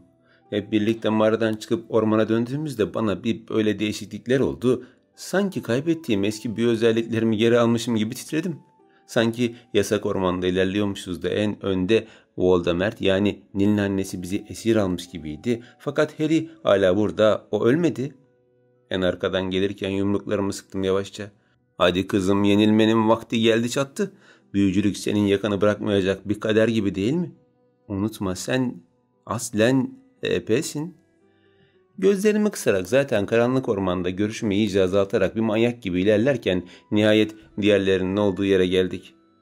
Hizmetliler koşarak benim etrafıma toplandığında Nil'in annesi göz devirdi. "Şuna bak çoktan örgütlemiş bile herkesi." "Efendim çadırlar hazır." Kızlardan biri bunu söylediğinde "Siz karavanda yatacaksınız hanımefendi. Erkekler çadıra düşecek artık" diye eğreti bir cevapla karşılık verdi Nil'in annesi tarafından. Ne kadar eğreti olursa olsun kazanılan bu zafer her şeyin ötesindeydi. Hizmetliler topluca bana şaşkınca bakarken karavana doğru yürümeye başladım. Peşime takıldıklarında hala daha rüyadaymış gibiydiler. Konaklar tarihinde bir ilk olurcasına hizmetliler herkesin gözü önünde karavana ilerlerken içimden sevinçli naraları atıyordum. Evet, Belki ben tüm hayatım boyunca bu işi yapamayacağım ama yaptığım süre içinde de arkadaşlarımı asla ezdirmeyeceğim. Çünkü bir büyücü böyle yapar. Kapıyı büyüyle açmayı düşündüm ve elimi de kaldırdım ama asamı evde bıraktım hatırlayınca bundan vazgeçtim. Mecburen elimi kullanarak kapıyı açtığımda kızlarla birlikte içeri girmiş bulunduk. Erkekler kendi aralarında bir ateş yakıp koyu sohbete dalmışken Kamer arada bizim karavandan tarafa bakıp duruyordu. Karavanın küçük penceresinden ben de her defasında onunla göz göze geliyordum. Ne o beni ne ben onu net bir şekilde göremiyorduk ama bir şeyler değişmişti aramızda. Daha yakındık ve daha tanıdık. İkimiz de baş kaldırdığımız bu kas sisteminin asi fertleri olarak uzaktan birbirimizi süzmekle meşguldük. Hala nasıl yaptığını inanmıyorum dedi Cemile şaşkınlıkla. Al benden de o kadar. Kızlar beni övmeye devam ederken bakışlarım hala penceredeydi ama o son cümleyi duyana dek. Sen bir büyücüsün Halide. Hızla bakışlarım sesin geldiği yöne geldiğinde kimin söylediğini anlayamadım ama yüzümde oluşan tebessüme de engel olamadım. Bu hayatımda duyup duyabileceğim en güzel cümleydi. Teşekkür ederim Kamer, buna sebep olduğun için. Beyaz bir yılan da olsan sanırım koynumda yılan beslemeye gönüllü olabilirim. Sonrasında her şey daha bir anlamlı sanki. Daha güzel geliyor göze, öncesinde pek de önemli olmayan herhangi bir detay. Baktığın ve duyduğun her name neden bana farklı geliyor, ne olmuş olabilir birdenbire diyesin gelir. Rüzgar böyle güzel okşar mıydı bileklerimi? Sanki bir özenle altın bilezikleri takarmış gibi. Güneş daha önce böyle tatlı ısıtır mıydı? Sanki biri incitmemek adına taze nefesiyle beni kutsarmış gibi. Attığım adım renkli bir çiçek ve dünyadaki her türlü şey. Çok güzel, çok daha anlamlı. Kamp bitmişti ama ben hala daha o günün güzelliği içindeydim. Daha yakın olduğum Kamer daha kibardı, daha anlayışlı ve daha anlamlı. Sabah alarmı çalarken ben kalkmış ve kıyafetlerimi giymiştim. Hava henüz aydınlanmamıştı ama ben çok dinçtim. Saatin alarmını kapatıp kapıdan çıkmamla kapı önünde bekleyen stajyerler görmem bir oldu. Saygıyla beni selamladıklarında ben de onlara karşılık verdim ve önden yürümeye başladım.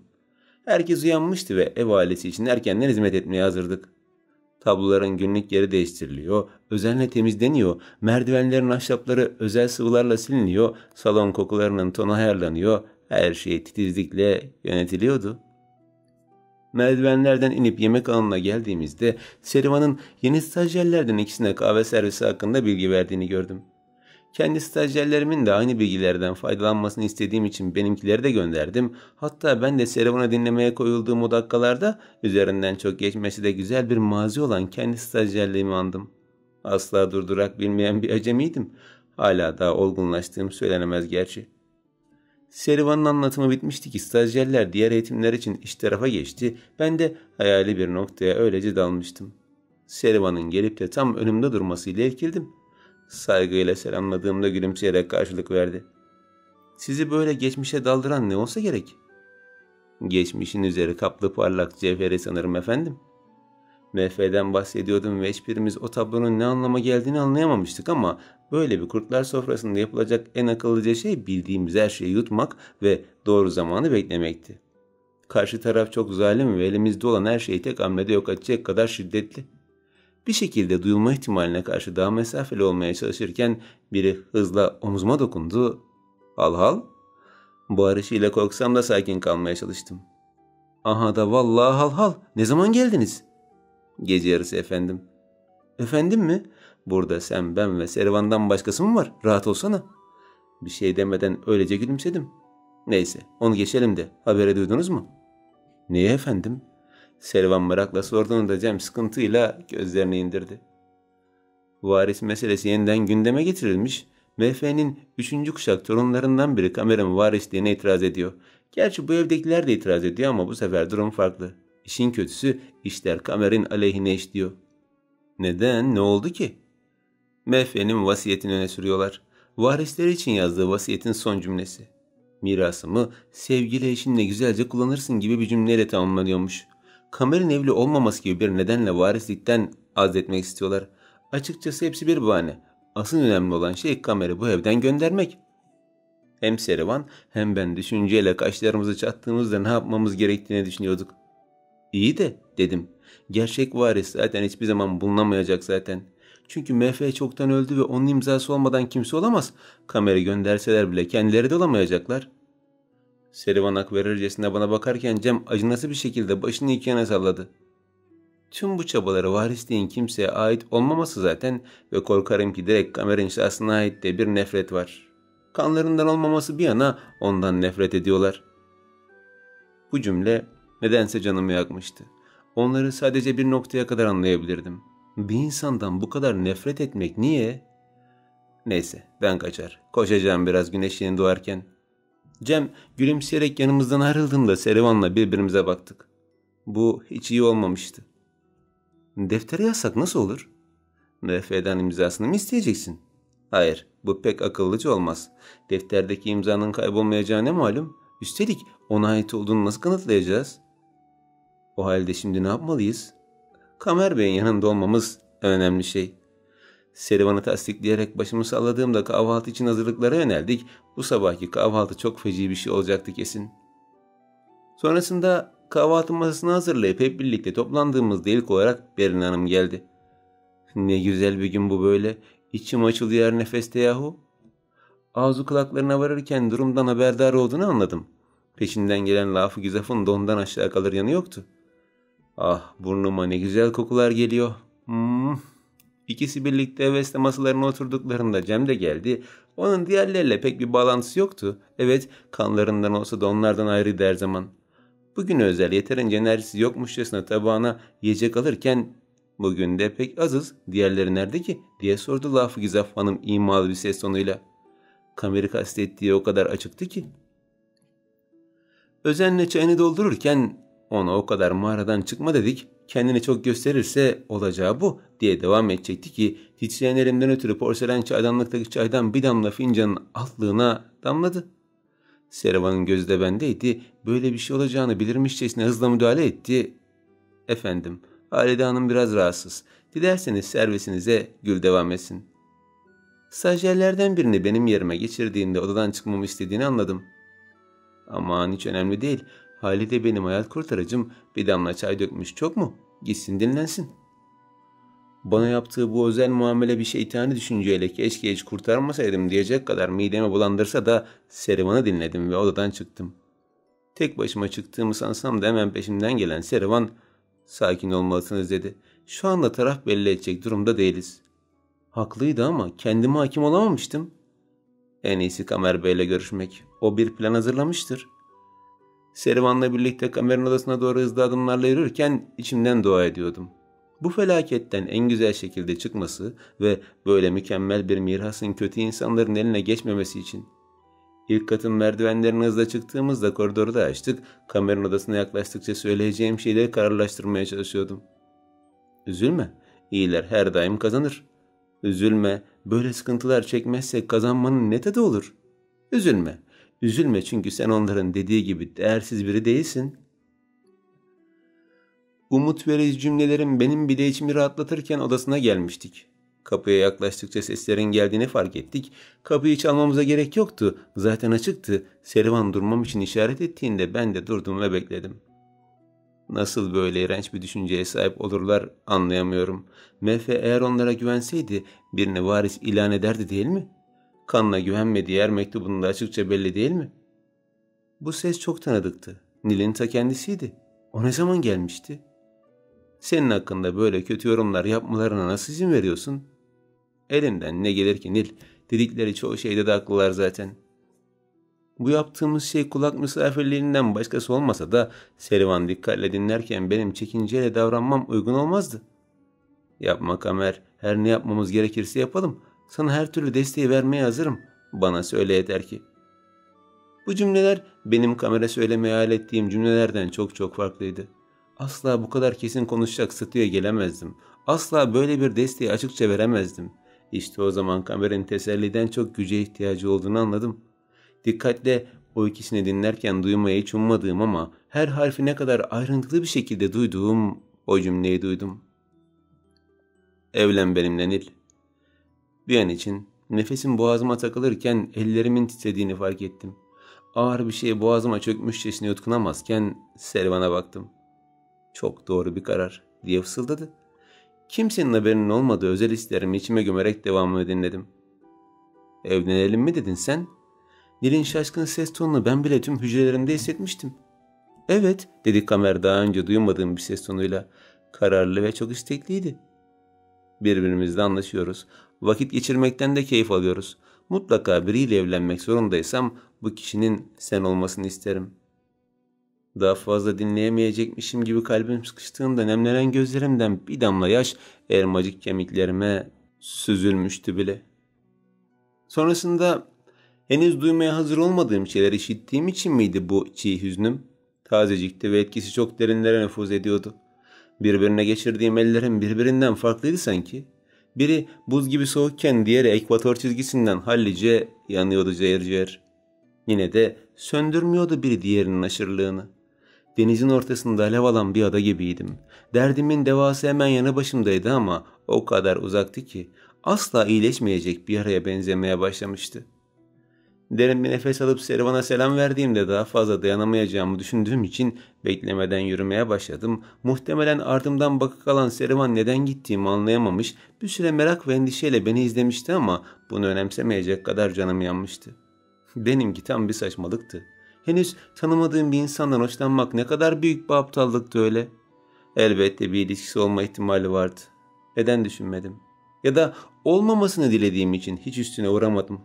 Doğru. Yürümeye devam ederken merdivenler bulanık geliyordu gözüme. Ağlamıyordum ama bir türlü gitmek bilmeyen kalıcı bir gözyaşı dövmesi kaplamıştı yüzümü.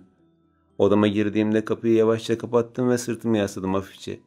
Aldığım nefeslerin hiçbiri bana yetmiyordu. Hep bir bunaltı içindeydim. Yakamı gevşeterek birkaç düğmesini açtım ve yatağıma doğru yürüdüm. Her şey güzel hoş giderken neden böyle olmuştum birdenbire? Amacımdan saptığım için değil mi? Kendi kendime verdiğim soru cevap muhasebesi içinde hiç yapmadığım şekliyle yatağıma uzandım. Hasta değildim ama olmuş gibiydim bir anda. Güçsüz kalan bedenimi öylece salıverdiğimde gözlerimi pencereye çevirdim. Bu konağa Kamer için mi geldim sanki? Ne bu keder? Sesim kendime yabancı geliyordu. Sanki başka biri vardı ve beni dik tutmaya çalışıyor gibiydi. İçimi dökeceğim biri. Yine daha önce hiç yapmadığım şekliyle yatağımdan kalkıp telefon görüşmesi yapmak için izin istemeye karar verdim.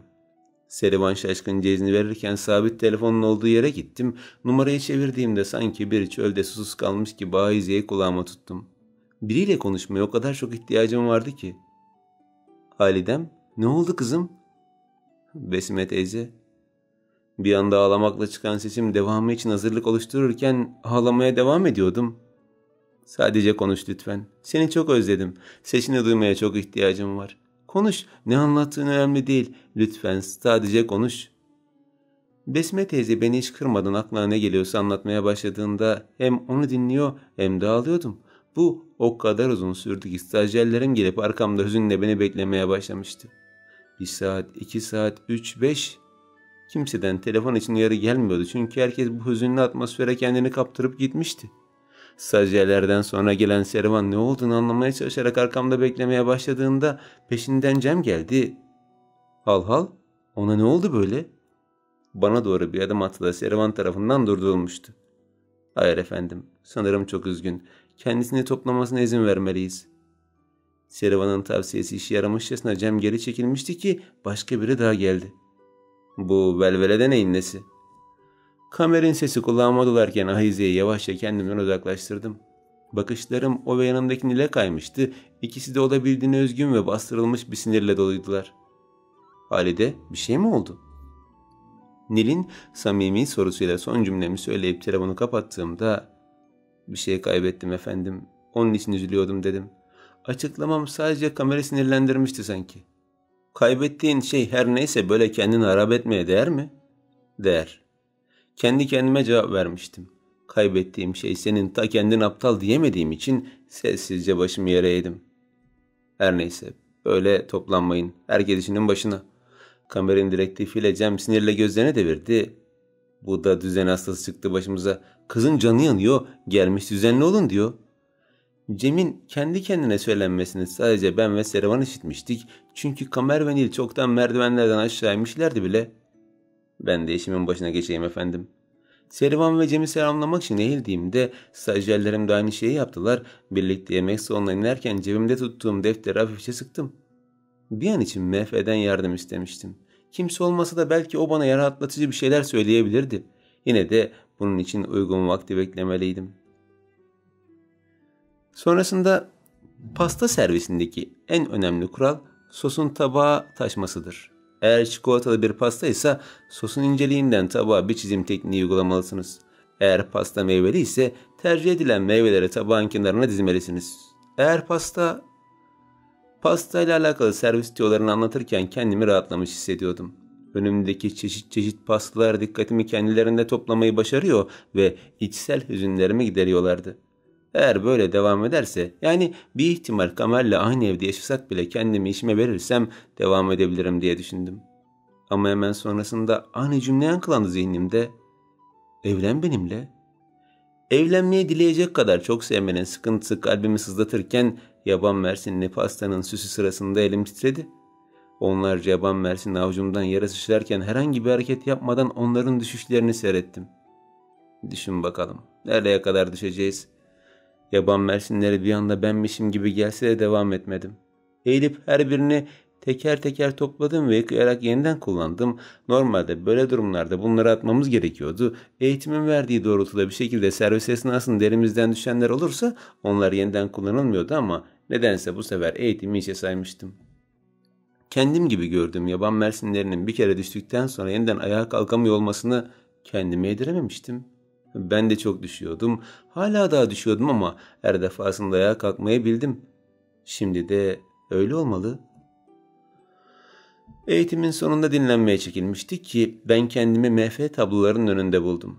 Belki onun ilhamı bana da ışık tutardı. Meyve tabağının olduğu tabloda her çeşit meyve vardı diyemem. Aslına bakarsanız sadece üzüm vardı, birkaç da incir.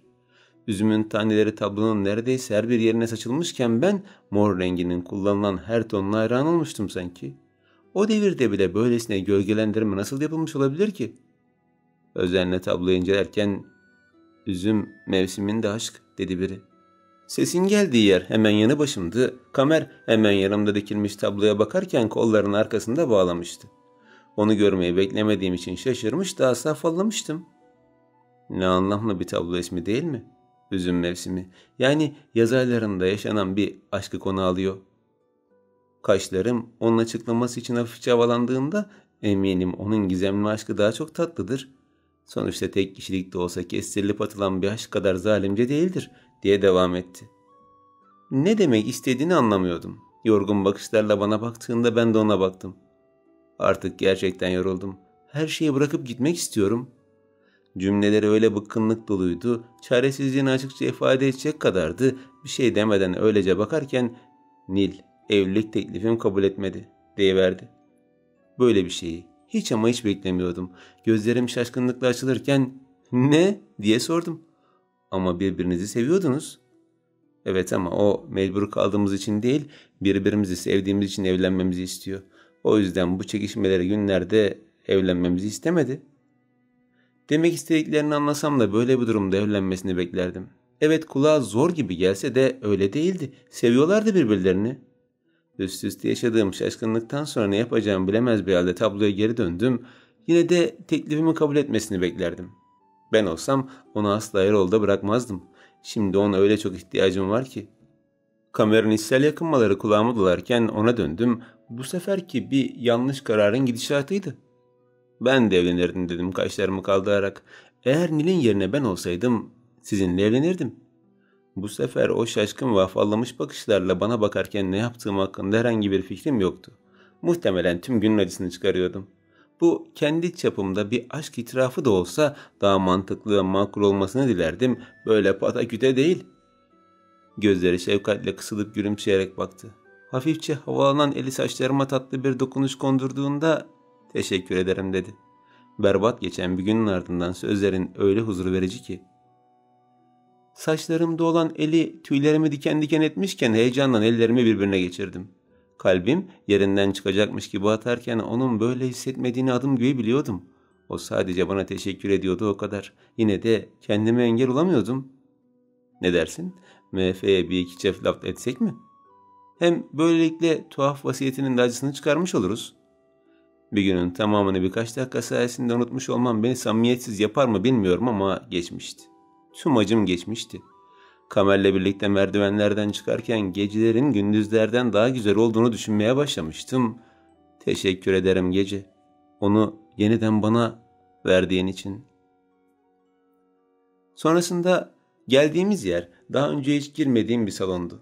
Diğerlerine nazaran daha küçük ve hoştu. Bordo duvar kağıtları, altın sarısı tabloları ve klasik mobilya takımlarıyla içine giren insana kendini Elizabeth döneminde hissetmesini sağlayacak kadar güzeldi. Bir hizmetçi olsam da kendimi bir prenses gibi hissettiğim o dakikalarda Kamer içeri girmemden sonra kapıyı kilitledi. Buraya kimse gelmez ama yine de kendimizi güvene alalım. Elimdeki defteri sıkıca tutarken başımla onayladım. Köşk dışarıdan 4 katlı görünse de aslında içeride toplamda 5 kat var. Şaşkınlıkla ona bakarken bu bilgiyi ilk defa işitiyordum. Mimarının çok derin anlamlar yüklediği bu yapıtın daha çözülecek çok sırrı vardı anlaşılan.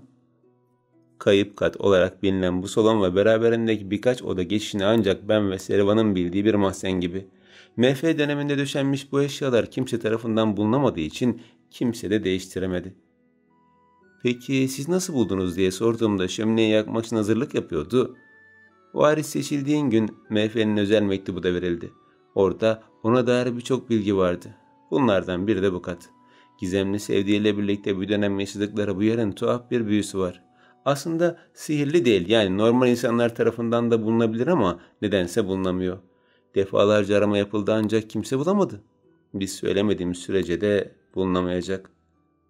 O halde buraya Nil'de gelmedi, öyle mi? Yersiz sorum, içimde bastırdığım hüznümden kaynaklıydı ama kötü bir karşılık almadım. Hayır, gelmedi. Ama ben gelmiştim. Bu az da olsa beni mutlu ederken gerçekten mutlu olamamamın nedeni onun bana güveniyor olması ve benim sırlarımın olmasıydı. O an düşündüğüm şekliyle doğru olanın gerçekleri anlatmak olduğuna karar verdim. Evet, bir gazeteciydim ama bunu onun kötülüğü için değil, sadece bir aşk hikayesi yazmak için kullanıyordum. Eğer kendi hür irademle açıklarsam belki bir şansım olabilirdi. Şahsen ben onun yerinde olsam samimiyetle kendimi ifade eden birine anlayışlı davranırdım. Onun gösterdiği tekli koltuğa oturduğumda o da şömineyi tutuşturmuş tam karşımdaki sallanan sandalyesine oturmuştu. Hafif geri yaslanıp huzurla gözlerini kapatınca sallanmaya da başladı.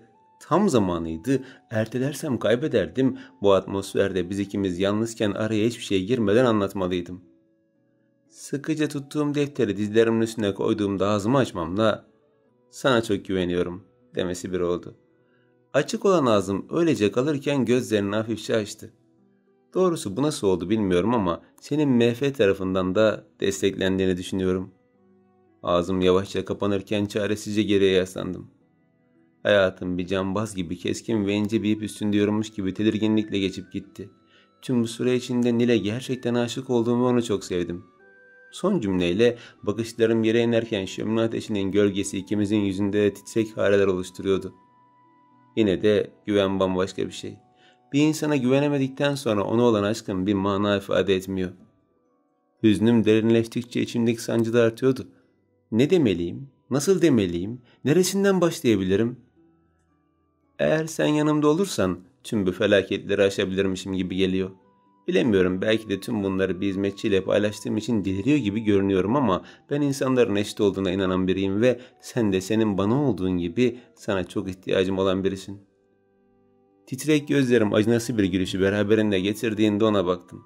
Dikkatle bana bakıyordu ve ellerini önünde birleştirmiş sallanmaya devam ediyordu. Biz ikimiz gerçekten eşit miyiz? Sorumla kaşlarım kalkarken o anlamamışça bana baktı. Az önce itirafta bulunduğumu varsayarsak gerçek bir zaman diliminde benimle evlenir miydiniz? Gözleri yüzümde gezinirken sandalyesiyle birlikte durdu. Sorum onu afallattı da sakin kaldı. Benimle neden evlenmek isteyesin ki? Diyelim ki aşık oldum. Bana. Evet.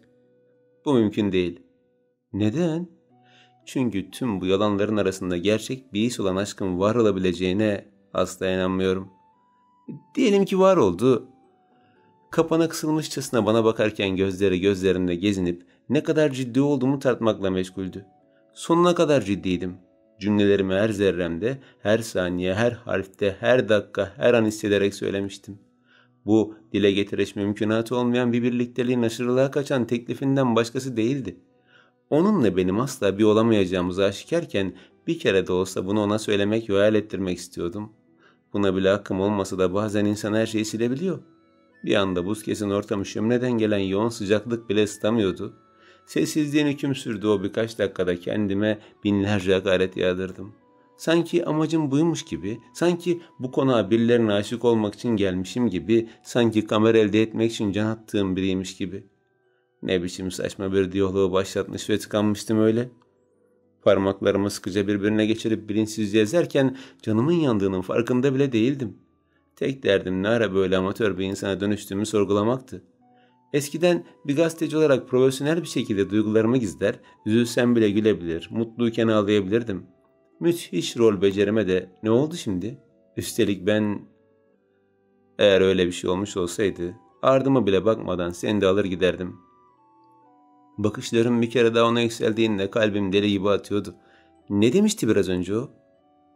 Varisliğin bende tek önemi yıllar önce ölmüş bir adamın son dileği olarak mirasının çarçur edilmesinin önüne geçmektir. Dahası bu mirası öyle kötü amellere alet ediyorlar ki MF'nin yıllar önce bunu bile öngörebilmiş olması olabildiğine tuhaf bir durum. Söyle Halide, gerçekten seviyorum de, bir gazeteciyim ama tüm gücümle sana yardım etmek için hazırım de, sen dileyene dek yanındayım de. Hem benim şahsi aşkım gerçek olsa bile Nil'in beni öyle görmediğine eminim. O da diğerleri gibi bir noktada mevkiyi sorgulayacak. Hayatta kalmanın ancak zenginlikle mümkün olduğunu savunacak.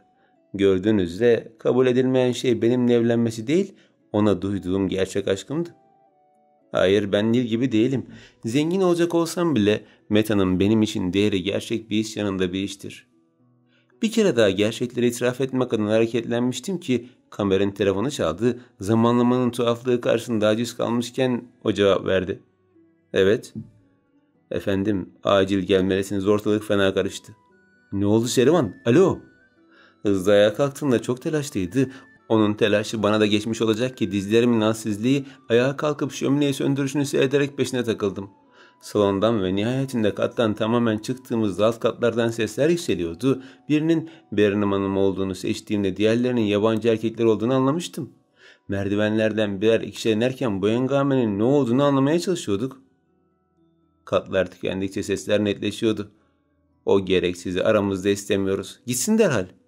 Berin Hanım'ın sesi kulakları sağır ederken birçok kişi gelmişti. Laf-ı Güzaf Hanım, oğlu, torunları, Cem, Nil ve tanımadığımız birçok kişi. Son basamağa indiğinde hemen peşindeydim. İşte geldi. Baş kahraman olarak nerelerdeydin bakalım? Gel de şu imzayı at ve defol git. Berin Hanım'ın aşağılayıcı konuşması moralimi bozarken Cem ve Nil başlarını eğmişti. Bu çocuk bizimle hiçbir kan bağına sahip değil. Sadece MF'nin kuşaktan kuşağa gelen gereksiz takıntısı nedeniyle bir vakıf tarafından atanmıştır. Söylesenize, biz vakıf mıyız ki çöpten buldukları bu meymenetsiz başımıza geçiriyorlar? Bu kadar ağır cümleler beni belezlerken Kamer'in tuttuğu merdiven korkuluğunu sıktığını gördüm. Muhtemelen yıkılmıştı ve elimden hiçbir şey gelmiyordu. Hadi evlenecek olsa neyse ne. Ama kim bu zavallıyla evlenmek ister ki? Bak, Nil kızım bile anladı sonunda. Anneanne, hayır, benim evlenmeme nedenim bambaşka. Nedenin ne olursa olsun Kamer gibi biriyle evlenmek çok ezici bir şey olsa gerek. Senin de anlaman gerek. Ortalık bu kadar birbirine girmişken Kamer'in ağır bir darbe almadan kurtulması neredeyse imkansızdı. Nefeslerin tutulduğu o dakikalarda Kamer bir adım geri gitti. Hemen yanımda durduğunda sahili yavaşça benimkini tuttu. Artık anlayacağınız bir zorluk olmayacak. Çünkü evleniyorum. Ben dahil herkes şaşkınlıkla ona bakarken Laf-ı Güzaf sinsi bir sırtışla karşılık verdi. Hadi ya. Bu alaycı tavrı kimse tarafından anlaşılmazken hızlı birkaç adımın sonunda kolumdan tutarak sertçe çekti. Halide benim adamım. Git kendine başka bir ipi bul. Anlamazca kaşlarımı çatarken Kamer diğer kolumdan tutup kendine çekti. İplerle olan alakanız beni hiç ilgilendirmiyor. Halide evleneceğim kişidir, o kadar. Bir kere daha Kamer tarafından çekildiğimde öyle olsun dedi Laf-ı Güzaf. Gerçekleri öğrendiğinde de böyle davranabilecek misin bakalım? İçeri girin. Ne yapmaya çalıştığını kimse anlamasa da gelen kişiyi görmemle işler farklı bir renk aldı. Umman Hanım yürüyerek tam Lafı Gizaf'ın yanında durduğunda gözlerimi sonuna kadar açtım. Ne oluyordu böyle? Sevgili Umman'la bir anlaşma yaptık. Eğer o sana yakınlaşacak bir ajan ayarlarsa ben de dergi satışlarını yükselteceğim. Bil bakalım o ajan kim? Elimden sıkıca tutan Kamer çatık kaşları ve hayatın sillesini yiyen bir zavallı gibi şaşkınca bana bakarken ben olayın şokunu atlatamadan bir Umman Hanım'a, bir Lafı Güzaf'a baktım. En son gözlerim kamera bulduğunda elimi gitgide daha çok sıktığını hissediyordum. Sonrasında tek bir kelime sizi nasıl şaşırtır, tek bir kelime sizi nasıl sarsabilir ve o tek kelime sizin hayatınızı nasıl darmadağın edebilir? Biliyorum. Söylenilen bu tek kelimeden sonra hiçbir şey eskisi gibi olmayacaktı. Bunu hem ben hem de bu salonda olan herkes çok net biliyordu. Elimi sanki kemik torbasına çevirecekmiş gibi sıkan Kamer tek kelimeyle herkesi alt etmişti. En çok da beni. Sen kendini ajan bulurken benim boş duracağımı mı sandın? İğrenç düşüncelerinizle bezeli hayatınızda bir an olsun insan gibi yaşamayı düşünseydiniz şayet ben de böylesine düzenbaz birine dönüşmezdim. Başta Lafı Güzaf olmak üzere Berrin ve Umman Hanım hayatlarının şokunu yaşarken aynı şoku ben de yaşıyordum. Arada ya yemekten ziyade asıl harcanan ben oluyordum sanırım. Halide Pekin, hemen benim yanıma gel. Buradaki işim bitmiştir. Aşk hikayesi kalsın. Satışlar tavan yaptı zaten. Berrin Hanım sert üslupla beni çağırırken kiminle konuştuğuna dikkat et dedi Kamer. Senin onunla değil konuşmak, yanından bile geçmeye hakkın yok. Bir Kamer'e bir de Umman Hanım'a bakarken çekilmeye başladım. Merdivenlerden çıkan Kamer beni de peşinden sürüklüyordu. Elimi mahvetmişti ama bunun umurunda olduğunu sanmıyordum. Arada gitmemek için direndiğimde daha çok çekiyor ve zor kullanıyordu. Acıyor, bırak elimi. Tek kelime etmeden yürürken bedeninin kas katı kesildiğini sadece elinden bile anlayabiliyordum. Ters giden bir şeyler vardı. Böylesine rahata konuştuktan sonra bile ters giden bir şeyler vardı. Odasına geldiğimizde kapıyı açmasıyla beni içeri atması bir oldu. Sertçe kapatılan kapıdan sonra elimi ovuşturmaya ve kızarıklığını gidermeye çalıştım ama çok sıkmıştı, geçmiyordu. Kapıyı kilitlediğinde öylece kaldı. Yüzü kapıya dönükken ne yaptığını sanıyorsun diye sordum. Elimi mahvettin, derdin ne senin? Cevap vermeden kapıya bakmaya devam etti. Bu sefer kapı kolunu sıkıyordu sanki. Siniri kızaran parmaklarından anlaşılırken ona doğru bir adım attım. Bak, benim bu ajan işinden hiç haberim yok, anladın mı? Evet, gazeteciyim ve... Kapa çeneni. Dişlerin arasından gelen bu ses beni ürkerse de devam ettim. Yanlış anlaşılmak istemiyordum. Gazeteci olduğumu inkar edecek değildim. Gazeteci olduğum doğru ve amacım sadece MF hakkında. Sana kapa çeneni dedim. Hızlı dönüp gardırobun aynasına sert bir yumruk attı. Kapa, kapa, kapa! Her kelimesinde daha sert vururken aynı paramparça olmuş, parmaklarındaki kansa süzülmeye başlamıştı. Dehşetle onu seyrederken korkudan titriyordum.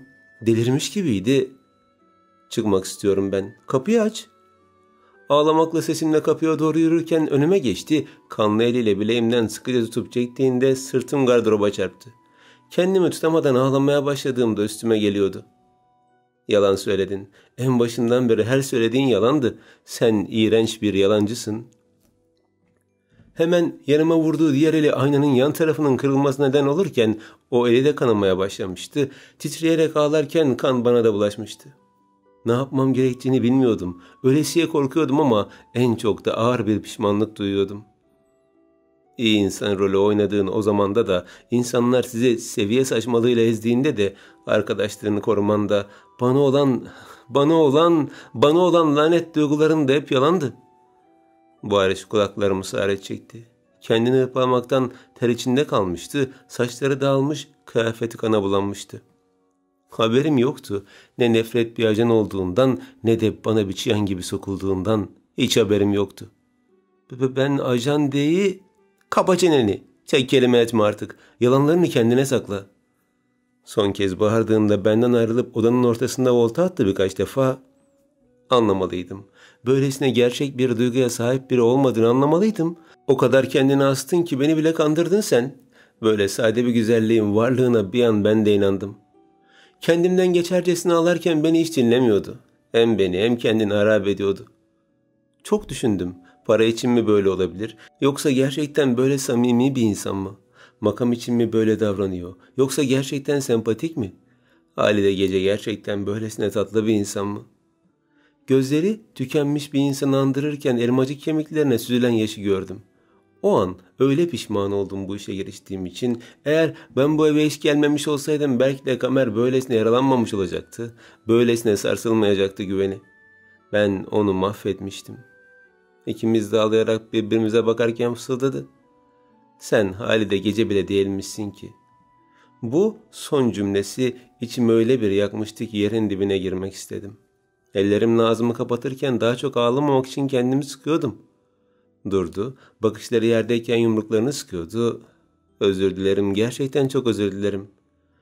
Bitmiyordu, daha da artıyordu. Evleneceksin benimle. Beklenmedik bir sakinlikle bunu söylediğinde korkuyla baktım. Tıpkı benim gibi ölene dek bu evde sevgisizlik ve nefretten çürüyene kadar asla çıkmayacaksın.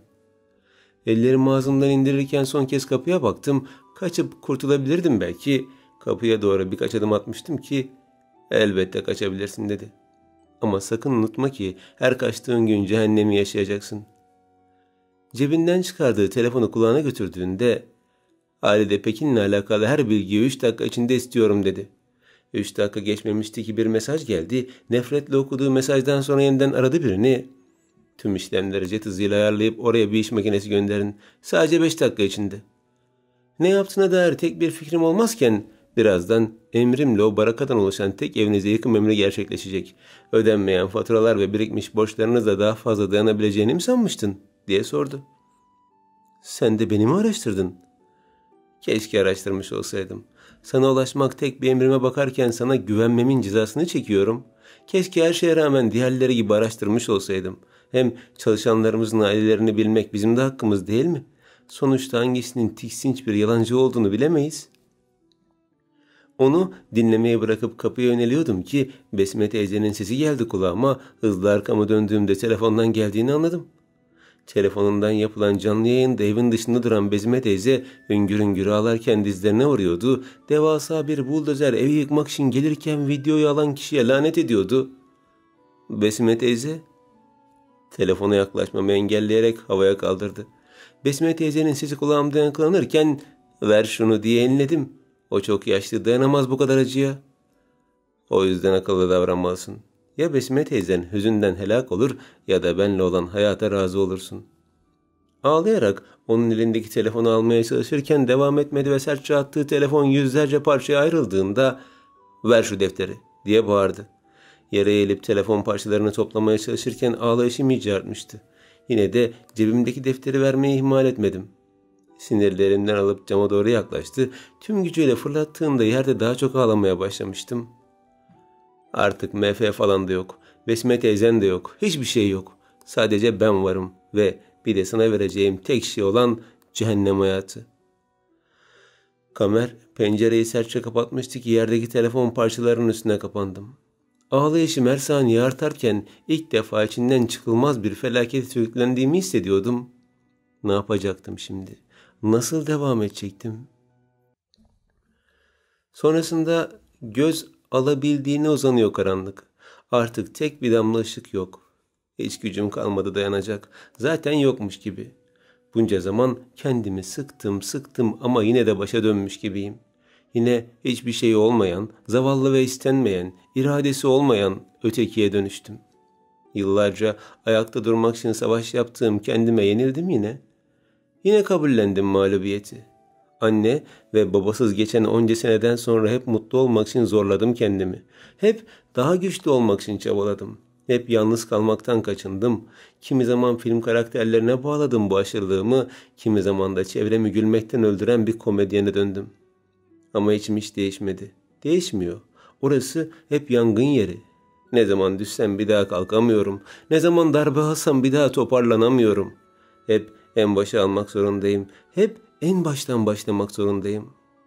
Asla benimle aynı hisseden kimse yok. Asla derdime ortak olan ve beni yeniden güçlendiren kimse yok.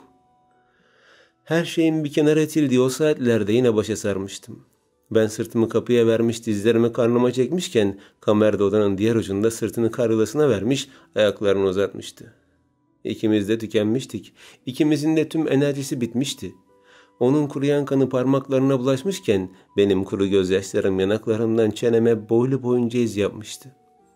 Gece yarısı çoktan geçmiş, herkes uyumuştu. Hizmetliler bile uyuduğu için evde çıt yoktu. Sadece ikimizin arada aldığımız derin nefesleri ortamı seslendirirken tek kelime etmiyorduk. Elimdeki kırık telefon parçalarını tutarken Kamer çatık kaşlarıyla yerdeki hayali bir noktaya bakıyordu. Sırtı bana dönük olsa da aynaya yansıyan görüntüsünden onu net bir şekilde görebiliyordum. En az benim kadar yıkılmıştı ama bir daha asla yumuşamayacak gibiydi. Nefretle parmaklarındaki kanı temizlemeye çalışırken tarifsiz acısını hissetmiyor gibiydi ya da o da benim gibi acının verdiği hisle ayakta kalabiliyordu. Geçti saatler öylece. Ay battı, güneş doğdu, kuşlar ötüştü, hava aydınlandı. Ben kapıya yakın köşeye büzüşerek uyudum, o da olduğu yerde sabahladı. Uyudum derken kan çanağına dönen gözlerimle ayakta kalacak kadar içim geçti o kadar. Yoksa onun da benim de girmedi gözümüze huzurlu bir uyku. Ne zaman kapımız çaldı, o zaman değişti atmosfer. "Hal hal, içeride misin?" Cem gelmişti.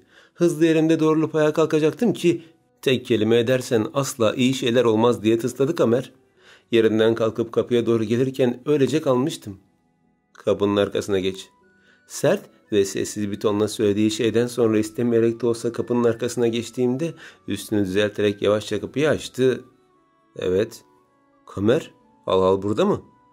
"Hal hal da kim? Umarım Halide Hanım'dan bu şekilde bahsetmiyorsundur. Evin en yetkili hanımı olarak böyle hitaplardan kaçınsan iyi edersin." Cem'in afalladığını emin edebilirdim. "Anladık kardeşim, sen en iyisisin de kız iyi mi? Dün gece kaçırırcasına götürdüm, bir şey olmadı inşallah." "Bu seni hiç ilgilendirmez. O ve ben bugün evleneceğiz. Evlendikten sonra da asla ilgilendirmez." Cem'den hayal kırıklığıyla dolu bir gülüş yükseldi. Yüzünü göremesem de nasıl olduğunu tahmin edebiliyordum. Şaşkın olmalıydı. Üstelik anlamsız bir afallamayla şoka girmiş gibi. "Biliyor musun, senin bizim kandan olmadığını düşünerek seviniyordum. Ailemin gözünü bürüyen para ve hırs illetinden sonra sen saygın bir isimdin benim için." Kamer'in gerilen bedeni buruşmuş takım elbisesinin dışından bile görünüyordu. "Ama görüyorum ki asıl fenamız sensin. Başta hiç oralı olmasan da evlilikle gelen bir makam sevdan başladı. Tüm mirası da alsan asıl beni yıkan göründüğün gibi olmaman olur." "Söyleyeceklerim bitti mi?" Kamer hiç beklenmedik şekilde karşılık verdiğinde "Nikah için hazırlanmalıyız. Sabah sabah başka derdin kalmadıysa kapatıyorum kapıyı" dedi. "Gitme Cem, beni burada bırakıp gitme." Son şansımmış gibi gözlerim dolduğunda gitmemesi için içimden dua ediyordum ama o son kelimesini söyledi. Bitti. Öne atılsam, "Kurtar beni" desem bu acımasız adam evimizi yerle bir edip bizi kedere mahkum eder mi? Gitmeyi denedim. Kapıya da yaklaştım ama benden önce davranarak sertçe kapattı kapıyı. Gözleri sinirle beni bulduğunda "Hazırlan" dedi. "Nikah için aşağıda hazırlık yapılacak. Geç kalkma sakın." Duşa girmek için odasının yan tarafında birleşik odaya geçecekken önüne geçtim. Bari Besime teyzeme haber vereyim. Hayalleri vardı benim için. Evlenirken gelinliğimi süsleyecek, hayalindeki gibi hazırlayacaktı. Çeyizimi bile hazırlamıştı. Durdu. Bu duruş pek ayrı alamet değildi. Üstündeki ceketi çıkarıp yatağın üstüne attığında gömleğinin kollarını açıp 2 kere katladı. Pek beni duymuş gibi değildi. "Nikah gelmese bile arasam da yeter. Ondan habersiz evlenirsek üzülür ve doğal olarak sen de üzülürsün değil mi?" Ne demek istediğini anlamak için yüzüne bakarken sinirle dişlerini sıktı. "Derecesi fark etmez. Üzüntüden ölecek bile olsam bunu görmek istiyorum. Bilmem farkında mısın ama peri masalında değiliz. Sen bir prenses, ben de prens değilim. Bir düğün bile olmayacak. Sadece lanet bir imza atacağız, o kadar. Esir anlaşması gibi düşün. Çünkü sana verebileceğim en yüksek değer bu olur. Bana istediğini yap ama Besime teyzeye dokunma. Ondan başka kimsem yok." "Bunu önceden düşünecektin küçük hanım." Bağırışıyla korkup bir adım geri attım. Gazetecilerden nefret ettiğim her yerde aşikarken kimlik değiştirip evime giriyorsun. Yetmiyor MF ile alakalı araştırmalar yapıp aramıza katılıyorsun. Yetmiyor bana... Yine kesilmişti sesi. Ağlamaya başladığım için net bir şekilde anlayamasam da devam etti. Bana yaklaşıp tüm iğrenç yalanlarını sergiliyorsun. Tüm bu pislikleri yaparken niye düşünmedin Besme teyzeni? Çünkü paraya ihtiyacım vardı. Ağlayarak bağırdığımda kendimden geçmiştim. Tüm gücümü sarf ederek bağırsam da sesim gittikçe kısılıyordu. Borca batmıştık boğazımıza kadar. Ben de çok meraklı değildim başkasının evine girmeye ama ne yapayım, yaşamak için mecburdum. Mecburdum, anlasana. Hıçkırıklara boğulsam da umurunda değildi. Hayır, hayır dedi korkunç bir ifadeyle. Bir kere daha beni kandırmana izin vermeyeceğim. Hep böyle yapıyorsun. Sözlerin her zaman anlamlı ve hep bir çıkış yolun var. İnsanları kolayca kendine inandırabiliyorsun çünkü sen... İşaret parmağı nefretle beni gösterirken sesini yükseltmişti. İğrenç bir yalancısın. Eliyle saçlarını karıştırdı. Dünkü yumruklardan sonra parmakları morarmış, kesikler oluşmuştu. Şişen ellerinin dehşet bir şekilde acıdığını emin edebilirdim ama kendi yürek acımdan bunu fark edemiyordum. Bundan sonra sana konuşmayı yasaklıyorum. Her kelimende bir kere ağlatırım. Seni üzen her ne varsa, yokluğuna dayanamadığın her ne varsa tek bir kelimede tamamen kaybedersin. Artık senin o yalancı cümlelerini işitmek istemiyorum. Çatallı dilini içine sok ve kendi zehrinde boğul. Sözleri bir hançer gibi saplanırken diğer odaya geçmişti bile. Duş sesi yükselirken yine ağlamaya başlamıştım. Bitmeyecekti. Asla kurtulamayacaktım. Hiçbir şekilde inanmıyordu. Gerçekten bir cehenneme sürüklenmiştim. Odanın içinde özünle dönerken kapı çaldı. Efendim, Halide Hanım'ın nikah kıyafeti geldi. Kapıya gidip elbiseyi aldım ve bana merakla bakan kızlara tek kelime edemedim. Eğer bir adım atabilseydim bu cehennemden kurtulmuş olacaktım ama zebanisi o kadar acımasızdı, bu cehennemden kaçarsam bana daha beterini sunardı. İstemsiz geri giden adımım kapının kapatılmasıyla son bulurken bir elimde parıltılı bir elbise, diğerinde parıltılı bir topuklu ayakkabı duruyordu. İkisi de hayallerimin teker teker yıkıldığı hayal ülkesinden gönderilmişti sanki. Ve şimdi gerçeklerin simsiyah ağırlığında ezilmeye mahkum olmuşlardı. Sonrasında çevremi saran kızlar hep bir elden beni hazırlamaya çalışırken kol ve bacaklarımdan iplerle oynatılan bir kuklaya benziyordum. Tek bir istemli davranışım kabul edilmezken her şey özenle hazırlanıyordu. Nikah elbisem son dakika hazırlanıp getirilmişti. Bileklerimden biraz yukarıda her yeri pulla kaplı geniş etekli bir elbiseydi. Gül kurusu rengine uygun gümüşi topuklu ayakkabım daha önce giymeyi adet etmediğim şekilde şıkken yüzümde gezinen eller tanıyamayacağım şekilde makyaja boğuyordu. Ağlamamalısınız Halide Hanım. Aklıma gelen Besme teyzem her defasında gözlerimi doldururken içim yanıyordu. Ellerimi birbirine geçirip sıkarken yan odada Kamer hazırlanıyordu. Öyle bir curcuna vardı ki daha önce bizden başka bu kadar hızlı evlenen olmamıştır eminim. Ne söz ne nişan, direkt nikah masası, elmacık kemiğime bir kat daha tonlama yapılırken her gözyaşından sonra inilenmek zorunda kalıyordu. Böyle hayal etmemiştim ama.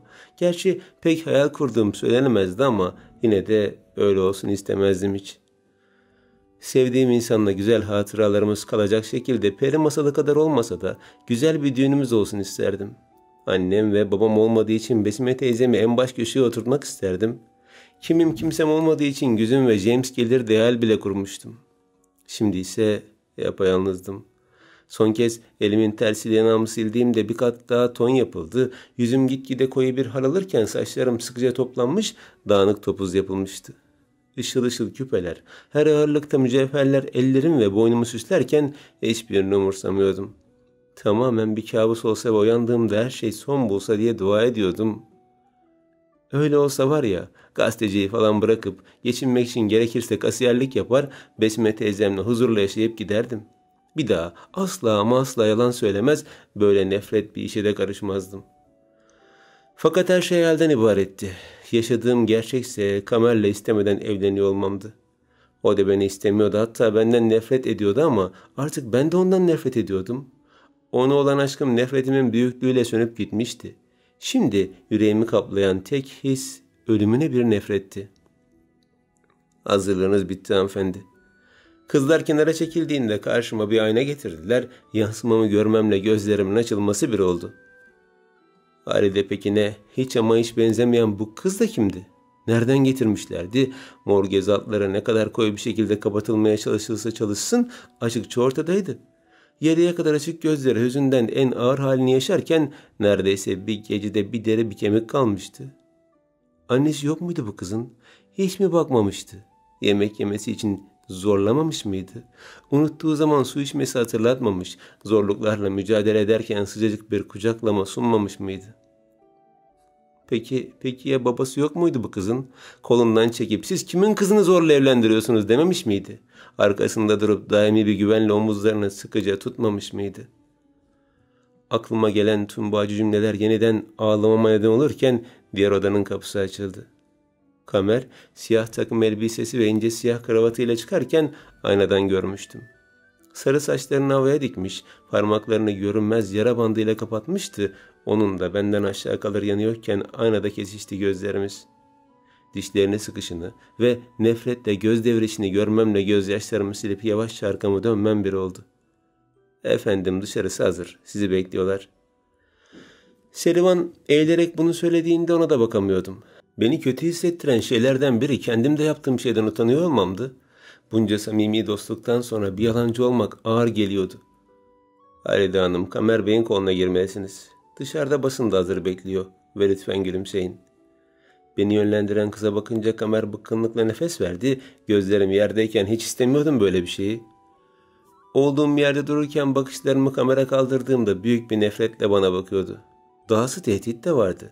Bunca insanın arasında zoraki bir nikah açıkça belli edecek olmam nefretini çok da artırarak muhtemel kötülük senaryolarını devreye koyacaktı. Daha fazla bekleyemedim.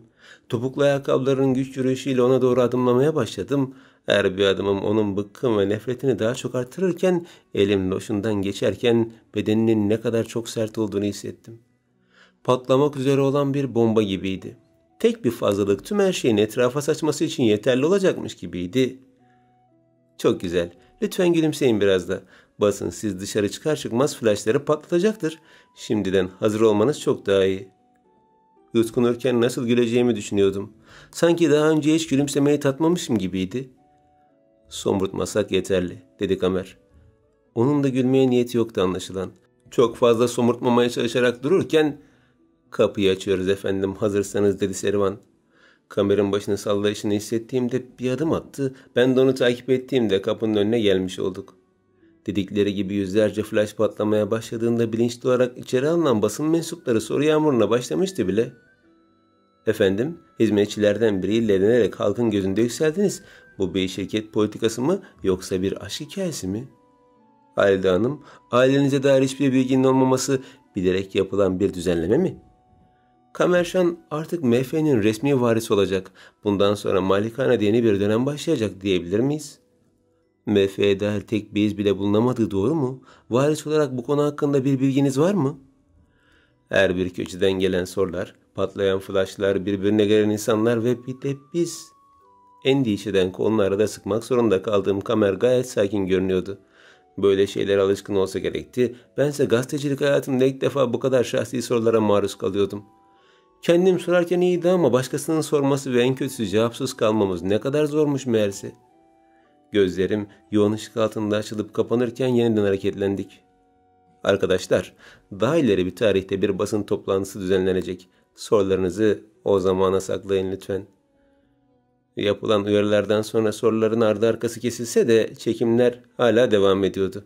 Basit bir nikah olacağını düşünmem saçmaydı.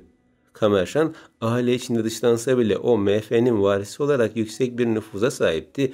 Alelacele yapılsa da nikah yüzlerce kişi gelmişti. Zengin ve statüle CEO'lar, onların kasıntı eşleri, paranın ne olduğunu bilmeden saçıp savuran genç varisler, onlarca kişi. Kimseyi tanımıyorum. Kimse de beni tanımıyordu. Kulağıma gelen fısıltılar da benim hakkımda tuhaf söylemler dönüyordu. Hiçbirine dikkate almadan yürümeye devam ederken aşağı kat süslü bir masa ve nikah memuruyla hazır bekliyordu. Memuru görmemle dizlerimin titremesi bir oldu. Bu işin şakası yoktu. Gerçekten evleniyordum. Resmi olarak evlendikten sonra nasıl boşanacağım? Şimdi itiraz etmezsem nasıl kurtulacağım? Yürümedim. Kolumu yavaşça Kamer'in kolundan çekerek durdum. Başını hızla bana çevirdi. Sonra da önüne dönüp dişlerinin arasından konuşmaya başladı. Herkesin ortasında saçma bir şey yapmaya kalkışma sakın. Aynı şekilde cevap verdim. Saçma değil. Seninle evlenmek istemiyorum. Konuşuyorduk ama kimse konuştuğumuzu anlayamıyordu. Herkesin merdiven başında bekleyen bize bakıp ne yaptığımızı anlamaya çalışıyordu. Bu bir düğün değil zaten. Buna mecbursun. Evini yıkmamdan ve Besme teyzeni helak etmemden korkmuyorsan bile nitelikli dolandırıcılıktan illa içeri attırırım seni. Ya orada ya burada illa çürüyeceksin. Seçim senin. Sen iğrenç bir insansın. Titriyordum. İki yanımda sıktığım yumruklarımla ona nefretle bakarken bu sefer gülümseyerek bana baktı. Benden iğrenmen güzel biliyor musun? Eliyle önüme gelen saçı kulağıma yerleştirdiğinde yüzüne tükürmemek için kendimi zor tutuyordum. Çünkü ben de senden iğreniyorum. Elimi yavaşça alıp koluna yeniden koyduğunda yürümeye mecbur bırakacak şekilde attı adımını. Peşinden sürüklenirken merdivenlerden inmeye devam ediyorduk. Aşağıda endişeyle bana bakan Cem takım elbisesini giyip hazır beklerken işte memnun değil gibiydi. Laf-ı Güzaf Hanım ve Berren Kamer'in kesinleşen varisliğinden dolayı rahatsız olurken Umman Hanım, Güzin ve James de gelmişti. Onları görmemle bir kere daha şansımı denemeyi düşündüm. En azından Besme teyzeye haber verirlerdi ama hayır. Gözlerini deviriyorlardı. Bu casusluk olayı benim gibi onlara da yanlış anlatılmış olmalıydı. Kendimi kime nasıl açıklayacağım? Kim inanır bana? Bir casus olarak seçildiysem bile haberimin olmaması beni tamamen günahsız yapar mı?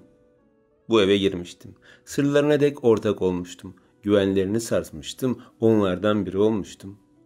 Sandalyeme oturduğumda nikah memuru sanki çok önceden ayarlanmış bir zamanlamayla hızla sorulara geçti. Siz Orhan Koşaroğlu Kamerşan, Halide Pekin'i eşiniz olarak kabul ediyor musunuz? Evet. Hiç beklemedi. Bir an bile düşünmedi. Siz Naim Pekin kızı Halide Pekin, Kamerşan'ı eş olarak kabul ediyor musunuz? Bu soruyu neden etrafımda bıçaklar sarılıyken cevaplamak zorundayım? Bu soru hep hevesle ve heyecanla cevaplanacak bir soru değil midir? Neden bir zehri içermiş gibi acı çekiyorum? Iskunup önümdeki masa kenarına bakarken "Halide Hanım?" diye sordu memur. Ona döndüm. Yalvarırcasına kaşlarımı kaldırdığım "Lütfen" diye fısıldadım ama sadece gözlerini açıp kapattı. Yeniden önüne döndüğünde cevaplamaktan başka şansım kalmamıştı. Evet. Bir anda yükselen alkış sesi kulaklarımı tırmalarken önümüze getirilen defteri imzalarken buldum kendimi. Yine bir kuklaya dönmüştüm. Asla ama asla kendimi yönlendirmiyordum. Korkmuyordum kendim için. Hapse girmeye göze alabilirdim ama ya Besme teyze, hiç kimsem yokken bana bakan o yaşlı insana nasıl eziyet ederdim? Sakın ağlayayım deme. Kamer gülümseyerek kulağıma fısıldadığında insanlar onun bana hoş bir şey söylediğini sanıyor olmalıydı. Bir şey demeden kabullendiğimde ayağa kalktım. Yine defalarca resmimiz çektirildi. Yine basın etrafımıza dolaştı ve Kamer beni de yanına alarak bir basın toplantısı düzenledi. Tek tek soruları cevapladığında artık MF'nin resmi varisi olduğunu açıkladı. Bu evlilikle tüm mal varlığı direkt Kamer'a geçmişti. Geri kalan aile üyelerini konaktan çıkarabilir, hisselerini satabilir ve 5 parasız bırakabilirdi. Eskiden olsa bu gücü alması için elimden geleni yapardım ama şimdi Kamer'in çatık kaşları asla düzelmezken bu hırsla neler yapabileceğini düşünemiyordum bile. Kalabalığı umursamadan odaya yeniden çıktığımızda aşağıda devam eden eğlenceye rağmen o takımını nefretle çıkarmakla meşguldü. Kravatını sinirle çıkarıp yatağa attığımda ceketi de çıkardı. Kapıyı kapatıp bir adım attığımda "Biraz zorlasan Nil de evlenirdi seninle. Onunla da benim gibi zorlayarak evlenebilirdin. O değil de neden ben?" diye sordum.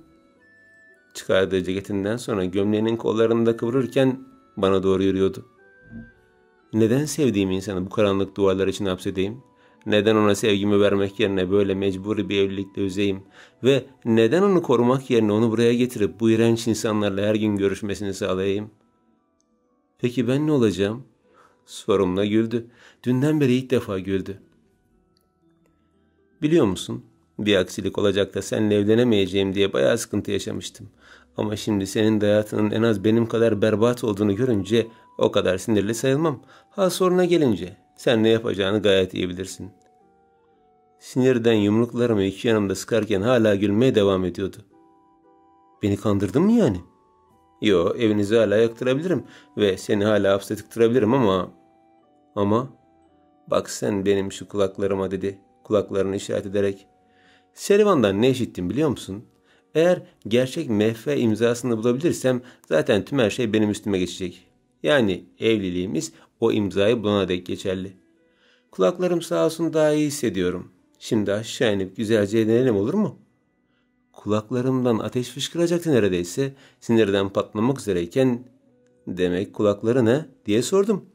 Tasdiklemesine bile izin vermeden tüm gücümle kucağına zıpladım. Beni tutmak mecburiyetinde kaldığı o anda ne yaptığımı anlayamamıştı. Elimden geldiği şekliyle, mümkünse koparma niyetiyle kulağını ısırırken o acı çığlıklara hapsolmuştu bile. Sonrasında "Kulağımı koparacaktım manyak şey." Kamer üzerinden atarcasına beni uzaklaştırdığında iki eliyle kulağını tutuyordu. Acıyla kıvranışını izlerken dudaklarımdaki tükürüğü sildim elimin tersiyle. Yakında bir çift gözüm ve burnunda olmayacak. "Seni..." Bana doğru bir adım attığında bir adım geri gittim. Çok sinirlenmişti. Yine de mutluydum. Beni sinir ederken gayet rahat görünüyordu. Şimdi ben de rahat olacaktım. Deli işte, ne olacak? Söylenerek odadan çıktığında tek başıma kaldım. Kocaman odada nikah elbisemle, pullu topuklularla tek başıma. Bir kere etrafımda dönüp elbisenin prenses elbisesi gibi dalgalanışını seyrettim. Hayalimde nikah günümü hep bir prenses hayatını canlandıracağım planlardım. Cinderella ya da Pamuk Prenses, Uyuyan Güzel ya da Rapunzel. Herhangi bir prenses gibi hazırlanıp nikahımı ona göre dizayn etmek istemiştim. Şimdi ise değil bir prenses kül kedisi bile olamazdım. İşte ise onun ümidi vardı ve cam ayakkabı ayağına tam gelmişti. Benim ne ümidim var ne de güzel ayaklarım. Topuklarım sızlamaya başladığında ayakkabıları çıkardım. Ayağımı dövdükleri için kanamaya başlamışlardı. Ancak bu kadar berbat gidebilirdi her şey. Bir kenara fırlattığım topuklulara bakarken ben de kendimi yere attım. Bol elbise eteği etrafımda yayılırken karşımdaki gardırop aynasından kendimi görüyordum. Artık hiçbir şeyin önemi kalmamıştı. Hedeflerim tamamen suya düşmüş, ben bir içe dönüşmüştüm. Dayanacağım Harry'de, Hogwarts'tan kovulmuştum. Savaş bitti ve Voldemort kazandı. Büyü dünyası kötülere emanet. Dumbledore öldü ve Severus. Severus? İsmini söylememle gözümün önünde tek bir görsel belirmişti. Servan bana yardım edebilir belki. Üstelik MF tablolarından birinden ona tıpatıp benzeyen biri vardı. Evet, ona gitmeliyim. Tam ayağa kalkmıştım ki kapı açıldı. "Kalk kalk kalk, hemen gelmen lazım." Kamera endişeyle bana gelirken ne olduğunu anlamamıştım. Aşağıya MF'nin torunlarından gelen olmuş. Evliliğimden emin olmak istiyorlar. Onlara görünmelisin. Kaşlarımı hafifçe kaldırdığımda omuzlarımı da silkeledim. Bu durum beni hiç ilgilendirmiyor." "Ne demek?" Bağırmaya başlayacaktı ki bir anda durdu. "Ne demek ilgilendirmiyor Halide Şan Hanım?" Dişlerinin arasından söylediği bu cümleyle sesini kıssa da sinirini bastırmaya çalıştığı besbelliydi. "Evet, ben yalan söylemiş olabilirim ama şu anda sen daha kötüsün. Zorla evlendim ve beni tehdit ettin. Üstelik beni dinlemiyorsun bile." Yalancılar asla doğruyu söylemezler. Ben sadece bir kere yalan söyledim. Sağ kaşını kaldırdı kuşkuyla. "Tamam, belki 2, 3 de olabilir ama gördün mü bak, kendin bile bilmiyorsun. Öyle çok yalan söylemişsin ki hepsi birbirine girmiş." O halde elini kaldırarak susturdu beni. Sana olan öfkem dinmedi, fakat evliliğin sonsuza dek sürmek zorunda olmadığını duyduğumdan beri o kadar büyük değil. O yüzden şansını fazla zorlama ve benimle gel. Asla dinlemeyecekti. Beni hep bir yalancı olarak görüyordu. İşin kötüsü, ben de ne kadar yalan söylediğimi biliyordum. Mesleğim, işim, yaşım, ailem ve daha bir sürü şey. Çaresizce ayakkabılarıma yaklaşıp güçlükle giydim. Topuklarım acıdığı için yüzümü buruştursam da kameram bana acıyacak durumu yoktu. Daha fazla acı çeksem mutlu olurdu belki de. Ona doğru geldiğimde kolunu açtı. "Koluma gir ve gülümse." İstemsizce koluna girdim ve sadece dişlerimi gösterdim. Aman ne şirin bir gülüş. Göz devirerek yan tarafa döndüğünde ben de ona göz devirdim. Sanki ben çok memnundum hayatımdan. Bir de onun iğneleyici cümlelerini dinlemek zorundayım. Birlikte yürümeye başladığımızda tedbirler devam ediyordu. Onlar bir şey sormadan konuşma. MF hakkında hiçbir şey söyleme. Yalanın hakkında hiçbir şey söyleme. Ailenin de mesleğini de. Aslına bakarsan dedi yüzünü ekşiterek bana dönüp. Sen hiç konuşmasan daha iyi. Sol tarafta sıktığım yumruğum sağ gözü için gayet uygun görünürken dişlerimi de birbirine geçirdim. Gerçekten ondan öç almak istiyordum ama şimdi değil. Bu durum benim için de kötü olurdu. Şu torunlar mı neyse atlatırsam o zaman diğer kulağını ısırabilirdim belki. Birlikte nihayet yürümeye başladığımızda kapıdan geçtik ve koridora ulaştık. Üst katlarda olmamıza rağmen aşağıdan bizi görenler alkışlamaya başlamıştı bile. Resmen bizi bekliyorlardı. Kalabalık azalacağı yerde artmış ve herkes eğlenceye kendini vermişti. Konağın her köşesi eğlenen insanlarla doluyken bu kervanın bana çok uzak olduğunu düşünüyordum. Ruhumu daraltan topluluğu bir bir geçerken gülümsemeye çalışıyordum. Sadece diş göstermekten ibaret olan bu gülüş içimi burkmaktan başka bir işe yaramıyordu. Keşke hepsi birer kabus olsa, bir rüya olsa da kabul. Diğer kızların Kamer'le birlikte olan en az bir rüya gördüğüne eminim. Şimdi onunla kol kolayken bunun gerçek olmamasını dileyecek kadar bıkkınım. Hiç gazeteci olmamış olmayı dileyecek kadar nefret dolu. Yetim bir çocuk olup hiç büyümemiş olmayı arzulayacak kadar da pişman. Harry'i tanıdığım o gün yeniden dönsem keşke. Belki o zaman her şey başka olur. Merdivenlerden bir bir inerken topuklarım çok da acımaya başlamıştı. Öyle çok acı veriyordu ki artık gülümsemek o kadar da kolay olmuyordu. Bir adım daha atıp durduğumda "Ne oldu?" diye sordu Kamer dişlerinin arasından. "Ayaklarım acıyor." Doğru olduğuna inanmak ne zor. Sanki benimle konuşmuyormuş da etrafına gülümsüyormuş gibi müthiş bir ustalıkla dudaklarını kıpırdatmadan cevap verdiğinde ona acınası bir şekilde baktım. Tamam, bana inanmıyordu ama bu kadar mı? Canım gerçekten çok acıyordu. Bakışları nihayet beni bulduğunda bu merhametten zerre kalmamış insana baktım. Ne söylersem bahane olarak algılayacaktı. Ne söylersem yanlış anlayacaktı. O yüzden devam etmedim ve canım yana yana yürümeye çalıştım. Ayakkabının arkası sanki topuğumu parçalıyordu. Ayağım lime lime ediliyordu. Aldığım bıçak darbeleri her defasında ayağımı paramparça etmeyi başarıyordu. Yine de durmadım. Acıya katlanarak yürümeye devam ettim. Birlikte attığımız her adım bizi birbirimize fersah fersah uzaklaştırırken bu ters yöne giden iki insanın mükemmel yıkılışını seyrediyordum. Ancak bu kadar yıkılırdı her şey. Hatta daha güzel yıkılamazdı hayaller. Her zerresi kırılmıştı ki yeniden tamiri mümkün olmasın. Bu da kaderimizin en acı cilvesiydi. Gelin kız da senin gibi farklıymış Kamerciğim. Ah Leydim, bu ne şıklık. Kamer'in koluna girmek kolay değildir. Kıymetini bil şekerim. Samimiyetten uzak sahte gülüşler ve sahte tebriklerle dolu olan yürüyüşümüz devam ederken birçok insanla görüşmüştük bile. Her defasında kendini hissettiren topuklarım sızlamaya devam ederken bir anda durduk. İlk önce ne olduğunu anlamasam da karşımızdaki Nil'le her şey açığa kavuştu. Kamer'le birbirlerine bakıyorlardı. Ne gibi bir anlam ifade ediyordu bu bakışlar bilmiyorum ama Kamer'in bedeni kaskatı kesilmişti. Kolu yavaş yere düşerken elimde serbest kaldı. Bir dakika konuşabilir miyiz? Nil'in isteği bana yönlendirilmemişti. Yine kamera bakıyordu. Ne cevap vereceğini beklerken ellerini pantolonun ön ceplerine koyup gözlerini devirdi. Konuşacak bir şeyimiz kalmadı. Aynı sertlik değildi. Hissedebiliyordum. Bana buz gibiydi. Nil'e ılık bir soğuklukla görünüyordu. Birkaç saniyede yeter. Nil yürüyüp önümüze geldiğinde gözleri dolu dolu olmuştu. Aralarında öyle fazlalık gibi hissediyordum ki istemsizce geri adım attım. Bir kere daha ve bir kere daha. Onlardan bir aile uzaklaşmıştım ki Nil ağlamaya başladı. Ağlayışı devam etse de Kamer ona hiçbir şey yapmıyordu. Elimde olmadan onları izlemeye devam ederken bambaşka bir şey oldu. Evet, Kamer onu durdurmamıştı. Ağlamasına müsaade etmişti ama başka bir şey de yapmıştı. Bir dizinin üstüne eğilerek özenle bağladığı bağcıklar Nil'e aitti. Evet, ağlama. Her şey geçecek dememişti ama ona ilgi göstermekten de geri durmamıştı. Kızlar anlardı. Bu seni hala seviyorum demenin başka bir yoluydu. Bana olan kaba davranışlarından sonra böylesi bir incelik bana dağlar kadar ağır gelmişti. Tıpkı Nil gibi benim de gözlerim dolduğunda neden bu durumda olduğumu düşündüm. Ondan hala nefret ediyorum. Nefret ediyorum, çok nefret ediyorum. Ama ben de tıpkı Kamer gibi aynı zamanda hala seviyor muyum?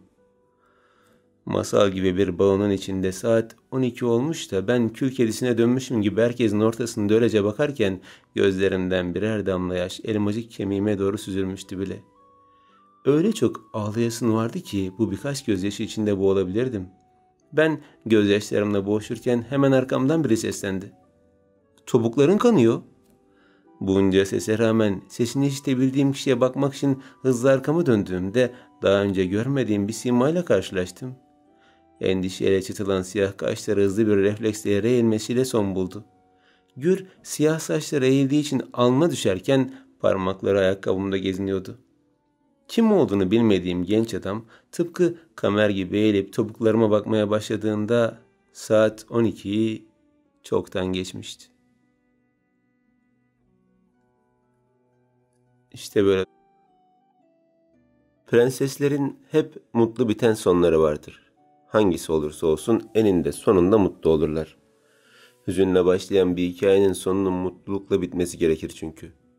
Öyle bir beklenti vardır. İnsanoğlu çalıştıktan sonra dinlenmek ister, sevdikten sonra kavuşmak ve hüzünden sonra da sevinç. Yağmurdan sonra gökkuşağı beklenir. Tabii güneş de ortaklık ederse bu işe. Yürünen yolun bitmesi gerekir, bakımı yapılan bitkinin büyümesi ve kötü günlerin bitip iyilerinin başlaması. Bazense beklenilmeyen olur. Hüzünle başlayan hüzünle biter. Çalışır ama dinlenme nedir bilemez. Sever ama kavuşamaz. Hüznü bitmek bilmez. Yağmurlar dinmez ve yollar asla son bulmaz. Kötüyü çağırır bir önceki kötü. Karanlık daimi olur istemsizce. Ne yapabilir ki insan böyle bir nefret karşısında? Ne kadar direnebilir? Ayakkabımı nazikçe çıkaran kişiye tepeden bakarken ne yapmaya çalıştığını anlamaya çalışıyordum. Cebinden çıkardığı 2 mendilden birini katlayıp topuk kısmına koyduktan sonra yeniden giydirdi ayakkabımı. Gerçekten de büyük bir rahatlama hissi oluştuğunda diğeri için de aynısını yapacaktı ki asla değişmiyor değil mi? Diye sordu biri. Benim sesin geldiği yere dönmemle o da kalkmak zorunda kaldı. Kamerşan, sevgili üvey kuzenim. Ta kendisi ve sen de sevgili üvey kuzenim Korayşan. İsmimi hala anımsıyorsun, bu ne güzel bir onur. Ama ben de seninkini anımsıyorum değil mi? Ama bir saniye. En son beni cüretkarlığımla suçlamıştın. Öyle. Şahsen davet edilmediğim bir baloda bile bulunduğuna göre tam isabet yapmışım. Koray'ın keskin gülüşüyle ona baktım. Dişleri bu gülüşle parlarken bir an için farklı gelmişti. Yani ne çekici ne teğetici. İnsan ona bakıp uzunca düşünüsü geliyordu. Gülüşünün ardından bir hüzün saklarmış gibi mi ya da gerçekten gülmüyormuş gibi mi? Ona bakmaya devam ederken bu hanımefendi zor durumdaydı. Bilirsin, Fahriye yardım işleri hep buramdadır, dedi eliyle kalbini tutarak. Bilmez miyim? Tüm dünyada en yardıma ihtiyacı olanları bulup onlara el uzatırsın. Ama nedense bunlar hep kadın oluyor. Bu cümleyle Koray'a baktım, Kamer ciddi miydi? Genelde onların yardıma ihtiyacı oluyor da ondan, dedi Koray elindeki diğer mendilini göstererek. Gülümsemesi dudaklarından yüzüne hoş bir kıvrımla yayılırken o mendili de koymak için eğilmişti ki benim ayaklarım havalandı. Nasıl ve ne şekilde olduğunu anlayamadığım bir halde havaya kalktığımda kendimi Kamer'in kollarında buldum. Boynuna sıkıca sarıldığımda şaşkınlıkla ona bakıyordum. Dünyadaki diğer tüm kadınlar yardım için seni beklesinler fakat bu kadın değil. Senin de biraz dinlenmen gerek değil mi ama? Gıcık bir ses tonuyla Koray'ı düşünüyormuş gibi yüzünü buruşturan Kamer, kucağındaki benle birlikte kalabalık arasından geçerken hiçbir şey hissetmiyordum. Onun ve benim kalbimiz normal atıyordu. Öyle tuhaf bir heyecan yoktu. Ama sıcaklığını hissedebiliyordum. Bedeni kasılmıştı. Biraz önceki sinirden dolayı mı bilmem omuzlarının sertleştiğini anlayabiliyordum. Ve kokusu. Yanaklarından gelen koku burnuma dolarken almamak için başımı yana çevirmeye çalıştım. Ne kadar çevirirsem çevireyim o güzel koku burnuma doluyordu. Niye almıştı ki beni kucağına? Biraz önce nefret eden biri hemen fikrimi değiştirmişti. Sarsmadan götürürken merdivenleri çıkmaya başladık. Kalabalıktan uzaklaştıkça kollarında olmaktan daha çok rahatsızlık duyuyordum. 2. kata geldiğimizde kulağına fısıldadım hafifçe. Artık bakmıyorlar. İndirebilirsin beni. Bana bakmadı bile. Önüne bakmaya devam ederken robotumsu sesiyle sen onları göremezsin. Radar gibidirler. Hem indireyim de başka bir erkeğe mi koş diye sordu. Afallamış bir ifadeyle ben ona koşmadım, o beni buldu dedim. Kabul etmeyebilirdin. Neden ayakkabını çıkarmasına izin veriyorsun? Bir anda yaptı. Beni ne sanıyorsun sen? Seni ne sandığım önemli değil. Senin ne olduğun önemli. Artık Halide geceydi, onun tuhaf rahatlıklarını da unut. Sen Halide şansın. İndir beni, çabuk indir. Kucağında deli gibi sallanırken daha fazla tutamadı ve indirmek zorunda kaldı. Acısı da ayakta durmaya çalışarak ona yaklaştım ve işaret parmağımı ona doğru tuttum sinirle. Birincisi ben Halide Gece değil Halide Pekin'im. İkincisi hiçbir zaman rahat bir hayatım olmadı. Ve üçüncüsü ki bu sonuncu oluyor, hayatımda senin kadar işten pazarlıklı, ikiyüzlü ve insan düşmanı biri görmedim. Nefret içinde boğuluyorsun resmen. Ne? Sinirle çıkıştı. İnsan düşmanı mı? Nefrette boğulmak mı? Senin ağzından neler çıkıyor duyuyor musun? Ben duyuyorum da asıl sen duyuyor musun? Yoksa diğer kulağını da ısırmam mı gerekiyor çalışması için? Seni... Sinirle üstüme bir adım atmıştı ki kaçmaya başladım. Söyleyeceğimi söyledikten sonra yanında durmanın da bir amacı yoktu zaten. Odaya geldiğimde ayakkabıları hızla çıkarıp attım. Zavallı ayaklarım kendilerinden geçmişti. Yere düşen mendil gözüme çarptığında onun da kan olduğunu gördüm. Her ne kadar tanımasam da ayıp olurdu kaybetmem. Yerden alıp komodinin çekmecesine koyduğum mendili yıkayıp Oka'ya yeniden vermeyi düşünüyordum. Kapattığım çekmeceden sonra elbisemin uzun fermuarını açtım ve onu da bir kenara fırlattım. Makyajımı silip saçlarımı dağıttım. Her şey bittiğinde nihayet kendime dönebilmiştim. Beni ne hale getirmişti? Kendimi tanıyamıyordum adeta. Durup ortalığa baktığımda dağıttığım bu şeylerin bir şekilde benim gibi olan temizlikliler tarafından toplanacağını düşündüm. Bu onların işi bile olsa yük yapmaya yüreğim el vermedi. Pek istemesem de yerdeki elbiseyi alıp dolaptan çıkardığım askıya astım, ayakkabıları da elbisenin önüne koydum ve etrafa attığım çöplerimi toplayarak çöp kutusuna attım. Oda yeniden toplandığında iki şey dikkatimi çekiyordu. Biri Kamer'in yatağı, diğeri üçlü kanepesi. Yatakta yatmaya benim de hakkım var ama o da isterse birlikte yatmak zorunda kalabiliriz ki bu kabul edilemez. Kanepede yatacak olsam ilk geceden onu haklı çıkarırcasına kendimi aşağı dereceye düşürmüş olurum. O da olmaz. O halde ne yapmalıyım? En iyisi Kamer gelene dek bekleyeyim. Birlikte karar vermek daha doğru olur hem. Ben düşünmeye devam ederken kapı açıldı sertçe. Hep senin yüzünden insanlar farklı düşünmeye başladı. Eğer biraz daha dişini sıksaydım böyle olmazdı. O ayakkabıları çöpe at hemen. Rezil olduk. Elimle bir kanepeyi bir yatağa işaretleyip kuşkuyla ikisine bakarken sana diyorum hey diye omuzumdan dürttü. Taş, kağıt, makas yapalım. Ne? Kazanan yatakta yatar, kaybeden kanepede. Alayla güldü. Ellerini pantolonun ön ceplerine koyduğunda bu sefer sinirle bana döndü.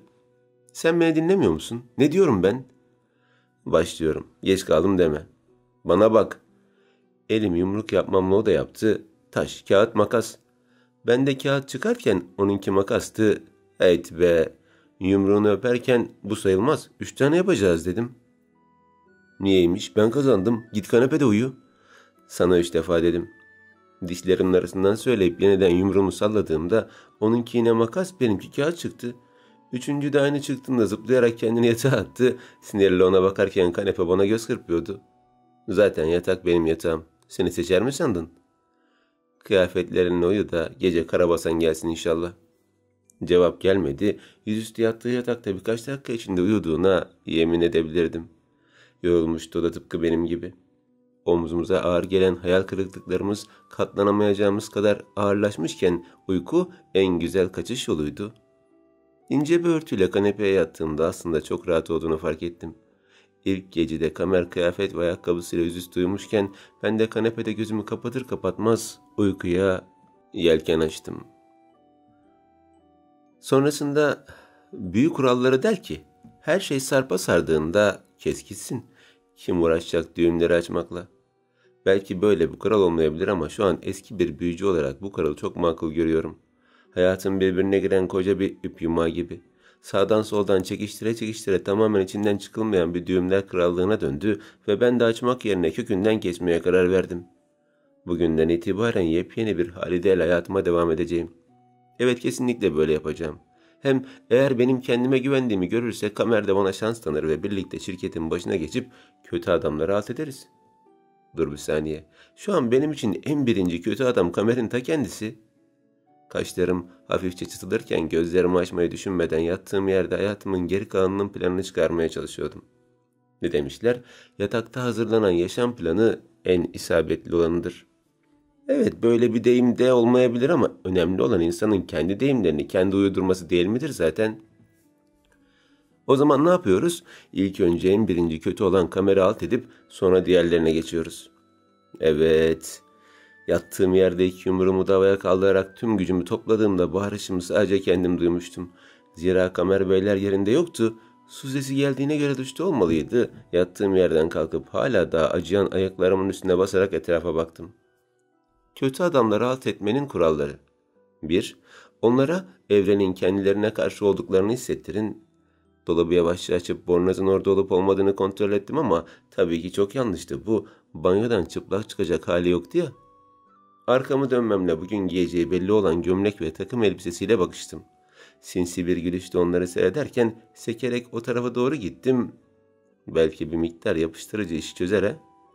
Çekmecelerden bulduğum sıvı yapıştırıcıyı gömleğin belirli kısımlarına sürdükten sonra ayakkabı ve pantolonu da eklemeye ihmal etmedim. Kural 2. Aksiliklerin peşlerini bırakmadığına ikna edin onları. Banyonun hemen eşiğine el ve yüz kremimden bolca sürüp iyice kayganlaştırdım. Tek bir basışla kendini yerde bulması işten bile değil.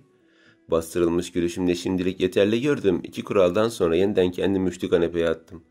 Gözlerimi kapattım ama bunun gerçek bir uykuya benzemediğini düşünerek üstümdeki ince örtüyü bacaklarımın arasına sıkıştırarak ellerimle saçlarımı birbirine girecek kadar karıştırdım.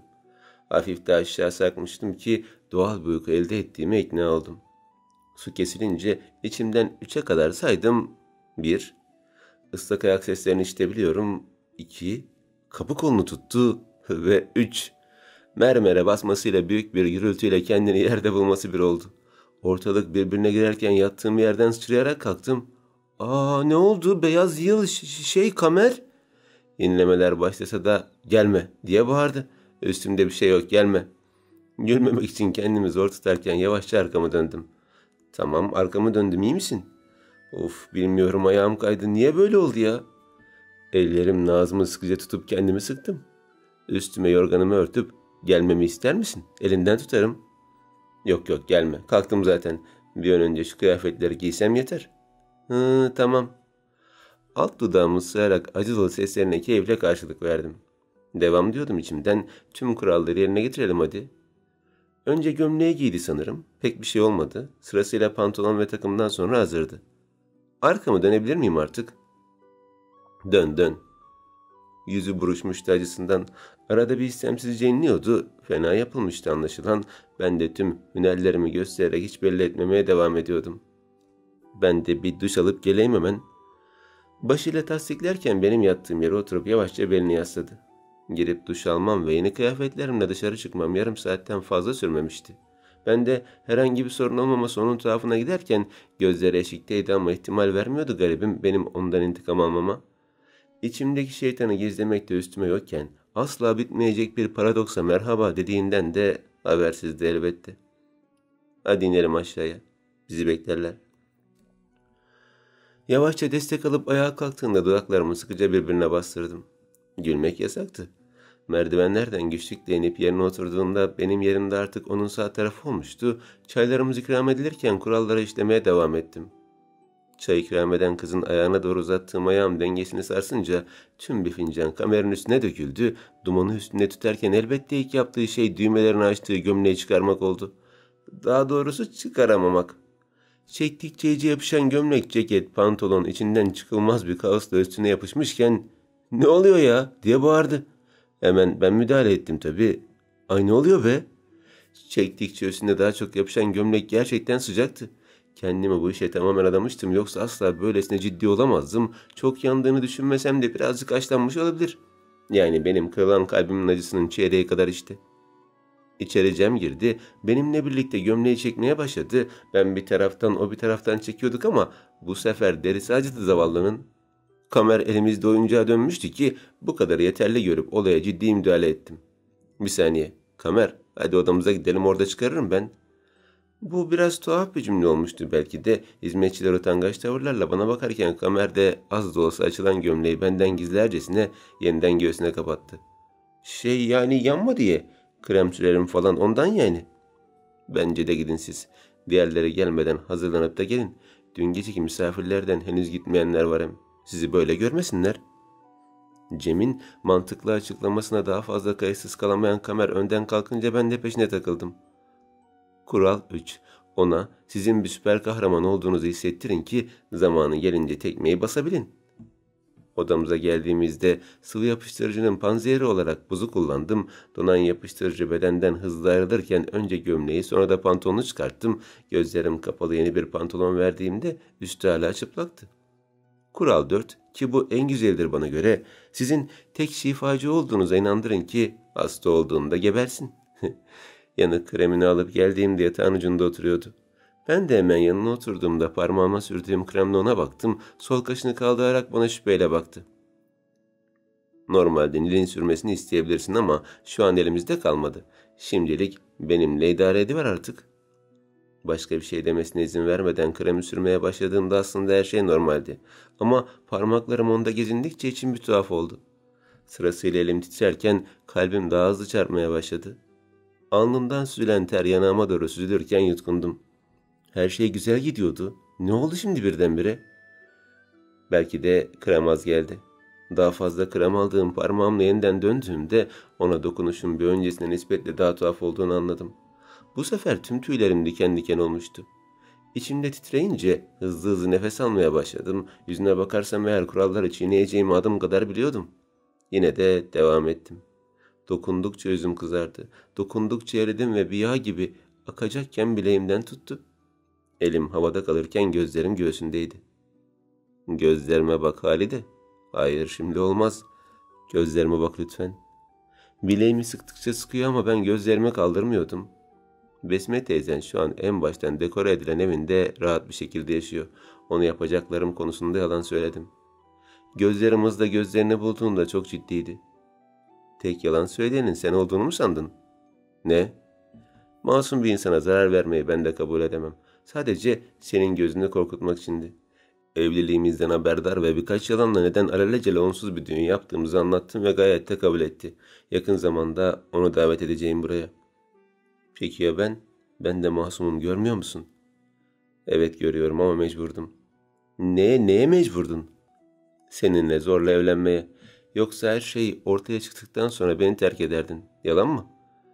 Gözlerim yaşla dolarken bileğimi ondan kurtarmaya çalıştım ama sıkıca tutuyordu. İçine düştüğüm bu yolda benimle yürümeye mecbursun. Üstelik MF'de yan odanın kapısı açılıp içeri Serivan girdiğinde elindeki defteri gösterdi. Şaşkınlıkla bir Serivan'a bir kamera baktım. Benimle oyun mu oynadınız yani? Evet ve artık sen de benimle oyun oynamaya bırak lütfen. Eşeğe sürülen krem ve biten sıvı yapıştırıcıyı öğrenmem ne kadar sürerdi sence? Her şeyi biliyor muydun?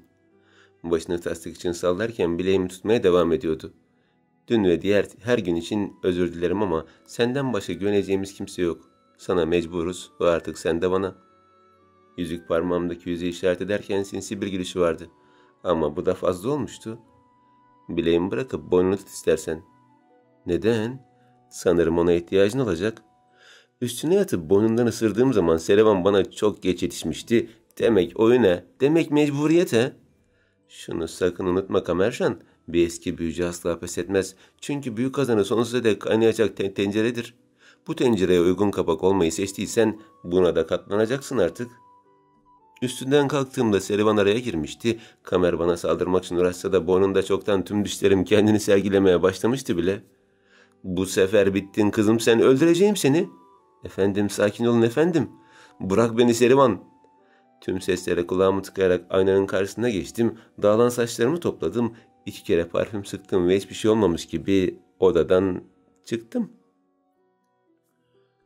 Sonrasında Halide Hanım, çayınız nasıl olsun? Kahvaltıyı saat kaçta yapmak istersiniz? Dışınıza hangi çiçekleri ekleyelim? Rutin cilt bakım alışkanlıklarınız var mı? Golf biliyor musunuz? Peki ya hangi yardım kılıçlarına üye olmak istersiniz? Özellikle tercih ettiğiniz bir marka var mı? Halide Hanım. Etrafımda dönüp duran insanlar bana gözüme soka soka zengin olduğumu bağırırken başım dönmüştü. Her yerden bir soru geliyordu ve ben ilk defa sorulara cevap yetiştiremiyordum. Şu an zengin olmanın ne kadar zor olduğunu anladım. Ama ben böyle hayal etmemiştim ki ya. Daha fazla program, daha fazla düzen, daha fazla hareket, daha fazla ve daha fazla. Çayımı atadan şekerin bir ölçüsü alınıyor ve kaç lokma yediğim. Bir merdiveni kaç adımda çıktığım, fazladan bir kaşık atsam tüm hesap değişiyor. Hep aynı, rutin, robotumsu. Kaçacağım bir köşe bile yok, her yerdeler.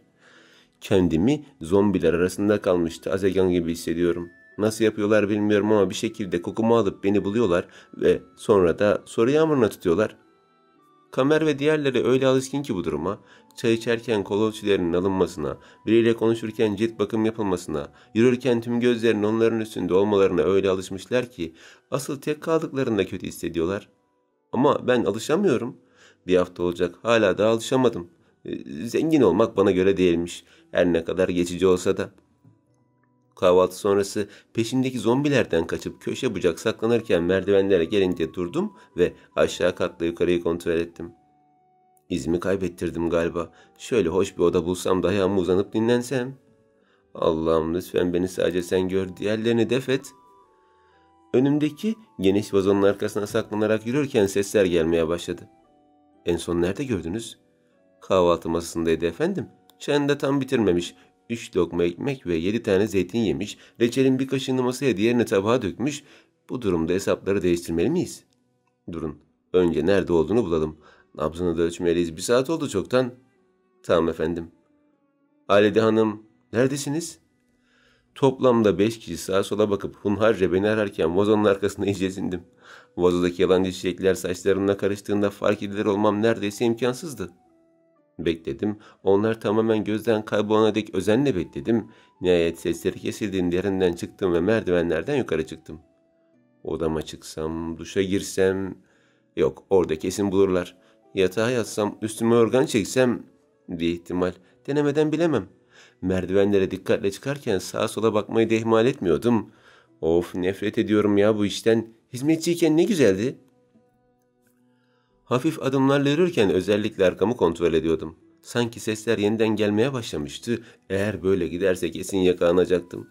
Artık önüme bakmayı bırakıp arkaya baka baka yürümeye başlamıştım ki başım sert ve gergin bir şeye çarptı.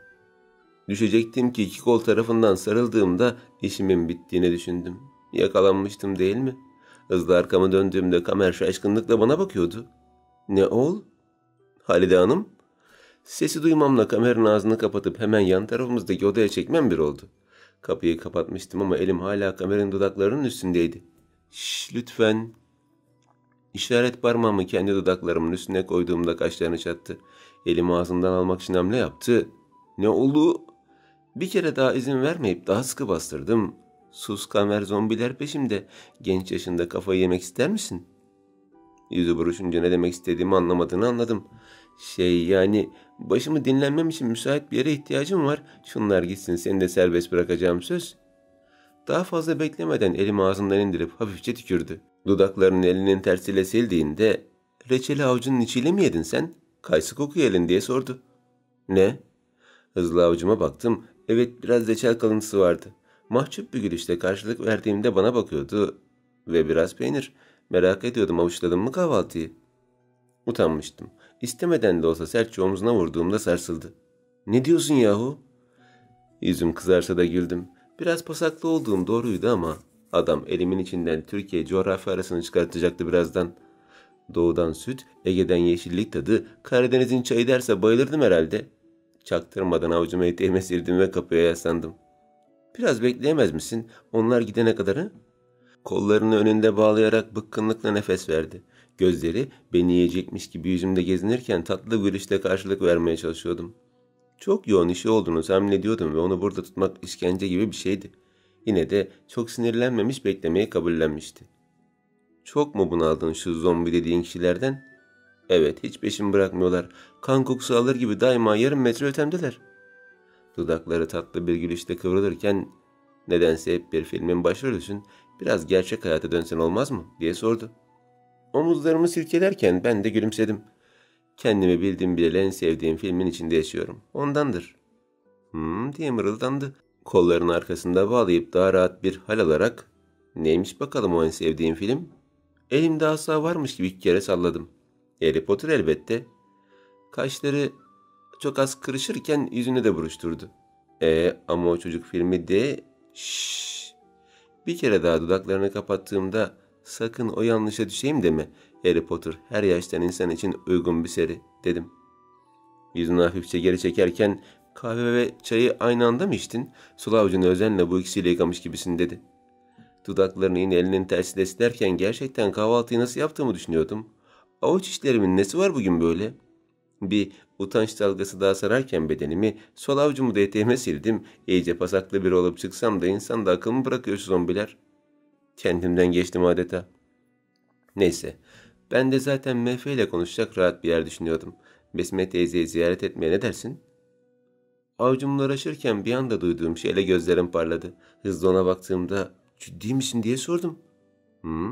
Vallahi mi ya? Evet dedim yani de. Gerçek mi ha? Bak vazgeçeceğim şimdi. Yaşasın be yaşasın. Yarın sevinçle zıplarken biraz tuhaflaşmış olabilirim. Bana ürkünç bakışlarla bakarken bir yandan da oynuyordum. Bu son günlerde duyduğum en güzel şeydi. Hem zombilerden kurtulmak hem Besmet teyzeme kavuşmak. Yaşasın be. Gider geliriz ama. Kalamam çok işim var. Tamam tamam dedim elimle okey işareti yaparak. Defteri de yanına almayı unutma. MF ile arayı bayağı açtık. Bakalım neler diyecek. Haklısın. En sonki tablodan sonra meraktan çatlıyorum zaten. Serivan'a benzemesi çok tuhaf değil mi?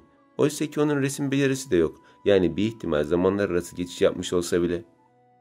Ona hayranlıkla bakarken bu tarz şeylere sen de inanıyor musun diye sordum. Ne gibi? Büyü dünyası, zamanlar arası geçiş gibi. Yani ne bileyim insan düşündükçe şu an kendimi sana acayip yakın hissettim. Harry'i kabul eden herkes benim canımdır. Kaşları kalkarken ne saçmaladığımı düşünüyordum muhtemelen. Devam etmedim. Sadece dışarıdan sesler gelince refleks olarak bir kere daha ağzını kapattım. Elim hala dudaklarındayken bu durumdan rahatsızdı ve sanırım bir de şey dedi. Kahvaltıda şalgam suyu da mı içtin sen? Sonrasında tüm gözler üzerimizdeyken ben için için gülüyordum. Elinde mezurayla uzaktan belimi ölçmeye çalışan diyetisyenden, kahvaltıda kaç lokma yediğimi yazamadığı için kafası karışan özel hizmetçime kadar hepsi hayal kırıklığı yaşıyordu. Çünkü az önce Kamer toplamda 3 günlük bir tatilden bahsediyordu. Tatil derken kız evine gidilecek ve orada da gerekli usul adap yerine getirilecekti. Benim tüm bunlardan haberim olmasa da Kamer biliyordu ve gerisi çok da önemli değildi. Tek istediğim Harry Potter baskılı nevresimime sarılıp yatağımda uykuya dalmak ve bir dünyasını rüyamda görmekti. Uzun zaman olmuştu bu dünyaya giriş yapmayalı ve şimdi can atıyordum. 3 günlük bir tatil. Sen gittiğinde şirket işlerini kim yürütecek? Madem tatile bu kadar meraklıydın, şirketi neden kendine bağladın? Berrin Hanım'ın iğneleyici sözleri çok da etkili değildi. Gözlerini devirip arkasını dönüp gittiğinde Cem elini 2 kere sallayarak boşver işareti yaptı. Ben de öyle yapmayı umuyordum ama Kamer sinirlenmiş gibiydi. Lacivert takım elbisesinin ceketinin alt tarafını sinirle çektiğinde gergince ona baktım. Ben yokken odama senden başkası girmesin Serivan. Anlaşıldı efendim. Serivan yağlı saçlarının hafif alnına düşmesine izin verircesine eğildiğinde ben de hizmetçi kızlara baktım. Onlarla diğer aile üyelerine nispeten daha yakın bir ilişkimiz vardı. Kamera göstermeden gizli gizli bana el sallayıp tatilimizin iyi geçmesi için dilekte bulunuyorlardı. Kamer konumu gereği o kadar sıcakkanlı değildi ve ben de ona göstermeden kızlara karşılık veriyordum. Neyse, sen gerekli olan eşyalarını topladın mı? Kamer bana bakmadan sorduğunda evet dedim hemen yanımda tuttuğum küçük çantayı göstererek. Zaten diğer tüm kıyafetlerim Besime teyzenin oradaydı. Fakat Kamer, o benim küçük çantama şaşkınlıkla bakarken üst kattan onun valizleri inmeye başladı. Geniş kalın valizlerin ardı arkası kesilmezken toplamda 5'i bulmuştu. Açık olan ağzım son valizle kamera bakarak sonlandı. Yalnız sadece 3 gün. Ne var bunların içinde? Vermek istediği daha farklı bir cevap olabilirdi ama hizmetçiler ve Serivan'ın yanında sadece öksürmek ve kollarını önünde bağlamakla yetindi. Ama ben durmadım. Hadi bir valizde tüm kıyafetlerin olsa, diğer valiz elektronik araçlar olsun, diğer valiz yemek istediğin abur cuburlarsa, diğer valiz iç çamaşırı. Eliyle hızla ağzımı kapattığında, bence biraz fazla konuştun Haliciciğim, dedi dişlerinin arasından. Hizmetçiler bize kıs kıs gülerken Serivan'ın da bıyık altından tebessüm ettiğini gördüm. Onları güldürmeyi başarsam da bence de biraz fazla konuşmuştum. Çok da özele girmeye gerek yoktu. Yanıma 2 aşçı, 4 hizmetli, bir temizlikçi, 3 danışman, bir de şaka yapıyorsun değil mi diye sordum yüzüme buruşturarak. Sakın bana tek başına hayatta kalamayan bir zavallı olduğunu söyleme. Yüzüm ondan gelecek bir cevabı beklercesine buruşuk kalmışken önce bana sonra hizmetlilere baktı. Sonra yeniden bana baktığında biraz sertçe omzuma vurdu ve 2 kere sıktı. Ah saçmalama Halide. Sen de beni ne sandın? Bu valizler de tatil için değildi zaten. Tek bir tanesi deyip kararsız bir şekilde işlerinden birini güçlükle seçti. Hadi gidelim artık. Önden yürümeye başladığında Serivan'a eğilerek fısıldadı. Çağırdığım adamları ve valizleri iptal et. Duymadığımı düşünerek önden yürümeye başladığında bir kere daha zengin olmaya asla alışamayacağımı düşündüm. Kamer onlarsız yapamazken ben fazlalık görüyordum. Cidden asla bu noktada uzlaşamayacağız. Kamer'in peşinden yürürken önce Serivan'a selam verdim, sonra kızlarla vedalaştım. Cem'le de kısa bir el sıkışmayı gerçekleştirdikten sonra başka kimse kalmamıştı. Berin Hanım canımızı sıkacak birkaç laf için beklerken Lafı Gizaf Hanım hiç gelmemişti. Son kez onları el sallayıp konaktan çıktığımda Kamer'in bindiği araca bindim. Kendi sürmeyecekti ama bunu sorun yapmadım, şoför olabilirdi yani. Çok heyecanlıydım. Uzun zaman sonra ilk defa bu kadar çok heyecanlıydım. Yaşadığım onca kötü olaydan sonra ilk defa hem mutlu hem heyecanlı hem de huzurluydum. Arabanın penceresinden dışarı bakarken evin yolunu unutmadığım için kendimi tebrik ediyordum. Onca şeyi yaşayan biri belki kendini bile unuturdu ama ben hala hatırlıyordum. Ana yoldan ilk göbeğe kadar gidip 3 yıldızlı otelden sola döndüğünüzde karşınıza reçel dükkanları geliyordu. Dükkanların etrafa yaydığı gül kokusu kesene dek yola devam ederseniz sizi aradan bir köprünün geçtiği gecekondu sokağına getirirdi. İşte bizim evimiz de bu sokağın en sonundaki diğer evlere nazaran daha eski bir gecekonduydu. "Aa, 3 yıldızlı otel. İşte buradan döneceksiniz," dedim heyecanla. Şoför gülümseyerek "Biliyorum hanımefendi," diye karşılık verdi. Bilirdi elbette. Adresi almıştı ama ben heyecandan yine de dile getirmiştim. Ona bakmıyordum ama arada cama yansıyan silüeti gözüme çarpıyordu. Gülümseyerek bana bakıyordu. Benim heyecanım onu da mutlu ediyordu sanki. Gözleri kıpır kıpır yerinde duramayan ben de gezinirken onun da uzun zamandır ilk defa rahat ve huzurlu olduğunu hissediyordum. Bu tatil ikimize de iyi gelecekti, inanıyorum. Hayatta her şey değişse bile evimin değişmeyen yolu ve bir de geldiğimiz yer Gecekondu sokağının sonuydu ama evimiz baştan sona yenilenen bu ev bizim evimiz değildi ki. Arabadan bir yaşımda indiğimde ayağım yere basar basmaz yani aynı hislere büründüm. Evet, ev değişmişti ama benim hislerim aynıydı. Tıpkı Kamer'in varlığı ve içinde bir miktar büyüyle hayata devam eden ben gibi. İlk önce tüm geçmişimi tek hamlede silen Kamer'e kızmak istedim ama hemen sonrasında burayı daha uzun süre yaşanabilir kıldığı için minnet duydum. İki duygunun ortasında kalan gözlerim nemlendiğinde kapı açıldı ve Besme teyze sevecen bir halde göründü. Onu o kadar çok özlemiştim ki.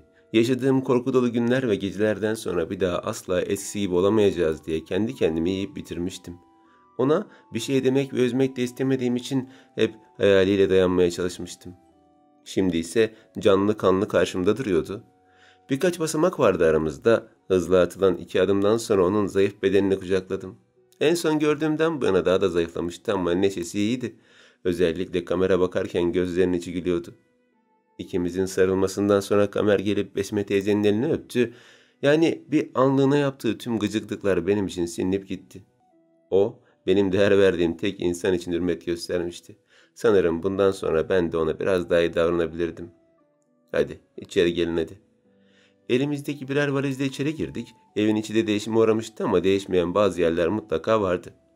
Hızlı odama koştum. Harry Potter'lı yatağım, sakar baykuşum ve diğer tüm büyü malzemelerim yerli yerinde duruyordu. İç rahatlığıyla geri döndüğümde Besme teyzeyle Kamera oturma odasında otururlarken buldum. Önce içeri girmeyi istesem de sonrasında biraz dinlenmeye karar verdim. "Çok teşekkür ederim oğlum. Halidemi çok özlemiştim. Ricamı kırmadığın için çok teşekkür ederim." Demek Besime teyze rica etmişti ve Kamer de onu kırmamış, apar topar bir tatil ayarlamıştı. Gözümde ve gönlümde birkaç derece birden büyüyen bu insana daha fazla minnet duydum. Normalde de seviyordum ama şimdi daha bir ayrı sevgim vardı. İçeri normal bir şekilde girdiğimde "Yorgunsunuzdur. Hadi gidin de dinlenin biraz," dedi Besime teyze. "Daha ilk dakikadan ne dinlenmesi? Hiç gerek." Cümlemi yarıda kesen Kamer "Aslında çok iyi olur. Buna ikimizin de ihtiyacı var," diye tamamladı. "İkimizin?" Şaşkınlıkla sorduğumda başıyla tasdikledi. "Belki haber almamız gereken birileri vardır. Geçmiş ve gelecek, ne bileyim, değil mi?" Defterden bahsediyordu. Bu kadar geç algıladığım için kendime biraz kızsam da hemen toparladım. "Aa evet, gelirken boynumuz çok ağrıdı." "Araç ceyran mı yapıyor ne?" Saçma açıklamam kimseyi tatmin etmese de Kamer yerinden kalkıp yine hafif sert olacak şekilde omzuma vurdu. "İşleri berbat etmede üstüne yok, biliyorsun değil mi?" Dişlerinin arasından söylediği şeye katılıyordum. Besme teyzeye gülümseyerek yanından ayrıldık. Benim odama geldiğimizde kapıyı Kamer kapattı ve kendini direkt benim yatağıma attı. Ceketinin düğmelerini açarken tavanı seyrediyordu. Harry Potter olmasa neye tutunurdum bilmem. Kamer tavanda asılı olan süpürgeye bakarken ben de karşı taraftaki sandalyeye oturdum. Ellerimi dizlerimin üstüne koydum ve derin bir nefes aldım. Aslında güzel taktikmiş dedi bana doğru yan dönüp eliyle başını destekleyerek. Keşke daha önce tanışma imkanımız olsaydı. Bazı şeylere katlanmak daha kolay olurdu. Önce gülümsedim ama hemen sonrasında yüzüm düştü. Halının deseniyle oynamaya başladığım ayaklarım yerde sürtündü. Benimle karşılaşmak isteyeceğini sanmıyorum. Neden? Seninleyken hiç canım sıkılmıyor. Çok eğlenceli bir kızsın. Sözleri güzeldi ama gerçekler önümüzdeydi. Derin bir iç çektiğimde şunu ikimiz de çok iyi biliyoruz ki normal şartlarda karşılaşmamız imkansız olurdu dedim. Haklıydım. Bunu o da çok iyi biliyordu. Sustuk. O esefi bir nefes vererek yeniden tavana bakmaya başladı. Ben de derin bir nefes alarak sandalyeye yaslandım. Nil'i neden seviyorum biliyor musun? Ani sorusuyla gözlerimi ona çevirdim. Neden diye sormak için can atsam da onun söylemesini bekledim. Çünkü o çok sade. Onca karmaşıklık içinde tamamen sade. Sade? Cevabını düşünürken devam etti. Seninle benzer bir çocukluğumuz var. Daima sade ve çok da güzel olmayan bir gidişat içinde ilerledim. İlk önce eğlencenin bana yasak olduğunu düşündüm ve bundan nefret ettim ama sonrasında kabullendim. Kaderim sadeden yanaydı ve artık güzel ve hoş olan hiçbir şeye dönüp bakmadım. Bu sözler nereye gidiyordu bilmiyorum ama merakla bekliyordum. Ama senden sonra işler değişti. Lanet delindi dedi kıkırdamadan hemen önce. Gülümseyerek ona baktım. Artık benim de eğlenceli ve güzel bir şeyim var. Şey derken sağ kaşımı kaldırarak sorduğumda sırtı bana gelecek şekilde döndü. Sana isim vermek zor. O zamana dek şey kelimesiyle idare edeceğim. Ya kendinde değildi ya da gerçekten uykusu gelmişti. Sözlerini anlamak biraz güç olsa da üstelemedim. Ayağa kalkıp ona doğru birkaç adım attığımda gerçekten uykuya daldığını gördüm. Huzurlu bir uykuya çekilmişti ve işte yerini yadırgamıyordu. Onu böylesine benimsetmiş hissetmek beni de mutlu ederken üzerine ince bir battaniye örttüm ve yeniden sandalyeme geçtim. Hava kararmaya yüz tutmuşken aklıma defter geldi. Şu an yapacak bir işim olmadığına göre 2 soru hakkından birini kullanabilirdim. Diğerinde Kamer kullanırdı. İkisini de kullanırsam kesin tartışırdı benimle. Soracağım tek bir cümleyi düşünürken defteri bulup çıkardım ve boş sayfalarından birini açtım. Elimde kalem soracağım soruyu düşünürken çok amaçlı olmasına dikkat ediyordum. Bir soru hakkım vardı ve en iyi şekilde kullanmalıydım. Arkasına dişlediğim kalemden hemen sonra soruyu yazmaya başladım. Çok iyi bir ressamsın. Bana yüzünü çizer misin? Sorup sorabileceğim en faydalı şeydi. Benim cümlem silindiğinde heyecanlanmaya başladım. Kara kalemde olsa bir portre işimi görürdü. Resmi çekmek için telefonumu da ayarlamıştım. Hevesli bir çizim beklerken cevap geldi. Hayır. İtiraf ediyorum bunu hiç beklemiyordum. Hayal kırıklığıyla telefonumun kilidini kapatırken omuzlarım çöktü. Başka bir soru hakkımda olmadığı için tam defteri kapatacaktım ki yeni bir cümle belirmeye başladı. Fakat gösterebilirim. Bu son cümleden sonra her şey bir anda duraksadı. Tik tik ilerleyen saatin yelkovanı, dışarıda esen ayazın pencereleri, titreten tıkırtısı, derin bir uykuya dalan Kamer'in nefes sesi ve her şey. Defterin içinden çıkan ışık her saniye daha da genişlerken aynı ışık benim hücrelerimden de fışkırmaya başladı. Bedenim defterle bütünleştiğinde genişçe bir vakumla çekildiğimi hissettim. Sanki bir oyun farkındaymışım da yuvarlak kaykayın çekimiyle yüksek bir yerden aşağı süzülüyormuşum gibi. Sadece süzülmekte de kalmayıp kulağıma sesler dalıyordu. Valsı andıran bu bolo sesi her şekilde işte daha çok netleşirken ışıktan kapatmak zorunda kaldığım gözlerim kamaştığı için hiçbir şey göremiyordum. Fakat gittikçe azalan ışık yerini daha fazla sese bıraktığında gözlerim açılmaya, burnuma dolan koku da keskinleşmeye başlamıştı. Kendimi eski bir şöminenin yanında uyuklarken bulduğumda irkilerek uyandım. Sarsıldığım için olsa gerek oturduğum sandalyenin sallanan ayakları hareketlenmiş, kucağımda pinekleyen kediyi de uyandırmıştı. O zamana dek fark etmediğim yerlere kadar uzanan elbisem dikkatimi çektiğinde durup dikkatle inceledim. Uzun, yerlere kadar uzanan siyah elbise, kollarımda karpuz şeklini alırken yakası açıktı ve bu bana neden hizmetli elbisesi gibi hissettiriyordu. 2021'de olmadığım kesindi fakat tarihi çok az biliyorsam kesinlikle yakın tarihten de değildi. Bu bildiğin MF'nin yaşadığı Elizabeth döneminde giyilen elbiselerdendi. Kediyi yavaşça indirip hızlı ayağa kalktığımda bir kilerde olduğumu gördüm. Tavandan sarkan kurutulmuş et ve balıklar, duvarlara dizilen peynirler, yerdeki sepetlere yerleştirilen meyve ve sebzeler, çeşit çeşit fıçılara depolanan yiyecekler. Kiler etrafımda dönmemle sereceğim kadar küçük olsa da birçok kapı vardı odanın duvarlarında ve ortalarında da kilere dair olması işten bile değildi. Bir adım atıp ilerleyecektim ki benden önce kapı açıldı ve içeri tıpkı benim gibi giyinen 2 kız girdi. Şayet böyle bir meşakkatle katlanıyorsa Lady Diana çok güzel olmalı. Kulaklarıma dolan bu ses aslında kesinlikle Türkçe değildi ama ben anlayabiliyordum. Mihrimah, sen neden buradasın? İçecek servisi yapılacak, hızlı ol biraz. Mihrimah, bana biraz önce Mihrimah mı demişlerdi? Ben nasıl? Şu fıçıyı götürsek kafi gelir mi acaba? Salon çok dolu. Kafi gelmez bence. Mihrimah da yardım etsin, 2 tane götürelim. Bana Mihrimah deyip duruyorlardı. Bunun sihirli bir şey olduğunu bildiğim için çok canımı sıkmıyordum ama bir şekilde sonsuza dek sürme ihtimali beni geriyordu. Biraz acele etsene Mihrimah. Seyredek seni mi bekleyeceğiz? Ah tabii. Şu an için nereden ve nasıl geldiğimi söyleyecek durumda değildim. Tek yapmam gereken herkesle aynı şeyi yaparak uyum içinde ilerlemekti. Fıçının diğer ucundan tutan kızla birlikte içinin neyle dolu olduğunu bilmediğim ağır şeyi taşırken bir hayli zorlansam da kilerden çıkma pahasına devam ediyordum. Güçlükte taşıdığımız fıçı sağa sola sallanırken bizi de sarsa da yüksek ses ve meraktan ağırlığı umursamıyordum bile. Yürüdükçe daha geniş koridorlara geldik. Taştan yapılma bu yer kesinlikle bir şatoydu. Bu kadar geniş pencereler ve koridorlar başka bir yerde olamazdı zira. Hayır, Şan Konağı bile bu yapının yanında kulübe kalırdı. Üstelik mimarisine bakarak burasının Türkiye'de herhangi bir yer olmadığını da tahmin edebiliyordum. Baloya katılmayacak olmamız ne üzücü değil mi? Benimle konuşan kıza döndüğümde bana bakıyordu. Kıza bakmamla gözlerimin duvardaki tabloya denk gelmesi bir oldu. Aniden durdum. Ben durunca ilerleyen kızın elindeki fıçının kolu kaydı ve o çekince benden de çıkınca sert bir şekilde yere yapıştı. Taş zemine düşen fıçının içindeki kırmızı sıvı boşalırken "Olamaz, ne yaptın sen Mihrimaz, ne yapacağız şimdi?" diye bağırdı kız. Gözlerim bir cariyenin gülüşüne, bir kıza kayarken şoka girmişçesine olayı idrak edemiyordum. Ne yapıyordum burada? Tam olarak kimdim? Neden cariyenin gülüşü bu şatodaydı? Sizi ahmaklar, eğer Başkahya bu felaketi görürse sizi kırbaçlar. Hemen temizleyin burayı. Diğer fıçıyı taşıyan kızlardan biri bizi azarlarken yanımdaki kız koşarak uzaklaştı. Temizlik için bir şeyler getireceğini umarken ben de fıçının geri kalanını toparlamaya başladım. Tahta uzantıları elimde birleştirmişken tam önümde duran devasa tablo kesinlikle MF'ye aitti. İyi ama nasıl? MF'nin zamanına mı geldim? Eğer öyleyse bu şahane bir şeydi.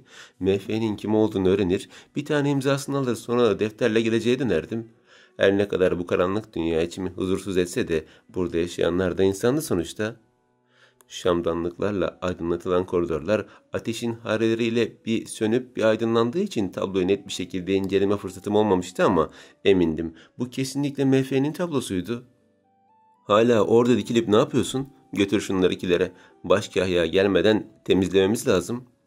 Hizmetli kız elindeki bezlerle yeri silmeye başlarken beni de yeniden kilere yönlendirmişti. Oraya yeniden dönmek istemiyordum ama yapacak başka bir şey yoktu, mecburdum. Kilere doğru ilerlerken vaz sesinin geldiği üst kat dikkatimi çekti. Evet, fıçıyı kilere götürecektim ama bu topluluğa bakmaya da can atıyordum. Adımlarımı hızlandırıp kilere ulaştım ve fıçı parçalarını bırakarak sizi takip etmeye başladım. Sesin sanki görünmez kolları vardı ve bana uzanarak sağımdan solumdan tutarak kendine doğru çekiyordu. Önce sağ, sonra sol, sonra yeniden sağ ve sol. Döne döne çıktığım koridorlar beni üst kata çıkarmışken eteklerimi toplayarak devasa kapıya doğru yürüdüm. Çok heyecan vericiydi. İçeride her ne oluyorsa birçok kişi olduğu kesindi ve ben Elizabeth dönemindeki insanları görmek için can atıyordum. Daha fazla beklemeden devasa kapının 2 kulbunu da tuttum. İçeri girmek için bir adım atacaktım ki "İçeriye girmeye fikir edinmiyorsunuz herhalde?" diye sordu biri. Bu kesinlikle ama kesinlikle tanıdığım bir sesti. Ardıma bakmadan önce ellerim kapı kolunu daha çok sıktı. Şayet bir paralel evren gibi bir şey varsa gelecektekilerin geçmişte de yaşaması pek de bir mümkündü ama ya... Size söylüyorum, duymadınız mı beni? Daha fazla dayanamadan arkamı döndüğümde Serivan kısık gözleriyle kuşkuyla bana bakıyordu. "İçeri mi girecektin yoksa?" "Aha, hayır efendim, ben sadece... İşte bu kız efendim, fıçıyı döküp giden bu kız." Hemen solumuzdan gelen 3 hizmetli kız beni gösterirken ne yapacağımı bilmiyordum. Kaçmamıştım ama sadece yukarı bakmak için Serivan, beni tanımıyor musun? Benim Halide. Kim? Yüzünü buruşturarak bana bakan Serivan beni tanıyor gibi değildi. Sen Osmanlı'dan getirilen köle değil misin? Ne haldesi? Başka bir kız hizmetli bunu sorduğunda şaşkınlıkla gözlerimi açtım. Köle mi? Muhafızlar, derhal tutuklayın. 2 tane muhafız koşarak gelip kollarımdan sağlı solu tutuklarında dehşete kapılmıştım. Bunların şakası yoktu. Bir rüyadaysam şayet uyanınca günüme dönebilir miyim? Bir rüya değilse ne olacak? Zindana götürün. Serivan emri verirken hiç beklemeyen muhafızlar beni aldıkları gibi sürüklemeye başlamışlardı. Gelecekten geliyorum. Kamerşan var, Serivan sen de varsın. Lafı Güzaf Hanım, Berin Hanım hı? Tanımadınız mı hiçbirini? Benim Halide Gece. Hani gazeteci olup konağa giden. Halide Pekin'im ben. Hey yardım edin bana. Ne kadar bağırırsam bağırayım kimse dinlememişti beni. Sıkıca tutulduğum kollarım acıyla sızlarken merdivenlerden aşağı, oradan da zindanlara doğru sürüklendim. Kendimi küçük hücrelerin olduğu yerde bulduğumda bir çuval gibi demir parmakların ardına atıldım. Sessizce ölümümü beklerken bulunduğum yer olduğundan çok daha soğuk geliyordu. Sonrasında dizlerimi karnıma çekip vücut ısımı kaybetmemeye çalışırken köşede cirit atan fareler ürkütüyordu. Yere serpilen bir miktar saman halı görevi görürken asla ama asla sıcaklık vermiyordu. Taş duvarlar eskinin ne kadar zalim bir gerçekliği olduğunu hatırlatırken karşı hücredeki kadının sürekli beni incelediğini fark ettim. Kambur beli onu 2 büklüm gösterirken aklar düşmüş saçları başına sıkıca bağladığı üçgen bezden taşmıştı. Yerice burnu ve gözlerinden akan ürkünç bakışla beni seyrederken zavallı diye hırladı. Adeta hırlamıştı. Sesi o kadar kesikti ki hasta olduğunu düşündüm. Hem de aklıma filmlerdeki cadı geldi. Bana zavallı demişti ama kendi daha kötü durumdaydı. Ne zavallısın öyle. Yavaşça arkama döndüm ama benden başka kimse yoktu. Bana mı diyorsunuz? Senden başka zavallı mı var burada? İstemsizce de olsa yüreğimi saran tedirginlikle ona bakarken geleceği değiştirmen sonunu değiştirmeyecek. Sen ve o acılı bir sona mahkumsunuz. Ne acı diye uzunca konuştu. Ne demek istediğini anlayamıyorum. Sen bir büyücüsün. Bu cümle damarlarıma işlemişti sanki. Kulağa hoş ve tatlı geliyordu ama bunu bu kadın söyleyince neden ürpertici olmuştu? Adı duyulan tüm cadıları topluyorlar. Seni de uzaklardan getirmişler duyduğum kadarıyla. Kaşlarımı çıtarak dinlerken Osmanlı'dan getirildiğimi söylemişlerdi ama ben bunun öylesine bir şey olduğunu sanıyordum. O hasta, dedi kadın öksürerek. O kim? Genç lord. Küçüklüğünden beri çok hasta. Tüm tabipler baktı ama bir işe yaramadı. Bu yüzden kraliyet cadılardan yardım almaya karar verdi. Bu sırada soylular dışındaki tüm köleler ve hizmetliler hepsi cadı. Ağzımdaki havayı şaşkınlıkla dışarı verirken iyi de teyzeciğim ben cadı falan değilim. Yani tamam Harry Potter hayranı olabilirim ama ele avuca sığan bir büyü yeteneğim yok dedim sağ elimi açıp kapatarak.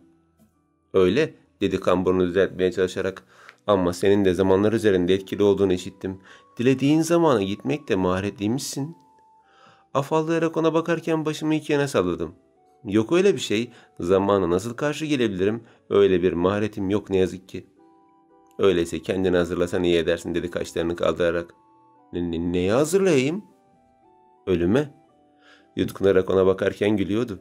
Gülüşü tüylerimi ürpertirken daha fazla bakamadım ve gözlerimi yere indirdim. Çok sürmedi birkaç saniye sonra yeniden baktım ama kadının olduğu yerden bir karga süzülerek çıktı. Kaçtı. Cadılardan biri kaçtı. Muhafızlardan biri gelerek karganın peşinden uzun süre baktı ama çoktan uçup gitmişti. O muhafızı diğer muhafızlar takip ederken hepsi bana baktılar. Hücremde öylece dururken bana doğru geliyorlardı. Zamanı geri al çabuk. O cadıyı yakalamamız lazım. Ne diyordu bunlar? Öyle bir yeteneğim yokken nasıl geri alabilirdim? Biri beklemeden demir parmakları açıp içeri girdi ve saçlarımdan sürükleyerek beni dışarı çıkardı. Zamanı geri al hemen.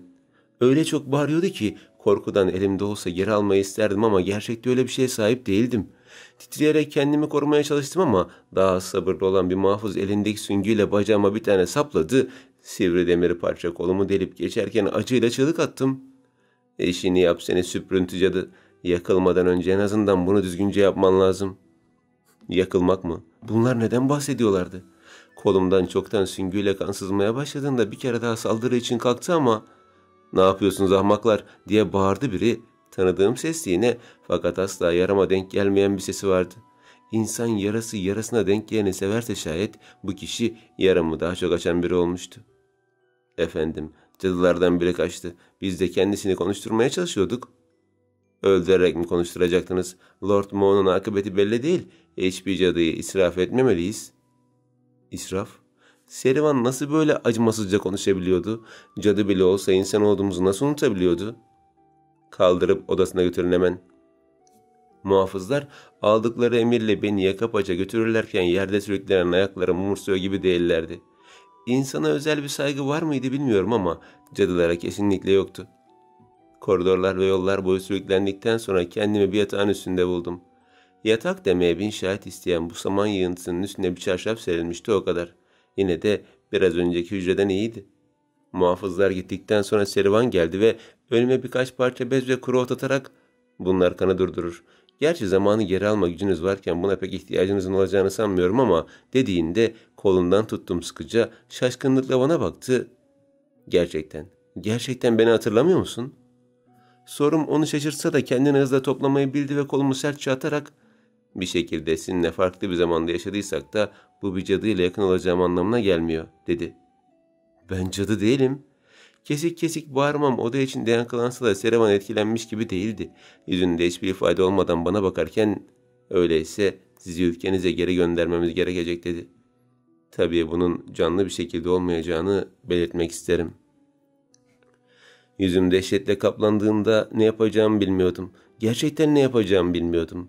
Herkes bana düşmandı ve bu olanlar gerçekti. Gerçekten canım yanıyor, gerçekten korkuyor, gerçekten acı çekiyordum. Nefesim kesilirmiş gibi öksürdüğümde gözlerimden yaş gelmişti. Bir gün hepiniz pişman olacaksınız. Bir gün hepiniz vicdan azabı çekeceksiniz ve bir gün hepiniz yaptıklarınızın cezasını çekeceksiniz. Tüm bunları söylerken kendimde değildim sanki, ya da ben değil de başka biri söylüyormuş gibiydi. Bunları söylemek istememiştim. Bunları söylemeyi arzu etmemiştim. Peki ama nasıl? Ağzımdan çıkan kelimelere kendim dahi inanamazken bir çeşit geçmiş yaşadığımı kabullendim. Halide olan değil, Mihrimah olan kişiydim ben. Tüm bu cümlelerinizi genç lorda iletireceğimden emin olabilirsiniz. "Hayır," dedim yine kendi kontrolüm dışında. "Onunla bizzat görüşmek isterim." Serivan'ın gözleri kuşkuyla kısılırken "İstanbul'daki en zeki kadın siz miydiniz bilmiyorum ama Londra'da olmadınız kesin. Genç dostla saray tebaası bile görüşemezken siz nasıl" diye devam edecekti ki "Bir ay sonra ölecek," dedim. Söyledikten hemen sonra dudaklarımı kapattım. Bunları nasıl söylüyordum? Ne düşünerek söylüyordum hiçbir fikrim yoktu.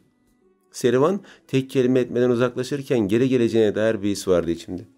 Daha önce yaşamıştım bu anıları ve şu an yeniden yaşarken asla yabancı gelmiyordu. O zaman ben geçmişe değil geleceğe mi gitmiştim?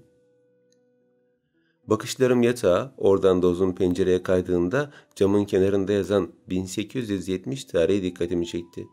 Yeni olduğu her halinden belli olan camlar bu sene takıldıysa 1870 dedik ve 1871'e bir sene vardı. Bu durumda her ne zamana geldiysem olayların en başına gelmiştim. Yaşıyordum çünkü görmem gerekiyordu olanları. Yaşıyordum çünkü hatırlamam gerekiyordu geçmişi. Başka çaresi yokmuşçasına, başka çıkışı yokmuşçasına. Başkahya sizi görmek istiyor. Kapının önünde duran muhafız elindeki süngüyle öylece dikilirken hızla yatağımdan kalktım. Kolumdaki yara nabız gibi sızlarken bir kere daha aynı şeyi hissetmek istemiyordum.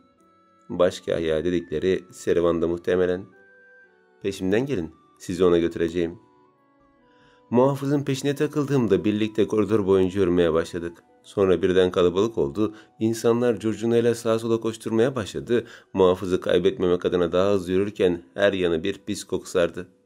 Ne olduğunu anlayamıyordum fakat burnumu tutmadan da nefes alamıyordum. "Cadıları yakıyorlar, koşun izleyelim." Soylu oldukları her hallerinden anlaşılan kızlar eteklerini tutup da koşarken öylece yanımızdan geçip gittiler.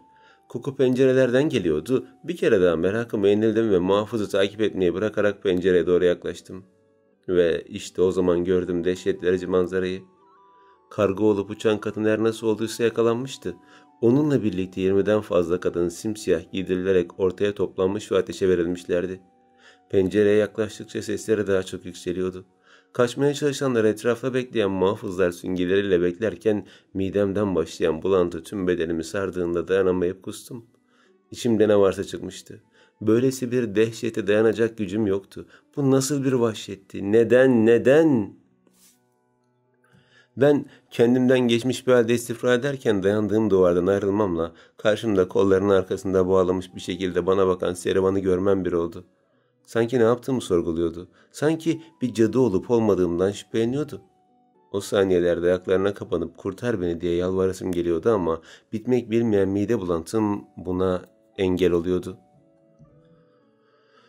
Sonrasında bütün kahramanlar acılar çekerek zirveye ulaşır. Kolaydan elde edilen hiçbir şey yoktur bu dünyada. Şayet hızlı bir şekilde büyümek isterseniz tıpkı bir sarmaşık gibi uzunca yükselir ve bir çınarla boy ölçüşebilirsiniz. Fakat o felaket gününde çınara bir şey olmazken siz bir çöp gibi savrulur gidersiniz.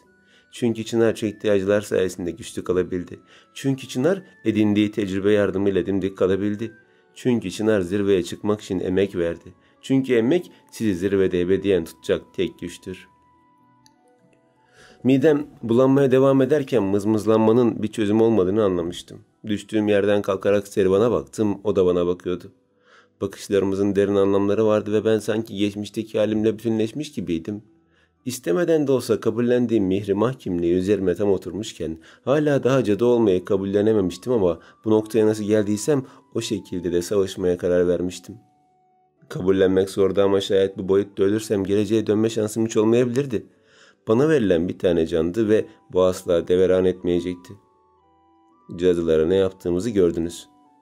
Cadıların yakılması 18. yüzyılda sona ermişti. Biz 19. yüzyıldayız dedim kaşlarımı kaldırarak. Tarihi magazinlerden cadıların hayatlarıyla alakalı birkaç makale okumuşluğum da vardı. Fakat bu modern tarihte gerici bir katliamdı. Kim dedi sona erdiğini? Her yerde herkes kimselere duyurmadan cadıları telef etmeye devam ediyor. Bu insanlar cadı değil dedim işaret parmağımla yanan kadınla göstererek. Olağanüstü şeyleri sıradan bir insan yapamaz ve onlar sıradan olamayacak kadar olağanüstüydüler. Bu durumda onlar bir cadı. Ama Serivan, acınası ses tonumla istemsizce ona seslendim ama beni anlamış gibi değildi. Sadece kaşlarını çıtarak bakmakla yetindi. Efendim, Lord William cadı Mihrimah'la görüşmek istiyor. Muhafızlardan biri seslendiğinde gitmem gerektiğini biliyordum. Fakat gitmek istemiyordum. Her şeye rağmen Serivan'ın beni anlayacağını düşünüyordum. Her şeye rağmen ondan medet umuyordum. Fakat öyle olmadı. Hafifçe kenara çekildiğinde gitmem için müsaade etmiş oluyordu. Muhafızlar yine iki koluma girdiklerinde yaram umursamadan sıkıca sarıldılar. Tam gitmek için bir adım atmıştık ki Serivan dedi biri. Durdum. Benimle birlikte muhafızlar da durdu. Bu ismi rüyamda sürekli duyuyorum. Yani Serivan. İngilizce değil bildiğim kadarıyla. Muhafızlarla birlikte arkamı döndüğümde ağlamaklı bir şekilde Serivan'a bakıyordum. Kafası karışmış gibiydi. Dahası bana arayış içinde olan gözlerle bakıyordu. Peki siz nereden biliyorsunuz bu ismi? Diyecek bir şeyim yoktu. Yanaklarımdan süzülen yaşlar çeneme ulaşmışken gitmemiz gerek dedi muhafız ve gittik. Serivan'la daha fazla konuşmak istememe rağmen gittik. Lord William her kimse beklemekten hoşlanmayan ters bir tipti muhtemelen. Geçmişe geldiğimden beri defalarca kez sürüklenmiştim ama artık kendim yürümeyi öğrenmiştim. Muhafızlarınızın ayak uyduruyor ve sürekli gitmektense yürümeye çalışıyordum. Getirildiğim yer devasa bir kapının önüydü. İçeriden açılan ikili kapıdan içeri teklendiğimde sendeledim ama düşmedim. Dengemi sağlayarak yürüdüm ve tam ortaya geldiğimde karşımdaki tekli tahtta oturan kişiyle karşılaştım. Siması hiç tanıdık gelmeyen bu kişi kızıl saçlı bir gençti. Elinde tuttuğu kadehi bana kaldırarak "Hoş geldin" dedi. Cevap vermek yerine gözlerimi devirdim. Bilinçli olarak yapmıyordum ama geçmişte yapmış olmalıyım ki kendiliğinden öylece gelişiyordu. Sinirli olman gayet doğal. Arkadaşlarını yanlışlıkla kızarttık biraz önce. Nefretle ona baktım. Oo, bayağı sinirlisin. Sakın beni büyünlü olmadık bir şeye çevirme. Kurbağa ya da her neyse. Yapmacık korku tavırlarıyla tıpkı bir deli gibi ezilip büzülürken ayağa kalkmış kadehini yeni içecek doldurmaya başlamıştı. Şaka bir yana, senin tüm bu büyücüler için en işlevsizce olduğunu biliyorum. Kadehle bana doğru yaklaşırken nefesi iğrenç kokuyordu. Konuşmasın diye dua ederken etrafıma dönmeye başlamıştı. İplerden yılan yapan cadı getirttik, yılanın zehri şifa olsun diye. Ama sonra ne oldu biliyor musun? Yılanlar kuzenime yaklaşınca puf, yüzüme doğru iğrenç nefesini üfleyince yüzümü buruşturdum. Hepsi yeniden ipe dönüştü. Tabii cadının da kellesi gitti. Eliyle boynuna bir çizgi çektiğinde ürpertiyle ona bakıyordum. Deli gibiydi, fakat bu deli aklı zararı uğrayanlardan değil, zalim ve vahşetten zevk alan kalpsiz bir leş gibiydi. Sonra kanıyla bitki büyüten cadı getirildi. Bileğindeki kandan kuzen içsin de iyileşsin diye. Ama sonra cadının kanı tamamen aktı diye kadın ölüverdi. Ne yazık. Yüzünü yine yapmacık bir şekilde sanki acımışçasına buruşturduğunda nefretle ona baktım. Asla ama asla merhameti hak etmeyen biriydi. Yani tüm bu cadı meselesini sen mi attın ortaya? Hı? Mırıldanması büyük bir kahkaha neden olduğunda odanın içi iğrenç bir kahkahayla doldu taştı. Sevgili kuzenim iyileşsin diye elinden geleni yapıyorum. Benden daha iyi bir kuzen olabilir mi? Taç giyeceği günü büyük bir hevesle bekliyorum. Kötü kokular geliyordu burnuma. Asla ama asla iyi niyetli olduğunu düşünmüyordum. Bunca zaman eğer bu el attıysa işe kesinlikle kötü bir şeyler dönüyordu. Zaten yakılan kadınlardan bunu anlamak çok kolaydı. Sen de görmek ister misin Lot Moon'u? Biraz iyi gibi bugün. Diğer günlerine kıyasla yani. Başımla onayladığım elindeki kadehi sertçe koydu masaya. Önden aksak adımlarla ilerlerken hiçbir doktor ve hiçbir cadının niye edemediği zavallı kuzenim umarım senin tarafından şifa bulur dedi. Yoksa akıbetini gayet iyi biliyorsun. Taş koridorda yürürken camdan dışarıya işaret etmişti. Biliyordum elbette, nasıl bilmem. Bu mendebur adamın ne pislik olduğunu biliyordum. Ama kötülüğe ne kadar yaklaşırsanız korkunuz o derece azalır dedikleri bu olsa gerekti. Artık eskisi kadar korkmuyordum. Aksine bir an önce bitmesini istiyordum. Bitsin de bu iğrenç adamın zulmünün sonu gelsin. İşte burası, dedi beni soğuk ve genişçe bir yere getirerek. Boya kokusu geliyordu bol bol ve görmeye alışık olduğum yüzlerce tablo. Cariyenin gülüşünün amatör hali, gökkuşağının yırtık perdesi, dünya meleklerinin zindanıdır ve daha nicesi. Hepsine özlemle bakarken önde Lord Williams, arkada ben yürümeye devam ediyorduk. İlerledikçe çoğalan boya kokusu burnumu sızlatırken tanıdık gelen bu tablolar arasında yürümek çok tuhaf bir his veriyordu. Yavaş adımlarla Lord'un peşinden yürürken nihayet onu görebildim. Beyaz çarşaflara sarılmış, bir tabure üstüne oturarak yeni bir tablo üstünde çalışıyordu. Arkasına dönük olduğu için yüzünü görememiştim ama beyaza dönük sarı saçlarından yüreğim yerinden çıkacakmış gibi hızla çarpmaya başlamış, gözlerim anında yaşla dolmuştu. Sevgili kuzen, bak kim geldi. William dalga geçen bir ses tonuyla seslendiğinde eli durdu ve fırçası yeni bir darbe yapmadan öylece kala kaldı. Nefesim hızlanıp boğazıma düğümlenirken içimden o olmasın, lütfen o olmasın diye yalvarıyordum. Yavaşça bize doğru döndü. Yavaşça yüzü çevrildi. Önce morarmış göz altları ve fere gitmiş gözlerini gördüm. Sonrasında bembeyaz kesilen dudaklarını ve tenini. Ona gıcık olduğum ve onsuz geçiremediğim günlerde bile bu kadar keskin bir duygu hissetmemiştim. Ellerimle ağzımı kapatıp çığlık atmamam için beni durdururken Kamer tıpkı böyle gibi karşımda öylece durmaya devam ediyordu. Sonrasında tarih iki farklı bir madalyon gibidir. Ön yüzünü görür, hüküm verir, nefret eder, aşık olur, hayran olur, meraklı dolarsın. Öteki yüzünü asla göremeyeceğini bilmek, onu içe saymak gibi kolaya kaçılacak hazin bir sonla nihayete erdirilir. Halbuki tüm bir madalyon gerçekleri ortaya döker, tüm bir madalyon olup biteni daha iyi anlamanızı sağlar. Geçmişte yaşanan savaşlar, övülen insanlar, tasdik edilen olaylar ve daha nicesi. Asla açığa çıkmayacağı bilinen öteki yüzünün üstü kapatılır ve ön yüzü sergilenir geleceğe. Bundandır ki tarih çok tehlikelidir. Hem tecrübeler edineceğimiz bir yaşlı dede hem de her dediği yalan olan hokkabaz bir dolandırıcıdır. Çünkü insanların elinde olan her şey hem son derece masum hem de lağma batırılıp çıkarılan bir bardak su gibidir. Kamer'in harap olmuş bedenine bakarken içim titredi. Bu öyle bir titreyişti ki ruhum bir süreliğine dışarı çıkıp içi açılana dek ağlamış, sonra yeniden bedenine girmiş gibiydi. Boğazım görünmez eller tarafından sıkılırken nefesimi alamadım bir yanlığına. Ağzımı açarak yoğun bir hava içime çektiğimde gözlerim daha fazla açıldı. Yeterli gelmeyen bu nefes ciğerlerime, oradan diğer organlarıma ulaşırken kalbime bir sancı çaplandı. İşte o zaman Kamer'e karşı ne kadar büyük bir aşk duyduğumu anladım. Onu böyle zavallı bir şekilde görmek beni adeta bitirmişti.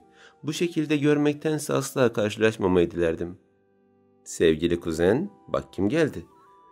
William Kamer'in omuzlarından tutup umursamazca sarstı. Sarı saçları sağa sola savrulurken gözlerini açıp kapattı ve baygın göz kapaklarını açamadan öylece bana bakmaya devam etti. Bu da son cadı. Şayet o da seni iyileştiremezse artık yapacağım bir şey kalmaz. William yapmacık bir özünle kameranın üstündeki olmayan tozları temizleyip kimse hasta beyefendi istemez değil mi? Şayet bu şekilde devam edersen taç bana geçmek durumunda kalacak diye sona erdirdi. Bazı şeyler asla değişmiyordu. Gelecekte kameranın düştüğü durumla neredeyse aynıydı. Gelecekte de birileri ondan yetkisini almaya çabalıyordu. Geçmişte de makamını almaya çalışıyorlardı. Değişmeyen tek şey bu değildi elbette ama zaman geçtikçe en azından bazı kötü şeylerin düzelmesini dilerdim. Neyse, ben kaçayım. Cadıyla görüş bakalım. Duyduğum kadarıyla zamanlar üzerinde bir takım numaraları varmış. Geri mi alır, ileri mi bilmem ama bir çaresine baksa iyi eder. Yoksa yakacaklar bitti sayılır. Yeterince açık oldu bence. Tüm her şeyi kamera bakarak bana söylemişti. Onu dinlememeye çalışsam da ciddiydi. Dediğini yapan birine benziyordu. Üstelik amacının cadılardan yardım almak olduğunu da hiç sanmıyordum. Bilerek bir katliam yapma peşindeydi sanki. William çıktıktan sonra koca dairede Kamel'le ikimiz kaldık sadece. Elindeki fırçayla bana bakıyordu. Tüm parmakları farklı renklere bulanmış, üstündeki beyaz çarşafta biriken renklerden de bir tablo çıkacak gibiydi. Mor göz altları ve baygın bakışlarıyla anlamsızca bana bakarken selam diye fısıldadım. Daha çok hıçkırık gibi aksetmişti. Böyle olsun istememiştim ama anlaşılan o ki içim yanıyordu hala. Kedi kulakları ve ölü dallar. Kaşlarını kaldırarak bunu dediğinde ne anlama geldiğini anlamamıştım. Böyle bir şeyler çizsem nasıl olur? Olur dedim sağ gözümden süzülen yaşı elimin tersiyle silerek. Ama yo, sonra kediler bana kızıyor neden bizi çizdin diye. Hem dalların ne kadar yalancı olduğunu bilirsin. Asla ölmez onlar. Kamer, yapma. Bir kere daha hıçkırdığımda der ki gözümden yaşlar boşanmıştı. Onu böyle kendinden geçmiş bir şekilde görmeye dayanamıyordum. Gözleri anlamsızca etrafta geziniyor, asla benliğinden haberdar gibi davranmıyordu. Ona doğru yürüdüm ve daha yakından baktım. Bu zamana ait kıyafetler vardı üstünde. Lacivert bir pantolon ve buz mavisi bir yelek. Kirli, beyaz bol gömleği de boyalardan kendine düşeni almışken o her zamanki gibi çok yakışıklı görünüyordu. Eğer bir gün günler kısalırsa kızıl saçları keseceğim.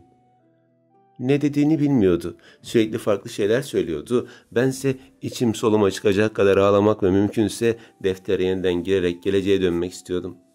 Kamerayı sağlıklı bir şekilde göremezsem bu acıyla daha fazla yapamayacağımı hissediyordum. Benim Halide, hatırlıyor musun? Gözleri kısıldı hafifçe. Elbette o da Servan gibi hatırlamıyordu. Beklentim boşunaydı. Fakat sonra "Selam Halide" dedi. Bu söylediği cümleyi bilerek mi söylemişti bilmiyorum ama MF'nin bana verdiği ilk cevaptı. Selam Halide. Daha dün gibiydi fakat üstünden aylar geçmişti. Yine de bu ilk mesajı unutmam mümkün değildi. Hatırlıyor musun?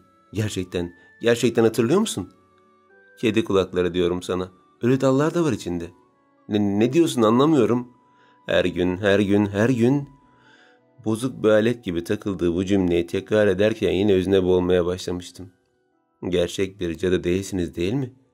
Kamer dışında gelen bu ses için arkamı döndüğümde Servan bana bakıyordu. Cadı değildim elbette ama bunu söylersem beni de yakarlar mıydı? Söylemeye cesaret edemeden öylece durdum. Toplanan hiç kimse cadı değil zaten. Kamera doğru yürürken saçlarının temiz olduğunu fark ettim. Gelecekte yağlı olan saçlar neden temiz şimdi? Gelecekte ne değişmişti?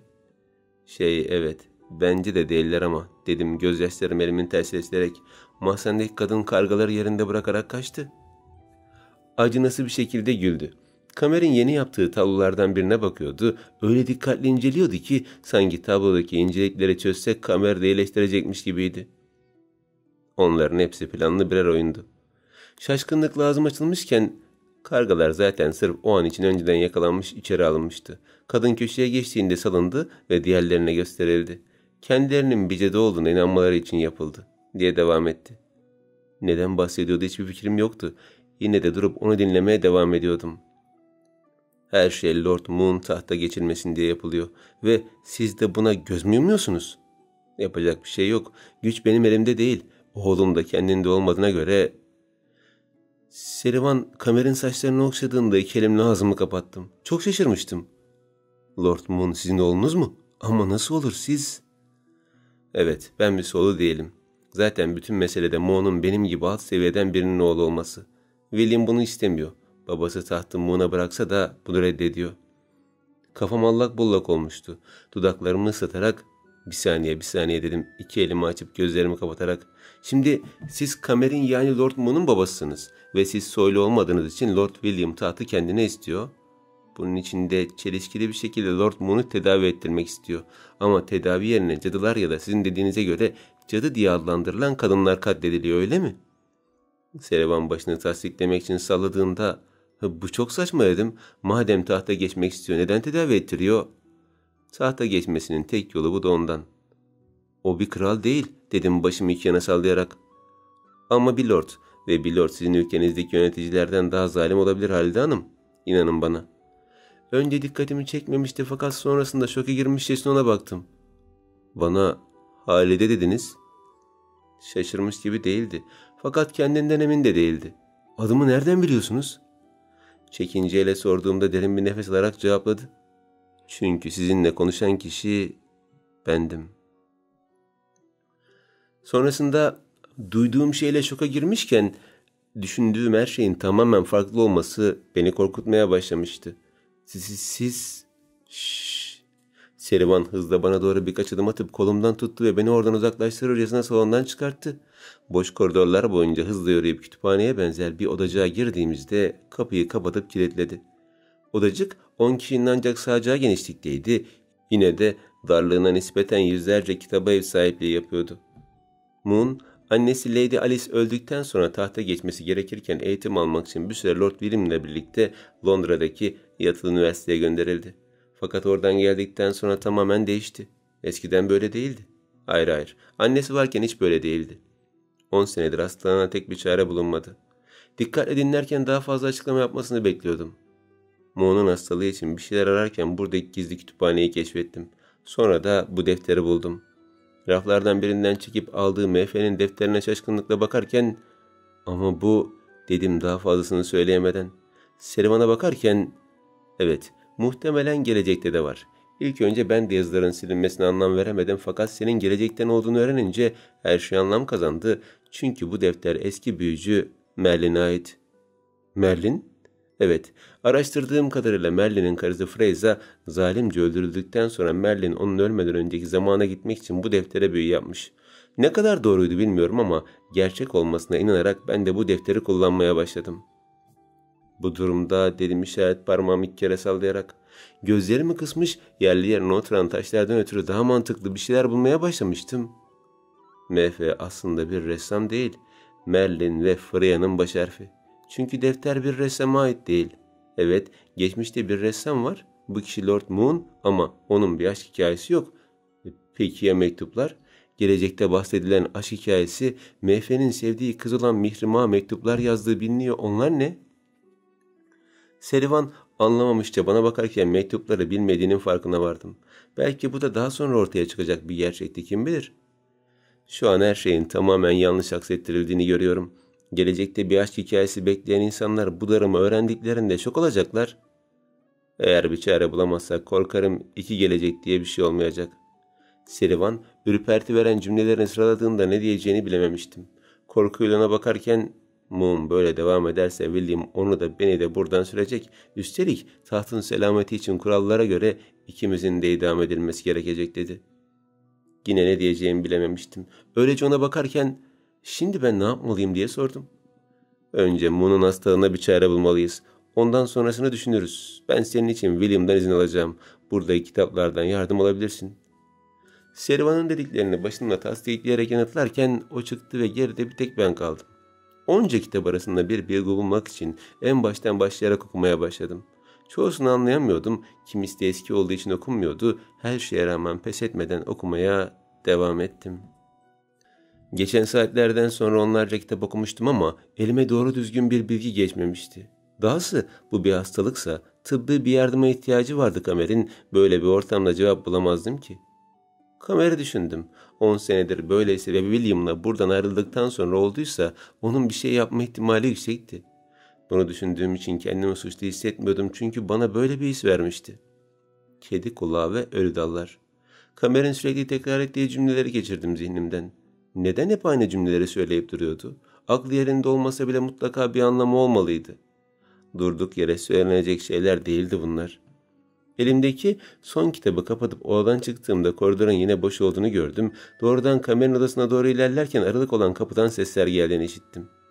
Yiyeceksin, yemek zorundasın. İstemiyorum. Bunlar benim aklımı uyuşturuyor. Bu kamerin sesiydi, kesinlikle oydu. Gayet kendinde konuşuyordu. Peki ya bu zorlamalar da neyin nesiydi? Kapıya biraz daha yaklaşıp dikkatle baktığımda 3 tane hizmetlinin kamerin kollarından tutarak bir şeyler yedirdiğini gördüm.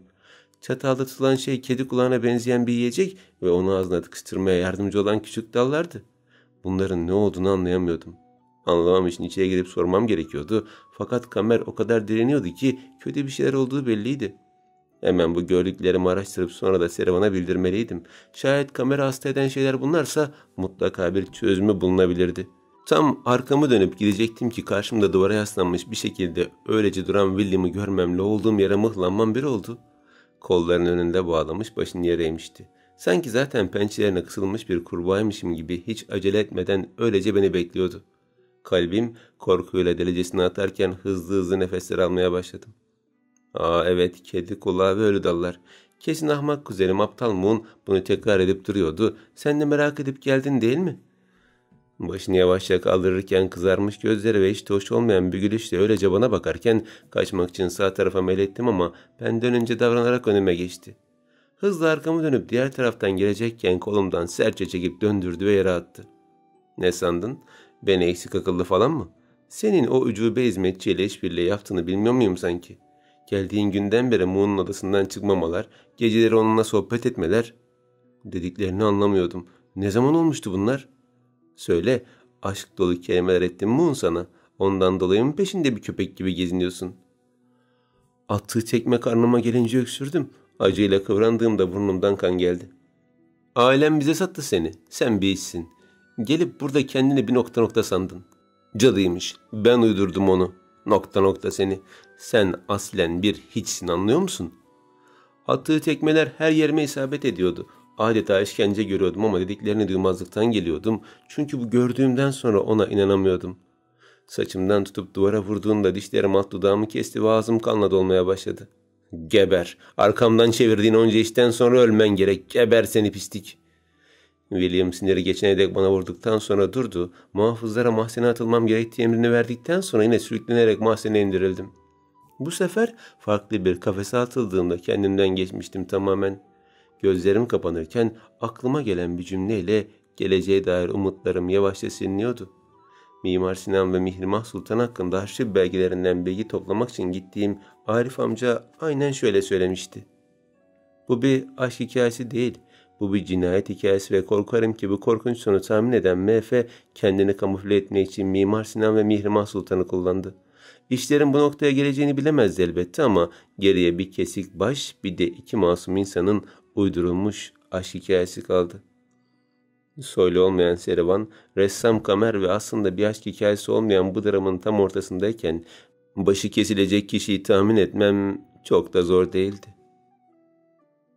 Sonrasında yavaşça açıldı parmaklıklar. Her yerim ağrırken gördüğüm kişiyle bir anda kesildi sanki ince sızlarım. Yerden destek alarak kalkarken o da hızlanıp bana yaklaştı, hızla kolumdan tutup beni kendine yasladı. Başım Kamer'in göğsündeyken gözlerimi kapattım.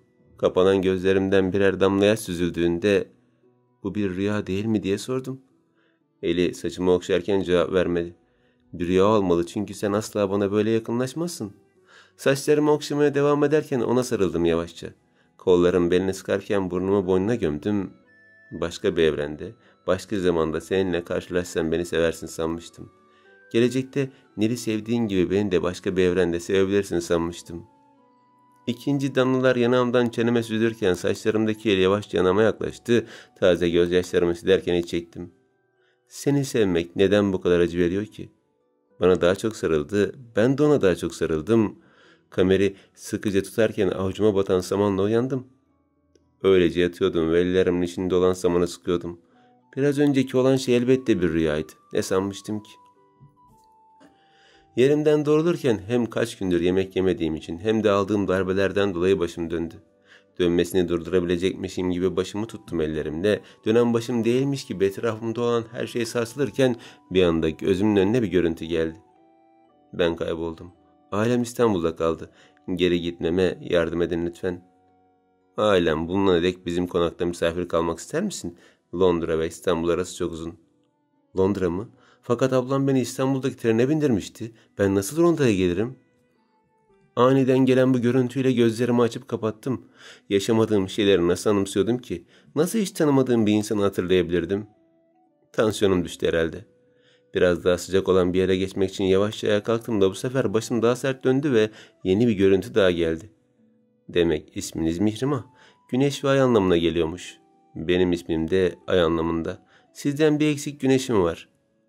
Lordum, sizin kendiniz bir güneşsiniz.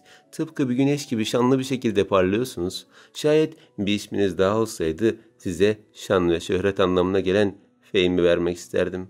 Şanlı bir ay, tıpkı sizin gibi. Gözlerimi bir kere daha açtığımda Kamer ve benim çok eski bir anımız geldi gözümün önüne. 17-18 yaşında gencecikken ben onunla hiç karşılaşmamıştım ki. Nasıl anımsıyordum? Gözlerim telaşla etrafa bakınırken bir kesit daha geldi. Öyle güzel gözleriniz var ki bunu kaydetmeyi dilerdim hanımefendi. Lordum, ben bir cariyeyim. Fakat benim cariyemsiniz hanımefendi. İzin verirseniz resminizi çizmek isterim. Sırtımı duvara yasladığımda gözlerimden yaşlar boşanıyordu. Yavaş yavaş anılar gelirken Kamer'le olan bağım yavaşça ortaya çıkıyordu. Ben aslen Halide Pekin değil, Mihrimah Fehm'dim. Ben Lord Moon Fehm'in en sevdiği kadındım. Gözlerimi kapattığımda başka bir anı geldi. Bu tablonun adı Cariye'nin gülüşü olacak. Fakat Lord'um, burada ben yokum. Bu karanlıkta neyin nesi? Azıcık ışık varmış. Cariyeler özgür değildir değil mi? Ve gülüş çok özgür bir şeydir. Bu karanlık içindeki aydınlığım sensin. Biricik ışığım sensin Mihrimah. Hem bil bakalım artık tablolarıma hangi ismi bırakacağım. Hangi ismi? Gözlerim hemen açılmadan önce Kamer'in tabloya bir M bir de F harflerini çizişini anımsadım ve ellerimle hızla ağzımı kapattım. Nasıl unutabildim ben seni? Nasıl? Gözyaşlarım çeneme, oradan da yere süzülürken kahroluyordum. Gerçek olanın gelecek olduğunu sanıyordum. Geçmişi tamamen unuttuğum için kendimi bu zamana yabancı sanıyordum. Gözlerim kapanmadan yeni anılar geldi. MF, yani Moon'un M'si ve F'min F'si. Tıpkı senin istediğin gibi güzelleydim. Tamamen yere kapaklandığımda daha birçok anı geldi. Kamer'in annesinin ölümü, Serivan'ın Kamer'i korumak için tüm her şeyi kendi üstüne alması, adının aslen Merlin olması ve karısıyla kendi aşkını öne sürerek bizi gizlemeye çalışması, her şeye rağmen köle olmamdan dolayı Kamer'le beni ayırmaları, onu yatılı üniversiteye göndermeleri, oradan geldikten sonra benden tamamen soğuması ve nihayetinde aklını kaçırması. Büyü. Kendi kendime söylediğim kelimenin ne anlama geldiğini biliyordum. William Kamer'e büyü yapıyordu. Onun aklıyla oynayıp tahta kendi geçecekti. Onu kurtarmalıyım. Başım dönse de hızlı yerinden kalkıp parmaklıkla yöneldiğimde bana bakmakta olan Serivan'ı gördüm. Pek fazla bir ifade olmayan yüzünde gözleri hüzünlüydü. Merlin, demek her şeyi hatırladınız. Neden bana yalan söyledin? M.F. Lord Moon'du. Neden kendini öne sürdün? Başını iki yana salladı. M.F.'nin Moon olduğu bilinmemeli. Asla bilinmemeli. Yoksa onu durdurmaz, öldürürler. Siz beni anlamıyorsunuz sanırım. Bir cariye ve lord aşkı Londra'da kabul edilir değildir. Üstelik siz bir İngiliz bile değilsiniz. O halde dedim yutkunarak, benimle konuşan da siz değildiniz. Başını iki yana salladı. Hayır, değildim. Moon'du. Benimle konuşan Moon'du. Gözlerimi huzurla kapattım. Kamer'le konuşuyor olmak kalbimi rahatlatmıştı. O defteri bulduğumda Moon'un başının tehlikeye gireceğini biliyordum. Annesi öldükten sonra savunmasız kalmıştı. Onu koruma pahasına her türlü şeye katlanırım. Dudaklarımı ıslatarak Serivan'a baktım. Son bir şey sormak istiyorum. Gelecekte MF'ye ait bir portre var diye biliyordu ve dedim derin nefes alarak, o portrede ben vardım. Serivan kendi tamamlamıştı. Moon'u korumak için de değil mi diye sorduğumda başıyla tasdikledi. Geride kendiyle alakalı hiçbir his kalmamalıydı. Oysa ki Moon çok iyimserdi. Bir bela isabet edecekse bana etmeliydi. Moon'u tamamen gizleyen bendim. Başka? Diye sordum kaşlarımı kaldırarak. Söylediğin başka yalan var mı? Yani dedim biraz ima ile. Moon'u korumak için. İmamı anlamış olacak ki gözlerini yere indirdi. Suçluluk duyuyor ama aslında pek de bundan pişman değil gibiydi. Lord Moon benim oğlum değil. İçimdeki tüm ovayı dışarı verirken gözlerimi kapattım. Derin nefesler alırken yutkundum. Neden Merlin? Neden bunca yalanı bana söyledin? Çünkü gitmen gerek. Moon ve sen olamazsınız. Geldiğin yere geri gitmen gerek. Defteri kullanarak geleceğe gönderdim hepimizi. Moon'u orada başka bir kıza aşık ettim ama sen yine gelip buldun onu. Anla artık Mihrimah. Moon bir soylu, sense bir kölesin. İkiniz çok farklısınız. Gelecekte yaşasaydık kamerden uzak kalacağımı mı düşündün? Nile, bunu nasıl yaparsın? Seni iyi biri sanardım. Kişilerin iyiliği dedi dolu gözlerle bana bakarken, kendi özgürlükleri sona erene kadardır. Dudaklarımı toplarken benim de gözlerim dolmuştu. Ben de senin gibi buraya köy olarak getirildim. Herkes benle alay ederken bana destek olan bir Lord Moon vardı. İnsanlar bana pislik muamelesi yaparken o beni şimdiki bulunduğum konuma getirdi. Kara büyüyü bırakmama neden oldu. İçimdeki iyiliği ortaya çıkardı. Ona çok büyük bir saygı ve bağlılık duyuyorum ve ona zarar verecek herhangi birinin de ipini kesmekten geri durmam. Sence ben ona zarar mı veriyordum? Bağırışım tüm mahzente yankılanırken öfkemi yuttu, bir şey demedi. William'ı öldürebilirim. Başı yere eğik bir şekilde söylediği şey tüylerimi diken diken etmişti. Onu öldürebilirim çünkü o iğrenç biri. Ama siz... Göz göze geldiğimizde özünle ona bakıyordum. Sizi iyilikle yok etmek için elimden geleni yaptım. Fakat aradaki zamana rağmen Moon'dan ayrılmadınız. Bilmeden de olsa ona zarar veriyorsunuz. Bana da başka bir çare bırakmadınız. Beni de mi öldüreceksiniz diye sordum. Bana baktı, gözleri sadece bakmıyor, içimi okuyordu sanki. Çok derinlerde bir yerlerde korktuğumu biliyordu. Yine de tereddüt etmeden cevap verdi. Başka çarem kalmadı. Üzgünüm. Sonrasında ben bir köleyim. Hatırlıyorum. İstanbul'daki katlı bir ahşap evimiz vardı. Annem ve babam iyi insanlardı. Kimseye zararı olmayan, kimseden zarar görmeyen. Lakin bir ablam vardı, yüzünde derin bir yarıkla dünyaya gelmişti. Herkes ondan korkardı. Benimle oynamak isteyenler onunla oynamaz. Hatırlıyorum. Annemin bana Mihrimah diye seslenişini, babamın doğduğun gün gökyüzünde ay ve güneşin aynı anda olduğu için bu ismi verdik deyişini. Anımsıyorum bir akşam vakti ablamın elimden tutarak beni nereye gittiğini bilmediğim bir trene bindirişini. Hayal meyal gözümün önüne geliyor Londra sokaklarında kayboluşum. Kulağıma geliyor ablamın fısıltıları. Annem ve babam seni çok sevdiler. Sıra bende. Eğer sen gidersen arkadaşlarım da benimle oynar. Sıra bende Mihrimah. Ortadan kaybolma sırası sende. Abla, sonra beni gelip alacak mısın? Elbette. Beni biraz sevsinler, sonra sen yine gelirsin. Gözümün önüne geliyor anlar. Bir daha asla İstanbul'a dönemedim. Asla beni almaya gelen olmadı. Kendimi bu konakta bulduğumda yaşım 14 ya da 15'ti. Zayıf düşmüş, kendimden geçmiştim. Hayal meyal geliyor görüntüler. Ev sahiplerinin bana iyi davranışı, Meryem'in ve arkadaşlarımın bana yardım edişi, sonra bir gün Moon'un anne ve babasının ölümü. Bu ölümü William ve ailesinin çok sevinmesi, evde köklü değişikliklerin olması, köylerin bir çöp gibi görülmeye başlanması. Moon'un bana yardım edişleri, ona aşık olmam, onun bana yazdığı mektuplar. Her şey tek tek geliyor gözümün önüne. Tarihi bir film yaşıyormuş gibi kesik kesik gelen sahneler gözlerimi doldururken Mo'nun üniversiteye gidişi, seni asla unutmayacağım deyişi, fakat geri döndüğünde bana dair tek bir şey bile anımsamaması. Her şey geliyor gözümün önüne. Gözlerimi açtığımda boş duvara bakıyordum. Taşlardan örülen duvar soğuk ve eskiydi. Tıpkı ruhum gibi. Genç yaşta eskimiştim sanki. Mo'nu zehirliyorlar. Onu öldürecekler. Hayır, buna izin veremem. Yerimden güçlükle kalkıp parmaklıklara yapıştığımda çıkarın beni diye bağırdım. Ellerimle demirlere vursam da cevap alamıyordum. Daha sert vurmaya ve daha çok bağırmaya başladım. Kaba çeneni. Muhafızlardan biri gelip bağırdığında susmayacağım diye daha çok bağırdım. Çıkarın beni buradan. Çıkınca ne yapacaksın? Hiç beklemediğim bir anda gelen Servan bana bakarken burada ölmemi mi bekliyorsun sen diye sordum nefretle. Moon'a duyduğun sevgi bu kadar mı senin? William onu zehirliyor, farkında değilsin. Telaşla afalladı. Ne? Kedi kulağı ve ölü dal denen bir şeyleri zorla yediriyor.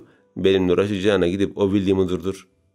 Gözleri korkuyla sağa sola dönerken beklemeden yanımdan ayrıldı ve koşarak uzaklaştı. Kendimden geçtiğim o anlarda en azından kameranın kurtulmasını diliyordum. Yalnız beni de çok bekletmediler. Serivandan sonra 3 muhafız gelip hücreme girdi ve başıma bir çuval geçirerek mahzenden çıkardılar.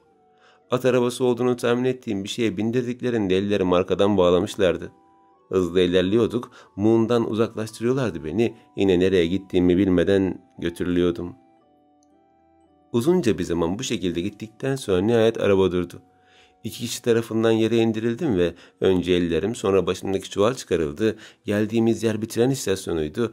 Londra İstanbul yazıyordu. Beni gönderiyorlardı.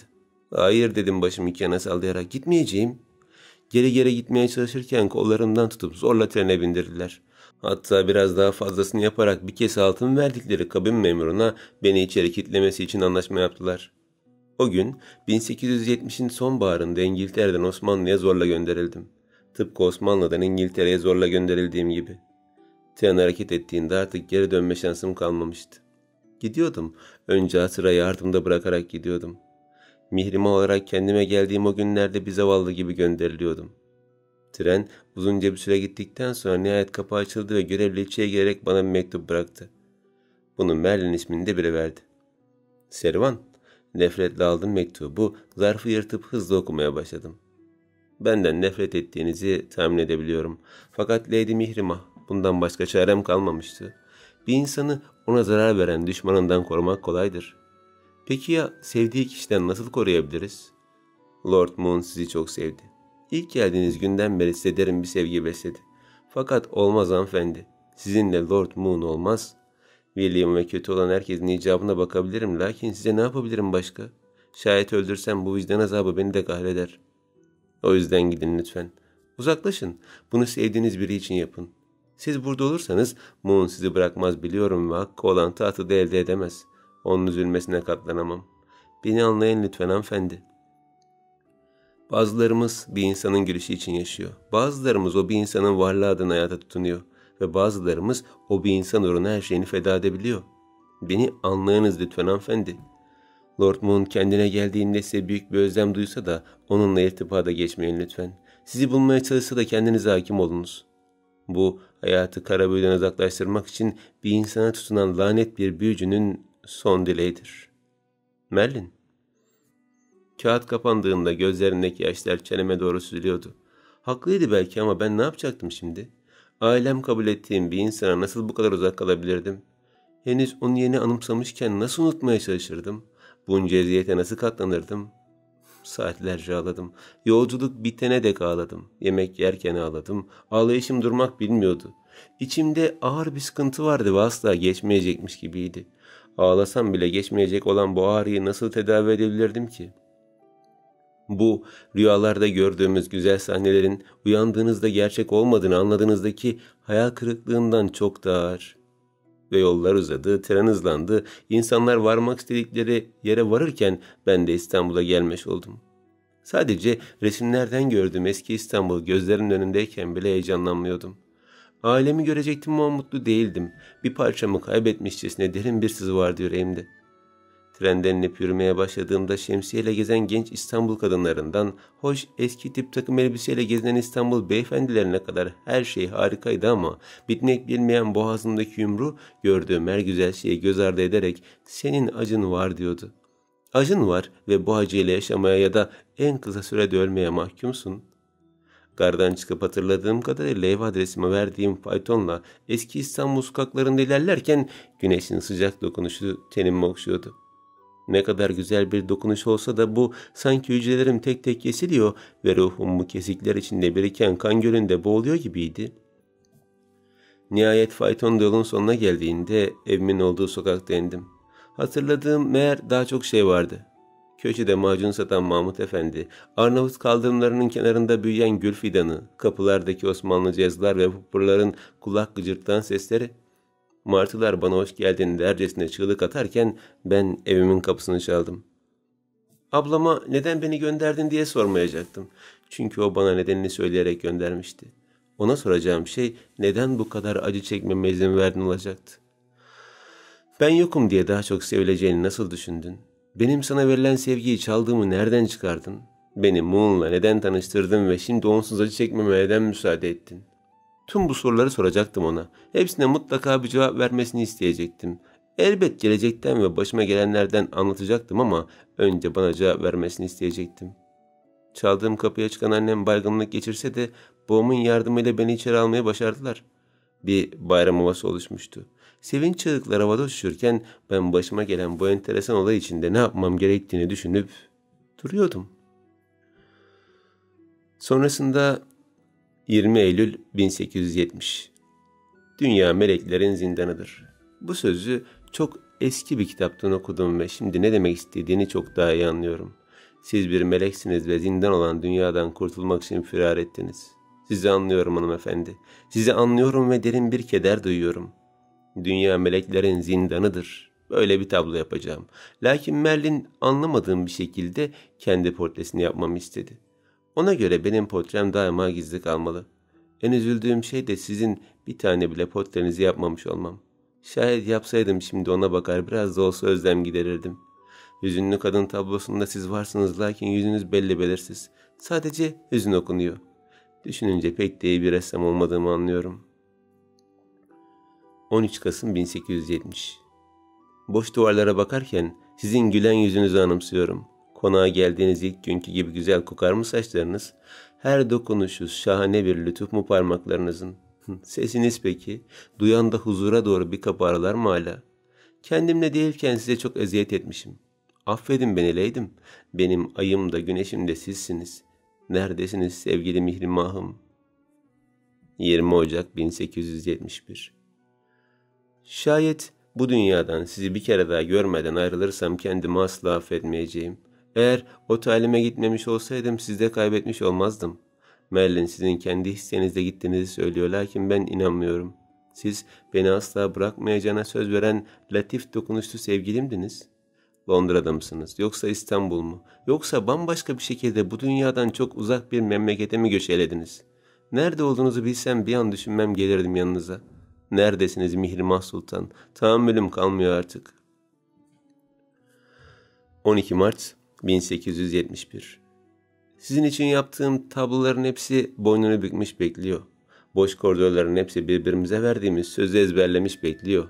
Bahçedeki beyaz güller düğünümüzde saçlarınızı özenle takacağım günü bekliyor. Ben de sizi beklerim umutsuzca. Benden gitmenize izin verdiğim için kendimi hırpalamaktan öte geçemediğim şu günlerde sizi beklerim. Beklemedim kimseye böyle, sizi beklediğim gibi. İstanbul'a acil gelmek isterim lakin Merlin sizin İstanbul'da olmadığınızı söyledi. Söylediğine göre benim hastalığımdan derin keder duyup kendinizi elemden bilinmez diyarlara salıvermişsiniz. Oysa ki ben siz olmadan nefes dahi alamıyorum. Neredesiniz kalbimin yegane sahibi? 6 Mayıs 1871. Umumi şifahane gibi yaşadığım dünya adı şifahane. Lakin şifa bulan hiçbir hasta yok. Nerelerdesiniz benim ayüslüm? Tek bir haber alamadan geçip gitmeniz beyhude değildir bilirim. Lakin ben iyileştim ve sizi görmek için heveslenen yüreğim yokluğunuzla acı çekmektedir. Nerelerdesiniz sevgili güneşim? Sizden sonra tüm günler geceye döndü. Neredesiniz benim gül kokulu Leydim? Bana çekilen bu telgraf adresimi bilmeyen Moon tarafındandı. Yokluğuyla acı çekmeyeyim diye Merlin yani Servan bu satırları bizzat bana gönderiyordu ancak bu daha çok acı çekmeye neden oluyordu. Haberi yoktu. Unutmuyordum, unutmayacaktım elbette lakin her iyi ayda bir de yüreğim közleniyordu sanki. Birine duyulan özlem bir insana bu kadar mı eza verir? Bir insan bu kadar mı susanır? Evet şayet özlemimin tarifi olsa ancak bu olurdu. Çölde susuz kalmış bir insan gibiyim. Bir damlası için her şeyime feda edebilirdim.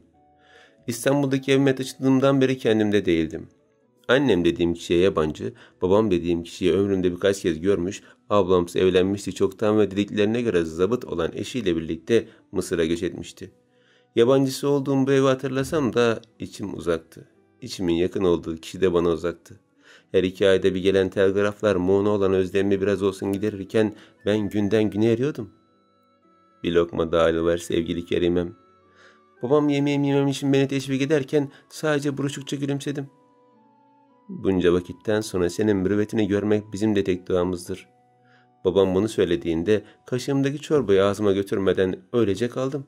Zaten kalbimde derin bir sancı vardı ancak bu ayrı bir derde sebep olmuştu. Boğazımdaki yumru iyice büyüyüp beni boğmaya çalışınca daha fazla devam edemeyeceğim dedim. Tamam kızım, odana geçebilirsin. Hem annem hem babam uzun süre onlardan ayrı kaldığım ve başıma türlü kötülükler geldiği için bana çok hassas davranıyorlardı. İkisi de çok iyi niyetli, çok tatlı insanlardı lakin işte... Annem bana benziyordu, babamdan da gözleri almıştım ama işte öyle bir yabancılıktır ki bu asla ısınmayacak olan bir buzdağı gibi. Odama çekildiğimde annemle babamın konuşmalarını duyuyordum. Bey, kız daha yeni geldi, kendine değildir. Mürüvveti ertelesek olmaz mı? Asıl şimdi yapmalı ki kendine gelmesini sağlamalıyız. Hem dahi Şan ailesi çok iyi ve varlıklı kimselerdir. Kızımıza iyi bakarlar, itimat ediyorum. Şan ailesi mi? Aklımdan geçip giden senaryolar beni karanlık bir buhrana sürüklerken üstünde durduğum divandan pencereden dışarıya bakıyordum. Bir fayton evin önünden geçerken küçük çocukların kaldırımda oynamalarını seyrettim bir süre. Sahi benim çocukluğum nasıldı ki? Peki ya Besime teyze, o ne yapıyor ki? Bensiz nasıl yaşar ki? Bir anda çok özledim onu. Bir anda bunaldım bu zamandan. Nefes alamaz gibi olduğumda ağzımı açarak camdan dışarı çıkardım başımı. Tam o anda kapım çaldı 2 kere ve annem içeri girdi. Elinde bir zarf vardı. Zarfı çokça incelememe gerek yoktu. MF harfleri yeterli olmuştu. Mihrimah, bu sana gelmiş yavrum. Annemin bana uzattığı zarfı beklemeden aldım. Bana beklentiyle bakıyor, ne olduğunu merak ediyordu. İngiltere'deki bir arkadaşımdan. Yeterli gelmişti, üstüme gelmedi ve beni yalnız bırakarak odadan çıktı. Hızla zarfı açıp içindeki kağıdı çıkardım. Mihrimah Hanım, merhaba. Umarım iyisinizdir. Ben Merlin. Şayet zarfa MF yazmasaydım okumak istemezdiniz belki. Bunca zaman Lord Moon'dan haber alın diye telgraflarını sizin adresinize gönderdim. Fakat artık tamamen irtibatı kesmenin vakti geldi. Tam bu satırda kalbime bir hançer saplanmış gibi oldu. Gözlerimi kapattığımda hızla yaşlar boşaldı. Bu 2 ayda bir özlemden kavrulmadan daha kötüydü. Hayır, bu aldığım haber bunca yaşadığım felaketten çok daha kötüydü. Artık yeni bir telgraf gelmeyecek. Merak edersiniz diye söyledim. Lord William aileye karşı işlediği hainlik suçundan konaktan kovuldu. Lord Moon tamamen gücünü topladı ve artık her şeyin başına geçmesi gerekiyor. Bunun için de bir izdivaç şart görünüyor. Bu yeni cümle çenemin titremesine neden olmuştu. Kendi evliliğim bir yana Kamer'in evlendirilmesi çok daha ağırdı. Başımı yukarı kaldırıp daha derin nefes almaya çalıştığımda okumaya devam ettim. Ümit ederim ki ona dair bir hissiniz kalmamıştır. Lütfen artık siz de bu sevdadan vazgeçin ve yolunuza bakın. Lord Moon sizi tamamen unutmak üzere. Siz de onu unutun ve daima mutlu kalın. Merlin. Serivan'dan nefret ediyordum. Kamera duyduğu sevgi çevresindeki herkese karşı kör etmişti onu. Onlarca yalan söylemekten ve kamera dışındaki herkesi acıdan öldürmekten geri durmuyordu. Bu noktada en büyük acıyı ben çekiyordum. Talihsizlikle ona rastlamış, onu sevmiş ve yine büyük bir talihsizlikle ayrılıyordum. Bu bitmek bilmeyen infazlar ne zaman sona erecekti bilmiyorum ama artık dayanacak gücüm kalmamıştı. Elimdeki kağıda bakmaya devam ederken kapım bir kere daha çalındı. İçeri annem girdiğinde, "Kızım, biraz gelebilir misin? Müstakbel eşim ve ailesi seni görmeye gelmişler," dedi. Ne diyeceğimi bilemeden öylece anneme bakarken, "Telaş yapma," dedi. "Sadece bakacaklar. Ondan sonra kararını verirsin." Böyle bir serbestliği verdiği için minnet duysam da evlilik lafı gerçekten beni rahatsız etmişti. Yine de daha fazla beklemek istemedim ve mektubu bırakarak ayağa kalktım. Duvardaki aynada şalımı ve kıyafetimi düzelttiğimde hazırdım. Dışarı çıktığımda annem mutfakta ikram hazırlarken babam misafirlerle ilgileniyordu. Çekinceli adımlarla ilerlerken gelenler tam zamanımıza göre giyinmişlerdi. Birer Osmanlı hanımefendisi olan kadınlar bir yerde, Osmanlı beyefendisi olan erkekler de diğer yerdeydi. Hepsinde teker teker gezinen gözlerim daha fazla şaşıracağı bir şey kalmadığını sanarken gelen kişilerle tamamen şoka girdi. Kadınlar kısmında baş köşede oturan Laf Güzaf Hanım, Berin Hanım dururken erkekler bölümünde Fahri Bey vardı ve damat. Onu gördüğümde bir anlığına yardım talep etmeyi içimden geçirsem de hızla vazgeçtim. Zira o da diğerleri gibi tarihin tozlu raflarında sıkışıp kalan biriydi o kadar. Başındaki fes, elindeki zarif baston ve Osmanlı zamanına ait takım elbisesiyle Cem bana bakarken ben de ona bakmaya devam ediyordum. Sonrasında her şeyin sonuna gelmişiz gibi bir his sarıyordu yavaşça tüm bedenimi. Sona gelmek her zaman iyi değildir lakin henüz tamamlanmayan işler, kapanmamış meseleler ve yarım sevdalar bırakır ardında. Eskiden, yani gelecekteki eskiden hep tarihi aşk hikayelerine özenir, kavuşmasalar bile yaşadıkları efsanevi ayrılık hikayeleriyle mutlu olurdum. Uzaktan sevmenin güzelliği sadece okurken bile hoşuma gider. Hikaye deyip geçeceğim için çok da vicdan azabı duymazdım. Fakat şimdi, tam da bizzat kendim yaşarken hiç olmamasını dilerdim. Kavuşulmayacak olan bir aşkın hiç başlamamış olmasını dilerdim. Bunca özleme katlanmak yerine hiç tanışmamış olmayı dilerdim. İşte o zaman neden mutsuz sonlu masalların meşhur olmadığını daha iyi anladım. Çünkü insanlar başkasının acısıyla mutlu olmayı istemiyor. Dahası sevda kavuşunca güzel oluyor. Ve aşk yarısı özlemden ibaret olsa da yüreği olmayanların asla başlamaması gereken bir işe dönüyor. Lakin kendi isteğimle düşmedi ki yüreğim ona. Aşk planlı değildir ki. Pazarlık içermez, çizelgesi yoktur. Çoğu defa düzensiz ilerler, tıpkı ölmek üzere olan bir insanın nabzı gibi. Belki de o yüzden aşıkların deli olduğundan bahsedilir. Deli ve aslen yarı ölü. Anladığım şey Serivan'ın bizlere içinden çıkılmaz bir paradoksa sürüklediğiydi. Belki başta bunu kendi de fark edemedi ancak şu an kimse için iyi olmayan bir yola girmiştik. Kendi memnun muydu bu gidişattan bilmiyorum ama ben en kötü günlerimi geçiriyordum. Cem benim müstakbel eşim konumundayken o bir Osmanlı beyefendisiydi. Asil dik duruşu, divanın üstünde efendi bir şekilde oturuşu, arkası dizlerine kadar uzanan çizgili siyah takım elbisesinin ceketi, siyah boyalı ayakkabıları ve kırmızı fesiyle bambaşka biri gibi görünse de o Cem'di. Hatta eski tarz bir bıyığı bile olsa o Cem'di. Şayet bu iki hikayede herkes belli bir yerdeyse Besime teyze neredeydi? Ya da herkes var mıydı gerçekten? Gelecekte annem ve babam yoktu. Şimdi de o mu yoktu yoksa? Öyle olmalıydı. Bu iki zaman arasında sıkışıp kalmıştım. Nasıl kurtulacağımı bilmeden öylece deniz üstünde çırpınan zavallı bir kayıkçı gibiydim. Gelin kızımız da pek güzelmiş maşallah. Laf-ı Güzaf Hanım geleceğe nispeten hiç değişmeyen işten pazarlıklı gülüşüyle beni karşıladığında Berin Hanım'dan da aynısını aldım. Evet, roller değişmişti belki ama bir insanın yüreğine nasıl müdahale edebilirsiniz ki? Orada olup bitene nasıl ortak olabilirsiniz ki? Şüphesiz aradan zamanlar da geçse, karanlık bir kalp karanlık kalırken azıcık bir ışıkla emhal olan da aydınlık kalıyordu. Ayaklarım beni geri geri götürürken gülen yüzler yavaşça düştü. Ne yaptığımı anlayamadıkları için birbirlerine baktılar. Mihrimah, nereye kızım? Başımı iki yana sallarken dahi herkes bana anlamayan gözlerle bakıyorlardı. Gözlerimden yaşlar boşalmaya başladığında babam ve annem yavaş yerinden kalktı. Ne oluyor değerli Kerimem? Bu halde nedir sizdeki? Babama cevap vermeden arkamı döndüğüm hızla yürüdüm. Şayet şimdi kaçarsam bu ortamdan kurtulabilirim gibi gelmişti. Şayet şimdi uzaklaşmayı başarırsam bir daha onlarla karşılaşmam gibi gelmişti. Gelen misafirlerle görüşmeden odama geçtiğimde annem peşimden gelmişti ancak kapıyı kilitlediğim için içeri giremedi. Elim ayağım titrerken ne yapmam gerektiğini düşünüyordum. Bir sağa bir sola meylettim ancak kendimi köşeye sıkışmışım gibi hissetmekten ötesine geçemedim. Dünyanın bütün ağırlığı omuzlarıma yüklenmiş de ben bu ağırlık altında eziliyor gibiydim. Hayır, hayır böyle bir gidişatı istemiyorum. Hayır Allah'ım, hayır. Sanki can kesiliyormuşçasına üşümeye başlayan ellerim birbirine sürterek ovuşturdum ve ne yapmam gerektiğini düşünmeye devam ettim. Londra'ya gitsem, Serivan'la görüşsem büyü ortadan kalkar mı? Peki ya asıl büyü gelecekse, şu anki zamanım gerçekse ve ben sona eren büyüden sonra nihayet gerçeği yaşıyorsam? Durup etrafıma baktım. Ailem vardı, mutluydum, İstanbul'daydım ve hep hayal ettiğim şekliyle o eski zamanı yaşıyordum ama... Bir ama vardı içimi karartan. Gelecekte ailemin eksikliğini çok ağır darbelerle hissetmiştim. Şimdi onlar vardı ama... Amalarım peş peşe sıralanırken alt dudağımı ısırdım yavaşça. Başvurabileceğim hiç mi bir şey yok? Kendi kendime sorduğum soru yine kendim cevapladım. Defter? Evet, deftere bir şeyler yazsam bir çözüm alabilir miyim? Sonuçta gelecekte de defter vesilesiyle buraya kadar gelmiştim. Madem bir büyü vardı defterde, bu büyünün bir parçasıydı. Ve bana kalırsa defter bu dünyanın en büyük parçasıydı.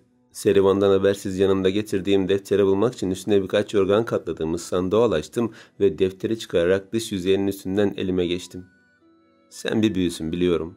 Defter öylece dururken kalbim çok hızlı atıyordu. Büyü de olsa hiçbir şey Allah'tan daha güçlü değildir. Aklıma gelen bu şey nedense çaresizlikle sızlayan kalbimi bir an için rahatlatmıştı. Sahi gerçekten yalnız mıydık bu dünyada? Zulme uğradığımız o anlarda, kimse görmez sanılan vakitlerde, bencilce üstümüze basıp geçirdiği zamanlarda sahiden yalnız mıydık?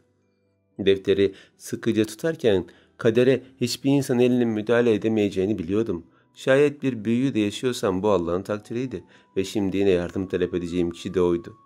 Kendimi bir kuyuda hissetsem, beni o kuyuya gönderen kişiyle kuyunun sahibi aynı değil miydi? Deftere sıkıca tutup göğsüme yapıştırırken ağlamaya başladım. Bunca telaş boşunaymış gibi kalbimi rahatlatmaya çalıştım. Bu dünya üzerinde her şey mümkündü. Bunu yaşayarak tecrübe etmiştim fakat hiçbir şey öylesine ve başıboş değildi. Lütfen, lütfen.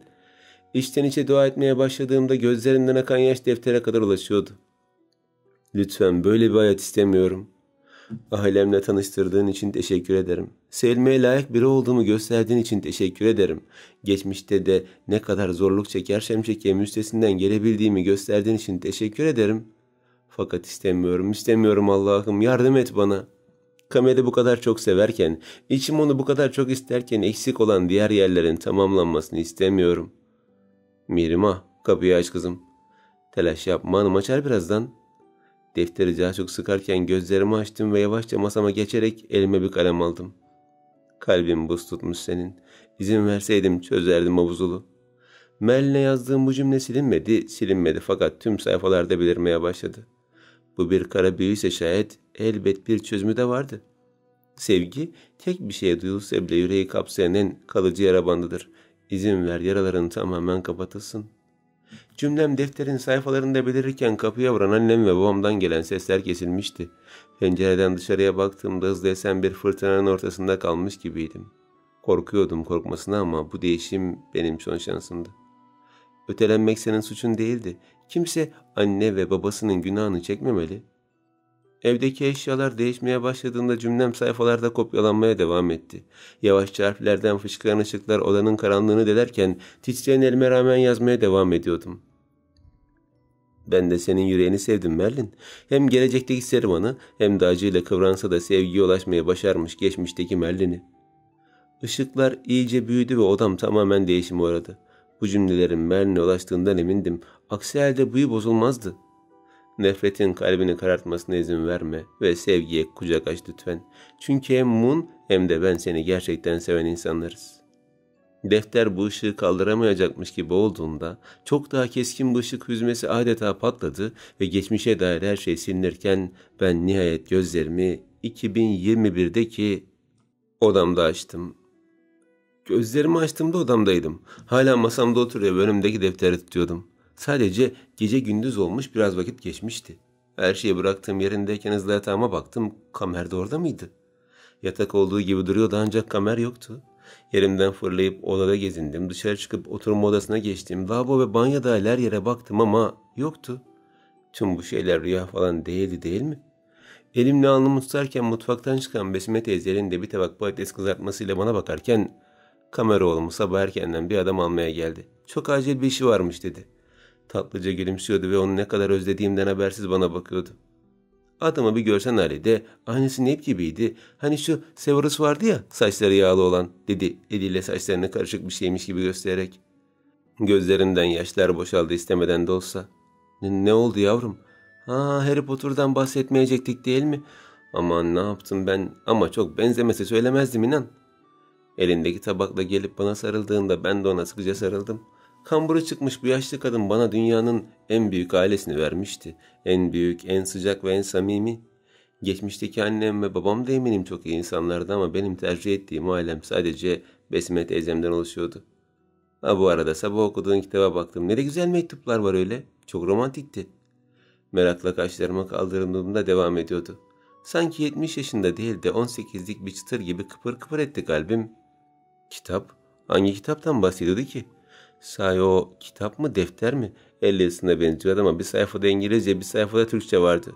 Ama öyle güzeldi ki aha.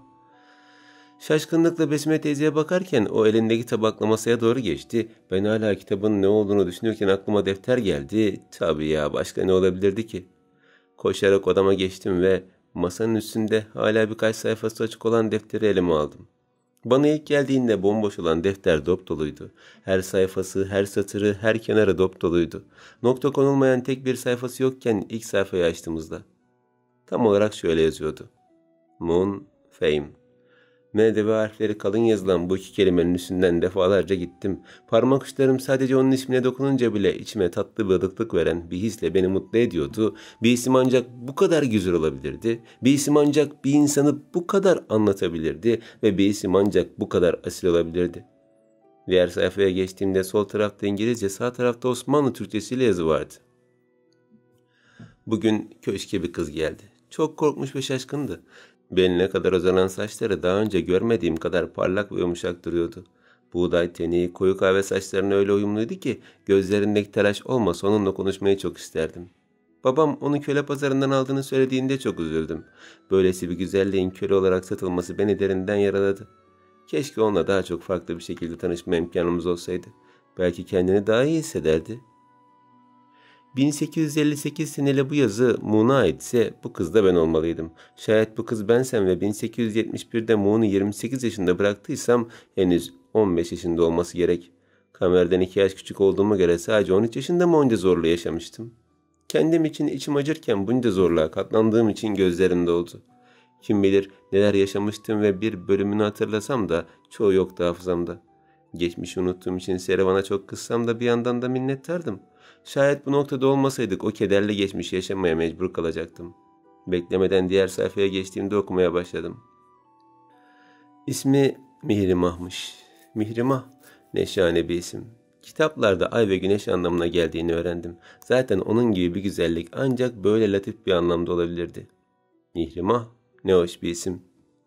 Gülümseyerek diğer sayfaya geçtim. Mihrimah bugün bana çay getirdi. Gözlerim onun üzerinde olduğu için elleri titredi ve fincandaki çay biraz döküldü. Gülümsememi durduramadım ama William'ın annesinin bakışları üzerimizde olduğu için kendimi toplamak zorunda kaldım. Utanınca pek bir naif oluyormuş.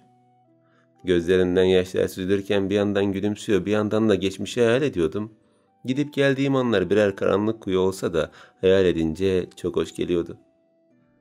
Bahçede yetişen beyaz güller gün geçtikçe boyatıyor. Malikaneye bahar geldi ve herkes dışarıda. Birkaç mali iş için muhasebeci Abraham'la gezinirken onu gördüm. Beyaz güllerden birkaç tomurcuğu saçlarına takmış gülümsüyordu. Abraham'ın sorduğu soruları yanlış cevaplamam ve kendi kendime gülümsemem dışında pek bir sorun olmasa durup saatlerce onu seyredebilirdim. Ağlamamak için kendimi sıksam da tüm çabam boşa gitmişçesine kendimi salıverdiğimde elim titriyordu. Bugün Lordlar arası toplantıya katıldım. Kuzenim Lord William ve Lord Richard'ın evlilik konusunda münakaşaya girmeleri beni de çok düşündürttü. İnsan kiminle ömrünün sonuna dek yaşamak ister ki? Aynı yüze, aynı sese, aynı tene öğrenerek dokunmak.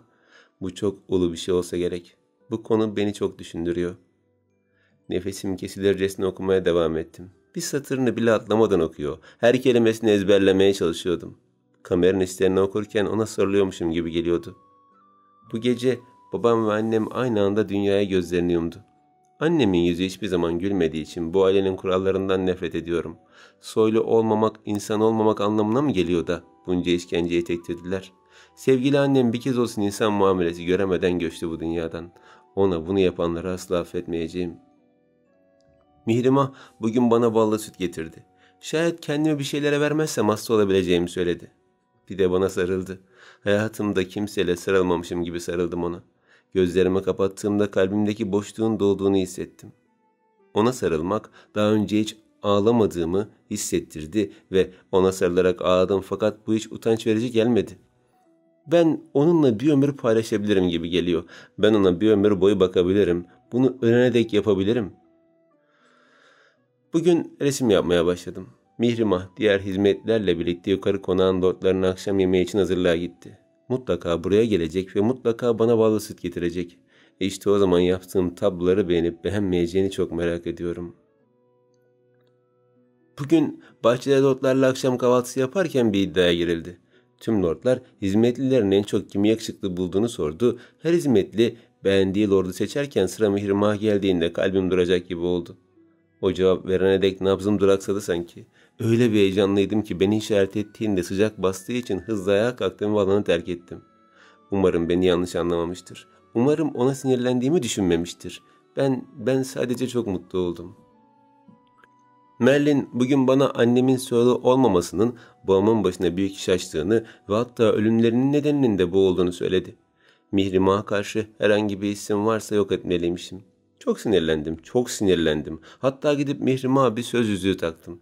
Her ne olursa olsun seni unutmayacağım dedim. Seni sevmekten asla vazgeçmeyeceğim Mihrimah. Sen benim güneş ve ayımsın. Sen benim yegane aydınlığımsın. Merlin, William ve benim aramda tat kavgalarının başlayacağını, bunun için eğitimimizi tamamlamamız gerektiğini söyledi. Merlin'i seviyorum fakat o bazen beni korkutuyor. Büyücüler de kalpleşir değil mi?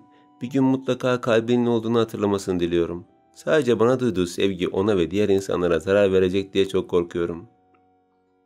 Bugün Mihrimah'ı malikanedeki gizli kata götürdüm. Burası daha önce diğerleri tarafından keşfedilmemiş gizli bir geçitten girilen bir daire. Babamla annem de burada buluşurlarmış. Babam tüm baskılara rağmen annemle evlenmeyi başardıysa ben de başarabilirim. Ben de Mihrimah'la evlenebilirim. Hayır, ancak onunla evlenebilirim. Başkası olmaz. Bugün bu dairede yegane sevgilime evlenme teklifi ettim ve kabul etti. Evlendikten sonra onu İstanbul ailesini ziyarete götüreceğime söz verdim. Şayet dilerse ailesini Ronda'ya getirebileceğimizi söyledim.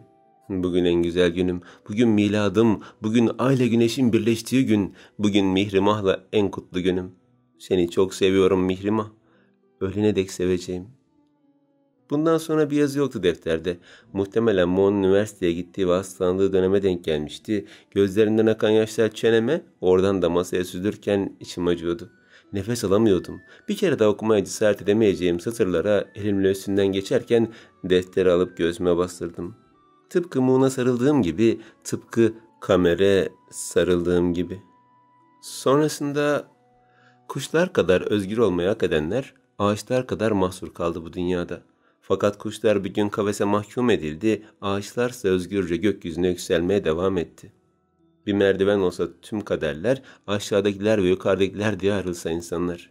Tamahkarlık sarsa da yukarıdakileri, umutsuzluk yakasını bırakmasa da aşağıdakilerin, elbet bir gün merdiven ters çevrilir, aşağıdakiler yukarıya çıkarken yukarıdakiler aşağı iner. Şimdi tam da bu noktada yaşadığım bu şeylere nasıl isyan edebilirim? Mükemmel bir aşk yaşadığım için, gerçekte bir aileye sahip olduğum için, ayrılmak zorunda kaldığım sevdiklerime yıllar sonra da olsa buluştuğum için nasıl isyan edebilirim? Bunu nasıl yapabilirim? Defteri de elime alarak hızlı odamdan çıktım. Besme teyze çaydanlıkta mutfaktan çıkarken ceketimi giyiyordum. Halide, hadi kızım yeme. Cümlesini beklemeden koşarak çıktım evden. Kaybedecek bir saniyem dahi yoktu.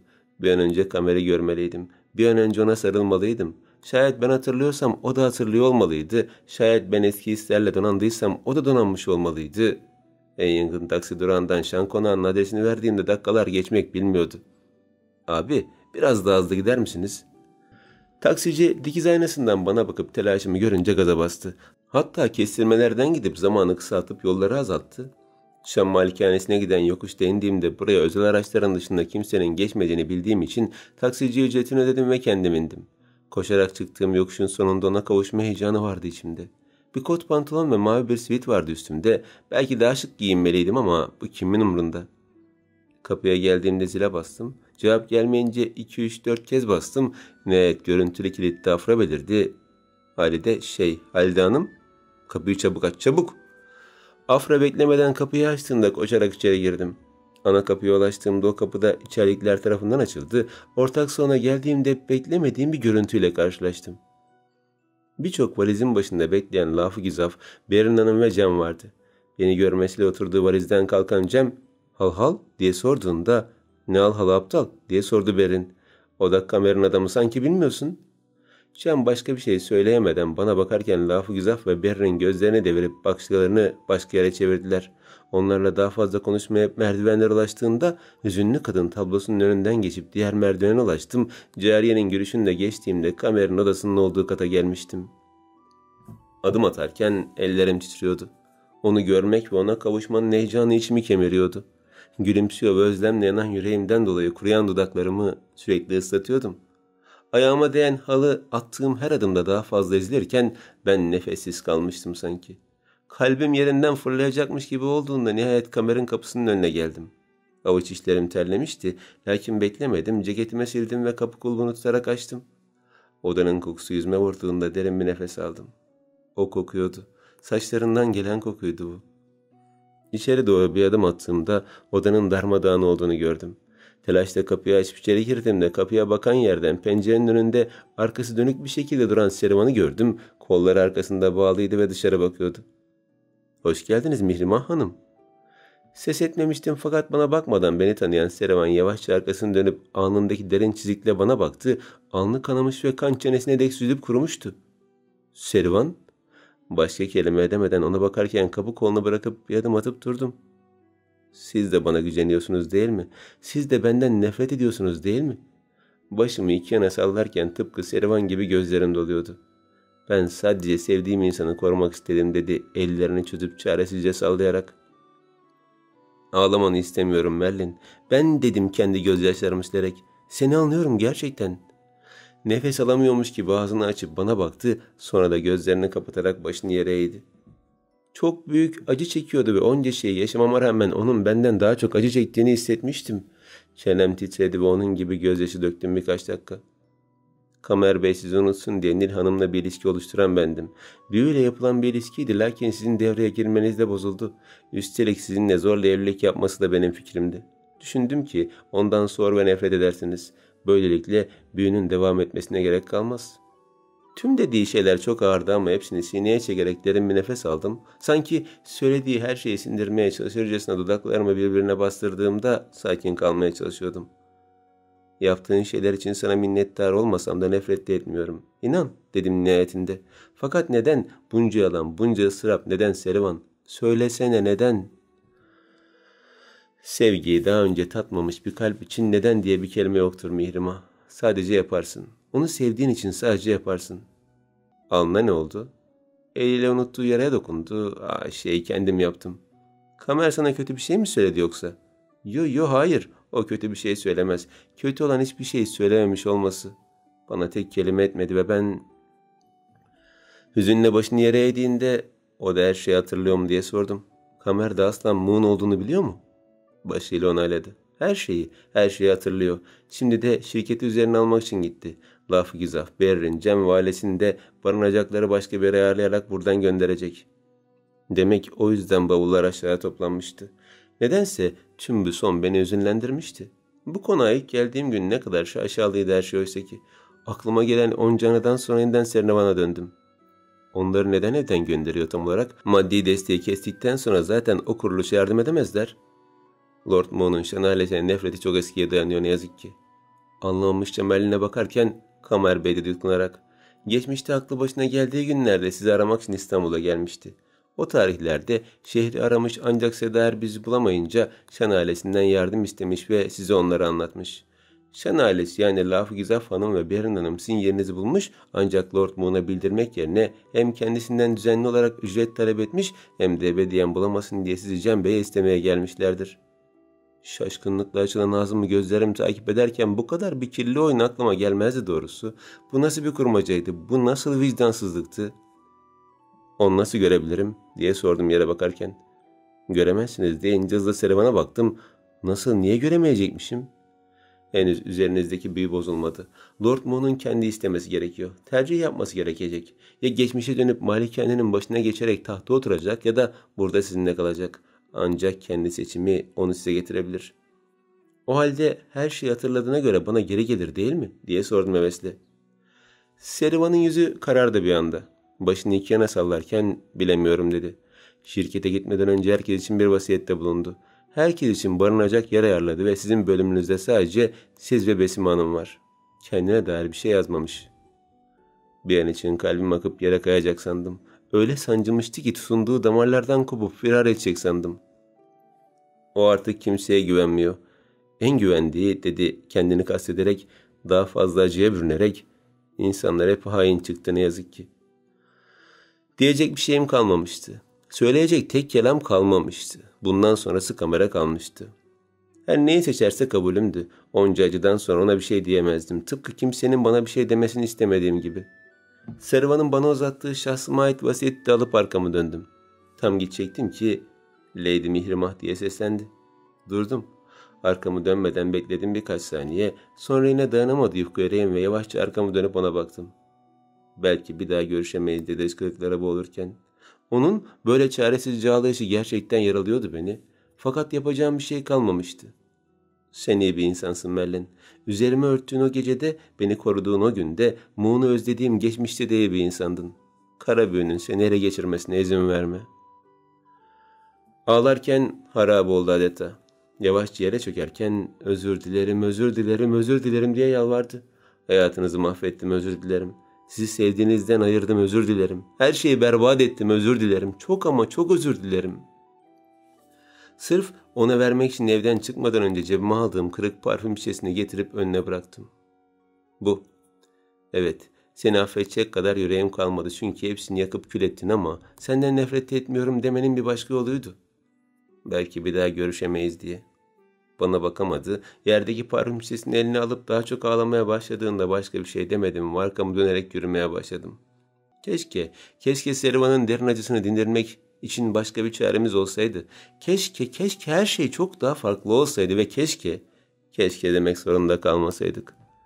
Kameranın odasından çıkıp dağılan konağa şöyle bir baktım. Hizmetliler dağılmış, etraf birbirine girmiş, her yer karışmıştı. Nerede kalmıştı o sessiz şaşalı günleri? Nerede kalmıştı diken üstünde durduğumuz zamanları? Hüzünle yürüyüp merdivenlerden indim ve valizleri dışarı çıkaran Cem ve diğerlerine baktım. Belki de geçmişteki olaydan Cem'in de haberi yoktu bilemiyorum ama Lafı Gizaf ve Berin'in fenalıkları seneler geçse de değişmemişti. Onlara diyecek bir şeyim yoktu. Hal? Cem eline aldığı valizi bırakarak bana baktı. Gidiyorum, veda etmeye geldim dedim. Sen de Kamer'in vasiyetini mi uygulayacaksın?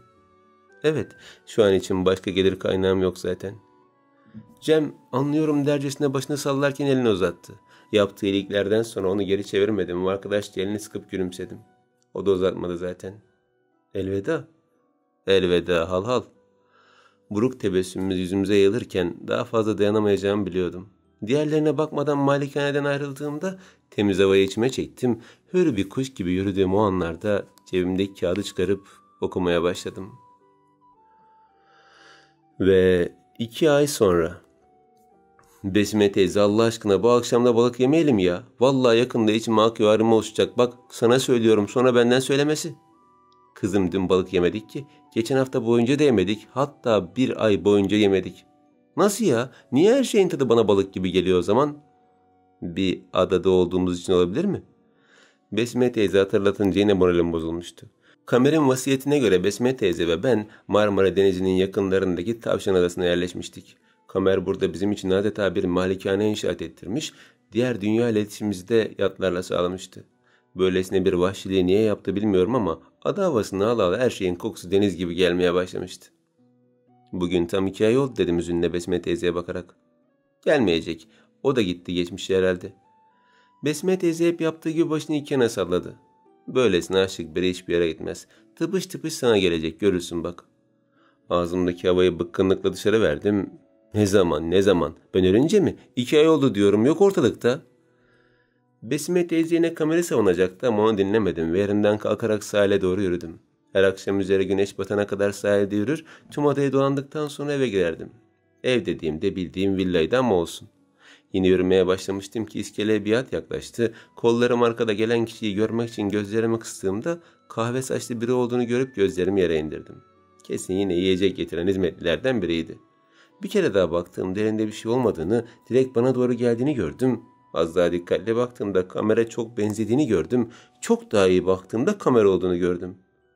Şaşkınlıkla ne yapacağımı şaşırırken o kollarını iki yana açarak bana doğru gelmeye devam etti. Ayaklarım uyuşmuş gibi olsa da ona doğru koşmayı başardım ve aradaki mesafeyi kapatmak adına deli gibi hızlandım. Güneş ikimizin arasına doğru geldiğinde ben kendimi Kamer'in kollarına atmıştım bile. Birlikte birkaç defa daha döndükten sonra hemen az geri çekilip yüzüne baktım. Kamer, canım, Moon, sevgilim. Gülümsedim, o da gülümsedi ama saçların... Kahve saçlarına bakarken kaşlarımı kaldırmıştım. Sanırım büyüden dolayı öyleydi. Normal rengi bu ama dilersen yeniden büyü yaptırabilirim dedi. Deli misin? Omzuna vurduğumda gülümsemişti. Niye bu kadar geciktin? Yapmam gereken bir sürü iş vardı. Hepsini halletmem 2 ayımı aldı. Artık hiçbir yere gitmek yok. Hep birlikteyiz. Ona yaklaşıp sıkıca sarıldım. Peki ya Merlin? 2 aydır onun için çok üzülüyorum. Endişelenme, o iyi. Yarın için onu da davet ettim. Malikanedeki işlerini halledip gelecek. Seni çok seviyor dedim. Ben de seni çok seviyorum dedi. Gülümseyerek daha sık sarıldım. O da bana sarılıp sevgiyle saçlarımı okşadı. Çok özledim. Ben de böyle asırlardır sarılmamışım gibi. Öyleydi. Asırlardır sarılmamıştık. Sonra her şey güzel ilerledi. Mesela elime bir dergi tutuşturdu ve üzerine MF'nin imkansız aşkı yazıyordu. Merakla okumaya başladığımda bizim hikayemiz olduğunu gördüm. Ama bu? Hepsini Güzin ve James'e anlattım. Ayrıca Umman Hanım ve Yasemin de senden özür dilemek istiyor. Yarın için hepsini buraya davet ettim. Tabii istersen. Dergi daha çok dikkatimi çekmişti. İlk kapağını açtım. 70. baskı olduğunu gördüm. Yok artık. Çok satanlara girmiş. Nasıl oldu bu diye sorduğumda omuzlarını silkelemekle yetindi. Aşkımız herkes tarafından beğenildi demek he? Çok utandım ya. Dergiyi yüzüme kapatarak kamera bakarken gülümsüyordu. Şimdi sırada ne var diye sordu. Ne varmış? Hem sen bizi niye bu adaya maymun gibi kapattın bakalım? Durup durup balık yiyormuşuz gibi hissediyorum. Sen öyle istemiştin. Ne? Kameranın bakışları değişip bana doğru yaklaştığında bir adım geri gittim. O gün o çukura düştüğümüzde ne hayal ettiğini bilmiyor muyum sanıyorsun? Ses tonunda değiştiğinde saçlarımdan bir tutam alıp kulağımın arkasına yerleştirdi. Kamer dur ne yapıyorsun? Besime teyze var. Olabilir ama koskoca adada çok boş yer var biliyorsun. Ya of saçmalama. Önce gerçekten evlenmemiz gerek dedim ondan kaçarken. Evleneceğiz tamam ama alfabedeki tüm çocukları yapmak uzun vakit alır buraya gel. Bir bölümü şimdi olsun gerisi evlendikten sonra. Ya saçmalama gelme üstüme. Gel buraya seni kaç asır bekledim haberin var mı senin? Kamer ve ben adada koştururken güneş yavaşça batıyordu. Her şey yerli yerine oturmuşken kalplerimizde geçmişe dair bir iz bile kalmadan yaşamak o kadar da kolay değildi. Servan şanalesini dalarak geçmişe dönmüştü. Ona göre onların cezası geçmişin tozlu raflarının arasında yok olmakta olacaktı. Servan için üzülsem de yapacak hiçbir şeyim yoktu. İnsanın hüzünden artık yaşama dair bir şey umut edesi gelmiyordu. Yine de sevgi kazansın diye, sevmek yücelsin diye, sevilen ve seven büyüsün diye pes etmiyorduk. Pes etmiyor ve daima savaşıyorduk. Çünkü ancak o zaman sevgi üstün gelirdi diğer geri kalan tüm nefretlere.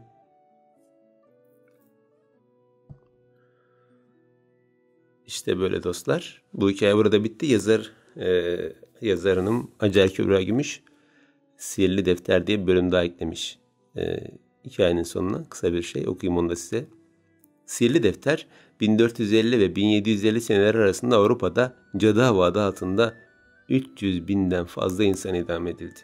Bunlardan biri Merlin'in annesi Aura'ydı. Aura diğer insanlara nispeten gerçek bir büyücüydü ve kara büyüyle uğraşıyordu. Zamanlar üzerindeki geçiş, insanları delirtme ve şekil değiştirme gibi birçok büyü yapabilirken diri diri yakılmadan hemen önce tüm güçlerini oğlu Merlin'e aktardı.